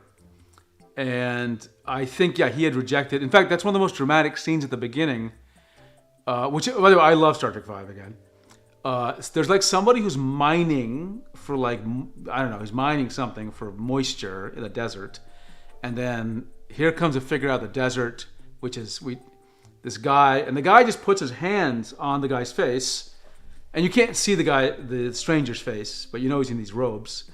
And then the guy just says like something kind of emotional, just share your feelings and you'll be healed. And the guy is, in tears. And then he starts crying and he's like, you've lifted this burden for me. And then the guy goes, oh yeah. And like, we're gonna, he's like a very miracle worker. And then he flips his hood over. He's like, and the guy says, "Oh, you're a Vulcan." And he starts laughing. So yeah, that was cool, I thought, actually. And then the guy he rescues says, like, "Well, how can I repay you?" He goes, "You're going to help me steal the starship." Then they construct a fake emergency to lure a starship. Coincidentally, Spock is on the Enterprise because they're close. And then they kidnap, and it has a skeleton crew, so they kidnap the Enterprise crew. You got to wonder what tweak took away the fluidity of the drawing. Yeah, because when I started, it was good, right? And I don't think it was. So I'm glad it's doing whatever the hell it did. That's cool, but I feel I need an investigation about, hey, wait a second. Okay, no, so I'm gonna tell it, look, something's off here, right? It's that didn't really improve much. So let me just delete it. Okay, so I'm gonna have a fight with this thing, okay? Yeah, so I'm gonna say I don't notice much improvement. But what I'd like to test a theory about the number of samples per second. I believe we're getting fewer points than we should be. Okay? Oh, wait a second. Okay, so this change didn't improve much. Did not improve much at all. I would like, what do I want? And this is something I noticed in coding UI in these apps. You have to sometimes ask it to build experiences to help you debug problems. Okay? So what I'm going to ask it to do is, let me launch the app. It'll be easier to explain with the app launched. So first of all, there's no toolbar. What I'm going to ask is for a debug toolbar, and I'm going to ask it for the current, the number of reports per second. Like how many per second are you getting? Okay, because I feel like we're not getting enough, honestly. Okay, so let's see. So we'll start there, and yeah, we'll start there. To debug this, actually, let me just speak it. Why am I doing it this way? I want you to build a debug toolbar that I can enable and disable from the menu to help me understand what is going on better. In the toolbar, here's the information I want you to show. The cursor, the stylus position, X and Y, the current pressure reading, the current tilt azimuth and altitude, and I want you to keep a moving average of the number of tablet reports per second. Because for some reason, I feel like we're just not getting enough position data, and that's the cause of the segmented lines. Okay. Generations was okay. A bit of a letdown with Kirk for sure. Yeah, I just didn't, what a way to go, right? It wasn't even super heroic, you know? The series were mostly okay. Yeah, that's the sad part, right? Yeah, you're right. There were scenes I loved. Now, First Contact, I thought was great. That was a wild, I mean, that was action adventure. That's the closest Trek ever got to like action adventure, in my opinion. Alice Krieg, who plays the Borg Queen, fantastic. Just the entire way the Borg Queen was done, the way she behaves, her weird, creepy seduction with Data thing was wild. The Zefram Cochrane, played by whatever the heck that guy's name is, the tall guy. He was great, and he's like this just drunken guy. The way everyone's reacting to him and worshiping him, and he's like, oh, I don't want to be part of this. But it was great. It was just fantastic. And I loved how Data sort of had this pivotal moment when he fights back against the Borg Queen. He was just great. And, you know, you got to see some of Data's temptation, right? Insurrection, didn't care a bit for that. Did not like Insurrection. Nemesis, waste of time. Did not like that either. I shouldn't say waste of time. I did not like that, Nemesis. And then the reboot movies, honestly, Star Trek 2009 I liked. Star Trek Into Darkness I thought was actually great. I liked it. I liked the new interpretation of Khan and how much more straight up violent and evil he was, and how much more powerful. Like there's a scene where they're fighting him. Spock is fighting him, and Spock normally is like, he's like the brawn, right? Yes, I'm fighting with the AI. I'm fighting with the AI. And so, Spock can like muscle down bunches of people. And in the TV show, Spock would have been able to just pretty much do whatever the heck he wanted with Khan, if they were physically fighting. In this one, the Khan character is just beating him. In fact, there's a moment where he just grabs Spock's skull and you can hear cracking. Like, he is easily overpowering Spock. The only reason Spock survives is that Uhura comes down and shoots the guy several times, and he's even fighting through that, right? So that was great. Star Trek Beyond, to be honest, I just saw the trailer. I wasn't having it. I just was not having it, right? I hear it says here on my screen, there's a new movie, Star Trek Section 31. I don't know. I don't know if I can deal with it. I think I'm done.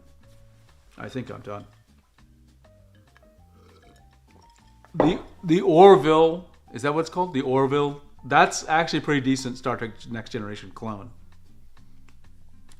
But yeah, I think people just, with AI, were just making their own Star Trek stuff. Okay, let's just see. So it agrees with my statement. Let's make the rate visible. So disable Mac OS mouse coalescing with objectives. Yeah, that's what I thought it did, but it apparently didn't do that. Okay, so let's see now.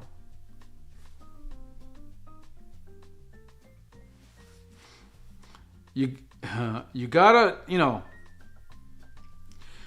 you can't trust the AI about everything. You have to be skeptical. You have to add experiences to help you test things, and have it log things so it can, replay the log and think about things.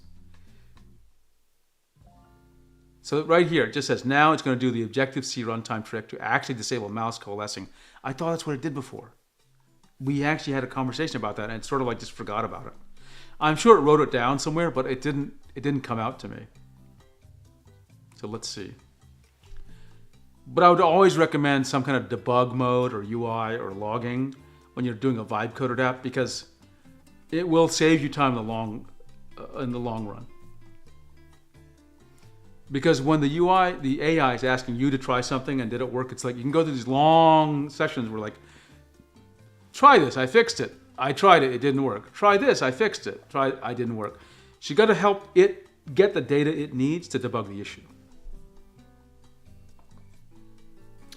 Now, if this app was all like a database thing, it'd be much easier because there's clear inputs and outputs. But this is a UI-centric app, so it does get a little bit harder. So you have to do these kind of techniques. Okay, let's see.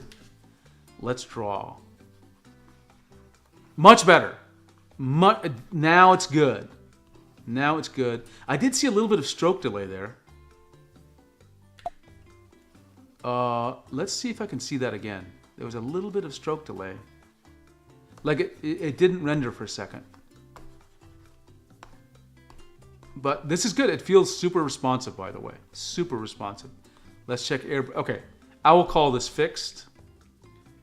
Okay, and I'll do a couple of other things. Let me move the app here because it'll help me remember. Let's just do this. There's some things that need to get improved here. Actually, I never ran the debug thing, by the way. Huh, that's funny. I meant to do it. I didn't even view. Where is it? Am I crazy? Oh, it's the debug menu. There we go. It's doing 300 hertz, so 300 points per second now. Fantastic. That's fantastic. We're getting 300 points per second as an average. See, and it's using a moving average too, right? So it's decaying with time. Fantastic. I'm just going to ask it, is it using, what kind of averaging is it using it for that? Okay, I'm going to leave this up. And I'm going to say a couple of additions. Okay. I see 300 hertz when drawing. That's great. You did not like the reinterpretation of Kahn. Montalban was iconic. He was iconic. I mean, he had Riz. He was a Chad. He had aura. He was aura farming the entire time. Like, he couldn't even stand still a normal way. He could only stand in an aura farming way. So I loved him. But I did like... But one thing. What's Benedict Cumberbatch? He's just not a very big individual. Like, he's a tall guy. But he's not... Montalban looked more physical. You know what I'm saying? Like, he looked like a more rough and tumble guy. Benedict Cumberbatch is like kind of... I'm not saying he's wiry thin. He doesn't look like a physical guy. Section 31 is just antithetical to what I value. I'm going to take a look at what that is, because I just know it's coming, but I just don't know much about it. That's great. And now the strokes look good. Strokes look good. Much better. Look much better, I'll say.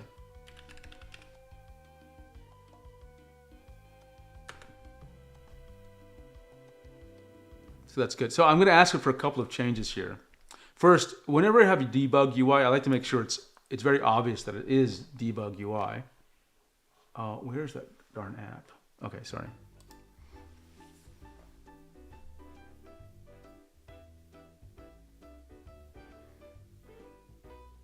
See, if it were just ask me, oh, I'm going to do this, try it. Do this, try it. We'll go in cycles. I've seen this happen many times. And while I'm going to look up Section 31. Star Trek. It's a movie, right? Section 31.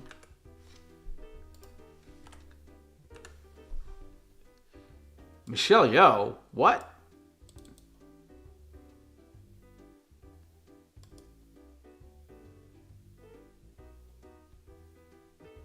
Huh?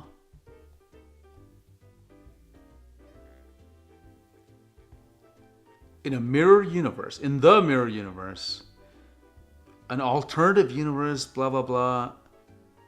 In the Prime universe, Section 31, I don't know about this. Look, I love Michelle Yeoh, don't get me wrong. But I don't know if I'm buying her in Star Trek. I don't know why. I'm just not buying her in Star Trek. And I don't know. This doesn't look like... It doesn't look tied in with anything I know about. Right? Like, I'm looking at the cast, not the cast names, but the characters. There's nothing to make me think, oh, look, I'm not expecting Riker to show up in every movie, but like, maybe it'd not be a bad thing, honestly. Star Trek Section 31. Interesting. Yeah, I'm not looking forward to this, but I'll find out more. Okay.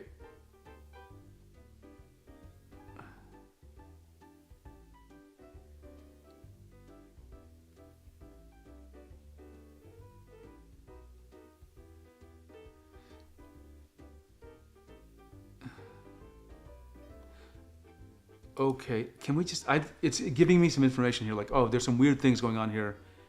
Coalescing fix actually affects mouse movements. Okay. Okay, so I'll just say, note these in the docs, these issues in the docs. I need some improvements made. Some other improvements. Other improvements made. Okay, so number one, I want an easy way. Hitting backspace and delete should clear the canvas or the current selection.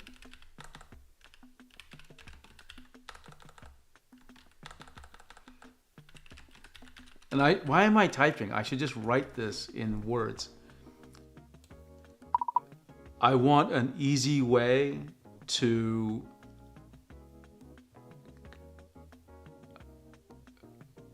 delete the current selection. Okay. Let me put my dashes here so it's like it understands. These are different sections. The debug toolbar should be very visually distinct. I'd like its background to be yellowish orange and the text on it to be black.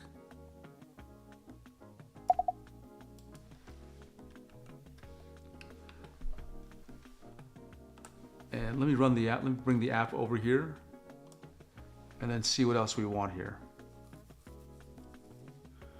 Okay, I don't like this brushes. I don't like the left nav. I don't like the way the things are looking on the left. What I want is icons instead of words. So I'm going to tell it use icons for the left pane. Use icons instead of the words. And if I hover over the icon, I'll see a toolbar with the name. Okay? Okay. On the leftmost pane, instead of buttons with words, use icons. When I hover over, I always forget to type, I always forget to use voice, over the icon, then a tooltip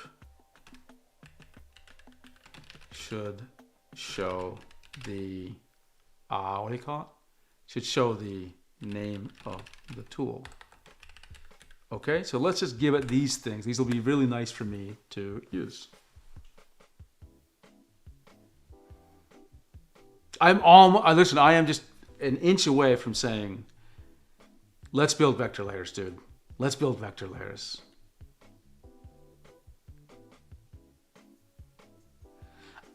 Sometimes also another thing that I find helps is to give the UI elements names like toolbar pane, debug pane.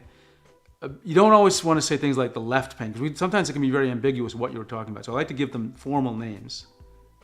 I also like to indicate, I didn't this time, what are the reusable components? Because sometimes you want to use something in multiple places. It also means the code is more segmented, so I will ask that. Have you implemented reusable controls that we can, and what are the names of those things?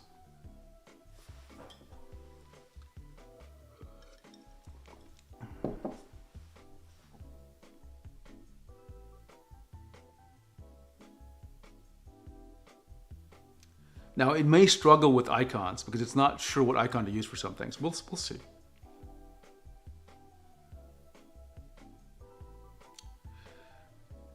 While it's doing that, I am going to have the app up. And what else is weird here? I would like the brush preview size to match the actual size. Where it's possible. Because right now it's making me believe if I press down hard, I'll get a really big, but it's not that correct. It's not correct.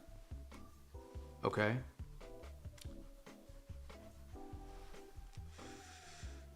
Is the azimuth correct? Okay, everything's good.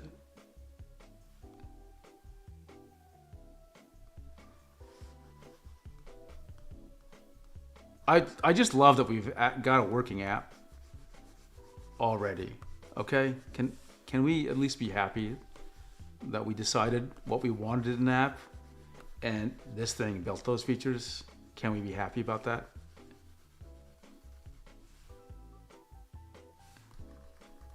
I love it. We got an actual drawing app. Why don't we do vector layers? Why not?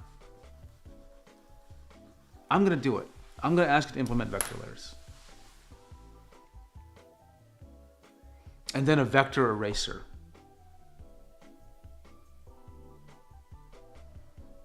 And let's see what happens. Inkwell. What a great name. Inkwell. Is there a macOS app called Inkwell? I hope there isn't, because I really do want to use this name. Let me take a look. Store. The App Store. Let's take a look. I bet you there is. I don't think it's so unlikely that there is some kind of app called Inkwell. Inkwell. What do we got? I do not see an app called Inkwell.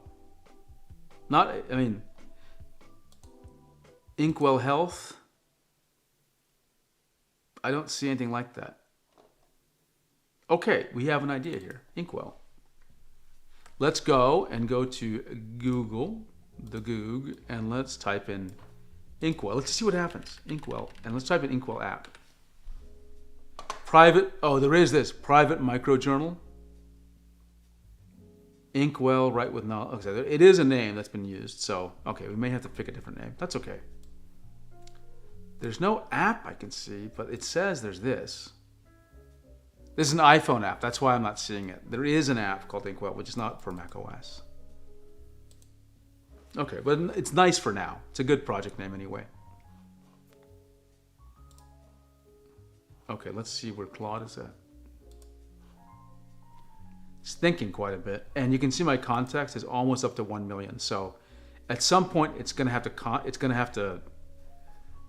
hit our 5-hour limit, but that resets in 3 minutes, so that's not a problem. I wonder if Claude Design works on Mac OS UI. I'm curious.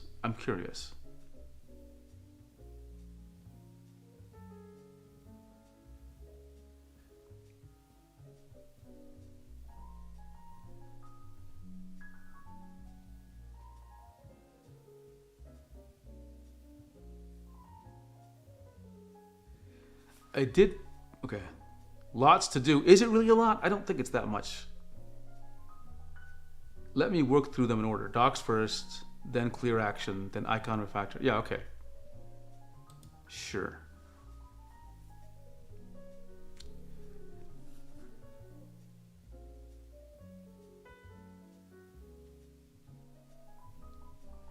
Okay, now it's doing the delete, right? Add all the yes, that's what I'm going to do. As soon as it gets done with this, we're going to add vector layers. With a vector, first we'll add basic vector layers, then we'll do vector eraser.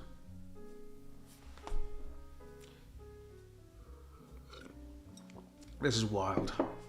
Again, I'm not suggesting anyone use this app. I will use it and just see how much I get. Maybe I won't use Clip Studio anymore. How's that? Maybe I'll discover that I can get rid of a subscription. Inkwell. I love it. Inkwell.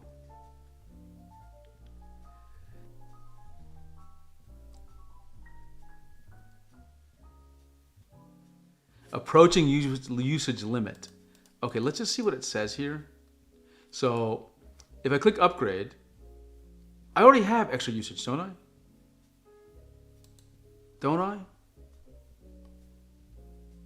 Like, doesn't this mean if I hit, and it says it's 5-hour limit, it resets in 1 minute. So I don't need to do, I don't know. We'll see what it says.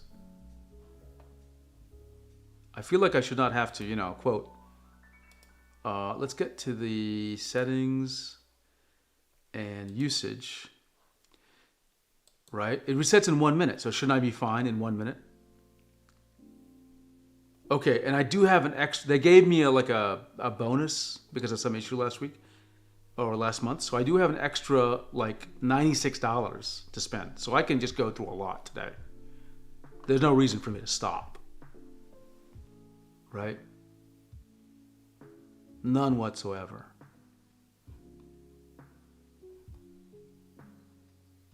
Go back to...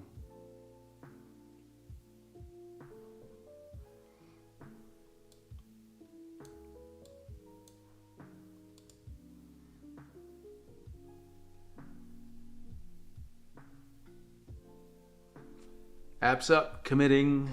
I think it did everything. We'll see. It's going to stop the app, then restart it. Let's see if I got what I needed. Void out voids. Yes, 8-hour stream. We are vibe coding our own drawing app. Based, and I say we are making that a drawing app. The audience had a quick chat. We decided on features, and now we're implementing them. So I've been vibe coding now for about, I would say it's 7 hours. And we have a functioning app. Now it doesn't do everything, but it does a lot. You'd be surprised what it does.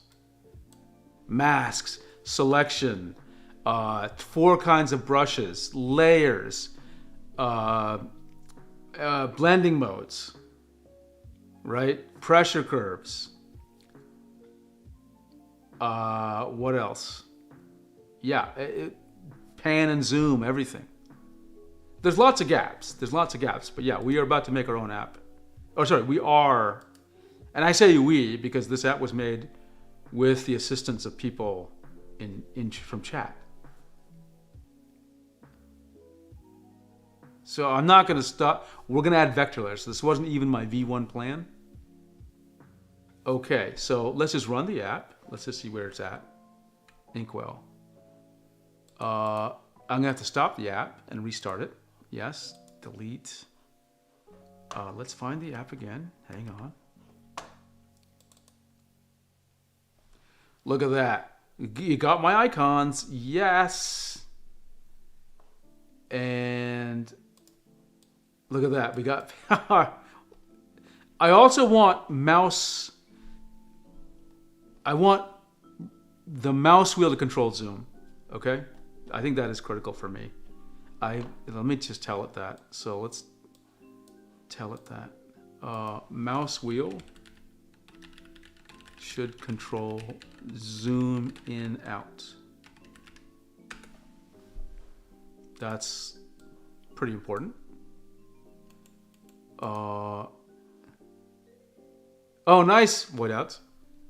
That was a fun video. That was a super fun stream. I hope I get a chance to do something like that with Brad again, and maybe with other people as well. I've always wanted to have Tio on my channel and do an interview, so maybe this is a good idea for us to start thinking this way. But yeah, we have community built this app, and I am really proud of this. And it does really draw, right? It really draws. There was a gap. Did you see that? It dropped out so we have to ask it, why did it drop out for a second? There was a gap. Okay, so that's a good experiment. What happened? Delete. Let's let it do its build thing, but we got to solve that problem. Okay, and what did I want again? I forgot what I asked it. I wanted something. I gotta take a look. I don't want it to do something and then I can't remember what the heck I asked for it. Always allow. I wanted mouse wheels to control zoom. Okay, that's what it was. I'm using Claude voidouts. Okay, now mouse wheel does exactly what I wanted. There we go. And I would like it to be a bit smoother, but that's not too much to worry about right now. Okay? But we got to solve the drawing problem. See that? It cut out. And then it catches up. Okay, so this is good. Now this is where it gets difficult with AIs in general. When you're describing something that your eyes see, but it may not understand it. So this can be tricky. Okay? This can be tricky. Okay. When I draw, the stroke draws. Actually, what am I doing here? I can just talk to it. When I start drawing a stroke, it does draw But then after a second or so, I still keep on moving, but nothing gets drawn for another second. And then suddenly this remainder of the stroke gets drawn. So we need it to figure. Now I don't know what's going on here. Intuitively, I'm not sure. It seems almost like there's a buffer.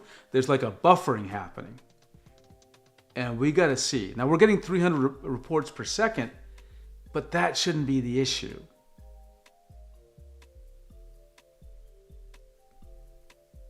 So, and again, I'm not sure if I'm describing it to Claude in the best way. Now look at this. It's hitting red. It's hitting red. That's the context window, which again, okay, 5-hour limit's 0, so I don't know why it's red. I guess that's the context window, whatever. So this is another thing with AI, like you get your context window high. We may need somehow to trim it, compact it, and tell it to focus on something. It's thinking. That's my mom, who is, for someone her age, she's computer literate, but for someone my age, she's not. But she, especially when she first started using computers, she still does this. When she tells it to do something or gives it a command, and it doesn't do it immediately, she'll always tell me it's thinking, and I just laugh. She drives me. I mean, she is awesome, but she drives me crazy with computers, especially when she needs help. Because she'll here's an example of what happens. Something doesn't work. And I'll go. It says it doesn't want to work, and I go, well, okay, it doesn't want anything. What doesn't work? And he goes, well, it says. She'll say something like, it says it won't work, and I go, what was written on the screen? And she's like, I don't know. I'm like, well, how am I supposed to help you over the phone if you don't remember what the message was? You have to tell me the message or send a screenshot or something. She's gotten better. She understands now, like, I need information before I can really help. The queue buildup. So it knew what happened. And I was right. The queue or the buffer was happening here. Okay, so yeah, and then what, we're gonna be like this to actually with kids in the future and them using AI, right? We're gonna be dealing with AI like we do with computers today, but you have to think differently with the new world. On the plus side, our critical thinking skills will be great. So we will actually be better at dealing with the AI in some sense. Because I think as a hobby on Reddit, I browse r/teachers. And I gotta tell you, I feel really bad for teachers. I can't know about the rest of the world, but in the United States, it seems like they are frustrated with their students and crazy behaviors. And the AI thing is just causing absolute havoc. Some of the things I hear is like the kids aren't reading well, they don't know how to read correctly, they're behind, they're so, unfortunately I have no other word for it, they're so spoiled by their phones and apps and now AI that they just have lost a lot of critical thinking. Like they're having trouble when things aren't just solved for them. And the AI is teaching them, and again, I hate to use a word like lazy, but like the AI just tells them the answer. So they're like, why should I struggle to find the answer? Because I found the answer, right? I'm sure some kids aren't like that, but the teachers are complaining. Take a look at r/teachers on Reddit, and you'll see exactly what I'm talking about. Actually, I'll find an example while we're waiting for this. You wouldn't believe it if I told you. r/teachers. Okay. It's a horror show.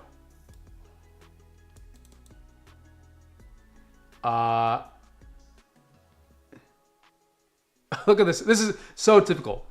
This is 6 hours ago. Is it just May, or is everyone else feeling like we're finally watching the public school system disintegrate before our eyes faster than any year prior? And this is a funding thing, okay? Let's see. Oh, parents also are crazy. Let's see. I want to find some about. Oh yeah. This has got to be just. It's almost comedy. Sometimes. High schooler needs more AI. Quote, more AI. I attended a conference. One of the attendees told a story about a student who would not work or write any essays. She said she had given the student outlines and templates to help him understand, but get this, he refused to do the work and said it was too hard to write. And the teacher mentioned she had worked with the student. Teacher added she thought he was just being lazy and didn't want to write essays, which is what I would think. Speaker at the conference told the teacher, I'm quoting, she wasn't doing enough. My God. Speaker went on to say teacher needs to, quote, use more AI and use AI to generate an example essay for the student.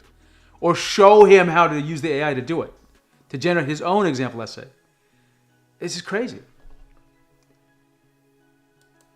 Let me just double check. Okay, still thinking. Oh,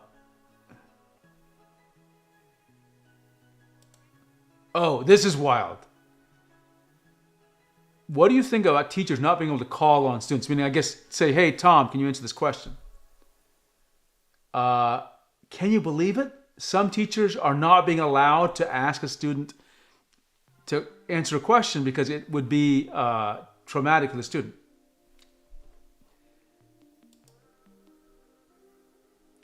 Look, oh, I feel bad for this one. I am sick of children's laughter. In between class and class, life's just a nonstop laugh riot. This is bothering the teacher. Oof. Really, if you want to peek into a horror show, read this subreddit. It's not all horror show, but a lot of it is amazing levels of frustration.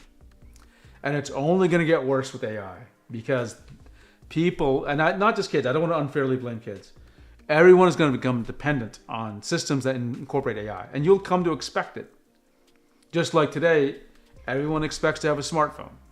I didn't think I'd be one of those people, but here I am. Okay, let's give this thing a try. Let's see if it avoids that problem. Okay, problem is gone. We're back to smooth strokes that don't cause a gap. Fantastic. Okay, we're just going to go crazy, and we're going to say, give me vector layers. Delete this. Okay. Works great. Commit and push. Great. Again, I'm typing. I don't need to be typing. It works great. Commit and push. And now I would like you to implement vector layers so that I can paint with the existing brushes, but they draw vector shapes. Let's just see what happens. And you're right, those strokes are smooth. Let's see what happens. I don't know. I really don't know what's going to happen. I am so curious.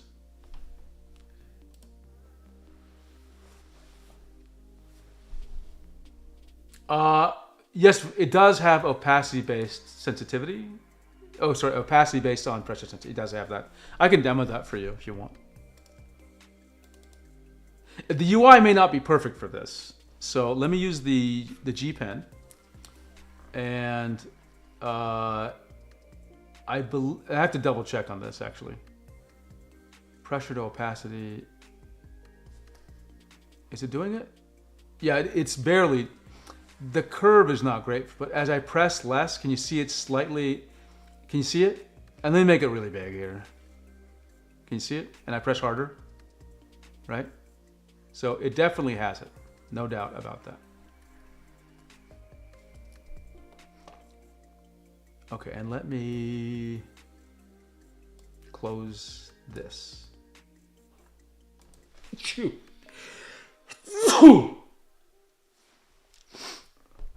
Okay. Well, okay, it's asking me questions. Stroke as polyline is option A. Stroke as true vector. Each stroke becomes a filled outline.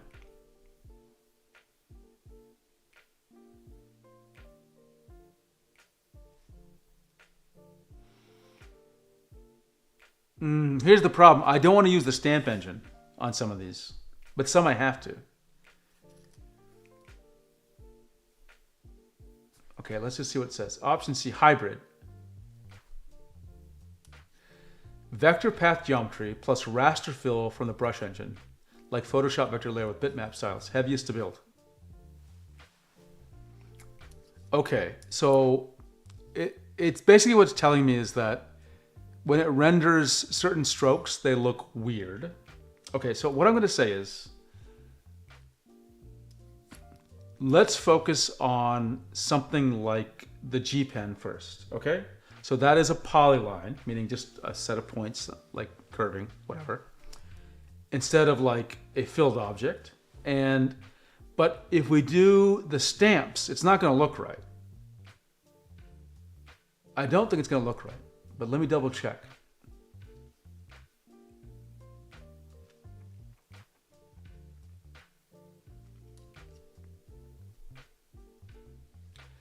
I think I want,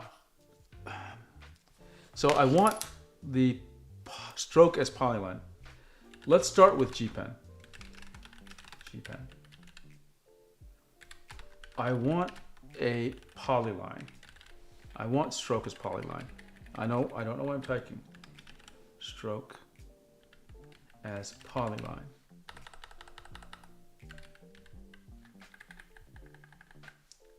But rendering stamps along it, I think will produce artifacts I don't want. Because it truly must feel like a line. Feel and render like a line. Like a true stroke. Okay?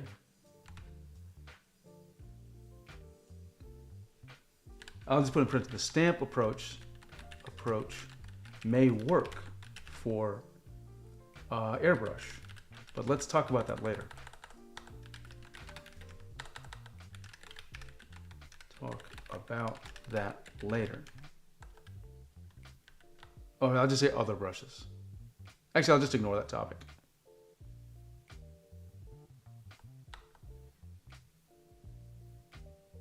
Okay, hey, thanks for stopping by. I will. I'll send an update to the Discord. I think you're on it, so you'll see. And who knows? Maybe tomorrow I'll stream and just show people what I ended up with. Okay, let me just do one last thing here. Okay.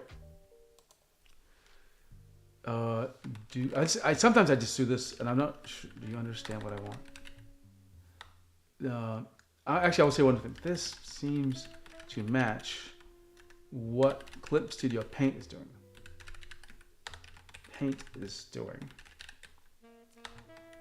And I like Clip Studio. I just want to make sure it understands there's a precedent here. Do you understand? This is probably a stupid question for an AI, but I still talk to these things as if they're people.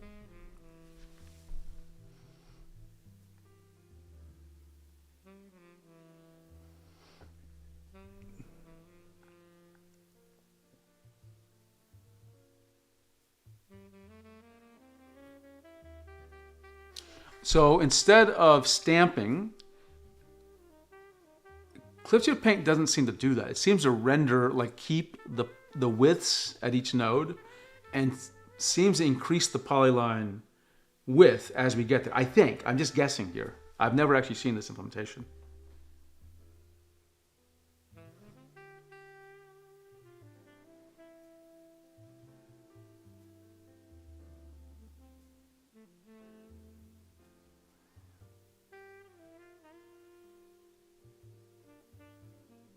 Damn, look at this. I love this. V1 scope. That's a CSP style approach for hard edged ink. It's a good fit for GPen. See, exactly. New vector layer. GPen and vector layer produces a vector stroke. Yep. Yeah, that's fair. We won't do other stroke. I don't need airbrush on vector layers.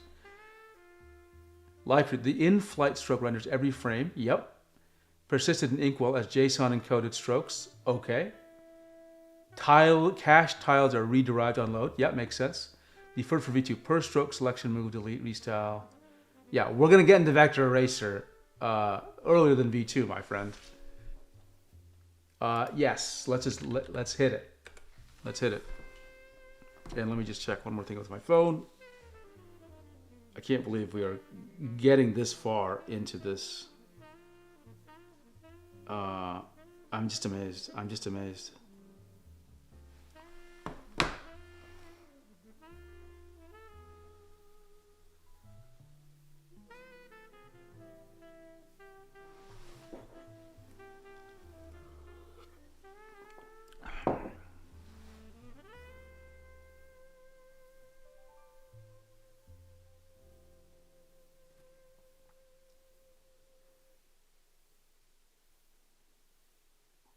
Okay, I'm gonna be back in just 1 minute. I'm checking in on the slow cooker and the meat I have in there. So I'll be right back.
Okay, I am back. The slow cooker is working great. The meat has definitely, it's getting there. It's not done. It's still just a little bit chewy. But for those of you who didn't catch it, I have, I basically dumped spaghetti sauce with a bunch of meat. I'm making like a soup. So we'll see. Okay, it's still implementing the vector layer. Let's just see. And it said like, oh, let's defer the vector eraser to V2, but no, we're gonna try the eraser. This is complex code. Like, this is not simple by any means. The fact that we're even able to approach this is quite interesting. I love this. I mean, like, I know I was chatting, there was a conversation with Cube, tablet expert Cube, about AI. And, people have different experience with AI. I think his has been, he hasn't seen it write good code. And I cannot say that necessarily the code here is good. I haven't looked at the code. But I have shared that it's been very valuable for me. And I've shared situations where how I've used it, where it's been valuable. I have not seen the kind of issues he's seen with AI. I don't entirely know why. It may be a difference in the scope of the projects we're doing, or expectations, or the way in which we're prompting it and the approach. Like, I'm very spec oriented. I don't know if he took that approach or not. But I'd love to dig deeper into the issues he sees, because I am finding AI to be very productive. Yes, it can write bad code, don't get me wrong, but I find like the models are writing decent code. They're not writing slop code. Now, I've seen slop code in the past. I tried Grok to implement something. I didn't even understand why it wrote what it did, and it was not good. And it had functions I didn't need, and and Cube even saw, I shared that, and people saw it. Cube looked at it, and was like, "What is this?" But that was Grok, and Grok is not intended for coding. I just asked it to do it. Gemini did a better job, a much better job, but Claude has been great. It has been great, right? Have I dug through every line of code? No. But some of it I have looked at, I'm like, this looks totally reasonable. There's nothing crazy about it, right? And at first I tried taking something I built and saying, hey, look, I need you to fix this. Not fix it, but like, I really don't like coding UI, to be honest. So I said, okay, I've done this. I need the UI to be improved. I'd like you to move the buttons around and whatever. And so it's great at stuff like that. So I didn't really care about the cleanliness of the UI code, okay? But as I grew in confidence, I was able to ask it things like, oh, I need to refactor this class into 2 different things. Or I'd like to introduce a set of enums into the code. And the more I exercise it, the more I start to understand where it's good and where it can, go off the rails. And so I've developed more trust in how, I don't want to say trust in the AI. I have developed more trust in the process I use to work with the AI. And I think that process, which again, is very spec driven, it's very content driven. Start off with an overview doc, start off with some features. That's what we did here. We defined the other docs we needed. We went through the key design decisions. And then we have, I asked to develop a phased approach to implement this. Then it's implementing each phase. And I think that approach has paid off. In less than 8 hours, we have built an app that does something you could not have done, at least I could not have done, in a month. Easily. It would have taken me at least that long to learn some of the Mac OS issues I'd run into. So, I don't want to say I wrote the code. I didn't write any bit of the code, but I wrote some similar code in other apps I've built. But the speed that this is accelerating my work is tremendous, and I think we should keep that in mind. Okay, it's been going for 8 minutes. It seems like a complex thing will take between 10 minutes and 20 minutes. That's really what I'm seeing. Let's see, do you think the code generated by AI might be bloated? I have taken a look, I sampled some of the code it generated. It didn't look bloated. In fact, I can show it to you, okay? I can show it to you. I'm not saying I've looked at every instance of it, but there are clearly cases where it's just fine. Here, let's take a look at this. Right? Where's the... It's under Canvas Transforms, right? Actually, Canvas Renderer, right? And here it doesn't look bloated to me. Now, I'm not saying it's well documented, but I don't see anything that's catching my eye as like, oh, okay, why did you do this? Like everything here seems like, let me pick a perfect example. There are these structures, right? Let's just say Canvas Renderer. Nothing about this seems odd to me. Nothing, right? Or these structures within it, tile uniform. Like, yeah, I get it. I understand. Even though I'm not seeing the code, but just the structure, I understand like, oh, this seems very reasonable for what you'd have to do.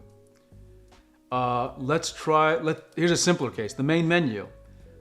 There's nothing unusual here. It's just straightforward, repetitive code, right? And repetitive in a good way, because it's just building up a menu call after call. It's not needlessly repeating things, right? Or stamp render, which I've not looked at yet. Let me just find a function.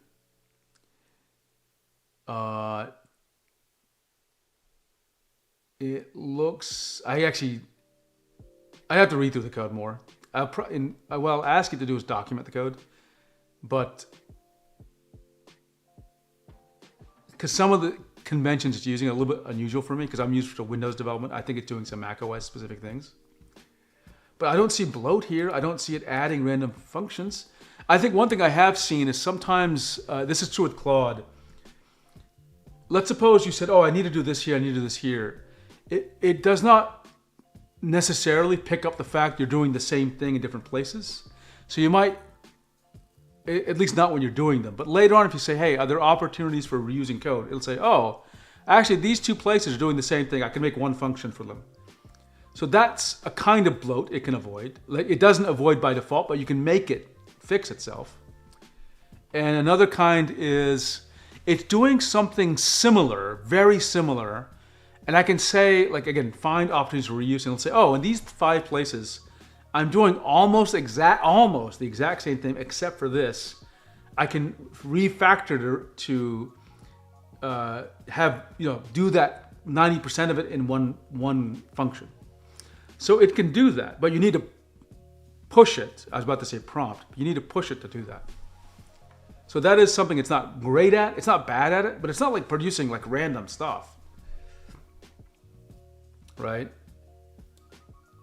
And a little bit of that is also natural because, sometimes you ask things to happen a certain way, but the fact that they're really doing the same thing may not be obvious, right? And this happens with human code as well. You implement something like, oh, actually, I could have done it the same way across all things, right? Okay, let's see what's happening here. So really at this point, I'm gonna make Clip Studio Paint clone. Or some that works similarly. Okay. I think it's getting close to being done with the vector layer. And then I'm going to ask you for vector eraser. Oh man, if this works, I'll be so happy.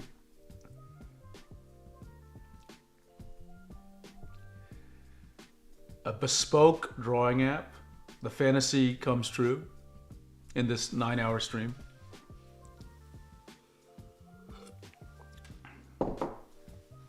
This is living the dream. Let me check something real quick on the phone. Okay.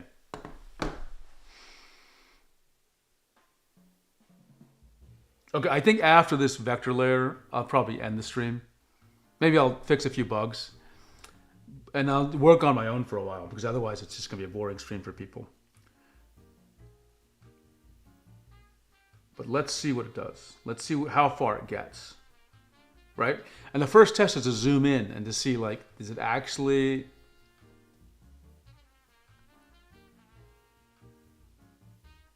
Man, this will be amazing.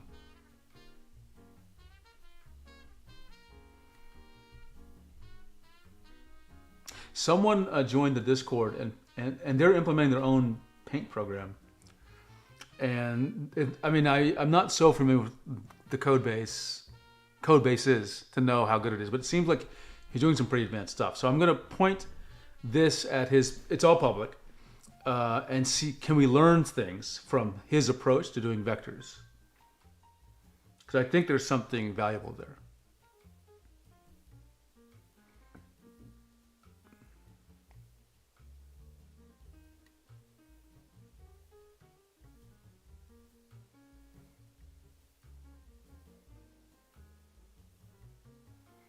Yeah, I'm so excited. If this works, it'll be just tremendously wild.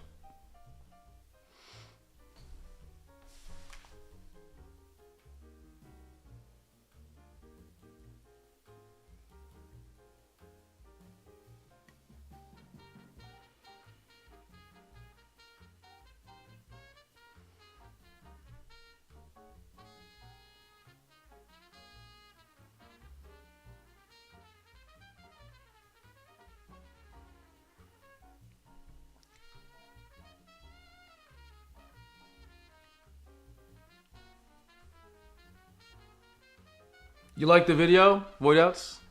Yeah, that was super fun for me. That was super fun for me. You know, now that I think about it, I mean, now I'm just fantasizing about stuff, right? But I use a software called Ecamm to do my live stream. That's what it's being used right now. I wonder if I can build my own now. Doesn't have to do everything Ecamm does, because like this is bespoke, right? You can just do what I need. Oh yeah, I'll send you the link. Give me a second. I'll find the link for you and send it to you. It is, let's see, stream tools. It's on.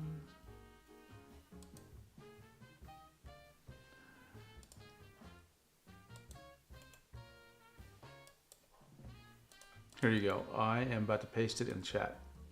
There you go. It's all public. Feel free. If you have feedback, let me know. Absolutely happy to talk about new features or things you think you can do better. Just I would say one thing. I'm not good at measuring IAF, so when you get below 3 gram force, don't trust the numbers. Like don't say, oh, this is what the IAF is. I'm not good at measuring it.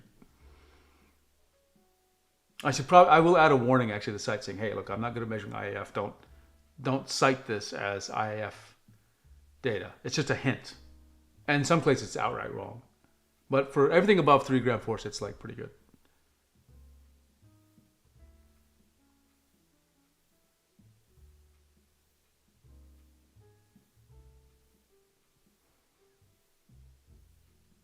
Okay, it's saying it built it.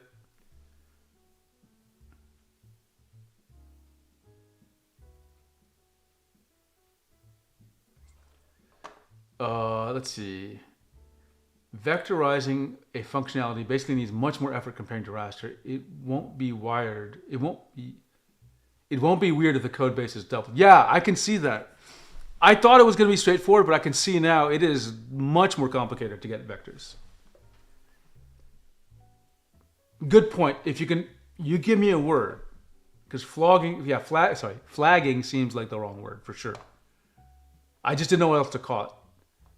Tagging implies adding tags, so I didn't use that. But I didn't give it any further thought beyond that. Okay. Is the app running? Let's find the app and let's run it and let's try vector strokes. I'm so curious about this. Okay, here we go. Let's run it. Okay, so how do I create a vector? I don't even know how to create a vector layer. I have to ask it, how do I create a vector layer? I'm going to ask it, how do I create a vector layer? How do I create a vector layer? It just was not obvious to me.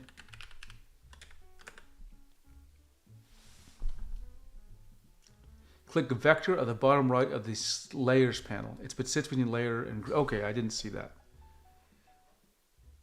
So something wasn't clear to me. Oh, I see. So the problem is I cannot see that. How can I explain this to the... Okay, I'm gonna have to tell it. Here it is. It's down here. Okay. So I'm gonna hit add vector layer. Okay, vector 1, great. And then the test of this will be, only the G pen should work, by the way. Here we go. Oops, I don't know if you can see what I'm seeing, so I gotta double check. Yeah, you can see what I'm seeing. Okay. Okay, that's supposed to be a vector. Okay, now let's create another layer, which that's already created. I'm gonna do it in red. Red means raster. Okay. Okay. Now, if we zoom in, we should see the difference. Okay, so let's zoom the hell in. No. Okay, my mistake. My mistake. The vector layer is rasterized to the documents thing. So this is correct. This is correct. Okay, that is actually correct. It is hard to tell unless you do something to the vector layer. But it claims it's a vector layer, right? Is there any way I can prove that? Okay, so a couple of things are going to help here. First of all, there's a little bit of a weird artifact here. I think that's part of the tile. You see that little artifact right there? Oops, oops. Oh, shit. Okay. Okay, there's a couple of issues I need to solve right here. First is there's a little bit of a rendering weirdness here. I don't know what caused that, but it looks almost like it's on the tile boundary. So that was interesting. Do I see it anywhere else? I don't, but I'll keep an eye out for it. Second thing is when I zoom in, I notice things get blurry. That's because the sampling is. So let me fix that because they can look weird. Okay. Let's see. I'm going to quit the app.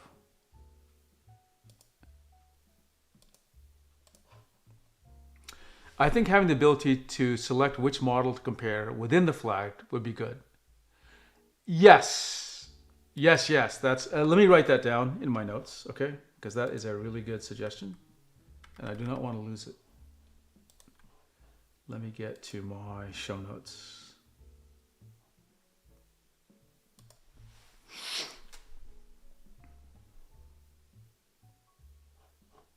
Show all notebooks.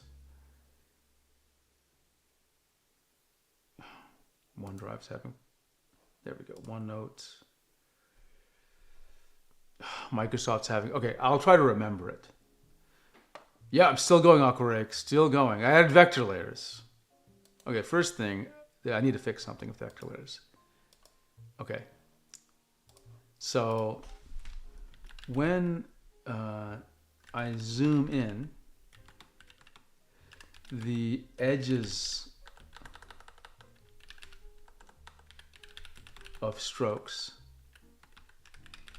get blurry. This, I expect this is because of the sampling that is used. Can you use nearest neighbor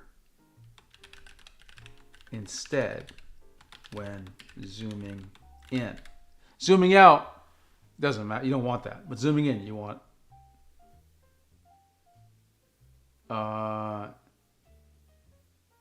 Let's say when appropriate. When appropriate. Let's see what it says to this request. It's a little bit of an ambiguous request.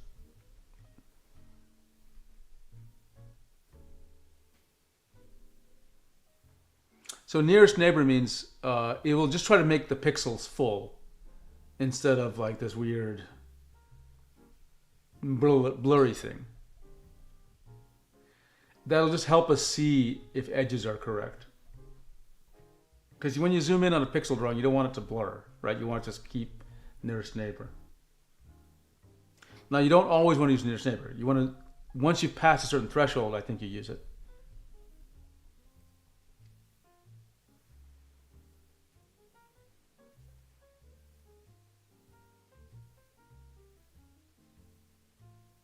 Okay, the marching ants uses a, okay. Really? Interesting whiteouts. Interesting. If you have suggestions for the UX, let me know. I mean, this was just cobbled together. Like, I just vibe coded it. It was not, like, carefully thought out.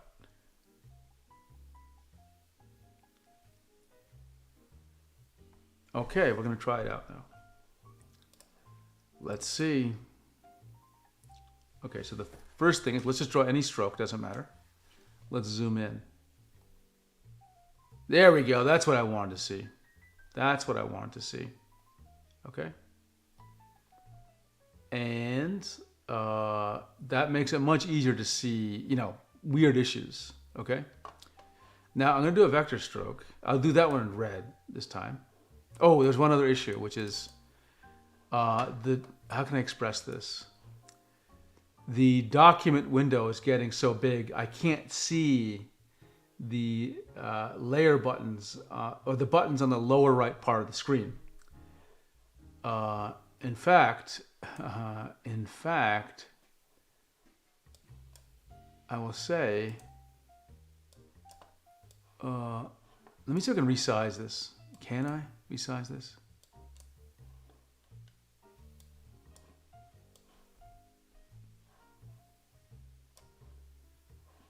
I truly hate this OS sometimes. Where did it go? It like just quit on me or something. I don't know. I literally don't know where this app is. It's running somewhere and I don't know where it is. Oh, here it is. What? Let me just quit.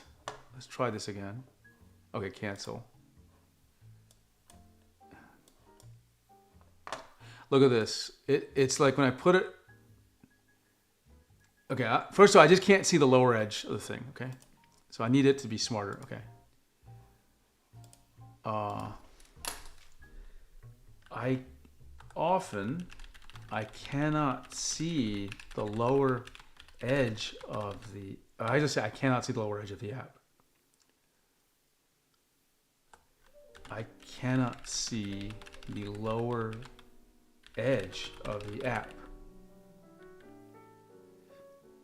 Let's just see what it says. I think it'll understand what I'm getting at just by saying this very little statement.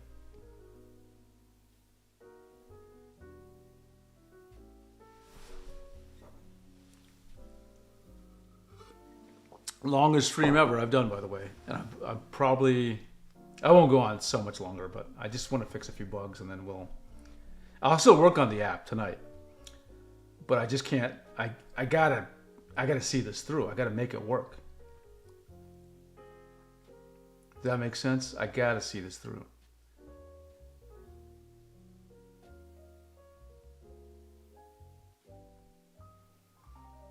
I believe the app is not.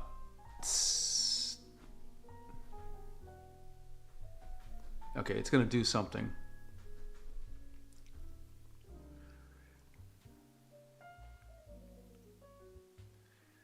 Because this is why I didn't understand the water vector layer buttons, because I couldn't see the bottom of the app. It's just so exciting.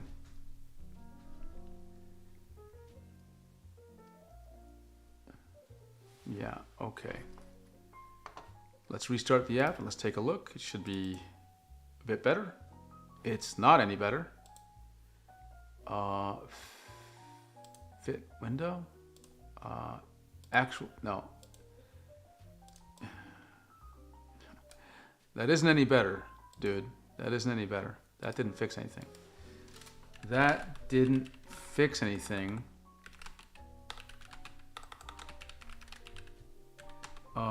Give me a menu item to force the window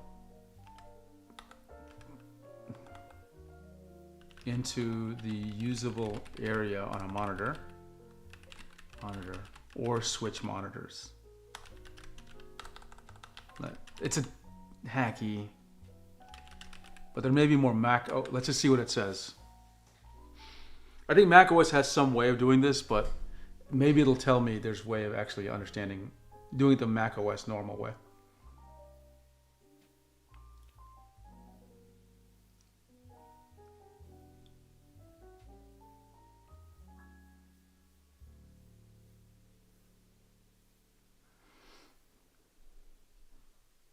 Because, yeah, this is just irritating the way it is.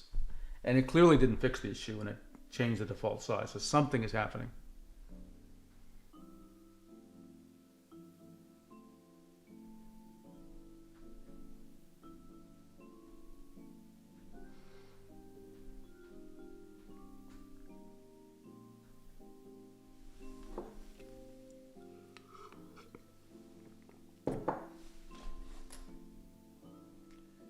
Okay, let's try that. Okay, so window, fit the screen. It doesn't do it. It does not. So I'm gonna tell it, hey, the window fit the screen did not do. Zoom didn't do it. Fill didn't do it. What the heck is this? How about if I move it to a different monitor? Nope, did not do it. I'm moving it to different monitors. I know you can't see it, but it is not. But at least now I can tell it that this is not doing what you think it is. Okay? So, okay. Even when I choose window fit to screen, I still cannot see the bottom of the window. So something is wrong.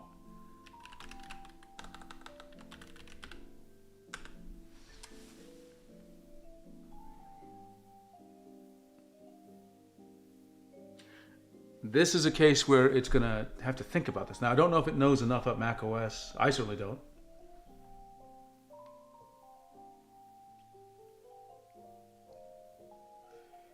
One good thing about doing this in Mac OS, it'll get me to use Mac OS more often.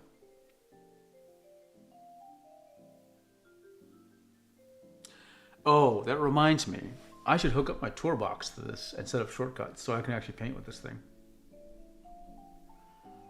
I'm feeling awfully proud of myself with this app, even though I didn't write a line of code.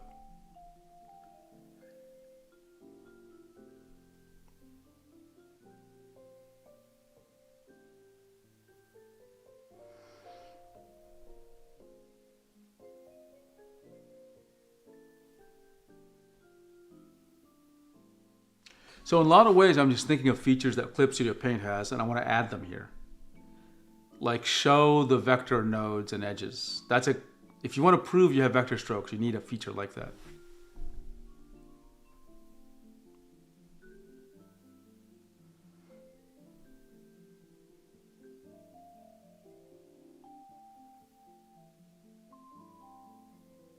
And then that makes it easier to do things like node manipulation.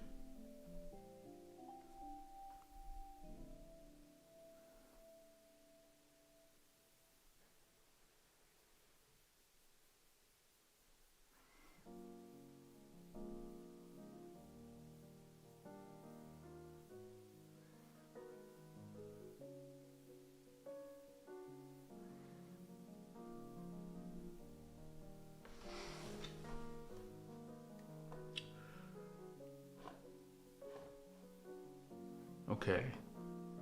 Sorry, I know it's a very unusual stream that we're just looking at AI,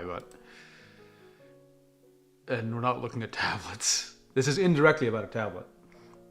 I do have my Wacom Intuos Pro 2025 large here. Okay, let's try it again. Okay, window, fit the screen. It is just not understanding something here. Okay, and there's other things going on here. Like if I move it down, it snaps. I can't resize it from the top. At least I think I can.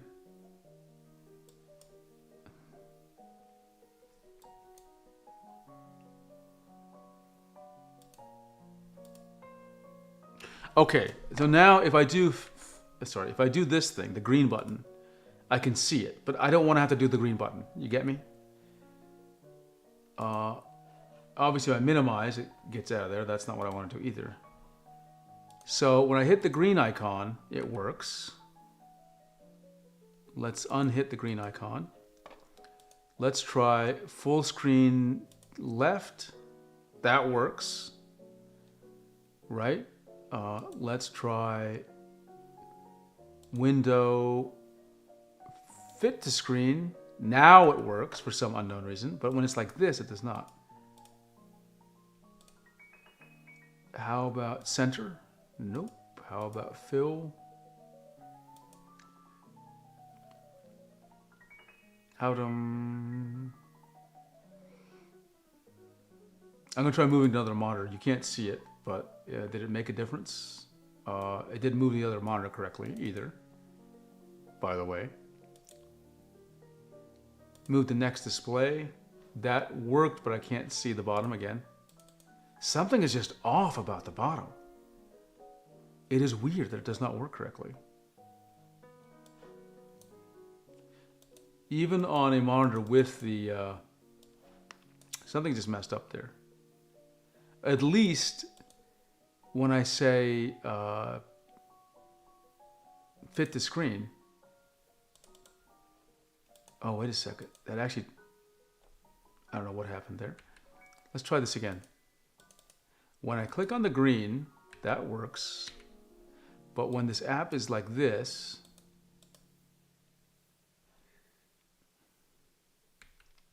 Okay, I'll leave that alone for now. I'll debug that later.